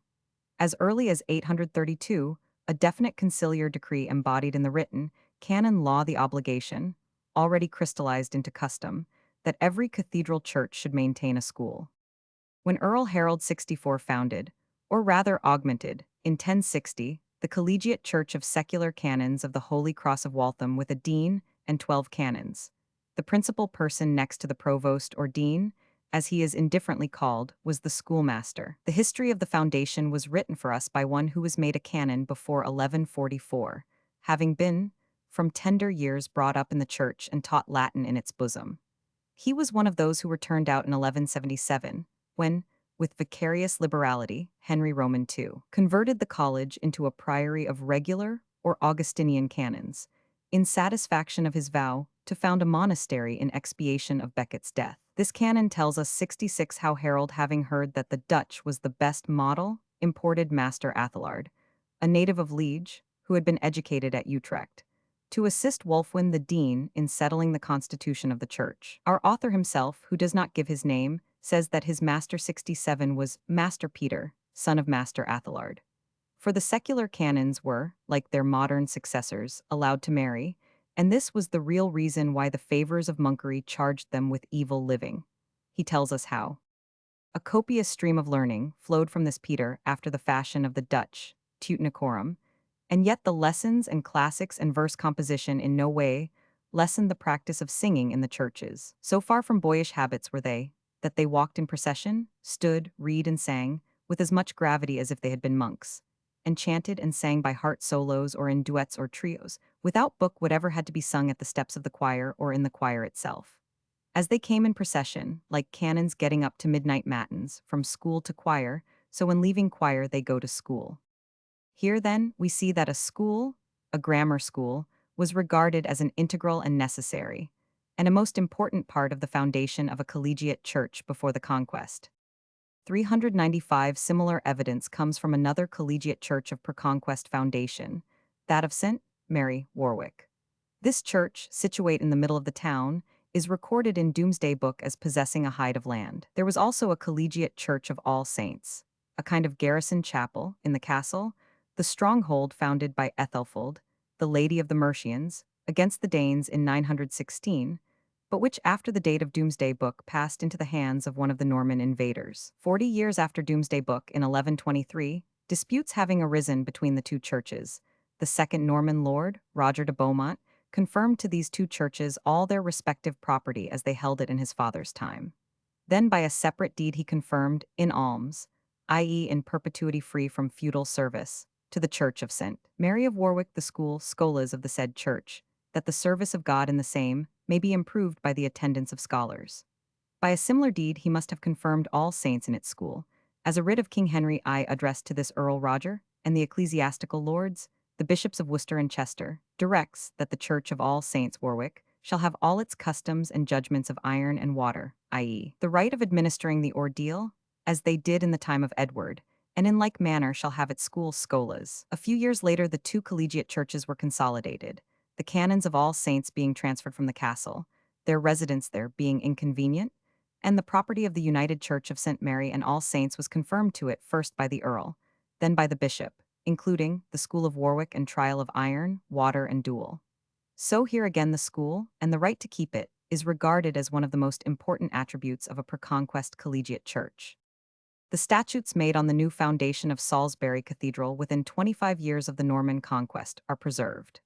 They are not indeed in a contemporary document, but written in a 13th century hand in a new version of these statutes, made on the removal of the cathedral from Old Sarum to the present Salisbury in 1220.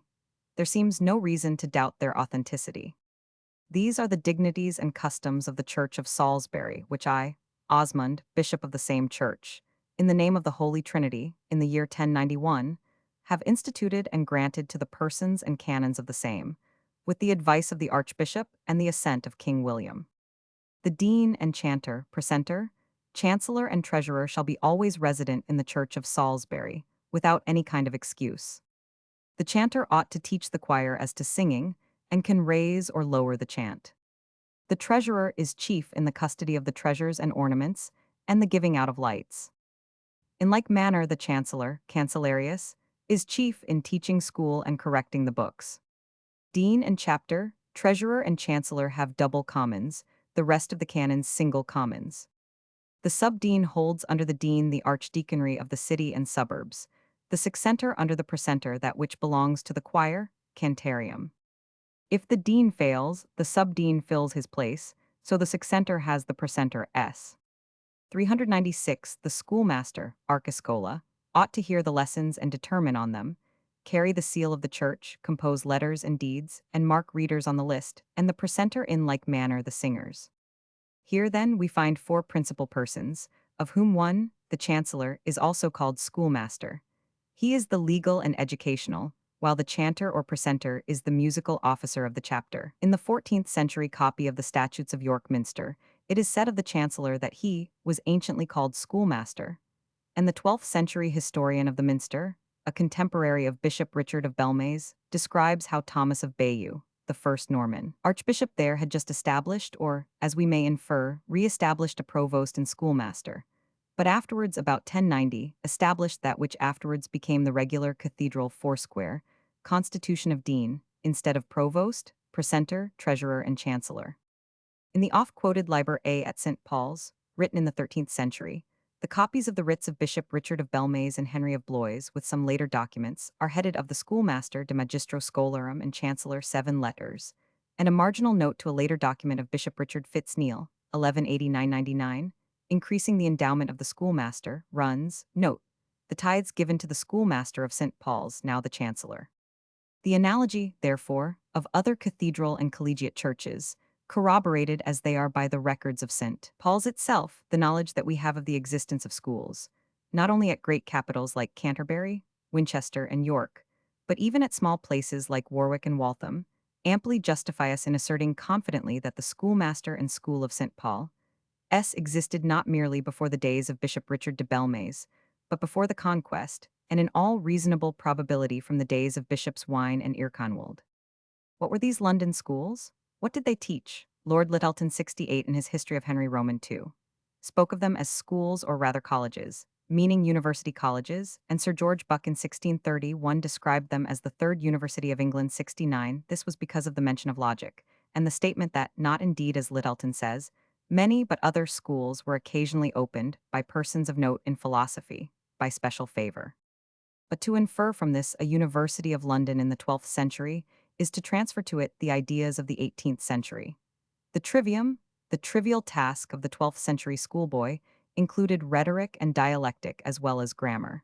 Grammar meant not only grammar strictly speaking, but the general study of classical literature. Rhetoric included not only the art of persuasion, the rules of oratory, but generally Latin composition, prose, and verse 70 and declamation, or 397 recitation. Rhetoric was naturally incomplete without dialectic or logic, the art of argument. So powerful during the 12th and 13th centuries did dialectic become, that not only did theology become almost a branch of logic, but grammar itself was taught and practiced dialectically. The rostrum, on which dialectic and rhetoric were practiced, was to be found in the school of Winchester College as late as 1650.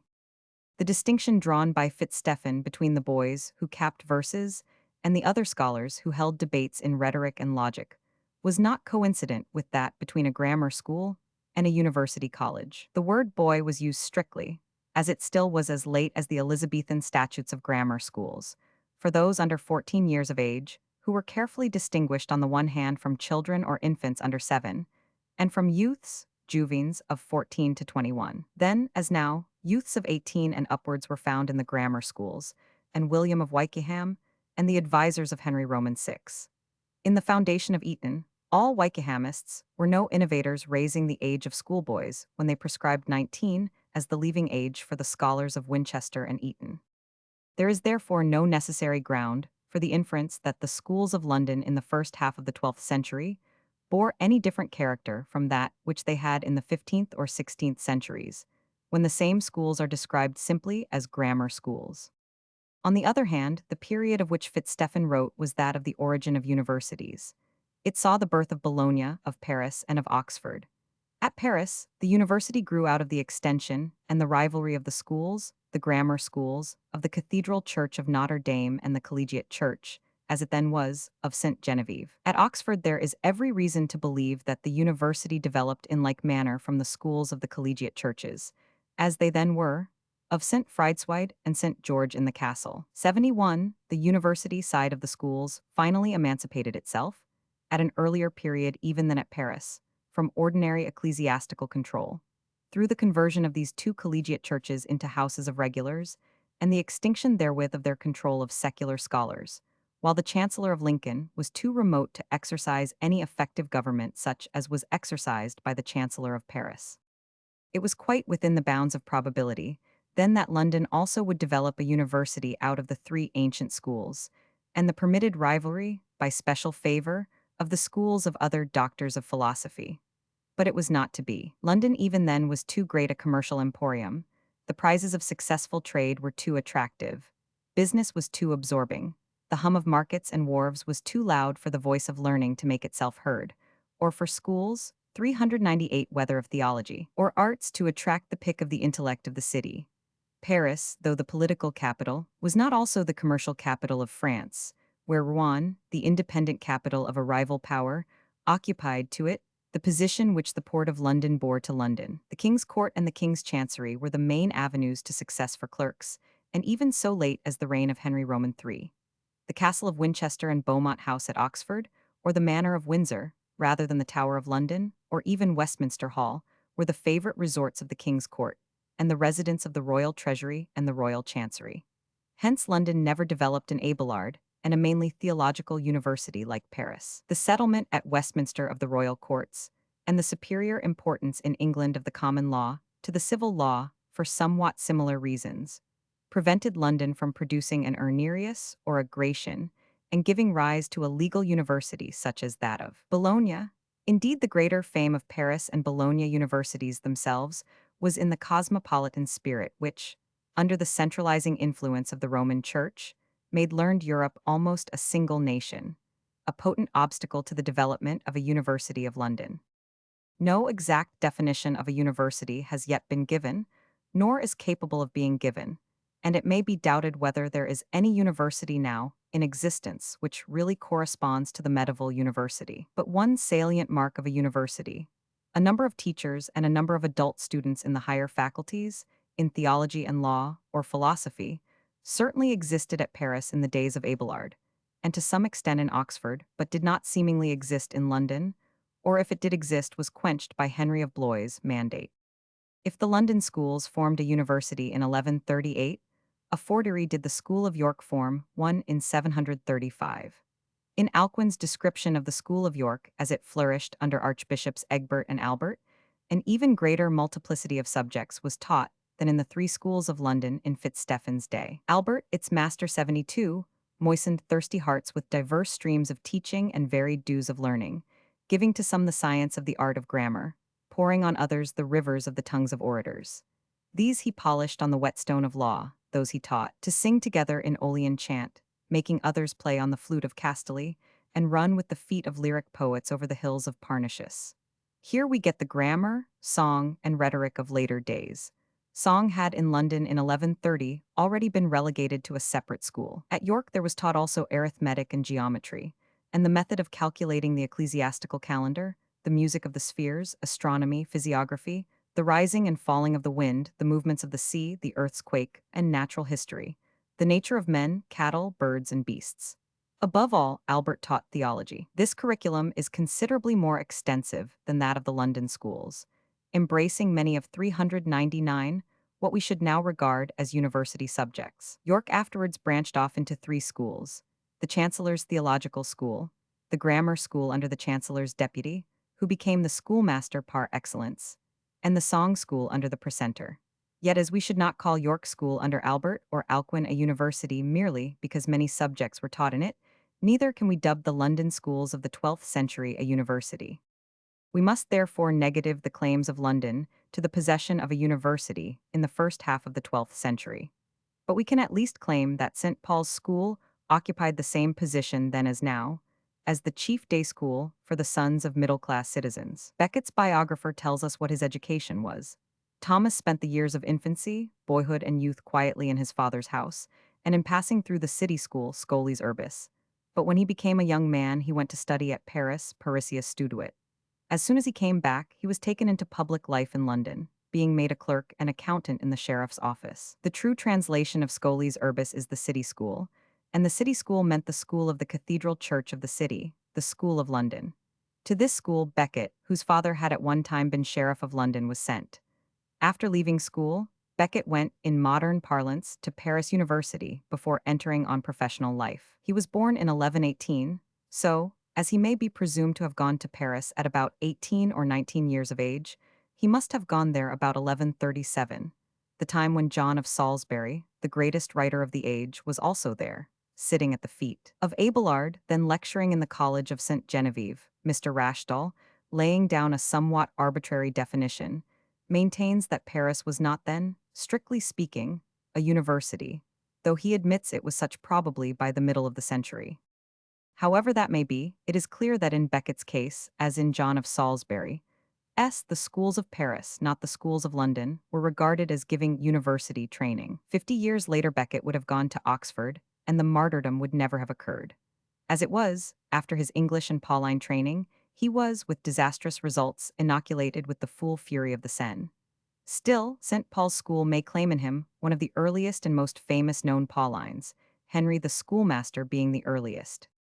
It has to be confessed that from Becket's time onwards to Colet, we know scarcely anything of St. Paul's School, beyond the bare fact evidenced by the statutes already quoted of 1240-354 and 1294-1304, and certain 14th and 15th century documents to be presently quoted, that it was pursuing the even tenor of its way. While there are documents at Canterbury, containing very full evidence of the great position occupied by the grammar school of the Archbishop and the grammar schoolmaster there, in the first half of the 14th century, 400, while an unbroken series of the Acts of the Chapters of York and Lincoln preserve continual notices of the grammar schools of York and Lincoln, there is an absolute dearth of such records at St. Paul's.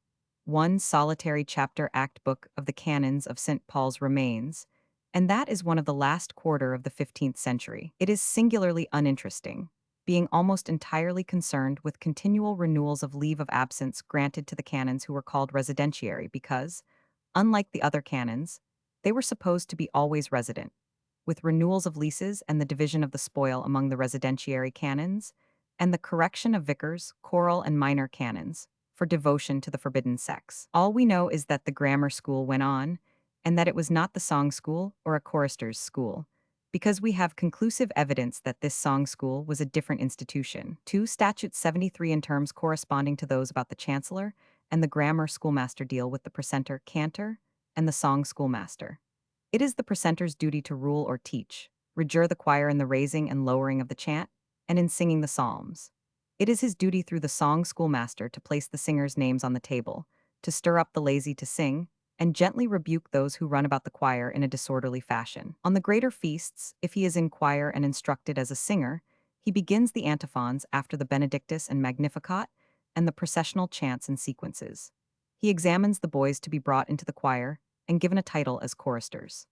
A statute as to those choristers made during the deanery of Ralph de Deisto, the historian, between 1180 and 120,074 shows that they were already then boarded in the almonry. As the boys of the almonry ought to live on alms, or, as we might say, as charity boys ought to live as such, they are to sit on the ground in the canons' houses, not with the vicars at table, lest they become uppish and drunken and perhaps too pampered, and so unfit for the service of the church. Besides, they sometimes go too early without saying goodbye to their host, and sometimes when they return to the almonry from the feast, they despise the living there and spread evil reports of their master.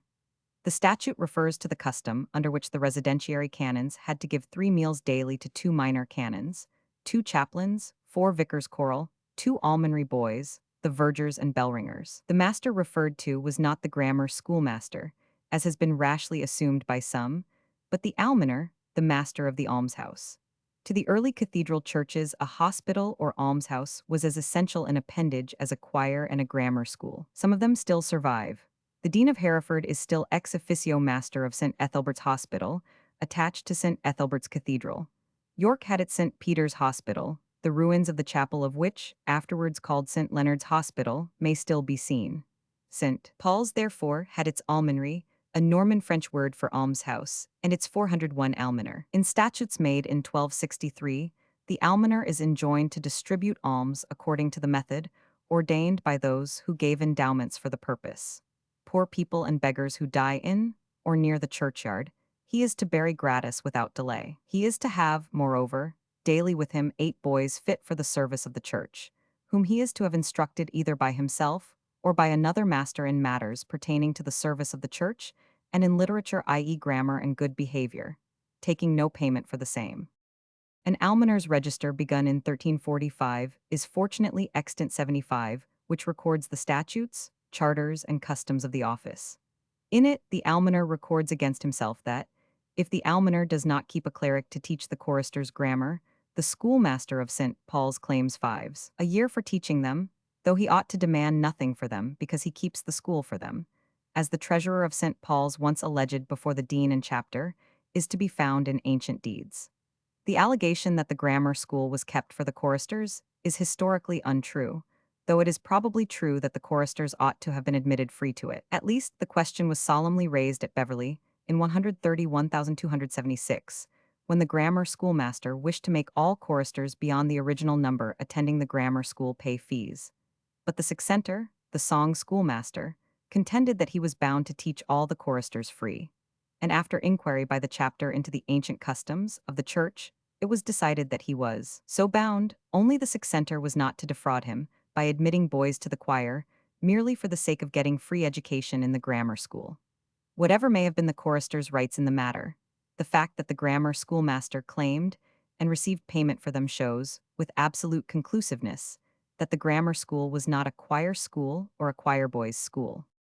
Yet Mr. Lupton, late Sir Master of St. Paul's School, in his Life of Colet actually cites 77, the will of one of the almoners, William of Tolleshunt, made in 1329, as proof that the Cathedral School, which he confuses with the Almonry School, not only existed and flourished, but contained within itself the germs of a university. Yet what are the facts? The almoner says, 78, I bequeath a shilling to each senior and 6d. To each junior of the boys of the church whom I educated in the almonry. Also I give them my best Hugosio and the big and little Priscian, bound in 1 volume, Isidore's etymology, and all my grammar books, except those which my clerk Ralph has, and all the volumes of sermons which the boy bishops used to preach in my time, to remain in the almonry forever for the use of the boys living in it, and never to be lent outside, or given away or sold. The will goes on, I bequeath also my books of the art of dialectic, of which 402 John of Stoneground has the Old and New Logic, with the books of natural history and other books of that art, in order that these books may be lent to boys apt for learning, ad scholatisandum, when they leave the almonry. Do, security being taken for their return, to prevent their being alienated. The books of physic also, of which I have several about medicines, and also the books of the civil law, viz. The institutes, code, digest, and authentics, and these legal works I give to the use of the boys in the manner above written. St. Paul's School, before its removal to Hammersmith. Says Mr. Lupton, there were works on logic, on physic, on medicine, on civil law. All were expressly bequeathed to the use of the boys. Yes, but while the grammar books were for the use of the boys in the almonry, These other books were, by the express terms of the will, to be lent to boys who had left the almonry, when they went on to university studies, so that the very words cited to show that this school was something more than a grammar school proved the exact opposite. And this very case cited to show that the school in question was the St. Paul's Cathedral Grammar School, shows that it was a district foundation, and intended only for the 8 boys in the almonry. That these 8 boys, afterwards increased to 10, were the choir boys, is shown by the will of Bishop Richard of Newport 79 in 1315, giving to this very William of Tolleshunt, almoner, one of his 403 executors, and to the almoner for the time being a house near St. Paul's, the rents of which, after paying £1 to the maintenance of the Lady Chapel, were to be applied to the support of 1 or 2 of the almonry boys for 2 years after they have changed their voices. Again, among the earlier statutes of the almonry, it is ordered that the boys after entering the choir are not to leave it except when their duty requires it. William of Tolleshunt himself, too, bequeaths by his will a trust estate bequeathed to him some 6 years before, for the almonry boys serving the choir for their shoes. In 1348 Sir John Pulteney, 80 knight, gave 20s.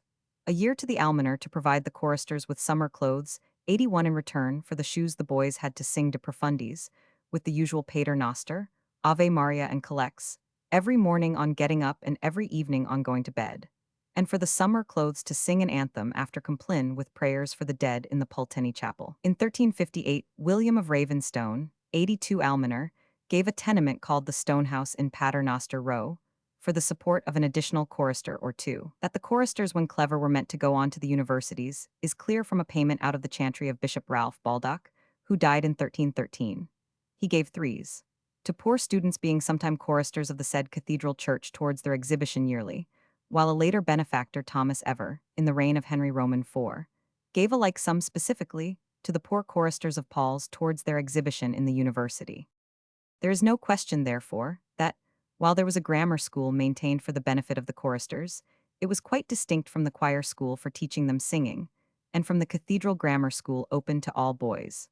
Or perhaps it would be more correct to say that the choir boys, being lodged and boarded in the almonry, had a tutor provided for them to see that they learnt grammar. For one can hardly call the teaching of 8 or 10 choristers a school. There would not have been any need to insist on this school, so much at length, if the whole matter had not been thrown into confusion through the labors of a certain Miss Hackett, who devoted herself in the first quarter of the 19th century to the interests of the choir boys of St. Paul's, who were then left without any proper schooling or care. She, with great energy, rooted out all she could find in the records of St. Paul's or elsewhere, relating to the choir boys, and published it in a pamphlet misnamed Correspondence and Evidences respecting the ancient collegiate school, attached to St. Paul's Cathedral 83, she succeeded in establishing in Chancery the claim of the choir boys on the revenues of the almonry. But her zeal outran her discretion, as whenever she saw in any of the records of St. Paul's anything about a school or schoolboys, she at once attributed it to the choir school and choir boys, 404, and attacked the chancellor, as well as the almoner, on the ground that the St. Paul's Grammar School was for the choir boys. In this she failed, but she did a great deal of harm to the cathedral grammar schools in general by imbuing people with the notion that they were mere choir schools. Mr. Lupton makes the grammar school to have been in Sharmovers, now Sermon Lane. Sharmovers is a name of naught. It is simply a misreading of Sarmoners, i.e. Sermoners Lane, from a house which is said in a document of Edward Ice Rain to have belonged to Adam le Sermoner. Sermon Lane is the modern shortening. This was not the grammar school nor even the almonry school, but a house bequeathed to the almonry. Sermon Lane is at the west end of St. Paul's, some little way from the church. The grammar school was at the opposite or east end, in the churchyard, and quite close to the church. Having thus cleared away the confusion between the grammar school and the choristers' boarding house, we must leave the history of the almonry without following it further, and for a little while turn from the history of St. Paul's School to that of its 2 medieval rivals. St. Marylebone Grammar School. The history of the school of St. Marylebone is unfortunately soon exhausted. The only references to it, apart from the various mentions of it in connection with the 2 other privileged schools, which I have been able to find, are in the Archbishop's Register at Lambeth. The first of these is an order from Archbishop Robert Winchelsea, 84 September 25, 1309, settling a dispute as to the right of appointment of the schoolmaster. It is addressed to our official, i.e. the official principal or judge of the Archbishop's consistory court. The archbishop says that he had received a petition from Mr. John, rector of the grammar school, Scholarum Grammaticalium, of the Church of the Blessed Mary Le Beau de Arquebus, London, showing that he had been appointed master of the school by the dean of the church, the dean of the arches, as he is now called, to whom, by ancient and hitherto peacefully observed custom, the order and government and appointment of master is well known to belong. But after he had quietly taught Rixeret the school, the official, wishing to change this custom, had appointed one Mr. Robert Cotton and removed Mr. John. The archbishop informed the official that, if the facts were as stated, he was to let Mr. John enjoy the teaching of the said school freely.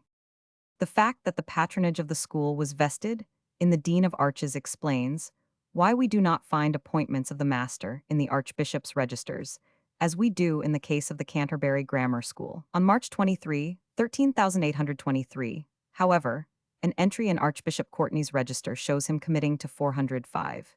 His beloved son, William Pocklington, clerk, the teaching and governance of the grammar school of the deanery of our Church of Blessed Mary of the Arches now vacant, and to our disposition belonging, and appointing him master of the same school.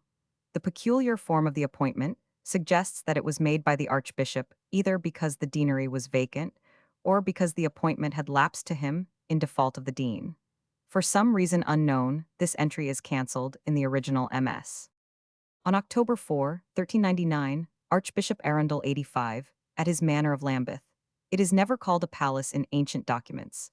His palace was at Canterbury. In like manner, committed the teaching and governance of the grammar school of the Arches of London with all its rights and appurtenances in the deanery of the Arches, to Mr. Thomas Barham, master in grammar.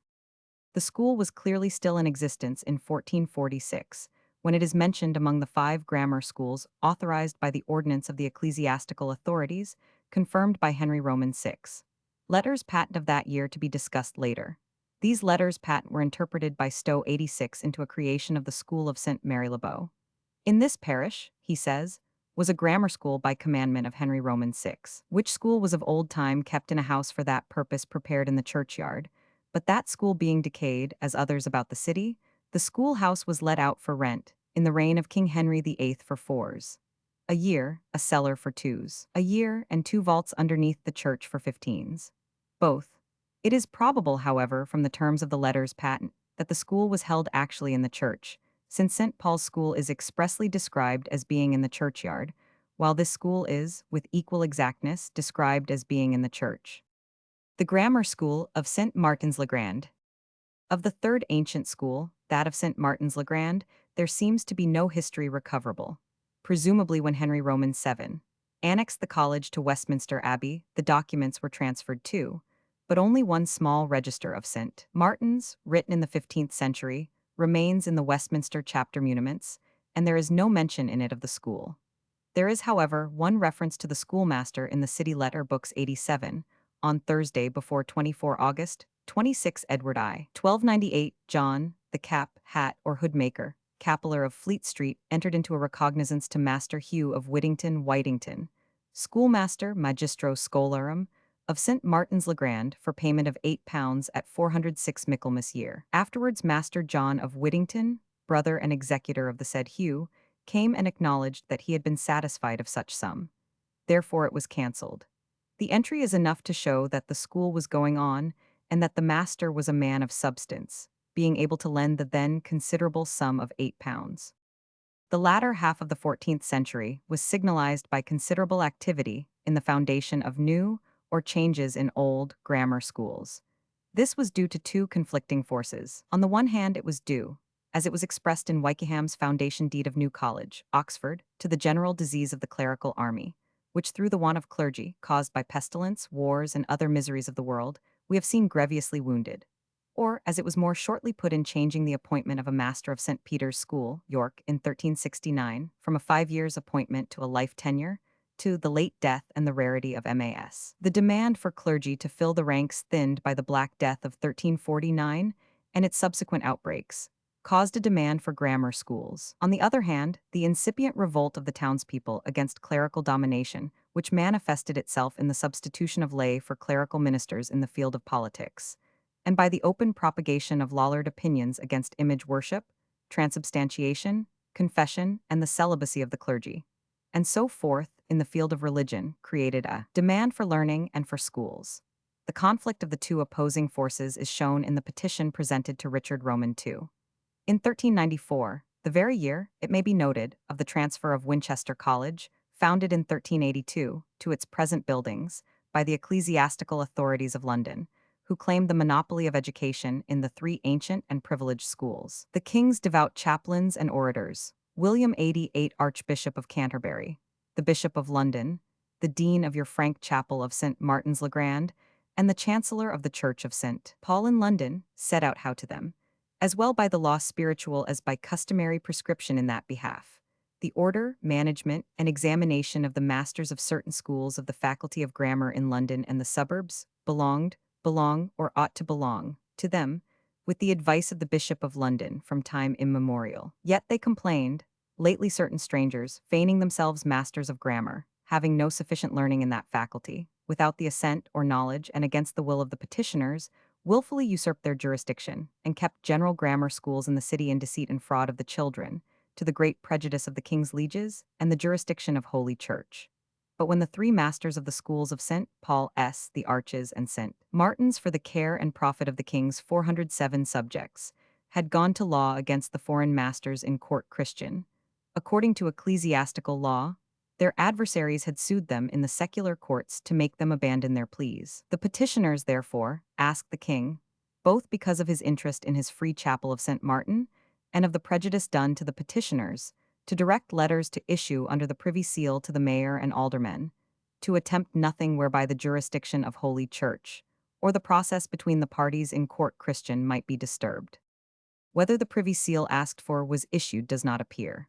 Parliament was then supporting the Lollards 89, but next year Richard was fetched back from his Irish War to put them down, and the leading Lollards had to recant on pain of death. Certain it is that the three church schools retained their monopoly for nearly half a century more. It was then attacked and broken up by assailants from within the pale of the church itself and by Orthodox churchmen. The first breach of it, apparently for purely educational reasons, was made by the establishment of a grammar school in St. Anthony's Hospital in Threadneedle Street. St. Anthony's Hospital and School. This hospital was so interesting an institution in itself, and the erection and career of its school have been so much misrepresented, that its history is worth telling at some length. Stowe's 90 account of this hospital is rather long but not very correct. It was sometime a cell to St. Anthony's of Vienne, for I read that King Henry Roman III granted to the Brotherhood of St. Anthony of Vienne a place among the Jews, which was sometime their synagogue, and had been builded by them about the year 1231. But the Christians obtained of the king that it should be dedicated to our Blessed Lady, and since, an hospital being there builded was called St. Anthony's in London. It was founded in the parish of St. Bennet Fink for a maester, 2 priests, 1 schoolmaster, and 12 poor men. Moreover, King Henry Roman VI, in the 20th of his reign, gave unto John Carpenter, D.D., master of St. Anthony's Hospital, and to his brethren and their successors forever his manor of Ponington, with the appurtenances and other property, towards the maintenance of 5 scholars in the University of Oxford to be brought up in the Faculty of Arts, after the rate of 10d. a week for every scholar, so that the said scholars before their going to Oxford be first instructed in the rudiments of grammar at the College of Eton, founded by the same king. In the year 1474, Edward Roman IV granted to William Say, B.D., master of the Hospital of St. Anthony's, to have priests, clerks, scholars, poor men, and brethren of the same, clerks or laymen, choristers, proctors, messengers, servants in household and other things whatsoever, the like as the prior and convent of St. Anthony's of Vienne. This hospital was united, annexed and appropriated unto 408 the Collegiate Church of St. George in Windsor, about the year 1485. This goodly foundation, having a free school and almshouses for poor men, builded of hard stone, adjoining to the west end of the church, was of old time confirmed by Henry Roman VI. In the year 1447, such is his account of the origin of the foundation. He then deals with its latter end. One Johnson, a schoolmaster there, became a prebendary of Windsor, and then by little and little followed the spoil of this hospital. He first dissolved the choir, conveyed the plate and ornaments, then the bells, and lastly put out the almsmen from their houses, appointing them portions of 12d. a week to each, but now I hear of no such matter, their houses with other be now letten out for rent, and the church is a preaching place for the French nation. The schoolhouse was commanded in the reign of Henry Roman VI, and sithence also above other, but now it is decayed and come to nothing by taking from it what thereunto belonged. The hospital was at first a cell of the Hospital of St. Anthony at Vienne, a hospital famous throughout the world. There is no mention of any local habitation of the Brethren of St. Anthony in England before 1249. Then in a document at Windsor, dated 1253, a grant to the hospital of the earlier date is mentioned, when the Church of All Saints, Hereford, was bestowed upon it by Henry Roman III. And in 1253, a letter from Pope Alexander Roman IV congratulates the same king on having granted to the Master and Brethren of St. Anthony's a place in London among the Jews. For further on this subject, see Medieval London, Vol. Roman II, p. 268. Later writers have for the most part followed Stowe. Thus Mr. Lupton in his Life of Dean Colet repeats 91 the story that the original foundation included a schoolmaster, and says that Edward Roman IV augmented it. The school continued into the reign of Elizabeth. The rest of the property was not left to wait for the Inquisition of Henry Roman VIII. And then repeats, as typical, Stowe's story of the plunder by Prebendary Johnson. Again, Dr. Sharp says 92, the hospital appears to have always supported a schoolmaster from its foundation. As a matter of fact, the school was no part of the original foundation of the hospital, and only made its appearance when the main institution had undergone a complete revolution. The hospital existed for at least 100 years longer, and the school began at least 200 years later, and continued for nearly 100 years more than Stowe leads us to believe. The life of the hospital lasted for as nearly as possible 4 centuries. It began about 1249. It ended in 1666. For the first 150 years of its existence, it was in tutelage to a foreign and monastic parent. A brief period of independence followed under native English clerical, not monastic, rulers for some 3/4 of a century. And the era of its complete and formal release from tutelage was signalized by the foundation of the grammar school in it, which enjoyed the highest reputation for about 100 years. The institution was then again placed under an external master. But the school continued to flourish. 409, and instead of being destroyed in the reign of Elizabeth, lasted into the reign of Charles Roman II, under whom both school and hospital perished, never to be revived, in the Great Fire of London.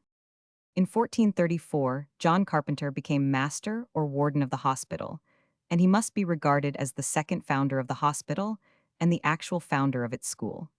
He was a very considerable person in his day, being a great promoter of education and supporter of the secular clergy as against the regulars, the monks, black canons, and friars. His fine tomb, restored out of all antiquity by the ill-directed gratitude of Oriel College, is still to be seen in the ancient collegiate church of Westbury-on-Trym, near Bristol. He was anxious to establish the secular canons of that church as his episcopal chapter instead of, or at least in addition to, the monks of Worcester. Indeed, he actually called himself Bishop of Westbury and Worcester. He became Provost of Oriel in 1425 and Master of the Hospital at least 7 years later. Carpenter was mixed up with the foundation of Eton as well as with that of St. Anthony's School. When he was made Bishop of Worcester, he was consecrated in the Collegiate Church of Eton, and it was as a trustee of Eton and Oriel, and only nominally in his capacity as Master of St. Anthony's that the grants, mentioned by Stowe 93 of the manor of Ponington, and quitrents from several places in Hampshire, were made to him and the brethren of the hospital. What became of this grant it seems impossible to find out. No mention of it occurs in the accounts of the hospital, nor do the authorities of St. George's, Windsor, Eton, or Oriel know anything of the property. Probably it was one of the Lancastrian grants for the benefit of Eton on which Edward Roman IV's Act of Resumption operated, and so passed away from Eton and Oriel forever. In 1441, the revolution in the constitution of the hospital was consummated. A bull of Pope Eugenius Roman IV released the brethren of the hospital from the obligation to use a common dormitory and refectory, which by the Augustinian rule they were bound to use, though it is stated that there was no such dormitory or refectory, and enabled the clerks who served it to live in any decent place, until a dormitory and refectory were provided, a politic way of completely authorizing its conversion into a house of seculars. At the same time, by the license of Robert Gilbert, Bishop of London, the Church of St. Bennet Fink was entirely appropriated to the hospital and converted from a rectory into a vicarage. This was in order that the revenues of the rectory, worth 16 marks a year, might be applied to the maintenance of a master or fit informer in the faculty of grammar. To keep a grammar school, reger scholas grammaticales in the precinct of the hospital or some fit house close by, to teach, instruct, and inform gratis all boys and others whatsoever wishing to learn and become scholars, scholatizzare. 410, its foundation, was only one of a long series of school foundations, which marked the period of the reign of Henry Roman VI, who, far more than Edward Roman VI, is entitled to the credit of being the patron king of schoolboys. Eton, Newport, Shropshire, Newland, now the Agricultural College, Kent, Ulnwick, Towcester, are some among the grammar schools still existing which were founded in the 10 years 1440-50, while there were many more which are no longer existing or have been degraded into elementary schools or converted into exhibition funds. The movement was the first breath of the Renaissance stirring the dry bones of the schools. It was the outcome of a beginning of reaction against the excessive cult of scholastic logic and a desire to return to the humanities of the artists as opposed to the sophistry of the theologians.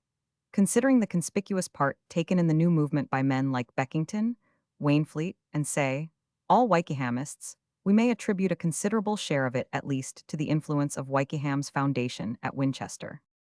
The most striking manifestation of the new spirit is seen in the letters patent granted in 1439, giving leave to William Bingham, rector of St. John Zachary in London, to found the College of God's House in Cambridge, at first an annex to Clare Hall, and afterwards incorporated with Christ's College. In his petition for the license, Bingham said that he had found all over the country grammar schools, formerly flourishing, now fallen into abeyance for lack of proper teachers.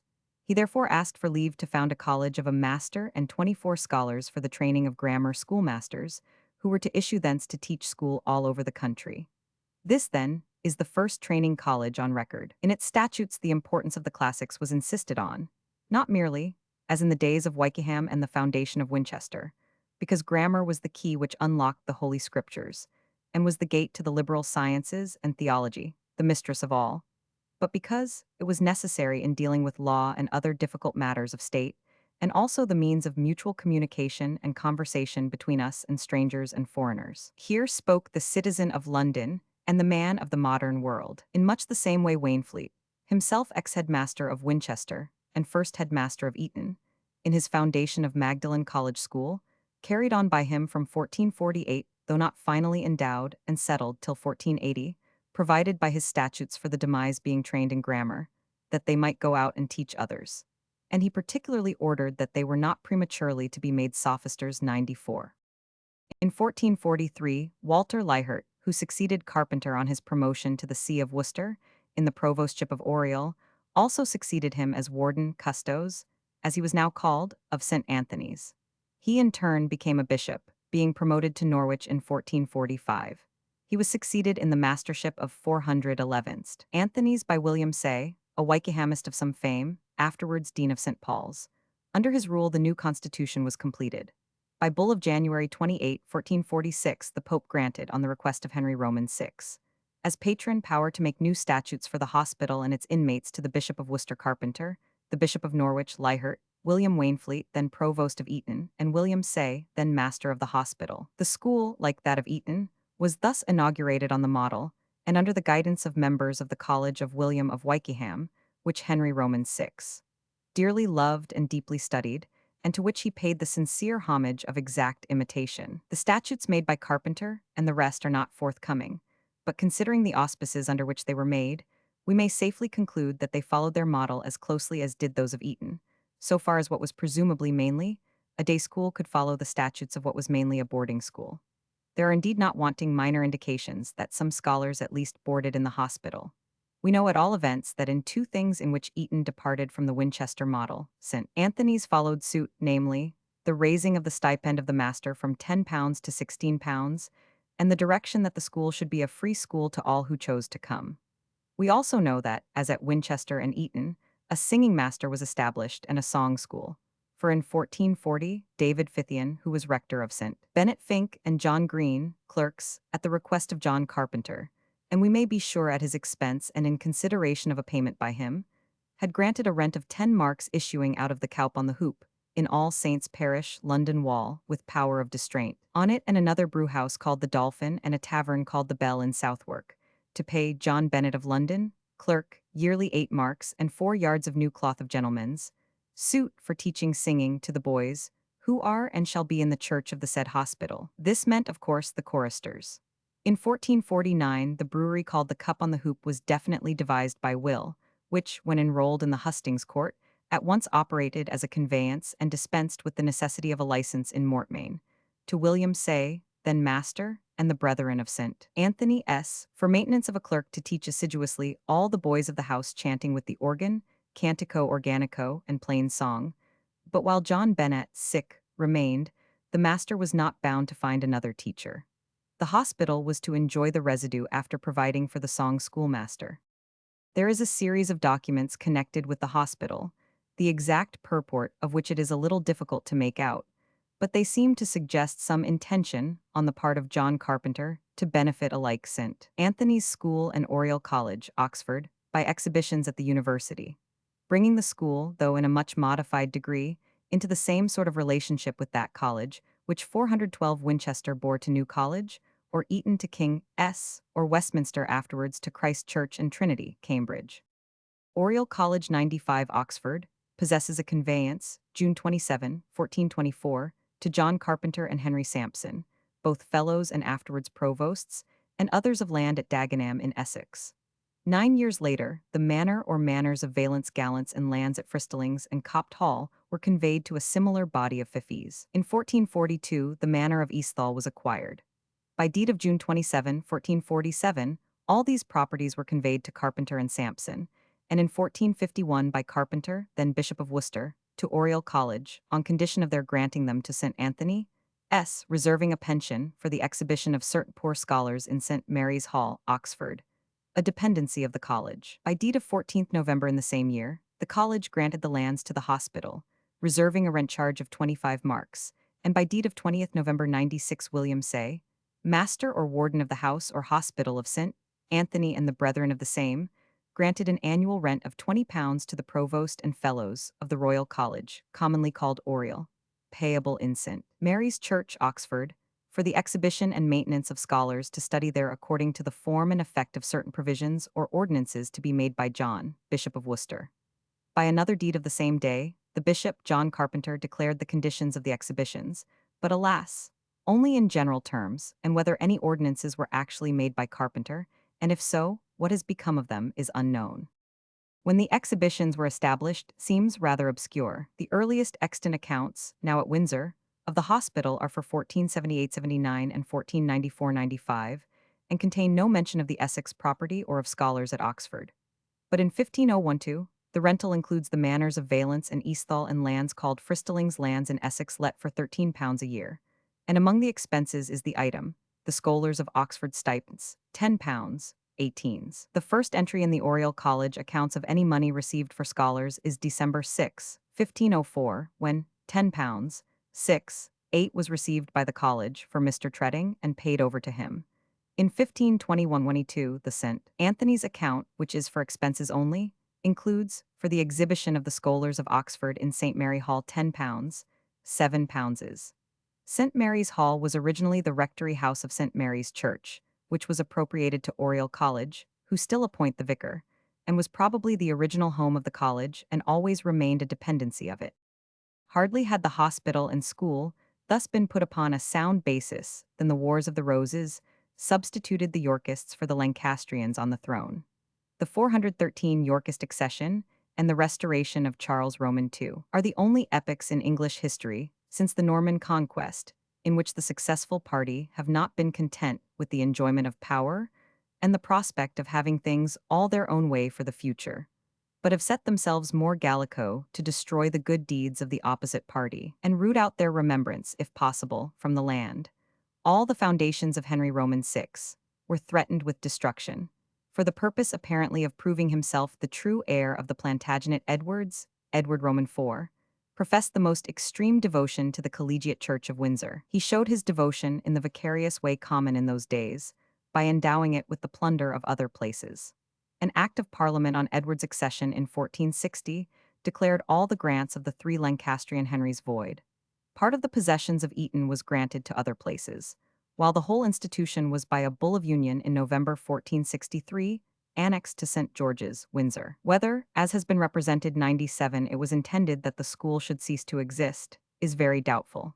When St. James's Hospital, Westminster, was granted to Eton itself as St. Bartholomew's Hospital, Oxford, had been to Oriel College, and St. Julian's Hospital, Southampton, to Queen's College, Oxford, those colleges only took the net surplus after keeping up the hospitals. Windsor, in like manner, was probably only intended to get the surplus after keeping up Eton School. However, the bull was strongly opposed by William Westbury, the provost and ex-headmaster. In 1467, a large part of the Eton estates was restored to it, and in 1470 King Edward Roman IV himself asked for the revocation of the Bull of Union and obtained a commission from the Pope for the purpose, and a final decree revoking it was pronounced by Cardinal Archbishop Bouchier on August 30, 1476. It was, one can hardly doubt, by way of compensation to Windsor for the loss of Eton College, that St. Anthony's Hospital was, in 1475, annexed and appropriated to it in the same way as Eton had been. The terms of the annexation were absolute 98 the king granted to the warden of dean of the College of the Blessed Mary, St. George and Edward the Confessor in his castle of Windsor, and to the chapter of the same college the wardenship, advowson, parsonage, donation, collation, presentation, and free bestowal of the house, hospital or free chapel of St. Anthony, London, by whatever name it might be called, and the house hospital or free chapel itself, with all its liberties, franchises, privileges, immunities, lands, tenements, rents, services, etc., etc., belonging thereto, to hold in pure and perpetual alms to their own use, whenever it next became vacant by death, resignation, or otherwise, and with power to take possession without any further process. On June 2, 1475, Dean and Chapter appointed Richard Beauchamp, Bishop of Salisbury, and others their attorneys to take possession of the hospital, they having got Peter Courtney, then master of the hospital, to resign 414 in consideration of a pension of 100 marks or £66, 13 for a year. As in 1478 he became himself Dean of Windsor, he did not suffer much by the transaction. Nor, indeed, did the hospital or school, which went on for at least 200 years more.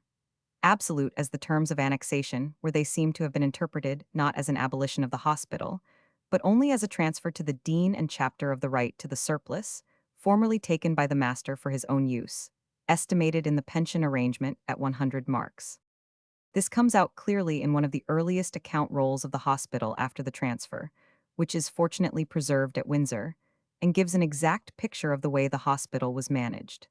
It is for the year 1478-79, when David Hopton, Canon of Windsor, acted as master of the hospital. The total income was the very large sum of £539, 19 pounds, or about £10,800 a year of our money.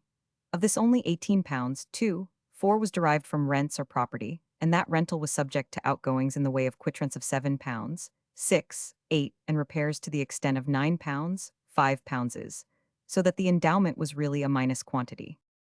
The whole of the rest of the revenue was derived from voluntary subscriptions, which are called in the accounts procurations, being collected by procurators or proctors, exactly on the same principle that collections on church briefs were made after the Reformation. Indeed, these and other like accounts make it clear 99 that the system of church briefs 100 only abolished in 1828 was not of post-Reformation origin, but was extremely ancient. The right of collecting in a particular district was farmed out to different people who paid a fixed rent for the privilege for a term of years, and pocketed in return for the expenditure of their time and trouble whatever they managed to extract from the pockets of the faithful beyond the stipulated rent. Some specimens of St. Anthony's Hospital leases to these farmers are preserved. There is one for the year 1479. It's an indenture made between the dean or warden of St. George's College, the master of St. Anthony's, London, or in England, and the canons of Windsor of the one part, and Thomas Morton of Worcester of the other part. In the same form as in a lease of land, the dean and canons transfer, grant, and let to the aforesaid Thomas all goods, profits, and commodities for any reason given, or to be given, assigned, or to be assigned, bequeathed, or to be bequeathed to and for the hospital of St. Anthony in and throughout the whole bishopric of Hereford and Archdeaconry of Oxford, in places exempt from the ordinary's authority as well as not exempt, with all pigs and other animals in the places aforesaid, and constitute the said Thomas their lawful proctor and receiver in the premises, with full power of appointing substitutes, and without rendering any account. The term was 10 years, and the rent reserved £30 a year, payable in 2 half-yearly payments at Michaelmas and St. Philip and St. James's Day. If the rent 415 was in arrear, the dean and canons were at liberty to dismiss the said Thomas and appoint another proctor in his place. The total rents of the hospital shown in the account for 1478-79 derived in this fashion were: bishoprics of Salisbury and Ely, and archdeaconries of Lincoln, Stowe, Huntingdon, and Leicester, and deanery of Rutland, 3 proctors in one lease, 128 £13 archdeaconries of Northampton, Bedford, Bucks, and the jurisdiction of St. Albans, 1 proctor, 4000. Bishoprics of Exeter and Bath and Wells, 3 proctors, 4400. Bishopric of Rochester, and deaneries of Shoreham and Croydon, with Church of Criff, 40101. Archdeaconries of Derby, Stafford, Coventry, and Shrewsbury, 2 proctors, 2200. Archdeaconries of Chester and Lancaster, 1100. Bishopric of London, 2200. Bishopric of Winchester, 2610. Bishopric of Chichester, 80102. Province of York and Isle of Man, 2 proctors, 76134103. Bishopric of Winchester, 28134. Bishopric of Hereford and Archdeaconry of Oxford, 2968104. Archdeaconry of Canterbury, 26134. Bishopric of Norwich, 4400. Bishoprics of St. David's and Llandaff, 80105. Bishoprics of Bangor and Asaph, 4168. 523, 16.8 pounds. The rentals are interesting, as showing approximately the relative wealth and population of the various districts of England at the time. The superior wealth of the south over the north, and the eastern over the western parts, stands out clearly. The total receipts, equal in value to over £10,000 a year of our money, show an astounding liberality on the part of the givers of the voluntary donations and subscriptions by which the hospital was maintained. The expenditure is only given under a few different headings in gross, the reader being referred for details to a paper book, which is not forthcoming. The wages of ministers, priests, clerks, other ministers, and servants came to £45, £12, 8. The robes of the said priests, clerks, scholars, poor, and other ministers and servants cost £10, 13, 9. Bread made by Hobald, a baker of London, £21, 18, 7. Beer bought from divers brewers at 112d and 1d. A gallon, £35, £11, 8. Other purchases, caddy, £70, 14 pounds. Foreign expenses totaled £40, 5, 11, 12d. The sacrist of the chapel received £4, 0, 9 for general expenses, a general obit 8s, 8d, and Thomas Sange's obit 6s, 8d. The clothes of the poor of the hospital consisted of 10 shirts and 8 pairs of drawers of fustian at 312d. A yard, 10 pairs of shoes at 2s, 5d, each, and 10 pairs of stockings, caligas of wool at 8d. A yard and cost 19s, 11, 12d. A new 416 vestry at All Saints, Hereford, was erected for £10, 17, 11. Repairs on the hospital and the Swan next door came to £82, £12, 212d. So that the arrears, regia, meaning in medieval accounts not money due, but the clear surplus, amounting to £98, were handed over to the treasurer of St. George's, Windsor, for the wages of 7 clerks and 7 choristers there. In this amount, unfortunately, the salaries of the schoolmasters are not given separately, nor the number of the children or boys attending the school. Indeed, beyond the bare fact of its existence, we know little of the history of St. Anthony's School up to this time. It comes to light incidentally in a letter 106 from William Selling, Prior of Canterbury, to Thomas Berchier, Cardinal Archbishop of Canterbury, in 1472. Please it your good fatherhood to have in knowledge that, according to your commandment, I have provided for a schoolmaster for your grammar school in Canterbury, the which hath lately taught grammar at Winchester and St. Anthony's in London, that as I trust to God shall so guide him that it shall be worship and pleasure to your lordship and profit, and increase to them that he shall have in governance. As Archbishop Berchier's own nephew, the heir to the earldom of Essex, was a commoner at Winchester College 107, this reference to the master of St. Anthony's, as having been also a master at Winchester, probably usher or second master there, shows that St. Anthony's School already stood high in reputation. There is a much more detailed account than that above given in English for the year 10 Henry Roman 7, 1494-95, which gives the expenses of the hospital for the Michaelmas quarter, day by day, being in fact one of the paper books referred to in the Latin account. It is extremely interesting by reason of its details, telling us exactly what the master and the hall, i.e. clergy and schoolmaster on the one hand, and the hospital, i.e. almsfolk and children, had for dinner every day. The account begins on Michaelmas Day, when two of the traditional geese 108 were given to the hall, at dinner, at a cost of 18d, while the hospital and children were put off with 2 loins of veal at 8d. The master, a canon of Windsor, is the only one who is debited with anything for breakfast, but that was a substantial one, consisting of a neck of mutton and chicken. The others presumably only had the commons of bread and beer. At Soper, the hall enjoyed 10 chickens for 15d, while the hospital and children had 2 quarters of mutton for 7d, with a halfpenny for herbis, or vegetables, and 5d. For potage flake, the day's diet cost 4s. 9d. Next day all fared well with 7 ribs of roast beef and stewed veal at dinner, and 3 quarters of mutton at supper. The 1st of October there was 417, pottage flake and loins of mutton for dinner, mutton and 2 conies or rabbits for supper. On the 2nd of the month there was again pottage flesh, and pork for dinner, for all the house, 10 chickens for supper for the hall, mutton for the rest. Friday, October 3, though it was the feast of the dedication of the church, was no flesh day. There was a sou for 4d, 20 plaice for all the house, 20 small pike, a quarter and a half of roach, and fresh herrings. The total cost was 9s. 512d. Presumably there were strangers. Saturday was again a no-flesh day. There was milk, 3d, and butter, 7d, for dinner in the form of frumenty probably, salt salmon for the hall and stockfish for the hospital at dinner, 5 barbels for the hall, and 100 eggs for all the house at supper, while the master had all to himself oysters at 1d. The next week began with half a beef to lay in powder for the week 6s, 8d, while the Sunday dinner consisted of roast pork for dinner and mutton for supper.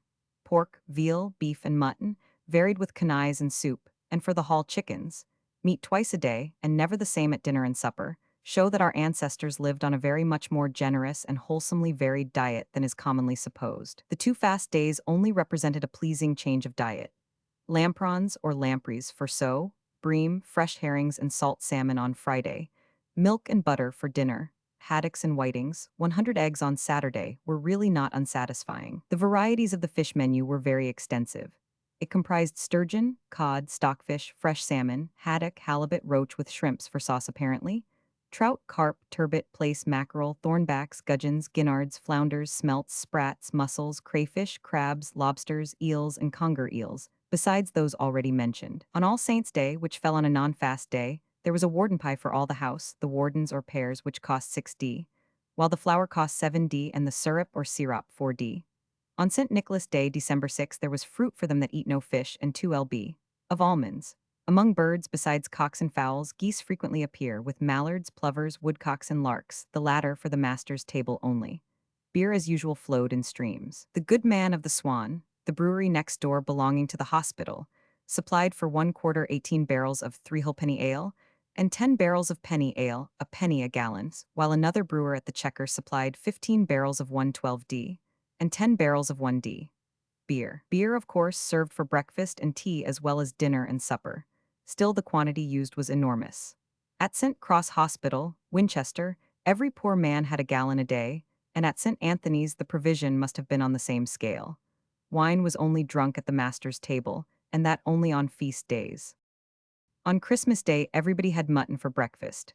There was a fillet of pork for 4 screwel, 6 geese and 14 fowls for all the house at dinner, 418, while the hall had 8 canailles besides. There were 8 plovers, 6 cocks, and 3 dozen larks for the master's dinner and supper, and mallards or wild duck for the hall, at supper. A gallon of cream for the master's custard, a gallon of milk for curd, 2.5 gallons of red wine and claret were drunk. There was dessert, 4 lb, of raisins and currants at 5d, 2 lb, of great raisins 2d, 4 lb, prunes 8d, 12 lb, ginger 10d, 3 lb, dates 712d, 1 quarter of cloves and mace 8d, 12 lb, sonder 7d, 12 oz saffron 8d, comfits, counfates 1 lb, 5d, 4 lb, of almonds 8d. On Boxing Day, the hall had a pottle of Momsey to their brawn 6d, and another gallon and half of wine. On New Year's Day, the master had, among other things, half a lamb, curd for tart, and oranges, which with butter cost 2d. On 12th Day, the Epiphany, the whole house enjoyed mutton and frumenty, made of milk and wheat, for breakfast. Dinner included 4 fillets of pork in mortrews, baked meats, and tarts, but the great event was a wassail. To this there went 3 gallons of red wine at 2s, 3 lb, sugar 12s, 2 gallons of strock. What was that? a curd, powder of cinnamon, ginger, and other spices, and pears. It was a mighty brew and must have been almost as trying as a Winchester egg flip on Founder's commemoration. The staff of the hospital, besides the master, who was one of the canons appointed for a year, who only resided at intervals, consisted first and foremost of Master Nicholas, the grammar schoolmaster at 50s, a quarter or £10 a year, being at the same rate of pay as that of the headmasters of Winchester and Eton. Then there were 4 priests, of whom the senior, Sir John Galloway, received £4, 13, for a year, as against £5 a year given to a fellow of Winchester for performing much the same functions, while the 3 others got £4 a year. A clerk not called Sir John Markay, maester of the children of the song school, also got £4 a year. Then came 6 clerks at £2, 13 for a year each. The poor usher or oyster of the grammar school only got sixes, 8d, a quarter or £1 6, 8 a year, a sad contrast to the £6, 13, 4 of the usher of Winchester College. It was less than the wages of the cook of St. Anthony S., who got £2 a year, and the same as those of the butler or buttery man. Even his name is not given. Probably the explanation is that John Gorham, one of the priests, or one of the clerks acted also as usher. Of course, as was the case at Winchester and Eton, and all the college and hospital schools, these salaries were in addition to board, lodging, and liveries, or broadcloth for their gowns. In the next extant account, 17 Henry Roman 7, 15023, Mr. David was schoolmaster, but received only 20s. A quarter, the same as R. Hall, the maester of choristers, a term which the Wykehamist will recognize as a living word. It looks as if this reduction of the schoolmaster's salary was due to greed on the part of the Dean and Chapter of Windsor, who wished to have a larger surplus to put in their own pockets. Rogers was the usher, and received sixes. 8d.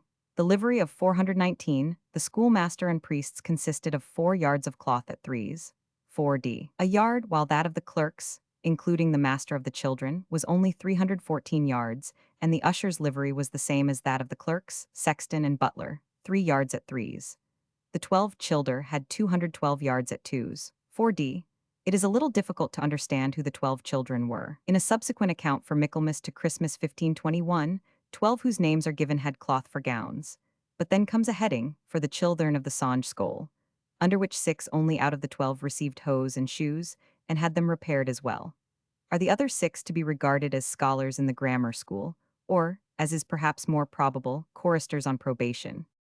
The next extant account is for 1521-22, when Mr. Ball was the schoolmaster, and Richard A. Lee the song schoolmaster. The latter was succeeded in 1522 by William Johnson, who, although he got £5 a year as against the grammar schoolmasters, £4, was still reckoned on a lower grade among the clerks, while the schoolmaster was always ranked with the priests. There had apparently been a considerable curtailment in expenditure, as the surplus handed over to Windsor this year was no less than £210, or more than double the sum they derived from it in their first year. The next schoolmaster whose name is known was Edmund Johnson. This was the one Johnson of Stowe's account of the spoil of the hospital, which is nothing more than a baseless libel. Edmund Johnson, or Johnson, was admitted a scholar of Winchester at the age of 11 in 1514, and became a fellow of New College in 1522, remaining such for 2 years, and is described in the New College Register as having become a schoolmaster. Whether he was appointed to St. Anthony's then, there are no means of knowing. Edmund Johnson was a clerk in the hospital in 1522, and perhaps acted as usher, as no usher's name is given. He can hardly be the same man.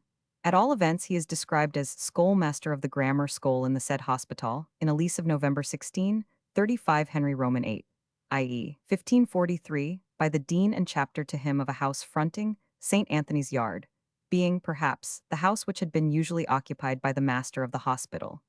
The lease contained a reservation, for the use of the schoolmaster for the time then being, of the school house and the room over it, with the chamber next adjoining to the same school. In 1546, the first of the acts for the dissolution of colleges and chantries was passed, and commissioners were appointed under it to certify the chantries and their value. They included St. Anthony's Hospital under the heading of Berkshire, it being treated as part of Windsor in that county 109 they reported, on the authority of Sir Anthony Baker, clerk, master of the hospital, that in the parish of St. Benedict Fink, London, was one hospital of St. Anthony, founded to find 421 master, 2 prests, 1 schoolmaster, and 12 poor men there, perpetually to serve and say the divine service, and to pray for the souls of their founders. This is the statement which misled Stowe and the other historians into thinking that the school was part of the original foundation. The correct description of the foundation of Henry Roman VI's time was misread as a description of the original foundation under Henry Roman III, to which it was wholly inapplicable. The value of the lands and possessions of the hospital is put in the chantry certificate at £55, £6, 8 gross with deductions of £4, ones bringing it down to £51, 5, 8. The stipends of the two priests were £8 each, of the curate of St. Bennet Fink's £8, and of the clerk that keepeth Our Lady's Mass £9. These four make up the four priests we find in the hospital accounts. The steward received £5, while the poor cost £31, £17 is. The sexton had £2. The schoolmaster's stipend was £16, so that so far from the school being plundered at this time, the master was far better paid than several of his predecessors, and received more than the masters of Winchester or Eton. The total expenses came to £95 odd. And so lacketh for the proportion of the same house £40, 11, which wise borne by the dean and canons of Windsor, whereunto this hospital is annexed and unidied. This is a somewhat slim way of putting the fact that the surplus expenses of the hospital were met by subscriptions from the public to such an amount, that instead of the dean and chapter of Windsor defraying the deficit out of their own revenues, a sum 3 or 4 times as large as the whole revenue from endowment of the hospital found its way into their pockets. The Chantry's Dissolution Act of Henry was only permissive, giving the king, during his life, power to take possession of any chantries or colleges he chose. An advantage was taken of it to enter on barely half a dozen colleges, of which Windsor was not one. In 1547, a new Act of Dissolution of Colleges and Chantries was passed in Edward Roman VI's first Parliament, but Windsor was, alone among colleges that were not educational, specially exempted from its provisions. There is, however, a certificate by the Chantry Commissioners of London and Middlesex for the parish of St. Bennet Fink, in which, while certifying a chantry in the parish church, they say complainingly, the certificates were in fact drawn up by the church wardens, that the dean and chapter of Windsor is parson, and the value of the same £16, and but one priest by them found to serve the same, which priest is very unable to serve the same.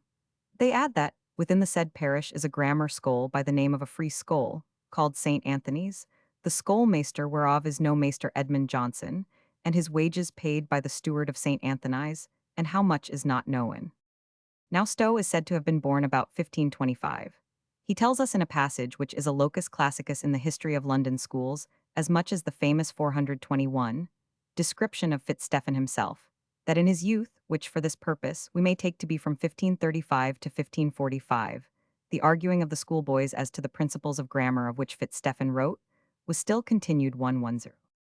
For I myself in my youth have yearly seen on the eve of St. Bartholomew the Apostle, the scholars of divers grammar schools repair unto the churchyard of St. Bartholomew the Priory in Smithfield, where, upon a bank, boarded about under a tree, some one scholar hath stepped up, and there hath opposed and answered, till he were by some better scholar overcome and put down, and then the overcomer, taking the place, did like as the first, and in the end the best opposers and answerers had rewards, which I observed not, but it made both good schoolmasters and also good scholars diligently against such times to prepare themselves for the obtaining of this garland.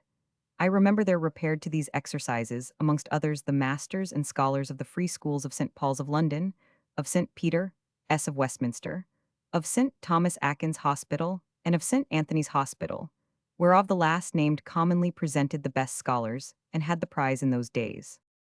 It is very doubtful, for reasons which will appear when we come to deal with Westminster and St. Thomas Aquinas, whether Stowe's memory was accurate when he brought scholars from Westminster and the Mercer's School to St. Bartholomew before its dissolution.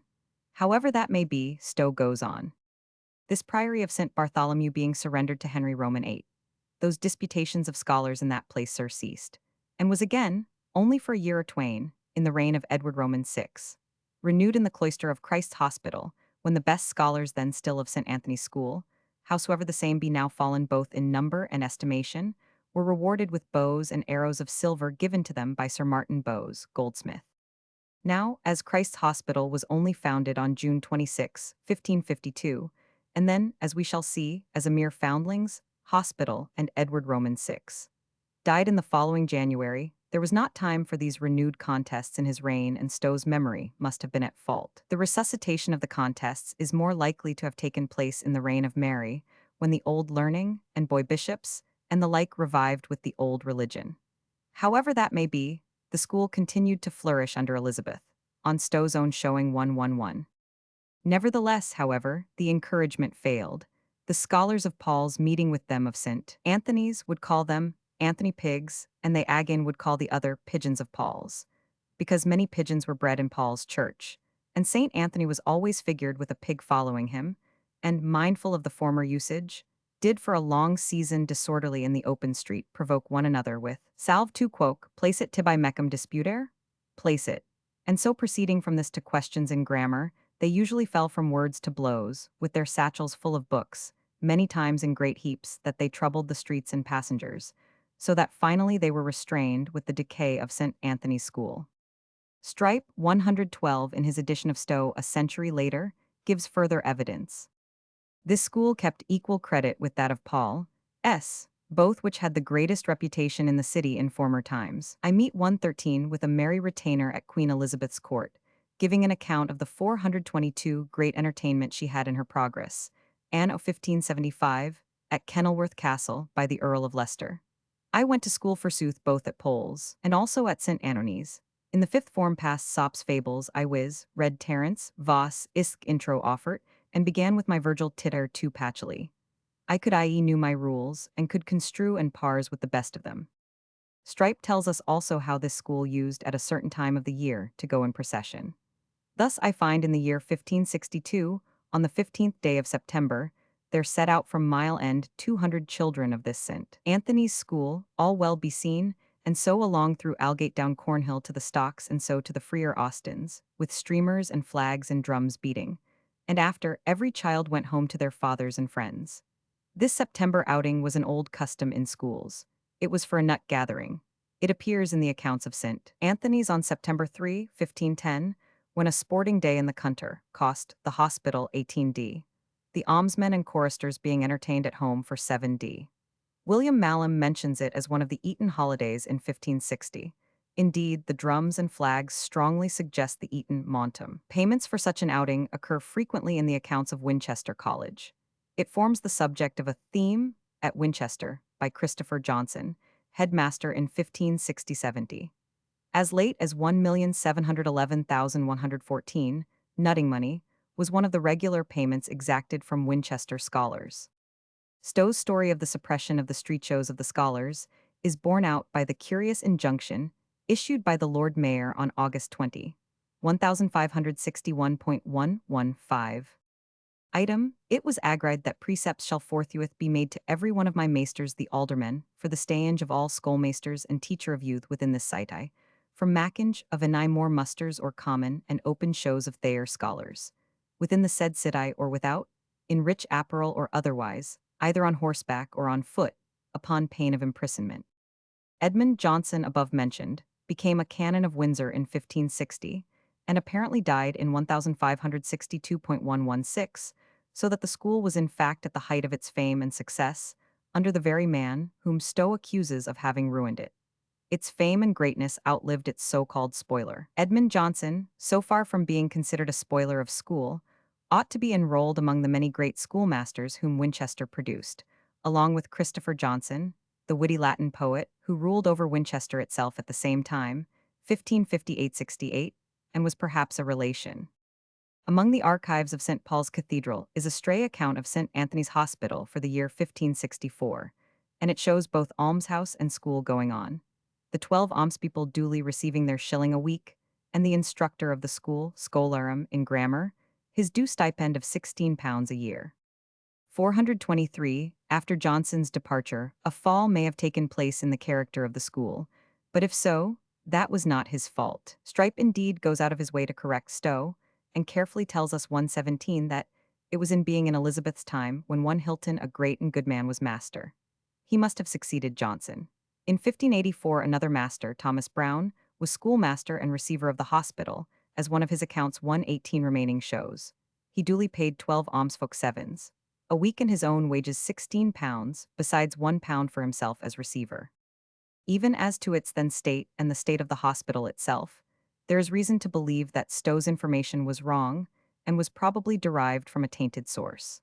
For in 1590, a determined attack on the hospital was made by one of the band of informers who infested the reigns of Elizabeth and James I. It was a favorite device for some speculative attorney or moneylender to hunt up old monastic or chantry lands, alleged that they had been confiscated to the crown under the Acts for the Dissolution of Monasteries or of Chantries, as the case might be, but had been concealed from it by the tenants or other holders, and to obtain a grant from the crown of such concealed lands by letters patent. Sometimes these patents were in the form of roving commissions for concealed lands over whole counties, sometimes for all the possessions of specific monasteries or chantries, sometimes for specific lands belonging to such foundations.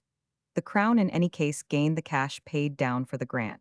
The informer, if he recovered the whole property, made an enormous gain. More often he only levied blackmail on the proprietor, who was glad for a moderate payment to escape the trouble and vexation of a lawsuit, with the crown as nominal plaintiff. The practice went on as late as 1620, when a too determined attack on the chantry lands of the city livery companies induced the companies to combine and pay the crown a sum down for quiet possession of the lands, and for an Act of Parliament which stopped all further proceedings for concealed lands. The facts of the St. Anthony's case are these. In 1589, Edward Wymark and John Leake obtained from Queen Elizabeth a grant by letters patent of all the lands of St. Anthony's Hospital, as lands which had properly passed to the Crown, but had been concealed by the Dean and Chapter of Windsor. They then brought an action for ejectment in the Queen's Bench against Timothy Lucy, gentleman, and Thomas Cooper, farmers of the manors of Valence Gallant and Easthall, and other lands in Essex. The Dean and Chapter took counter-action by a bill on the equity side of the Court of Exchequer to restrain further proceedings in the ejectment. Leake alleged that the Dean and Chapter compounded with the poor and put them out of their houses, and others that would not remain in a corner there until their end. The church was shut up and so remained until it was appointed to the French nation, long in Her Majesty's time. The 424 school was no more a free school, but the master had £16 per annum allowed him, and compounded with the parents of the children to be taught there, at his pleasure. And now of late the curate of the parish church is farmer of the parsonage and master of the school and a preacher abroad, and by reason of his other calling there are now very few scholars, the master not employed, a bad room to dwell in and a school in name, but not free or of credit. The patentees, however, generously offered that if the Lord Treasurer should think that in passing the patent Her Majesty was hardly dealt with in it, or your zeal for the school to be maintained which is no free school, so your honor would procure from Her Majesty a foundation and take the patronage. I can be content there go a better maintenance to the master, viz. £30 per annum or more, or to do any act your honor should think conscionable. The Dean and Chapter in their answer did not deny that they had diminished the number of priests, clerks, choristers, and scholars in the hospital, but urged that they no longer got £323 a year, as they used to do, by begging, but now spent more on the hospital by 20 nobles a year at least than they received. As to the school, they said, the schoolmaster teacheth as many freely as his grant bindeth him unto, for it was never free for all that come thither, but only for the poorer sort. The schoolmaster himself, Mr. Brown, put in a separate answer. He alleged that the school was never free to all comers, but only for the choristers of the house and all such other destitute children, as may be gathered by sundry ancient accounts. The schoolmaster is bound by the words of his patent to entertain 40 poor scholars, whose friends are not able to pay for their teaching, if so many come, and offer their children to be taught freely. He said that he had never refused any who claimed to be free.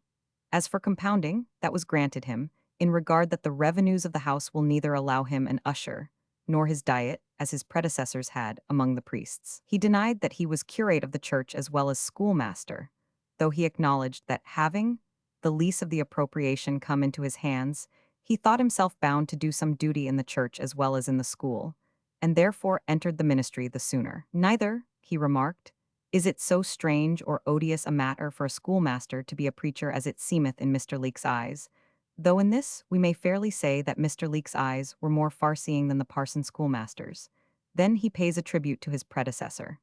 This place prospered well enough under a schoolmaster who was also a preacher, Mr. Edmund Johnson. But then there was some hope that learning and religion might be rewarded, but the daily decreasing and falling away of which reward, as by other sinister means, so most apparently by concealments, this was a side blow at Mr. Leake, hath discouraged parents to bring up their sons at their book.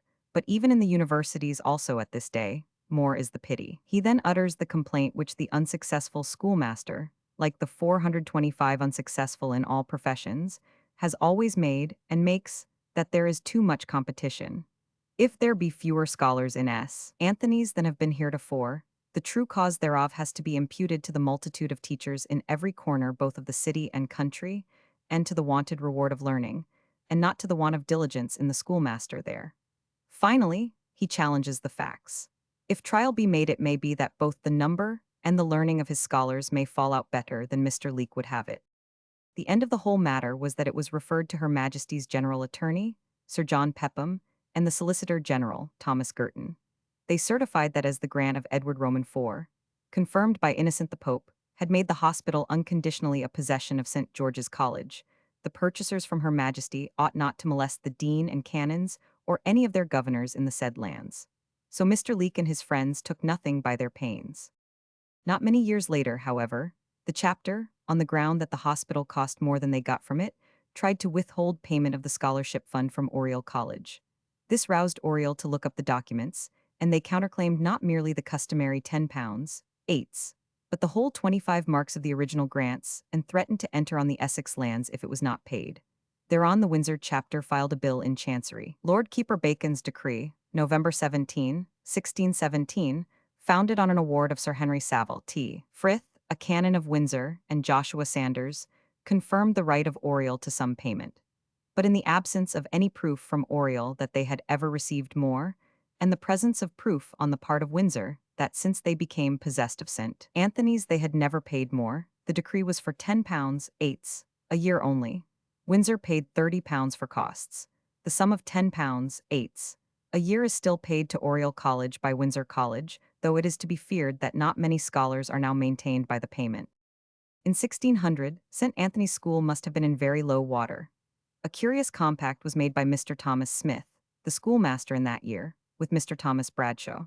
The latter was to come to the school with a dozen of his own scholars at the least, and to teach all the poor children in the parish of St. Bennet Fink, being offered and brought unto him according to the limitation of the patent, and hold the office of teacher or master conjointly with Mr. T. Smith, taking all the profits of his own pupils, while Mr. Smith was to take the profit on those brought in by him.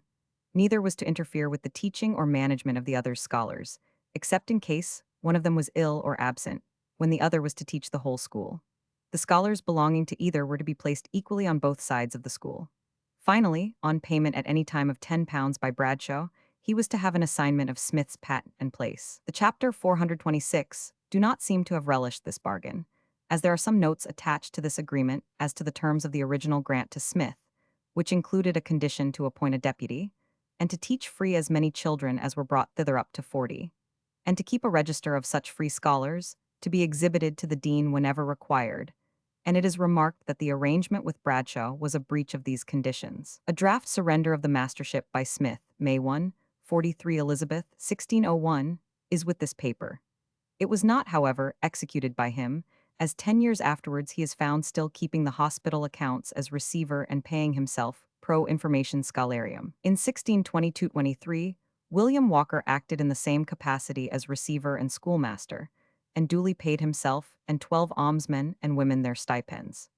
In 1661-62, the latest account preserved shows him still acting in the double capacity, but receiving the augmented salary of £25 a year. In 1666, St. Anthony's was burnt with the rest of London. The church was rebuilt after the fire for the French church and still continues, but the school seems never to have been rebuilt, and when Strype published his edition of Stowe in 1720, it no longer existed. So ended this once famous school. We must now return from the later history of St. Anthony's School to its beginning. It was founded, as we have seen, in 1441.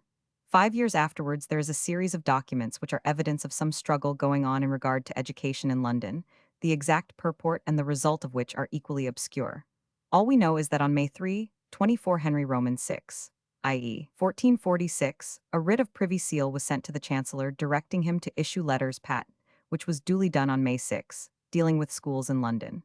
The letters patent are of course in Latin, in which language they long remained, but the privy seal, which is verbatim to the same effect, was in English. It begins by a recital which is almost an echo of the petition to Parliament in 1394. The Archbishop of Canterbury and the Bishop of London considered the great obeisance that have been of long time in London, that many and divers persons not sufficiently instructed in grammar presume to hold common grammar schools in great deceit of their scholars, as also of the friends that find them to school, and so they had in their great wisdom devised a remedy. They had ordained 5 schools of grammar and no mu within the said city, one within the churchyard of St. Paul, another within the collegiate church of St. Martin, the third in Bow Church beat Marie de Arcubis in the letters patent, the fourth in the church of St. Dunstan in the east, the fifth in our hospital of St. Anthony within our said city. This they had openly declared by their letters patent thereupon made. The king, therefore, ordered his letters patent to be made confirming the letters of the bishops, and commanding all our subjects of 427 our said city, that they, nor none of them, trouble nor impeach the masters of the said schools in any wise in this party, but rather help and assist them, inasmuch as in them is. The letters patent were duly issued on the day the writ of privy seal was delivered, as the Act of Parliament required. This patent was misinterpreted by Stowe 119 as creating schools, besides St. Paul S. in the places named, only he puts St. Dunstan on the west for St. Dunstan in the east. He repeats this error 120 apropos of Bow Church, which he says was a grammar school by commandment of Henry Roman VI. Whereas, as we have seen, it existed before the reign of Henry Roman II. Stowe then goes on, and in the next year, to wit 1394, the said king ordained by Parliament that 4 other grammar schools should be created. It is curious that in all the editions till stripes this extraordinary error of making 1394 the next year to 1446 was repeated. No doubt Stowe had become acquainted with the ordinance of Richard Roman II, and mixed it up with that of Henry Roman VI, and never noticed the confusion. It is the case that in February 14,467, an ordinance was made in Parliament about London schools. It was founded upon a very remarkable petition. The full wise and discreet Commons were asked to consider the great number of grammar schools that sometime were in divers parts of the realm, beside those that were in London, and how few been in these days. This, they say, causes great hurt not only in the spiritual part of the church, where oftentimes it appears too openly in some persons with great shame, we feel inclined to call name, but also in temporal part, to whom it is full expedient to have competent congruity for many causes, whatever that may mean. The petitioners go on to point out how London is the common concourse of this land, not only for Londoners born, but for others who come up, some for lack of schoolmasters in their own country, and some for the great alms of lords, merchants, and others, so that many poor creatures would never have gained the virtue and cunning they have without such alms. Therefore, they say it is desirable to have in London a sufficient number of schools and good informers of grammar.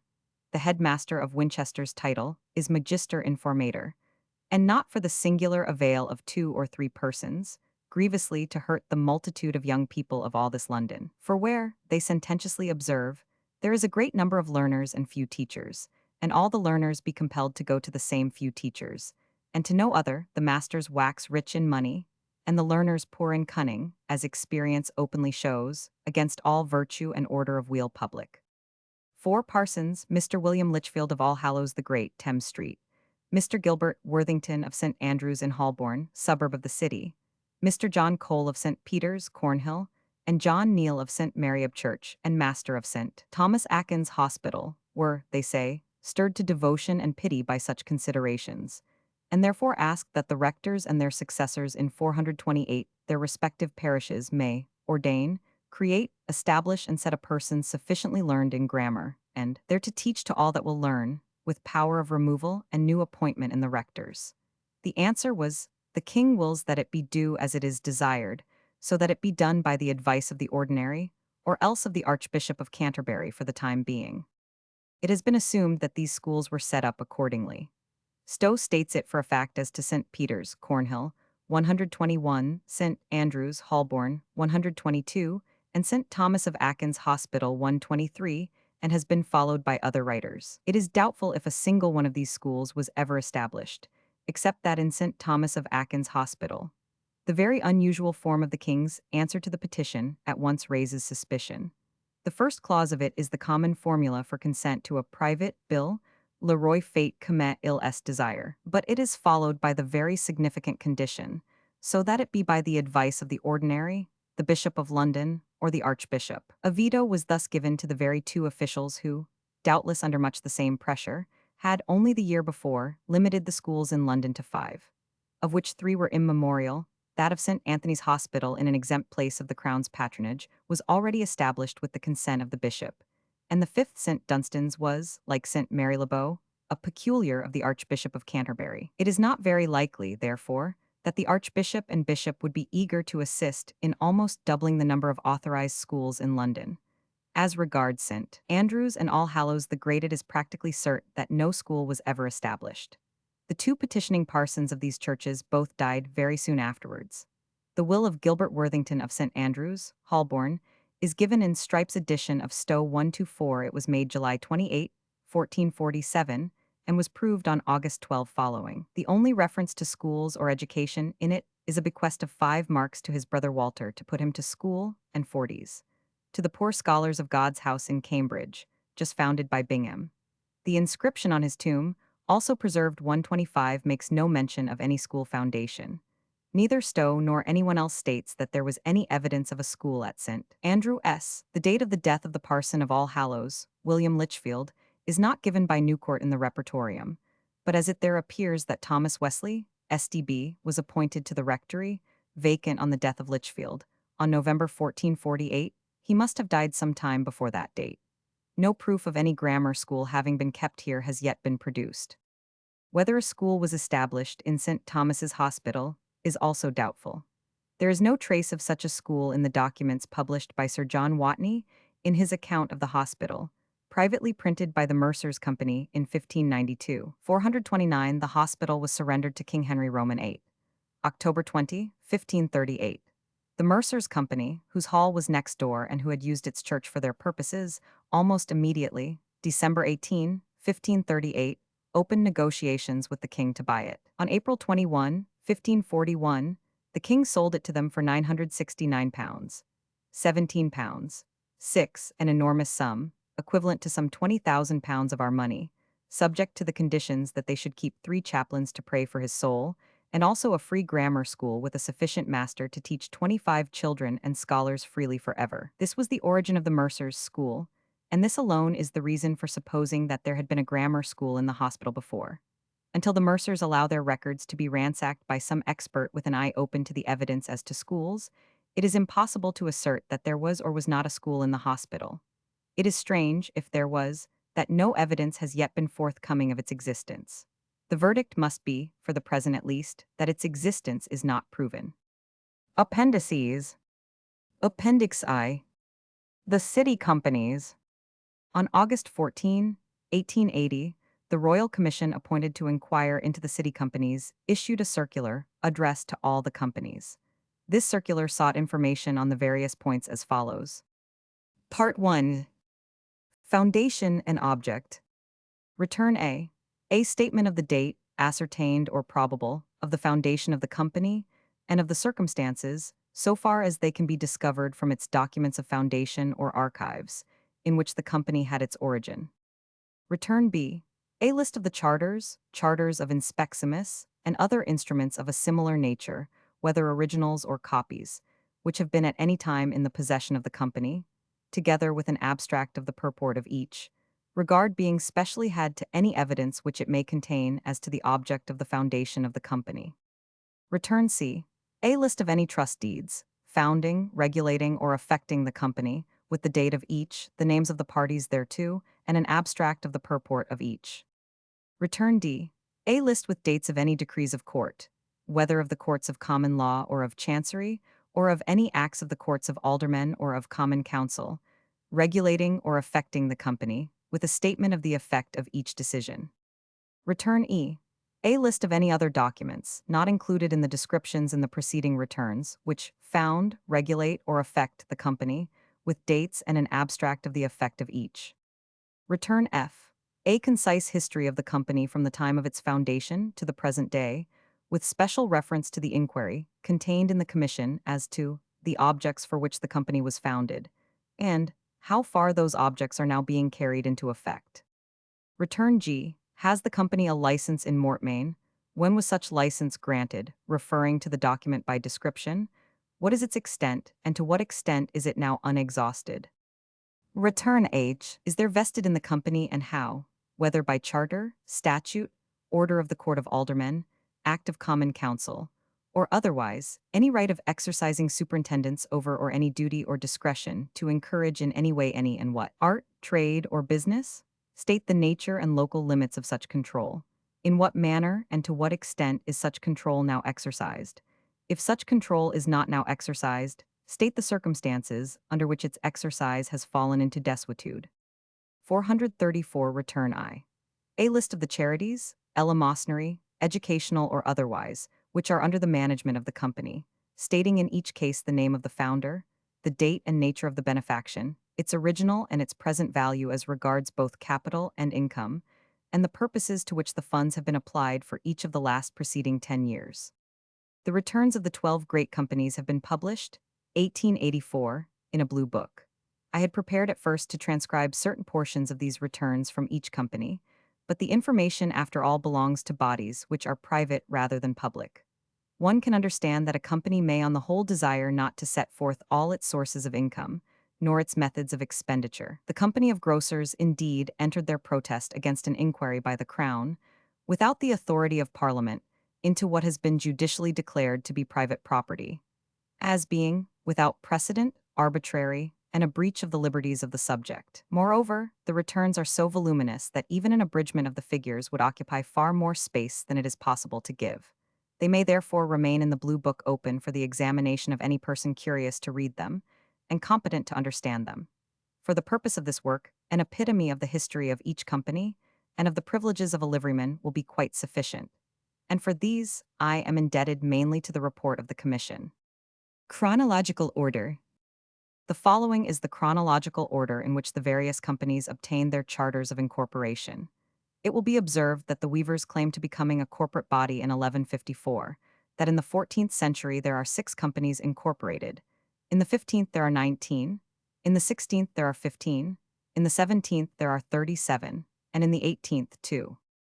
Weavers, parish clerks, goldsmiths, skinners, merchant tailors, saddlers, fishmongers, cutlers, haberdashers, grocers, cordwainers, drapers, vintners, brewers, leather sellers, girdlers, armorers and brassiers, barbers, tallow chandlers, ironmongers, dyers, musicians, pewterers, carpenters, cooks, wax chandlers, coopers, plasterers, poulterers, bakers, innholders, carmen,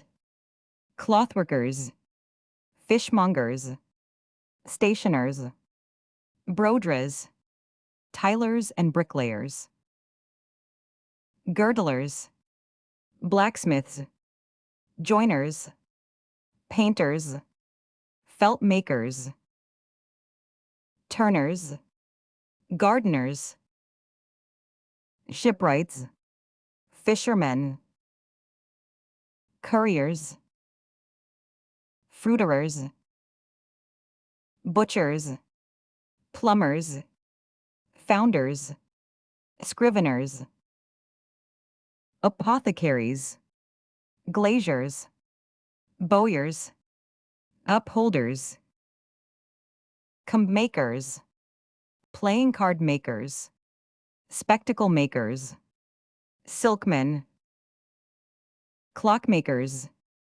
gun makers, soapmen, hatband makers, horners, distillers, glovers, needlemakers, framework knitters, pipe makers, glass sellers, tin plate workers, wheelwrights, patten makers, masons, coachmakers, farriers, gold and silver wire drawers, fanmakers, lauriners, order of precedence. In the year 1532, the companies were placed at the mayor's feast in the Guildhall in the following order: mercers, grocers, drapers, fishmongers, goldsmiths, skinners, merchant tailors, vintners, ironmongers, merchant haberdashers, salters, dyers, leather sellers, pewterers, cutlers, armorers, wax chandlers, tallow chandlers, shiremen, fullers, saddlers, brewers, scriveners, butchers, bakers, poulterers, stationers, innholders, girdlers, chirurgeons, founders, barbers, upholders, brodres, bowyers, fletchers, turners, cordwainers, painter-stainers, masons, plumbers, carpenters, pouchmakers, joiners, coopers, glaziers, linen drapers, woodmongers, curriers, foisters, grey tanners, tilers, weavers, blacksmiths, lauriners, spurriers, wire sellers, fruiterers, farriers, bladesmiths. In Stowe and Stripe, 1755, there is a list of that date. Mercers, grocers, drapers, fishmongers, goldsmiths, skinners, merchant tailors, haberdashers, salters, ironmongers, vintners, clothworkers, dyers, brewers, leather sellers, pewterers, barbers, cutlers, bakers, wax chandlers, tallow chandlers, armorers, girdlers and pinners, butchers, saddlers, carpenters, cordwainers, apothecaries, painter-stainers, curriers, masons, plumbers, innholders, founders, poulterers, cooks, coopers, tilers and bricklayers, bowyers, fletchers, blacksmiths, joiners, weavers, woolpackers, woodmongers, scriveners, fruiterers, plaisterers, stationers, embroiderers, upholders, musicians, turners, basket makers, glaziers, farriers, lauriners, paviors, bottle makers and horners, glovers, felt makers, long bowstring makers, watermen, silk throwsters, starch makers, pin makers, clock makers, spectacle makers, comb makers, parish clerks, surgeons, card makers, carmen, coachmakers, distillers, fan makers, fishermen, frame knitters, gardeners, glassmakers, gold and silver wire drawers, gunsmiths, hatband makers, needle makers, patten makers, porters, shipwrights, silkmen, soap makers, tin plate workers, tobacco pipe makers, wheelwrights, woolmen, Stowe Vol Roman II, pp. 335-336. 436. Comparing the two lists, we find in them changes of no great importance in the order. The dyers, for instance, are 12th. The fullers, chirurgeons, foisters, grey tanners, spurriers, and wire sellers have gone, and there are only 60 in the former to 93 in the latter list. If we compare the second list with that at the present time, we find that no new companies have been formed, but that the following have disappeared from the list: woolpackers, woodmongers, long bowstring makers, silk throwsters, starch makers, pin makers, comb makers, surgeons, carmen, fishermen, hatband makers, porters, silkmen, soap makers, tobacco pipe makers, associations which have disappeared. Good service has been done to the history of city guilds, fraternities, and associations by Hazlitt in his list of voluntary associations which have disappeared. The voluntary associations include, however, a great many which were guilds and even chartered companies, e.g. the parish clerks, incorporated as a fraternity by Henry Roman III. And as a company by James, I subjoin a mere list, referring the reader to Hazlitt for his historical notes.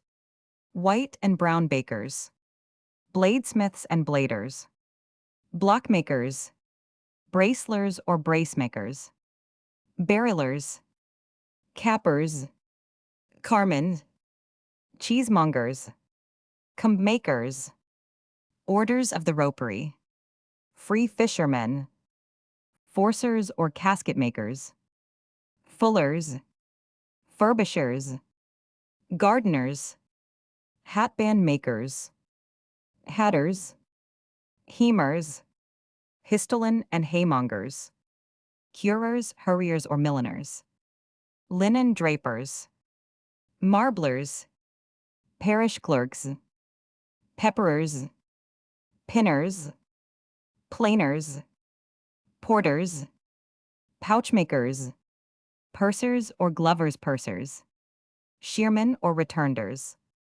sawyers, shethers, shivers, silkmen, silk throwers or throwsters, soapers, spicers, spurriers, starch makers, stockfishmongers, stringers, surgeons, tapicers, grey thwyers or tanners, white thwyers, tobacco pipe makers, vinegar makers, watermen, woodmongers, woolpackers.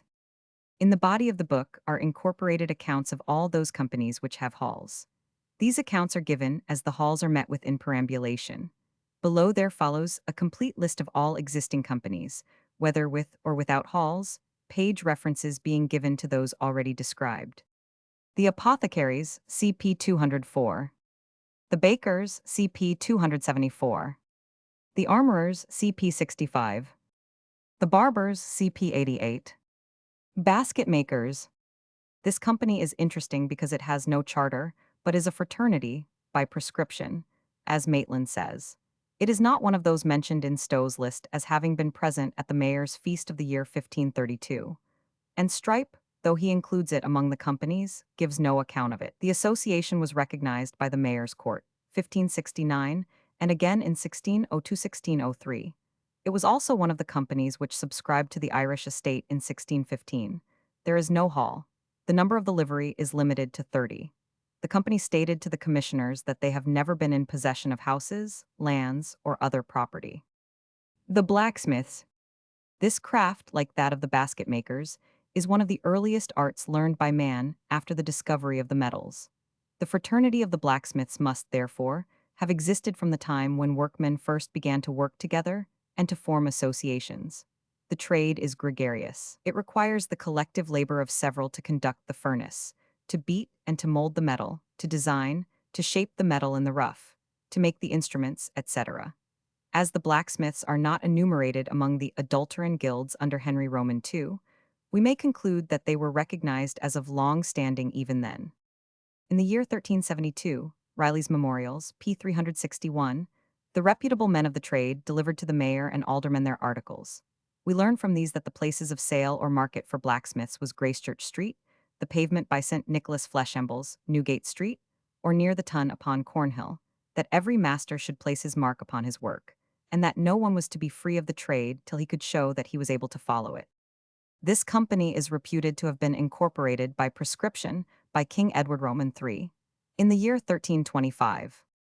It was incorporated by charter and united to the Spurriers by Queen Elizabeth in the year 1571, under which charter, confirmed by King Charles I in the year 1639, power was given to make bylaws. Certain bylaws so made were confirmed by the Lord Treasurer and by the Chief Justices of the King's Bench and the Common Pleas, December 1640, and under such charter and bylaws the company is now, as far as the usages of the present day permit, carried on.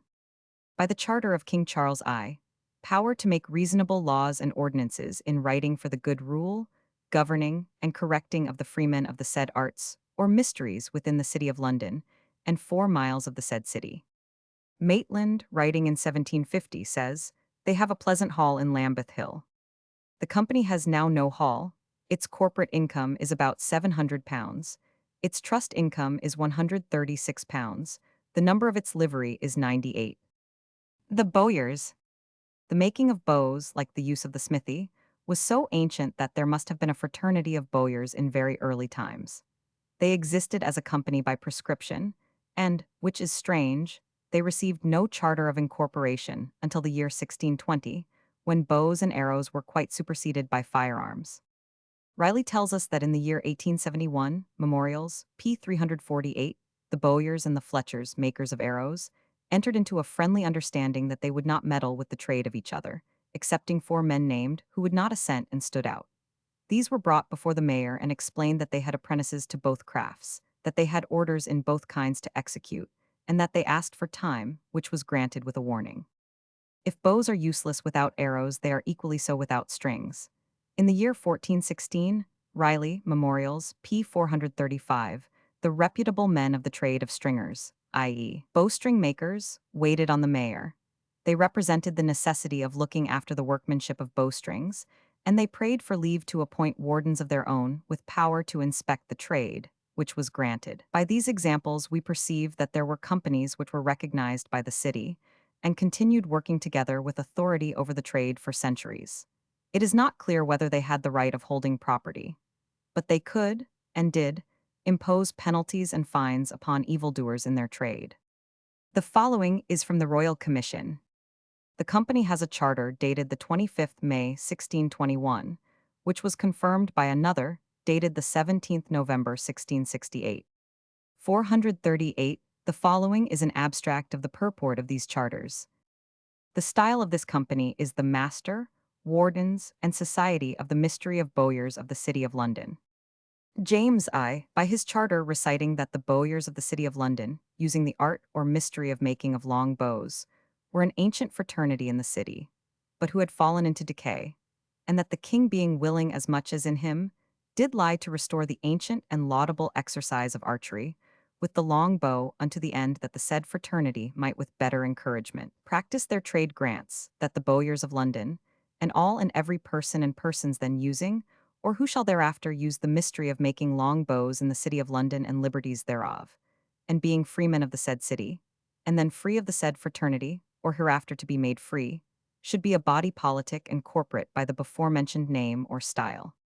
The charter grants that they shall be governed by 1 master, 2 wardens, and 13 assistants, and the first master, wardens, and 10 of the first assistants are thereby named and appointed the first master and wardens, to continue in office until the Thursday next after the feast of St. James the Apostle, 1622, and from thence until others should be elected pursuant to the charter, and the assistants during their natural lives or until removed, and for the future election of these officers is granted that the master, wardens, and assistants, or the greater part of them from time to time, thereafter, upon Thursday next after the feast of St. James the Apostle, 1622, may nominate and choose 1 fit person of the assistants to be master, and 2 to be wardens, who are to execute their offices for 2 whole years thence next ensuing, and in case of death or removal otherwise to be chosen within 14 days.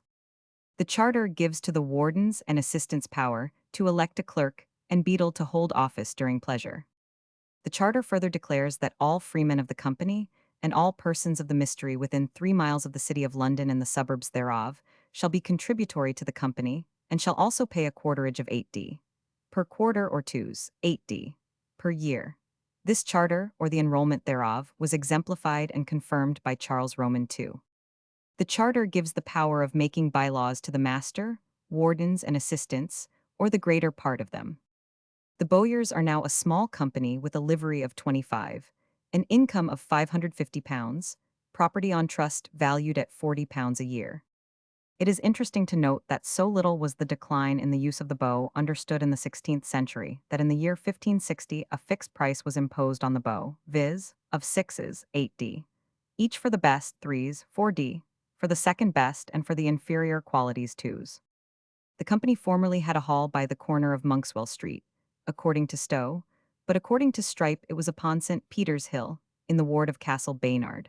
After the fire, he says, the Bowyers met in some public house for the conduct of their affairs. The city directory says their hall formerly stood in Noble Street and was destroyed in the Great Fire. The Brewers, CP 74. Brodres. The first charter of the Brodres or embroiderers was granted by Elizabeth in 1561. This was confirmed by James I, and the company was reincorporated by James Roman II. In 1686. At one time during the reign of Charles I, the trade in embroidery was at so low an ebb that a great part of the company for want of employment are constrained to become porters, water-bearers, and the like. The company's hall was formerly in Gutter Lane. The Butchers, CP 355. The Cardmakers. This company was incorporated under Charles I, 1629, as the master, warden, and commonalty of the mystery of makers of playing cards of the City of London. It is governed by a master, 2 wardens, and 18 assistants. The whole income of the company is £50.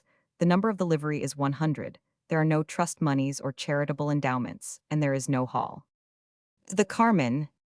The Carmen were made into a fellowship by an Act of Common Council in 1665.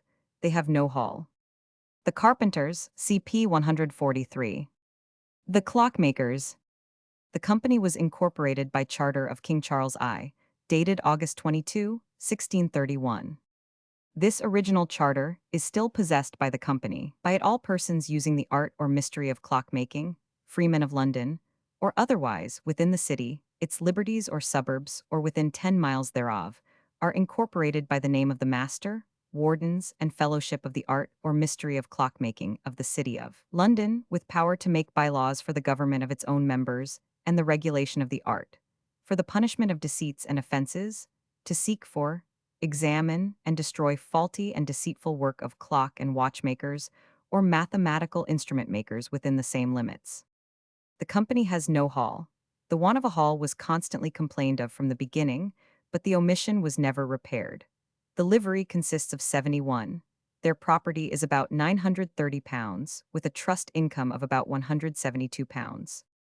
The clothworkers, CP 276. The coachmakers, CP 85. The cooks.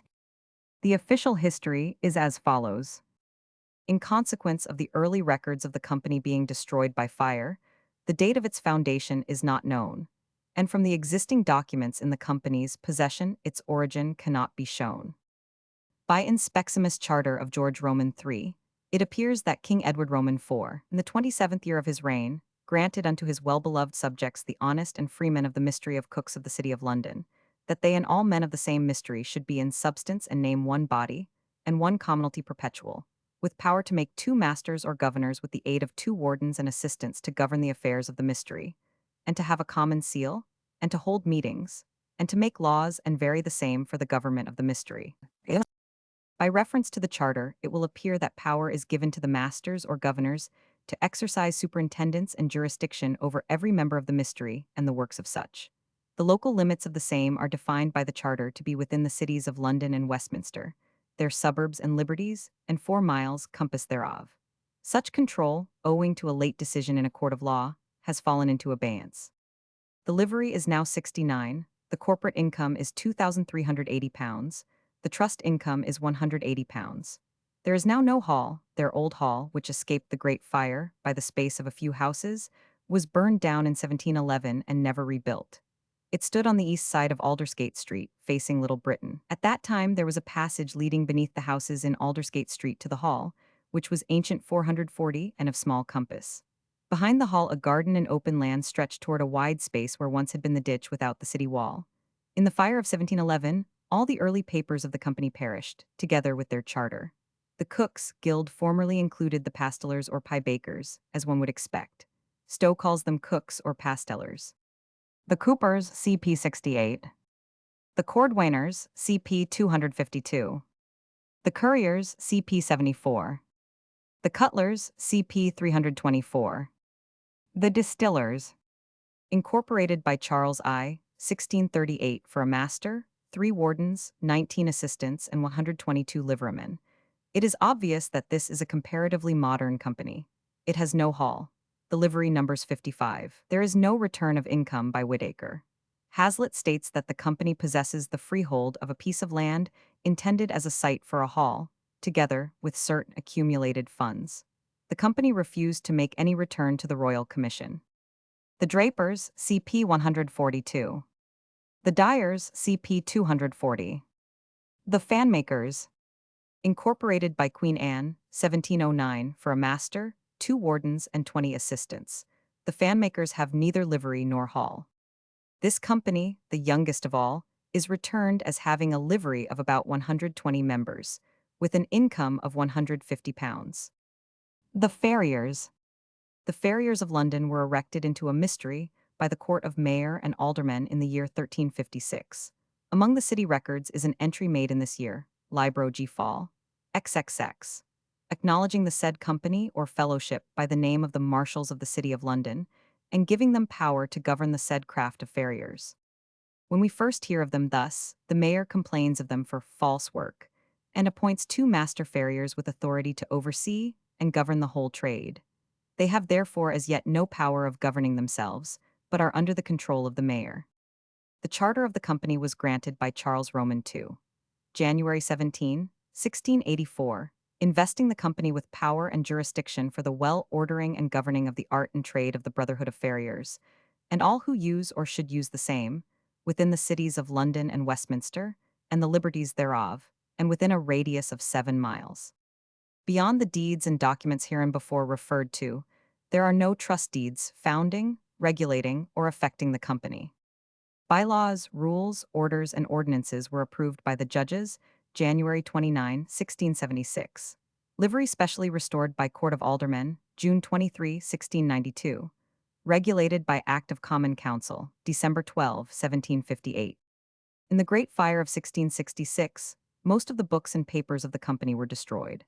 The object for which the company was founded was rigorously exercised until very recent years, but latterly, owing to the alterations in the habits of society and the increase of population, the company have not deemed it expedient to enforce their rights, although at the same time they have not abandoned any part of their controlling power. The livery now numbers 101, the corporate income is £240, there is no trust income. The Felt Makers, incorporated by James I in 1604 for a master, 4 wardens, and 25 assistants, with a livery of 60. The company was a branch of the haberdashers. They were a separate association long before they received a charter. As a company, they have always been one of the least important. The livery numbers 65. The corporate income varies, and the trust income is £126. There is no hall. The Fishermen, incorporated by James Roman II. In 1687, there is no history of the company so far as I know. They were the free fishermen of the Thames. They had neither hall nor a livery. I suppose that the rights of the Thames Conservancy were such that the fishermen had none left for them. In other words, their trade was regulated by the city authorities, which ordered times and seasons, the size of the nets, etc., while the fishmongers' company regulated the sale of the fish. The reckless destruction of the young fry, for instance, the pulling up of weirs, and the use of narrow nets were practices denounced by the city on many occasions.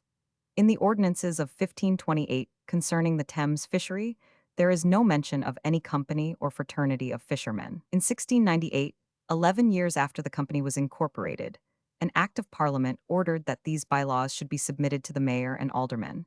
that the water bailiff of the city should retain the power of granting licenses for fishing in the river, and that he should have the right of being one of the wardens of the company. And in the year 1741, when other ordinances were made for the protection of the fishery, no mention is made of the company at all. The fishmongers, CP 259. The Fletchers. The fraternity of Fletchers or arrow makers, FR. Fletch must be of antiquity equal to that of the bowyers, because bows and arrows are of little use without each other. The company can show no charter or any early document. It is probable that the company was founded in the 15th century, inasmuch as the grant of arms which is in its possession is dated in the 7th year of Edward Roman IV.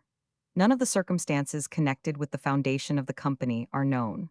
It was founded by prescription and not by grant. In the year 1371, the bowyers and the Fletchers came to an understanding that they would refrain from interfering with each other, that the bowyers shall make bows and the Fletchers arrows. In 1403, the ordinance of the Fletchers was proclaimed in the name of the mayor and aldermen. This ordinance gave the masters of the trade authority to oversee the trade and make search for bad work. Previously to the reign of Henry Roman VII, it obtained a livery, and in that reign obtained a crest to its then ancient coat of arms. In point of precedence, it is the 39th company of the city. No charter can now be discovered, and the ancient books of the company are supposed to have been destroyed by fire. The oldest entry in connection with the cash accounts of the company now in its possession is dated January 25, 1775. In connection with its proceedings, January 26, 1767. Admission of freemen, February 6, 1732. All these accounts have since been regularly continued up to the present time. Numerous entries of very ancient dates respecting this company are to be seen in the journals and repertories of the Corporation of London. They principally relate to differences between this company and the bowyers, returns of the number of the livery, and the employment of foreigners. The company has not a common seal. The wardens and court of assistants are the ruling body, and they fill up their vacancies as they occur. The company is now very small. There are only 16 in the livery, their corporate income is no 442 more than £100, and they have no hall. They once, it is true, had their own hall. It was situated in St. Mary Axe. The founders, CP 115. Framework knitters. The framework knitters made stockings of silk or other work in a frame or engine. They were therefore a modern craft incorporated first by a charter of Cromwell in 1657, and afterwards by Charles Roman II. 1673, after about 100 years of work at their trade without incorporation. The company was to consist of a master, 2 wardens, 18 assistants, and 82 liverymen. The company has no document in its possession which states this. The charter under which the company is now constituted is dated August 19, 1663, and is the only charter or instrument of that nature which is now, or has for the past 50 years been in the possession of the company.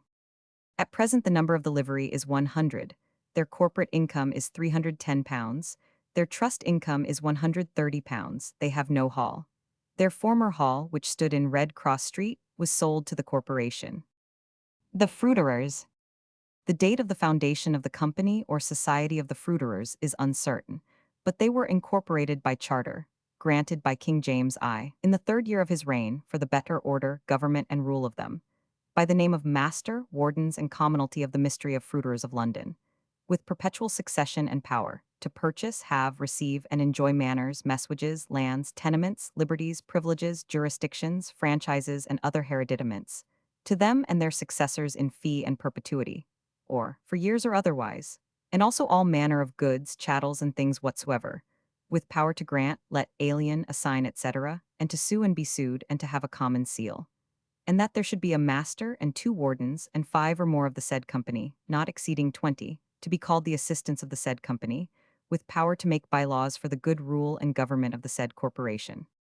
Bylaws were afterwards made, and they were allowed by the Lord Keeper and Chief Justices in 1759.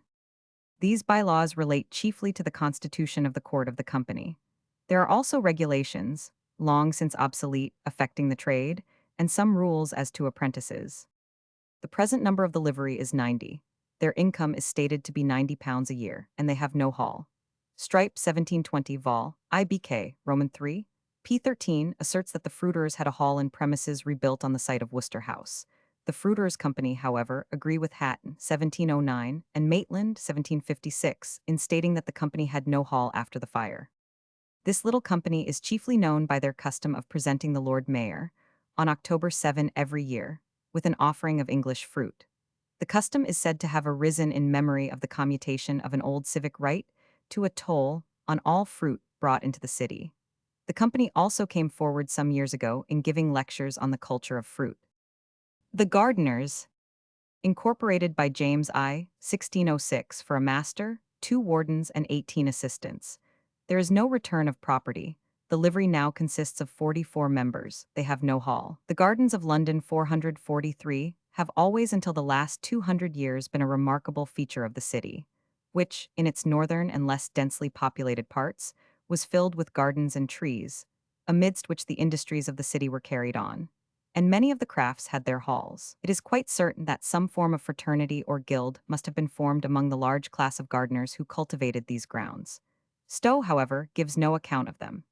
Their existence, however, is clearly indicated by Riley, Memorials, p. 228, when he produces the petition of the gardeners of the earls, barons, bishops, and citizens of London. The petition set forth that they were formerly entitled to stand in front of the church of St. Augustine, by the gate of St. Paul's, there to sell the garden produce of their said masters and make their profit. Were the earls, barons, and bishops, then, market gardeners? If not, did the gardeners cultivate the land for their own exclusive profit? And they prayed permission to continue the custom. The mayor and aldermen resolved in reply that they had made themselves so great a nuisance by their scurrility and clamor, while the priests of St. Augustine were singing mass, that the permission must be withdrawn, and that they must set up their market in the space between the south gate of St. Paul's churchyard and the garden wall of the Black Friars, in other words, on the space between Godleman Street and St. Andrew's Hill, not nearly so central a spot as that which they had formerly used. There are other references in Riley to gardens. There was one called the King's Garden, near the Hermitage in London Wall. And in 1276 there is the case of a man who fell from a pear tree in the garden of one Lawrence, in the parish of St. Michael, Paternoster Royal, then, as now, the most crowded part of the city. There is also given the lease of a garden situate in Tower Ward, near London Wall. Since there was an open space all along the wall in which houses were not allowed to be built, this space was without doubt mainly devoted to gardens, just as the north bank of the ditch became afterwards a row of what we should now call allotments, cultivated for vegetables and fruit. The Girdlers, CP 67. Glass Cellars, another little company incorporated by Charles Roman II, 1664, for a master, 2 wardens, 24 assistants, and 44 liverymen.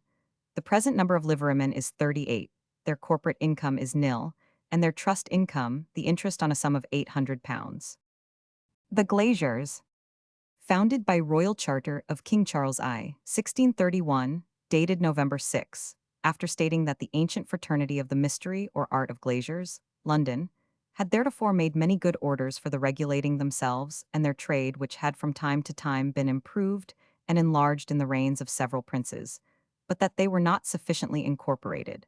The said charter incorporated the then present freemen of that trade within the city of London, and 5 miles compassing the same, into one body corporate or politic, by the name of the wardens and commonalty of the mystery or art of glaziers and painters of glass, with power to make rules and orders for the good government of their society, and to impose punishment by fine, or otherwise, upon offenders. The foregoing charter appears to have been surrendered in the first year of the reign of King James Roman II, and thereupon a new charter was issued for the same purpose. The present livery numbers 60, its corporate income is about £260, its trust income is £46. The hall was situated before the Great Fire in Maiden Lane, then Kirian Lane. There is no difficulty in locating the site on the south side, next to the church of St. Martin in the Vintry, upon what is now in part the roadway of Queen Street. Number 11 Maiden Lane stands upon land once adjoining, if not actually part of, the old hall site. The Glaziers did not rebuild their hall after 1666, but met 444 henceforth at the Hall of the Lorriners in London Wall. Also, according to Strype, 1720, in a house at the Thames Street end of St. Peter's Hill. When New Queen Street was cut, shortly after the fire, part of the Glaziers' ground became a corner site, having Thames Street on the south and the New Road on the west. In 1671, the company sold land in these two streets for £490. £4 houses built upon land adjoining to St. Martin's churchyard remained in the company's possession until 1850, when they were taken by the corporation for the widening of Queen Street. The company has now no hall. The Glovers, incorporated by Charles I in 1639 for a master, 4 wardens, and 30 assistants, with a livery of 130. The company refused to give any return to the Royal Commission. The present livery numbers 75. Hazlitt says that in 1881, the income of the company was derived from a small sum of £3,800 in the stocks and the fines and fees of the freemen and the livery. The Glovers presented their ordinances to the mayor and aldermen in 1349. It seems somewhat strange that a craft of such great importance as that of glove-making should have been always one of the poorest companies in the city. The gold and silver wire drawers. The art or trade of gold and silver wire drawers is one of antiquity and importance. It appears that in the reign of James I, in consequence of a patent granted by the king, the gold and silver wire drawers of that day attempted to bring over from France artisans to work the trade. The goldsmiths, however, rose in arms, declaring the king was not doing what was conducive to the best interests of the kingdom, and the Lord Mayor and aldermen were called upon to act in the matter, and in the end the king withdrew the patent, and the trade continued undisturbed. The charter under which the company now exists was granted by 5 William and Mary, 1693, for the better regulation, encouragement, and improvement of the said trade, and grants that the freemen of the trade, art, and mystery of gold and silver wire drawers, and all others exercising, or who should thereafter exercise the trade, art, or mystery of drawing and flatting of gold and silver wire, and making and spinning of gold and silver thread and stuff within the cities of London and Westminster, the borough of Southwark, and all other places within 3 miles distant from the same, should be from thenceforth a body politic and corporate by the before-mentioned style. The governing body consists at present of a master, 4 wardens, and not more than 26 assistants. Their livery now numbers 143, their corporate income is £62, their trust income is £2. There is no hall. The goldsmiths, CP 44. The grocers, CP 13. The gunmakers. The Gunmakers' Company was founded in 1637.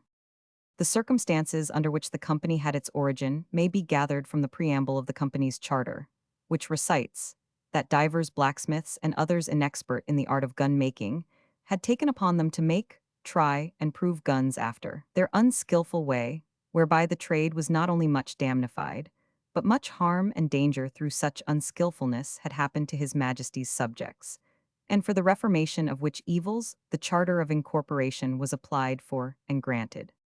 As for and concerning said art, trade, and mystery of gun-making, and the well ordering and government thereof within the said city, and within 4 miles thereof.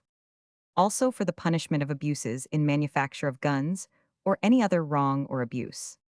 445 also for the support, rule, and government of the said master, wardens, and society, and their successors, and all others exercising the trade within the limits aforesaid.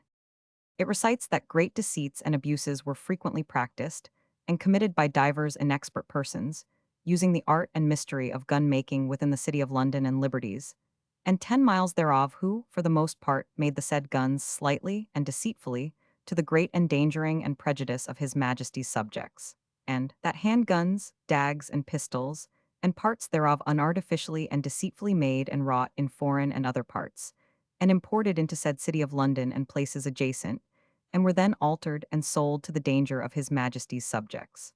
To prevent such dangers and abuses the master, wardens, and society should have power. To search, view, gauge, proof, trial, and marking of all manner of handguns whatsoever great and small dags and pistols, and all and every part and parcel of them as well those made in London, or the suburbs, or within 10 miles thereof, and all such others as should from foreign parts, or otherwise, be brought thither to be sold for military service or other employment in any of his Majesty's dominions or foreign parts. Such proof or trial to be with good and sufficient gunpowder, and weight of bullet of lead sizable, to every several gun according to the bore, and otherwise as therein mentioned. All persons using, making, or selling guns, dags, pistols, barrels, locks, or other parts thereof at their own costs, to bring same to the common hall or other meet place of said society, to be duly viewed, tried, stamped, and marked before the same be sold and delivered. All such guns to be brought within 10 days after making and finishing thereof, and imported guns within 10 days from the arrival thereof within London or 10 miles thereof.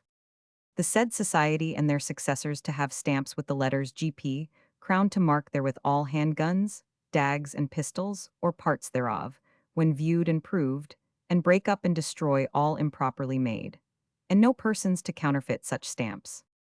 That no persons exercise the art of gun making, but those who have served 7 years' apprenticeship to said art, and presented their proof piece to said master and wardens, and approved by them.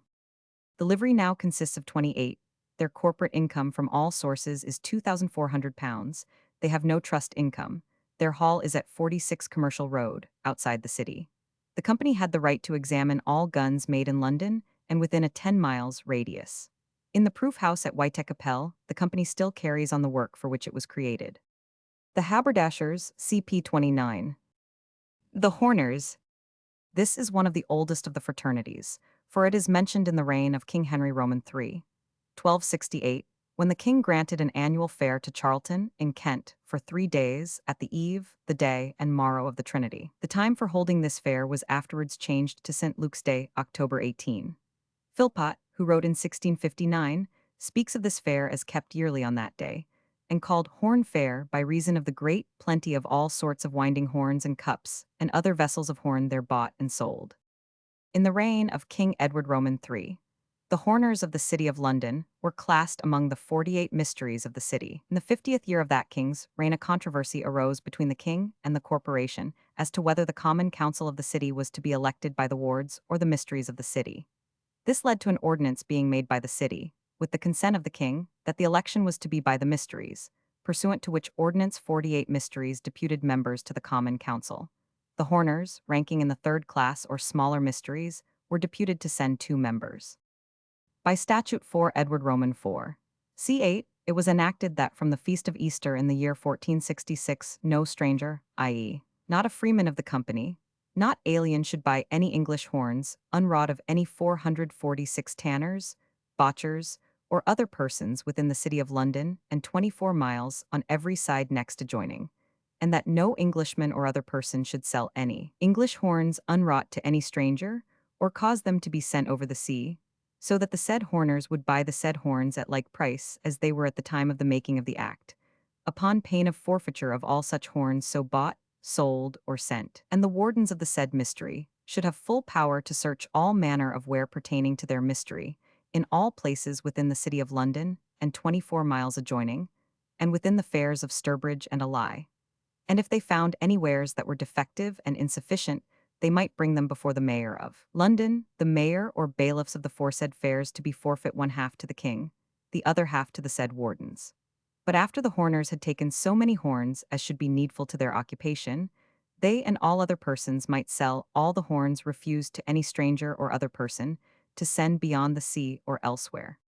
The company obtained from King Charles I a charter of incorporation, dated the 12th January 1638. In the year 1604, the company obtained a lease of a storehouse and sheds in Wentworth Street, Whitechapel, for 1,000 years from Christmas 1604 at the yearly rent of £4, in which they carried on the trade. This property was sold for £2,400 to the Metropolitan Board of Works for the purposes of the Artisans' Dwellings Act. The control given by the charter of Charles I to the Horners Company over the trade has never been actually abandoned, but it has ceased to be exercised. In the year 1836, the company petitioned the Court of Aldermen for a livery, which was granted to them on the 1st of December of that year, the number of liverymen being limited to 60. At present the livery numbers 48. Their corporate income is £89. They have no hall. The inholders, CP 232. The ironmongers, CP 148. The joiners, incorporated by Elizabeth in 1569, for a master, 2 wardens, and 24 assistants, with a livery of 323. The work for which the fraternity existed was a branch of carpentry. They made cabinets and carved work, doors, window frames, and other kinds of work which required special skill and training. The subdivisions of carpentry were naturally difficult to arrange. An agreement was made between the carpenters and the joiners, by which the latter were allowed to take over bedsteads, chairs, stools, cabinets, picture frames, windows, doors, pews, pulpits, and all sorts of work. The overlapping of trades once, if not more than once, caused a riot. It was in the year 1327. On one side were the saddlers, and on the other side the joiners, lauriners, and painters. They met in Cheap and in the street of Cripplegate, strongly provided with an armed force, and manfully began to fight, so that many were killed or mortally wounded, and the whole city was in alarm. The livery is now 102. The corporate income is £1,300. There is no trust income. Stowe describes the Joiners' Hall as one of several fair houses standing in Friar Lane. The hall itself, but not the entrance into it from Joiners' Hall buildings, was in Dowgate Ward. It was destroyed in the Great Fire, but rebuilt. The post-fire building is described as a large edifice of brick, with 4 noble windows in elegant frames, covered with pediments and supported by consoles. The Great Hall was all wainscoted, and was very remarkable for a magnificent and curious screen at its lower end. Upon this screen were demi-savages and other enrichments, well carved in right wainscot. It is said to have cost £130. The parlor was wainscoted with cedar, with more curious artifice and embellishments. The ceiling was fretted with wainscot work. The great hall was destroyed by a fire in 1694, but the parlor, though slightly damaged, was saved by the energy of the clerk, Mr. Burrows, who brought engines to play upon it from a window. It had already been occupied as a dwelling and 447 warehouse at the beginning of the 19th century, and was afterwards pulled down, when a present large warehouse was erected on its site. In Strype's map, a long building appears to run down upon its western side in Joiners' Hall buildings. From Joiners' Hall buildings, Vintry Ward, leading into the warehouse yard, is the only remnant left of the hall. The company has now no hall. The Leather Sellers, CP 184. The Lauriners, incorporated by Queen Anne, 1712, for a master, 2 wardens, and 24 assistants, with a livery of 69. It has now a livery of 420, with a corporate income of £1,200. It has no trust income and no hall. Formerly, the hall was at the north end of Basinghall Street. The livery is the largest of all the companies, the reason being the admission of members who merely wish to belong to a city company for social purposes. The Lauriners' work was the making of spurs, stirrups, horses, bits, etc. Their ordinances were passed and approved in 1245. They were then a guild or association, and as such continued till their incorporation under Queen Anne. The makers of playing cards. This company was incorporated in 1628. At present it has a livery of 100, with a corporate income of £50, no trust income and no hall. The Masons. Nearly the whole of the records of the Worshipful Company of Masons, prior to the year 1666, appear to have been destroyed when the hall of the company was burned in the fire of London.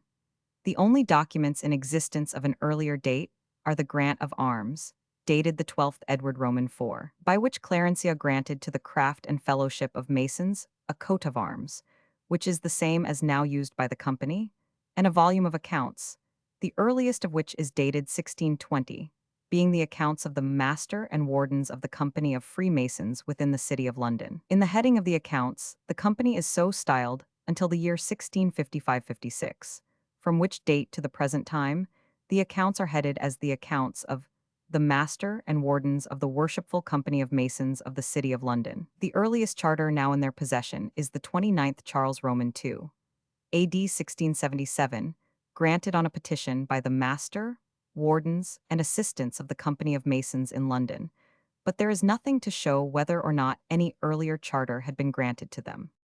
The number of the livery is now 48. The corporate income is £550. There is no trust income. They had a hall in Basinghall Street, which no longer exists. In the year 1356, Riley, Memorials, p. 280, ordinances were passed for the regulation of the trade of masons. The ordinances show that there had been dissension between the branches of hewers and light masons and settlers. The late date of the charter does not mean that the fraternity began their existence at that date. They already had a livery and a guild. They returned members to the Common Council in 1376, and they were probably even at that date an ancient body. The Mercers, CP 33. The Merchant Tailors, CP 130. The Musicians. Instituted by charter granted on April 24, 9th Edward Roman IV, 1473, and reconstituted by James I, 1604, for a master, 2 wardens, 20 assistants, and 31 members. The present number of members is 50. The corporate income is £400. There is no trust income, there is no hall. 448. There were always musicians or minstrels, presumably. Therefore, the fraternity was ancient. And, as it was absolutely necessary for musicians to act together, the fraternity began as soon as different instruments were used at the same time. This is one of the very small companies. The needle makers. Incorporated by Cromwell in 1656 for a master, 2 wardens, 18 assistants, and 48 liverymen. The number of the livery is now 66. Their corporate income is £230. They have no hall. Charles Roman II set aside Cromwell's charter and gave one of his own. This also is one of the humbler companies. Their charter is set out at length by Maitland. I do not know why, nor can I find in it any special clauses which should explain this selection. The painters, CP 221. The parish clerks, CP 87.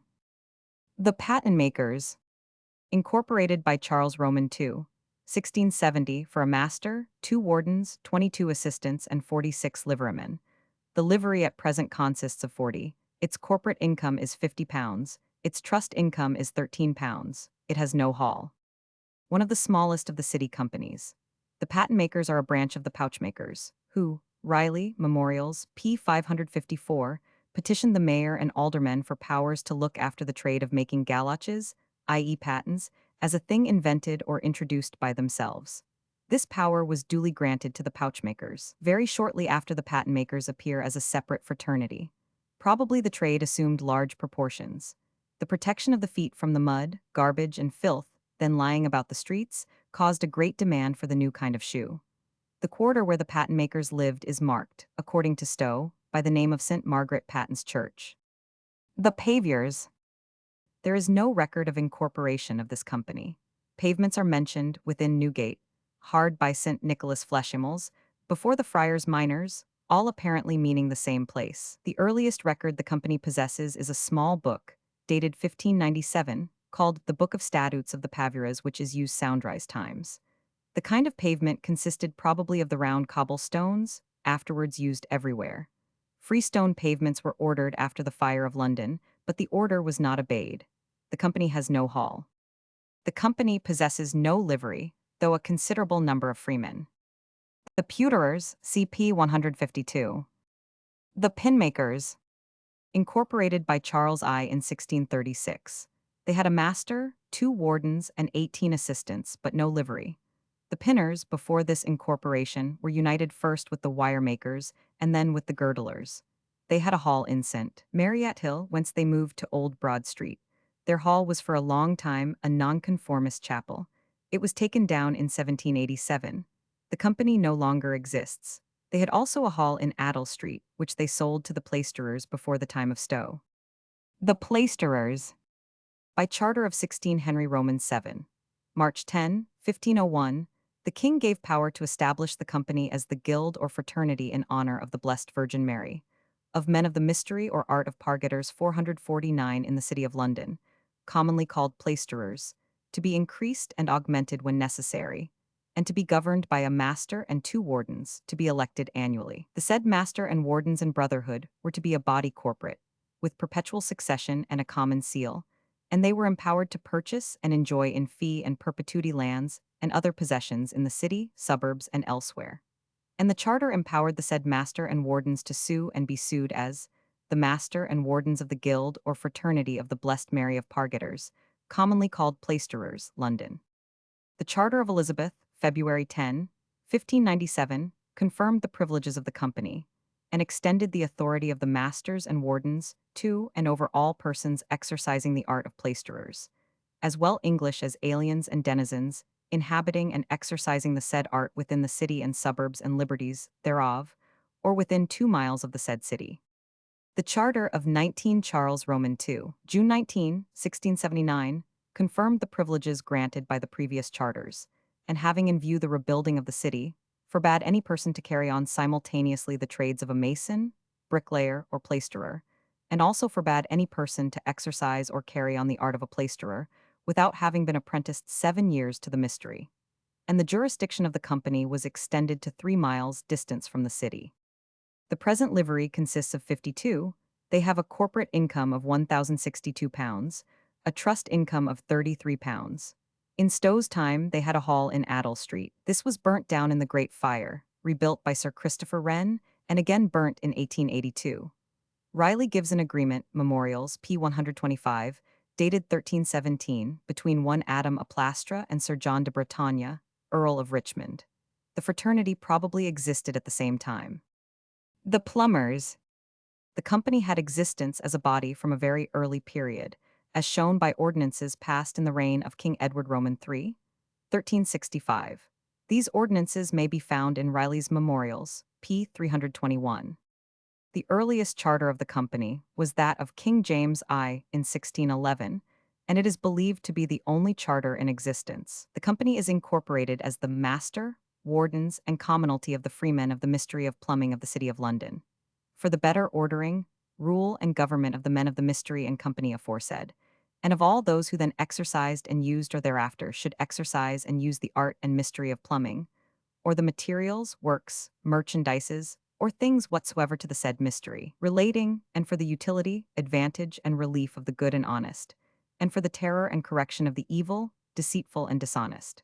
And also that they might have, make, and exercise the superior scrutiny, correction, and government of all and singular the freemen of the mystery, as also all other persons using or exercising the art or mystery in the limits aforesaid, and of their servants and apprentices, and also the supervision, scrutiny, correction, reformation, emendation, government, the assay, touch, and the trial of all and singular workings, works, weights, beams and scales, lead, solder, materials, wares, matters, merchandises, and of all things whatsoever touching or concerning the aforesaid mystery in the limits aforesaid, and also to seize, take, and place in safe custody such materials, etc., aforesaid from time to time so found deceptive, false, insufficient, unapproved, and unlawful, there to remain until it should be determined thereof according to the laws of the realm of England. And further also that it should not be lawful for any person or persons of the art and mystery, or any other person or persons, whomsoever using, or who might use the art and mystery,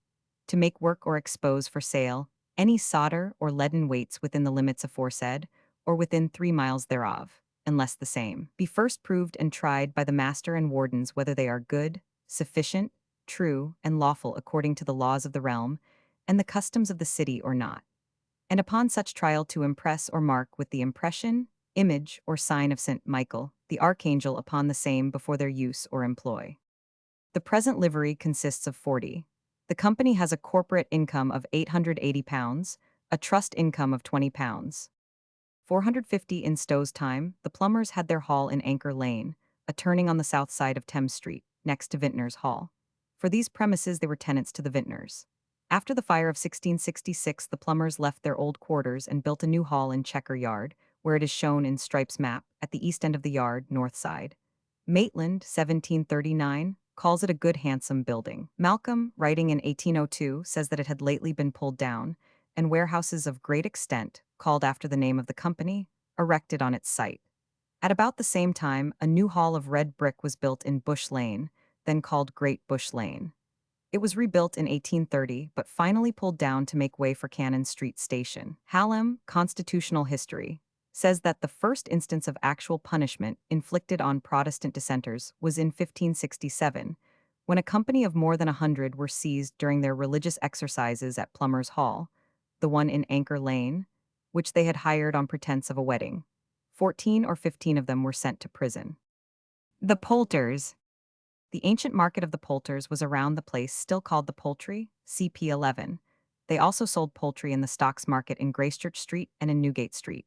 Riley's Memorials contain many regulations and ordinances for the sale of poultry. One remarks that the ordinances of the city in one respect, and in one only, were observed with the greatest care. Those, namely, relating to the sale of food. The Poulters Company existed by prescription as early as 1345. It was, however, incorporated by royal charter in the 19th year of Henry Roman VII. On February 23, 1504, the charter was renewed by Queen Elizabeth, February 22, in the 30th year of her reign, confirmed by Charles Roman II, on June 13, in the 6th year of his reign, and also by James Roman II. Subsequently, but these charters, like those of many of the companies, were destroyed in the Fire of London in 1666. The charter under which the company now acts was granted by William and Mary, May 6, 1692. In the year 1763, the charter was supplemented by an Act of the Corporation of London and by another Act of the Corporation in 1820. The charter gives power to the company to inspect the poultry brought to market, but that power has long since been suspended by the acts of the legislature. Their present livery is 126, their corporate income is £1,020, their trust income is £430, they have no hall. The Saddlers CP9. The Salters CP 111. The Scriveners. The company now known as the Scriveners Company had existed from a very early period as the fraternity or mystery of the Scriveners or writers of the court letter of the City of London, and was, time out of mind, a society or company by prescription. The company has no document showing the probable date of the foundation of this society, but their records extend back to 47 Edward Roman III, being the year 1374. The company cannot say what were the exact circumstances in which it had its origin, but presumes that the Scriveners of London formed themselves into a society for the purpose of more effectually protecting their own interests and those of the occupation or craft which they carried on. In the year 1373, Riley, Memorials, p. 372, the court handwriters and scriveners obtained their ordinances. These were chiefly directed against foreigners. It was incorporated by James I in 1616 for a master, 2 wardens, and 24 assistants, with a livery of 53. At the time of the Great Fire of London, all the archives of the company were burnt except the ancient book called their common paper, and which book is still extant. Their present livery is 50, their trust income is £10, their corporate income is about £440, they have no hall. Formerly they had a hall in Noble Street which they sold to the coachmakers. 451, at present, says Maitland, 1750, they are endeavoring by course of law to oblige all attorneys of the city to become members, an attempt which does not seem to have been successful. The scriveners' work was much like that of solicitors of the present day. They made wills, drew up conveyances, and other legal documents. They also wrote letters both of a business and a private nature. Some of them became financiers and bankers. In fact, the step from drawing up legal documents to advising on affairs of all kinds was easy and natural. The shipwrights. The precise year of the foundation of the company is unknown, but it is mentioned in 1428 in the city records, from which it appears that it existed as a fraternity, having a trade guild or mystery, and a religious guild in connection with it, with a presumption in favor of its having existed by prescription for some time before that period. In a parchment book belonging to the company, there are ordinances of the religious society, the earliest of which is dated in 1456. Additions were made thereto in 1483, beginning, in Dei Nomine, Amen. It is not unknown to all the brethren and sisters of the fraternity of Saint Simon and Jude hath been holden in London by the craft of shipwrights of time out of mind, etc. After which follow various ordinances relating to the taking of apprentices and other matters, and more especially enjoining its members, to view and search that the brethren of that fraternity do use in their said trades good and seasonable timber, and do their work workmanlike as appurteneth. The company was incorporated by James I in 1605 for a master, 2 wardens, and 36 assistants. In 1613, commenced a dispute between the company and the foreign shipwrights, who carried on their craft on the opposite side of the river, at Redrythe or Rotherhithe. The foreign shipwrights, so called from being outside the liberties of the city, had in the previous year obtained a charter of incorporation, acting upon which they sought to exact fines from and impose duties upon the free shipwrights, at that time working hard by at Ratcliffe, having previously been compelled to leave the crowded part of the city by reason of the noise occasioned by exercising their trade and from fear of fire. The free shipwrights resented this treatment and presented their case before the Court of Aldermen. The city upheld the free shipwrights, and in 1620 their ordinances were approved by the Lord Mayor and Court of Aldermen. In 1631, from continued opposition, their funds were reduced so low that they were allowed to make 12 persons free of the city by redemption, and this number was from time to time increased. In 1638, another attempt was made to free themselves from their rivals by representing their case before the king in council, which resulted in their being granted by the king exemption from the jurisdiction of the new corporation. This order is dated Whitehall, March 17, 1638. In 1670, attacks were again renewed on the free shipwrights by the new corporation, and, their cases having been laid before the High Court of Admiralty by Charles Roman II. The Attorney General, on March 18, 1684-85, decided in favor of the company, which decision was approved by the king. In 1782, a livery was granted to the company by the Court of Aldermen, the number being limited to 100 and the fine to 15 guineas. In 1830, the number was increased to 200 and the fine to 20 guineas. Their members now number 200. Their corporate income is £830. They have now no hall. The company had formerly a hall at Ratcliffe Cross in Butcher Street, but it has long since disappeared. The Skinners, CP 238. The Spectacle Makers, incorporated by Charles I, 1629, for a master, 2 wardens, and 15 assistants. The company is numerically very strong, the livery numbering 356. They have a corporate income of £1,100 and a trust income of £45. They have no hall. The Stationers, CP 199. The Tallow Chandlers, CP 243. The Tin Plate Workers. This company was incorporated by Charles Roman II. In 1670 for a master, 2 wardens, and 20 assistants. At present it has 80 members. There are no particulars as to the corporate income, but there is a trust income of 7 sevens. The history of the company is obscure. Hazlitt thinks that it was a branch of the girdlers, that it was originally the wire workers, and that it may also have been associated with the wire sellers and the wire drawers. It has no hall. The Turners, incorporated by James I in 1604 for a master, 2 wardens, and 24 assistants, with a livery of 144. At present there is a livery of 193, a corporate income of £700, but no hall. The principal work of the Turners originally was to make wooden measures. It was therefore important that these measures should be true. In 1310, Riley, Memorials, p. 78, 6 Turners were sworn before the mayor and aldermen that they would in future make no other measures than gallons, potals, pottles, than a measure of 2 quarts and quarts, and that they would not make false measures such as choppins, choppines, and gills, gills. In 1347, Riley, Memorials, p. 234, some Turners were brought before the mayor and aldermen, charged with making false measures. Our earliest introduction, therefore, to the fraternity of Turners is not much to their credit. It is, however, greatly to their credit that they now hold annual exhibitions of turnery work in the city with prizes for its encouragement. The Tylers and Bricklayers. This company was incorporated by Elizabeth in 1568 for a master, 2 wardens, 38 assistants, and 103 liverymen. At present there is a livery of 73, a corporate income of £610, a trust income of £170, but no hall. The Tylers were an ancient fraternity dating from the time when tiles were first employed, instead of thatch for roofing houses.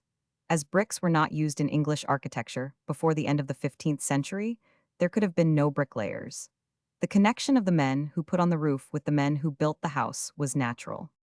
The Upholders.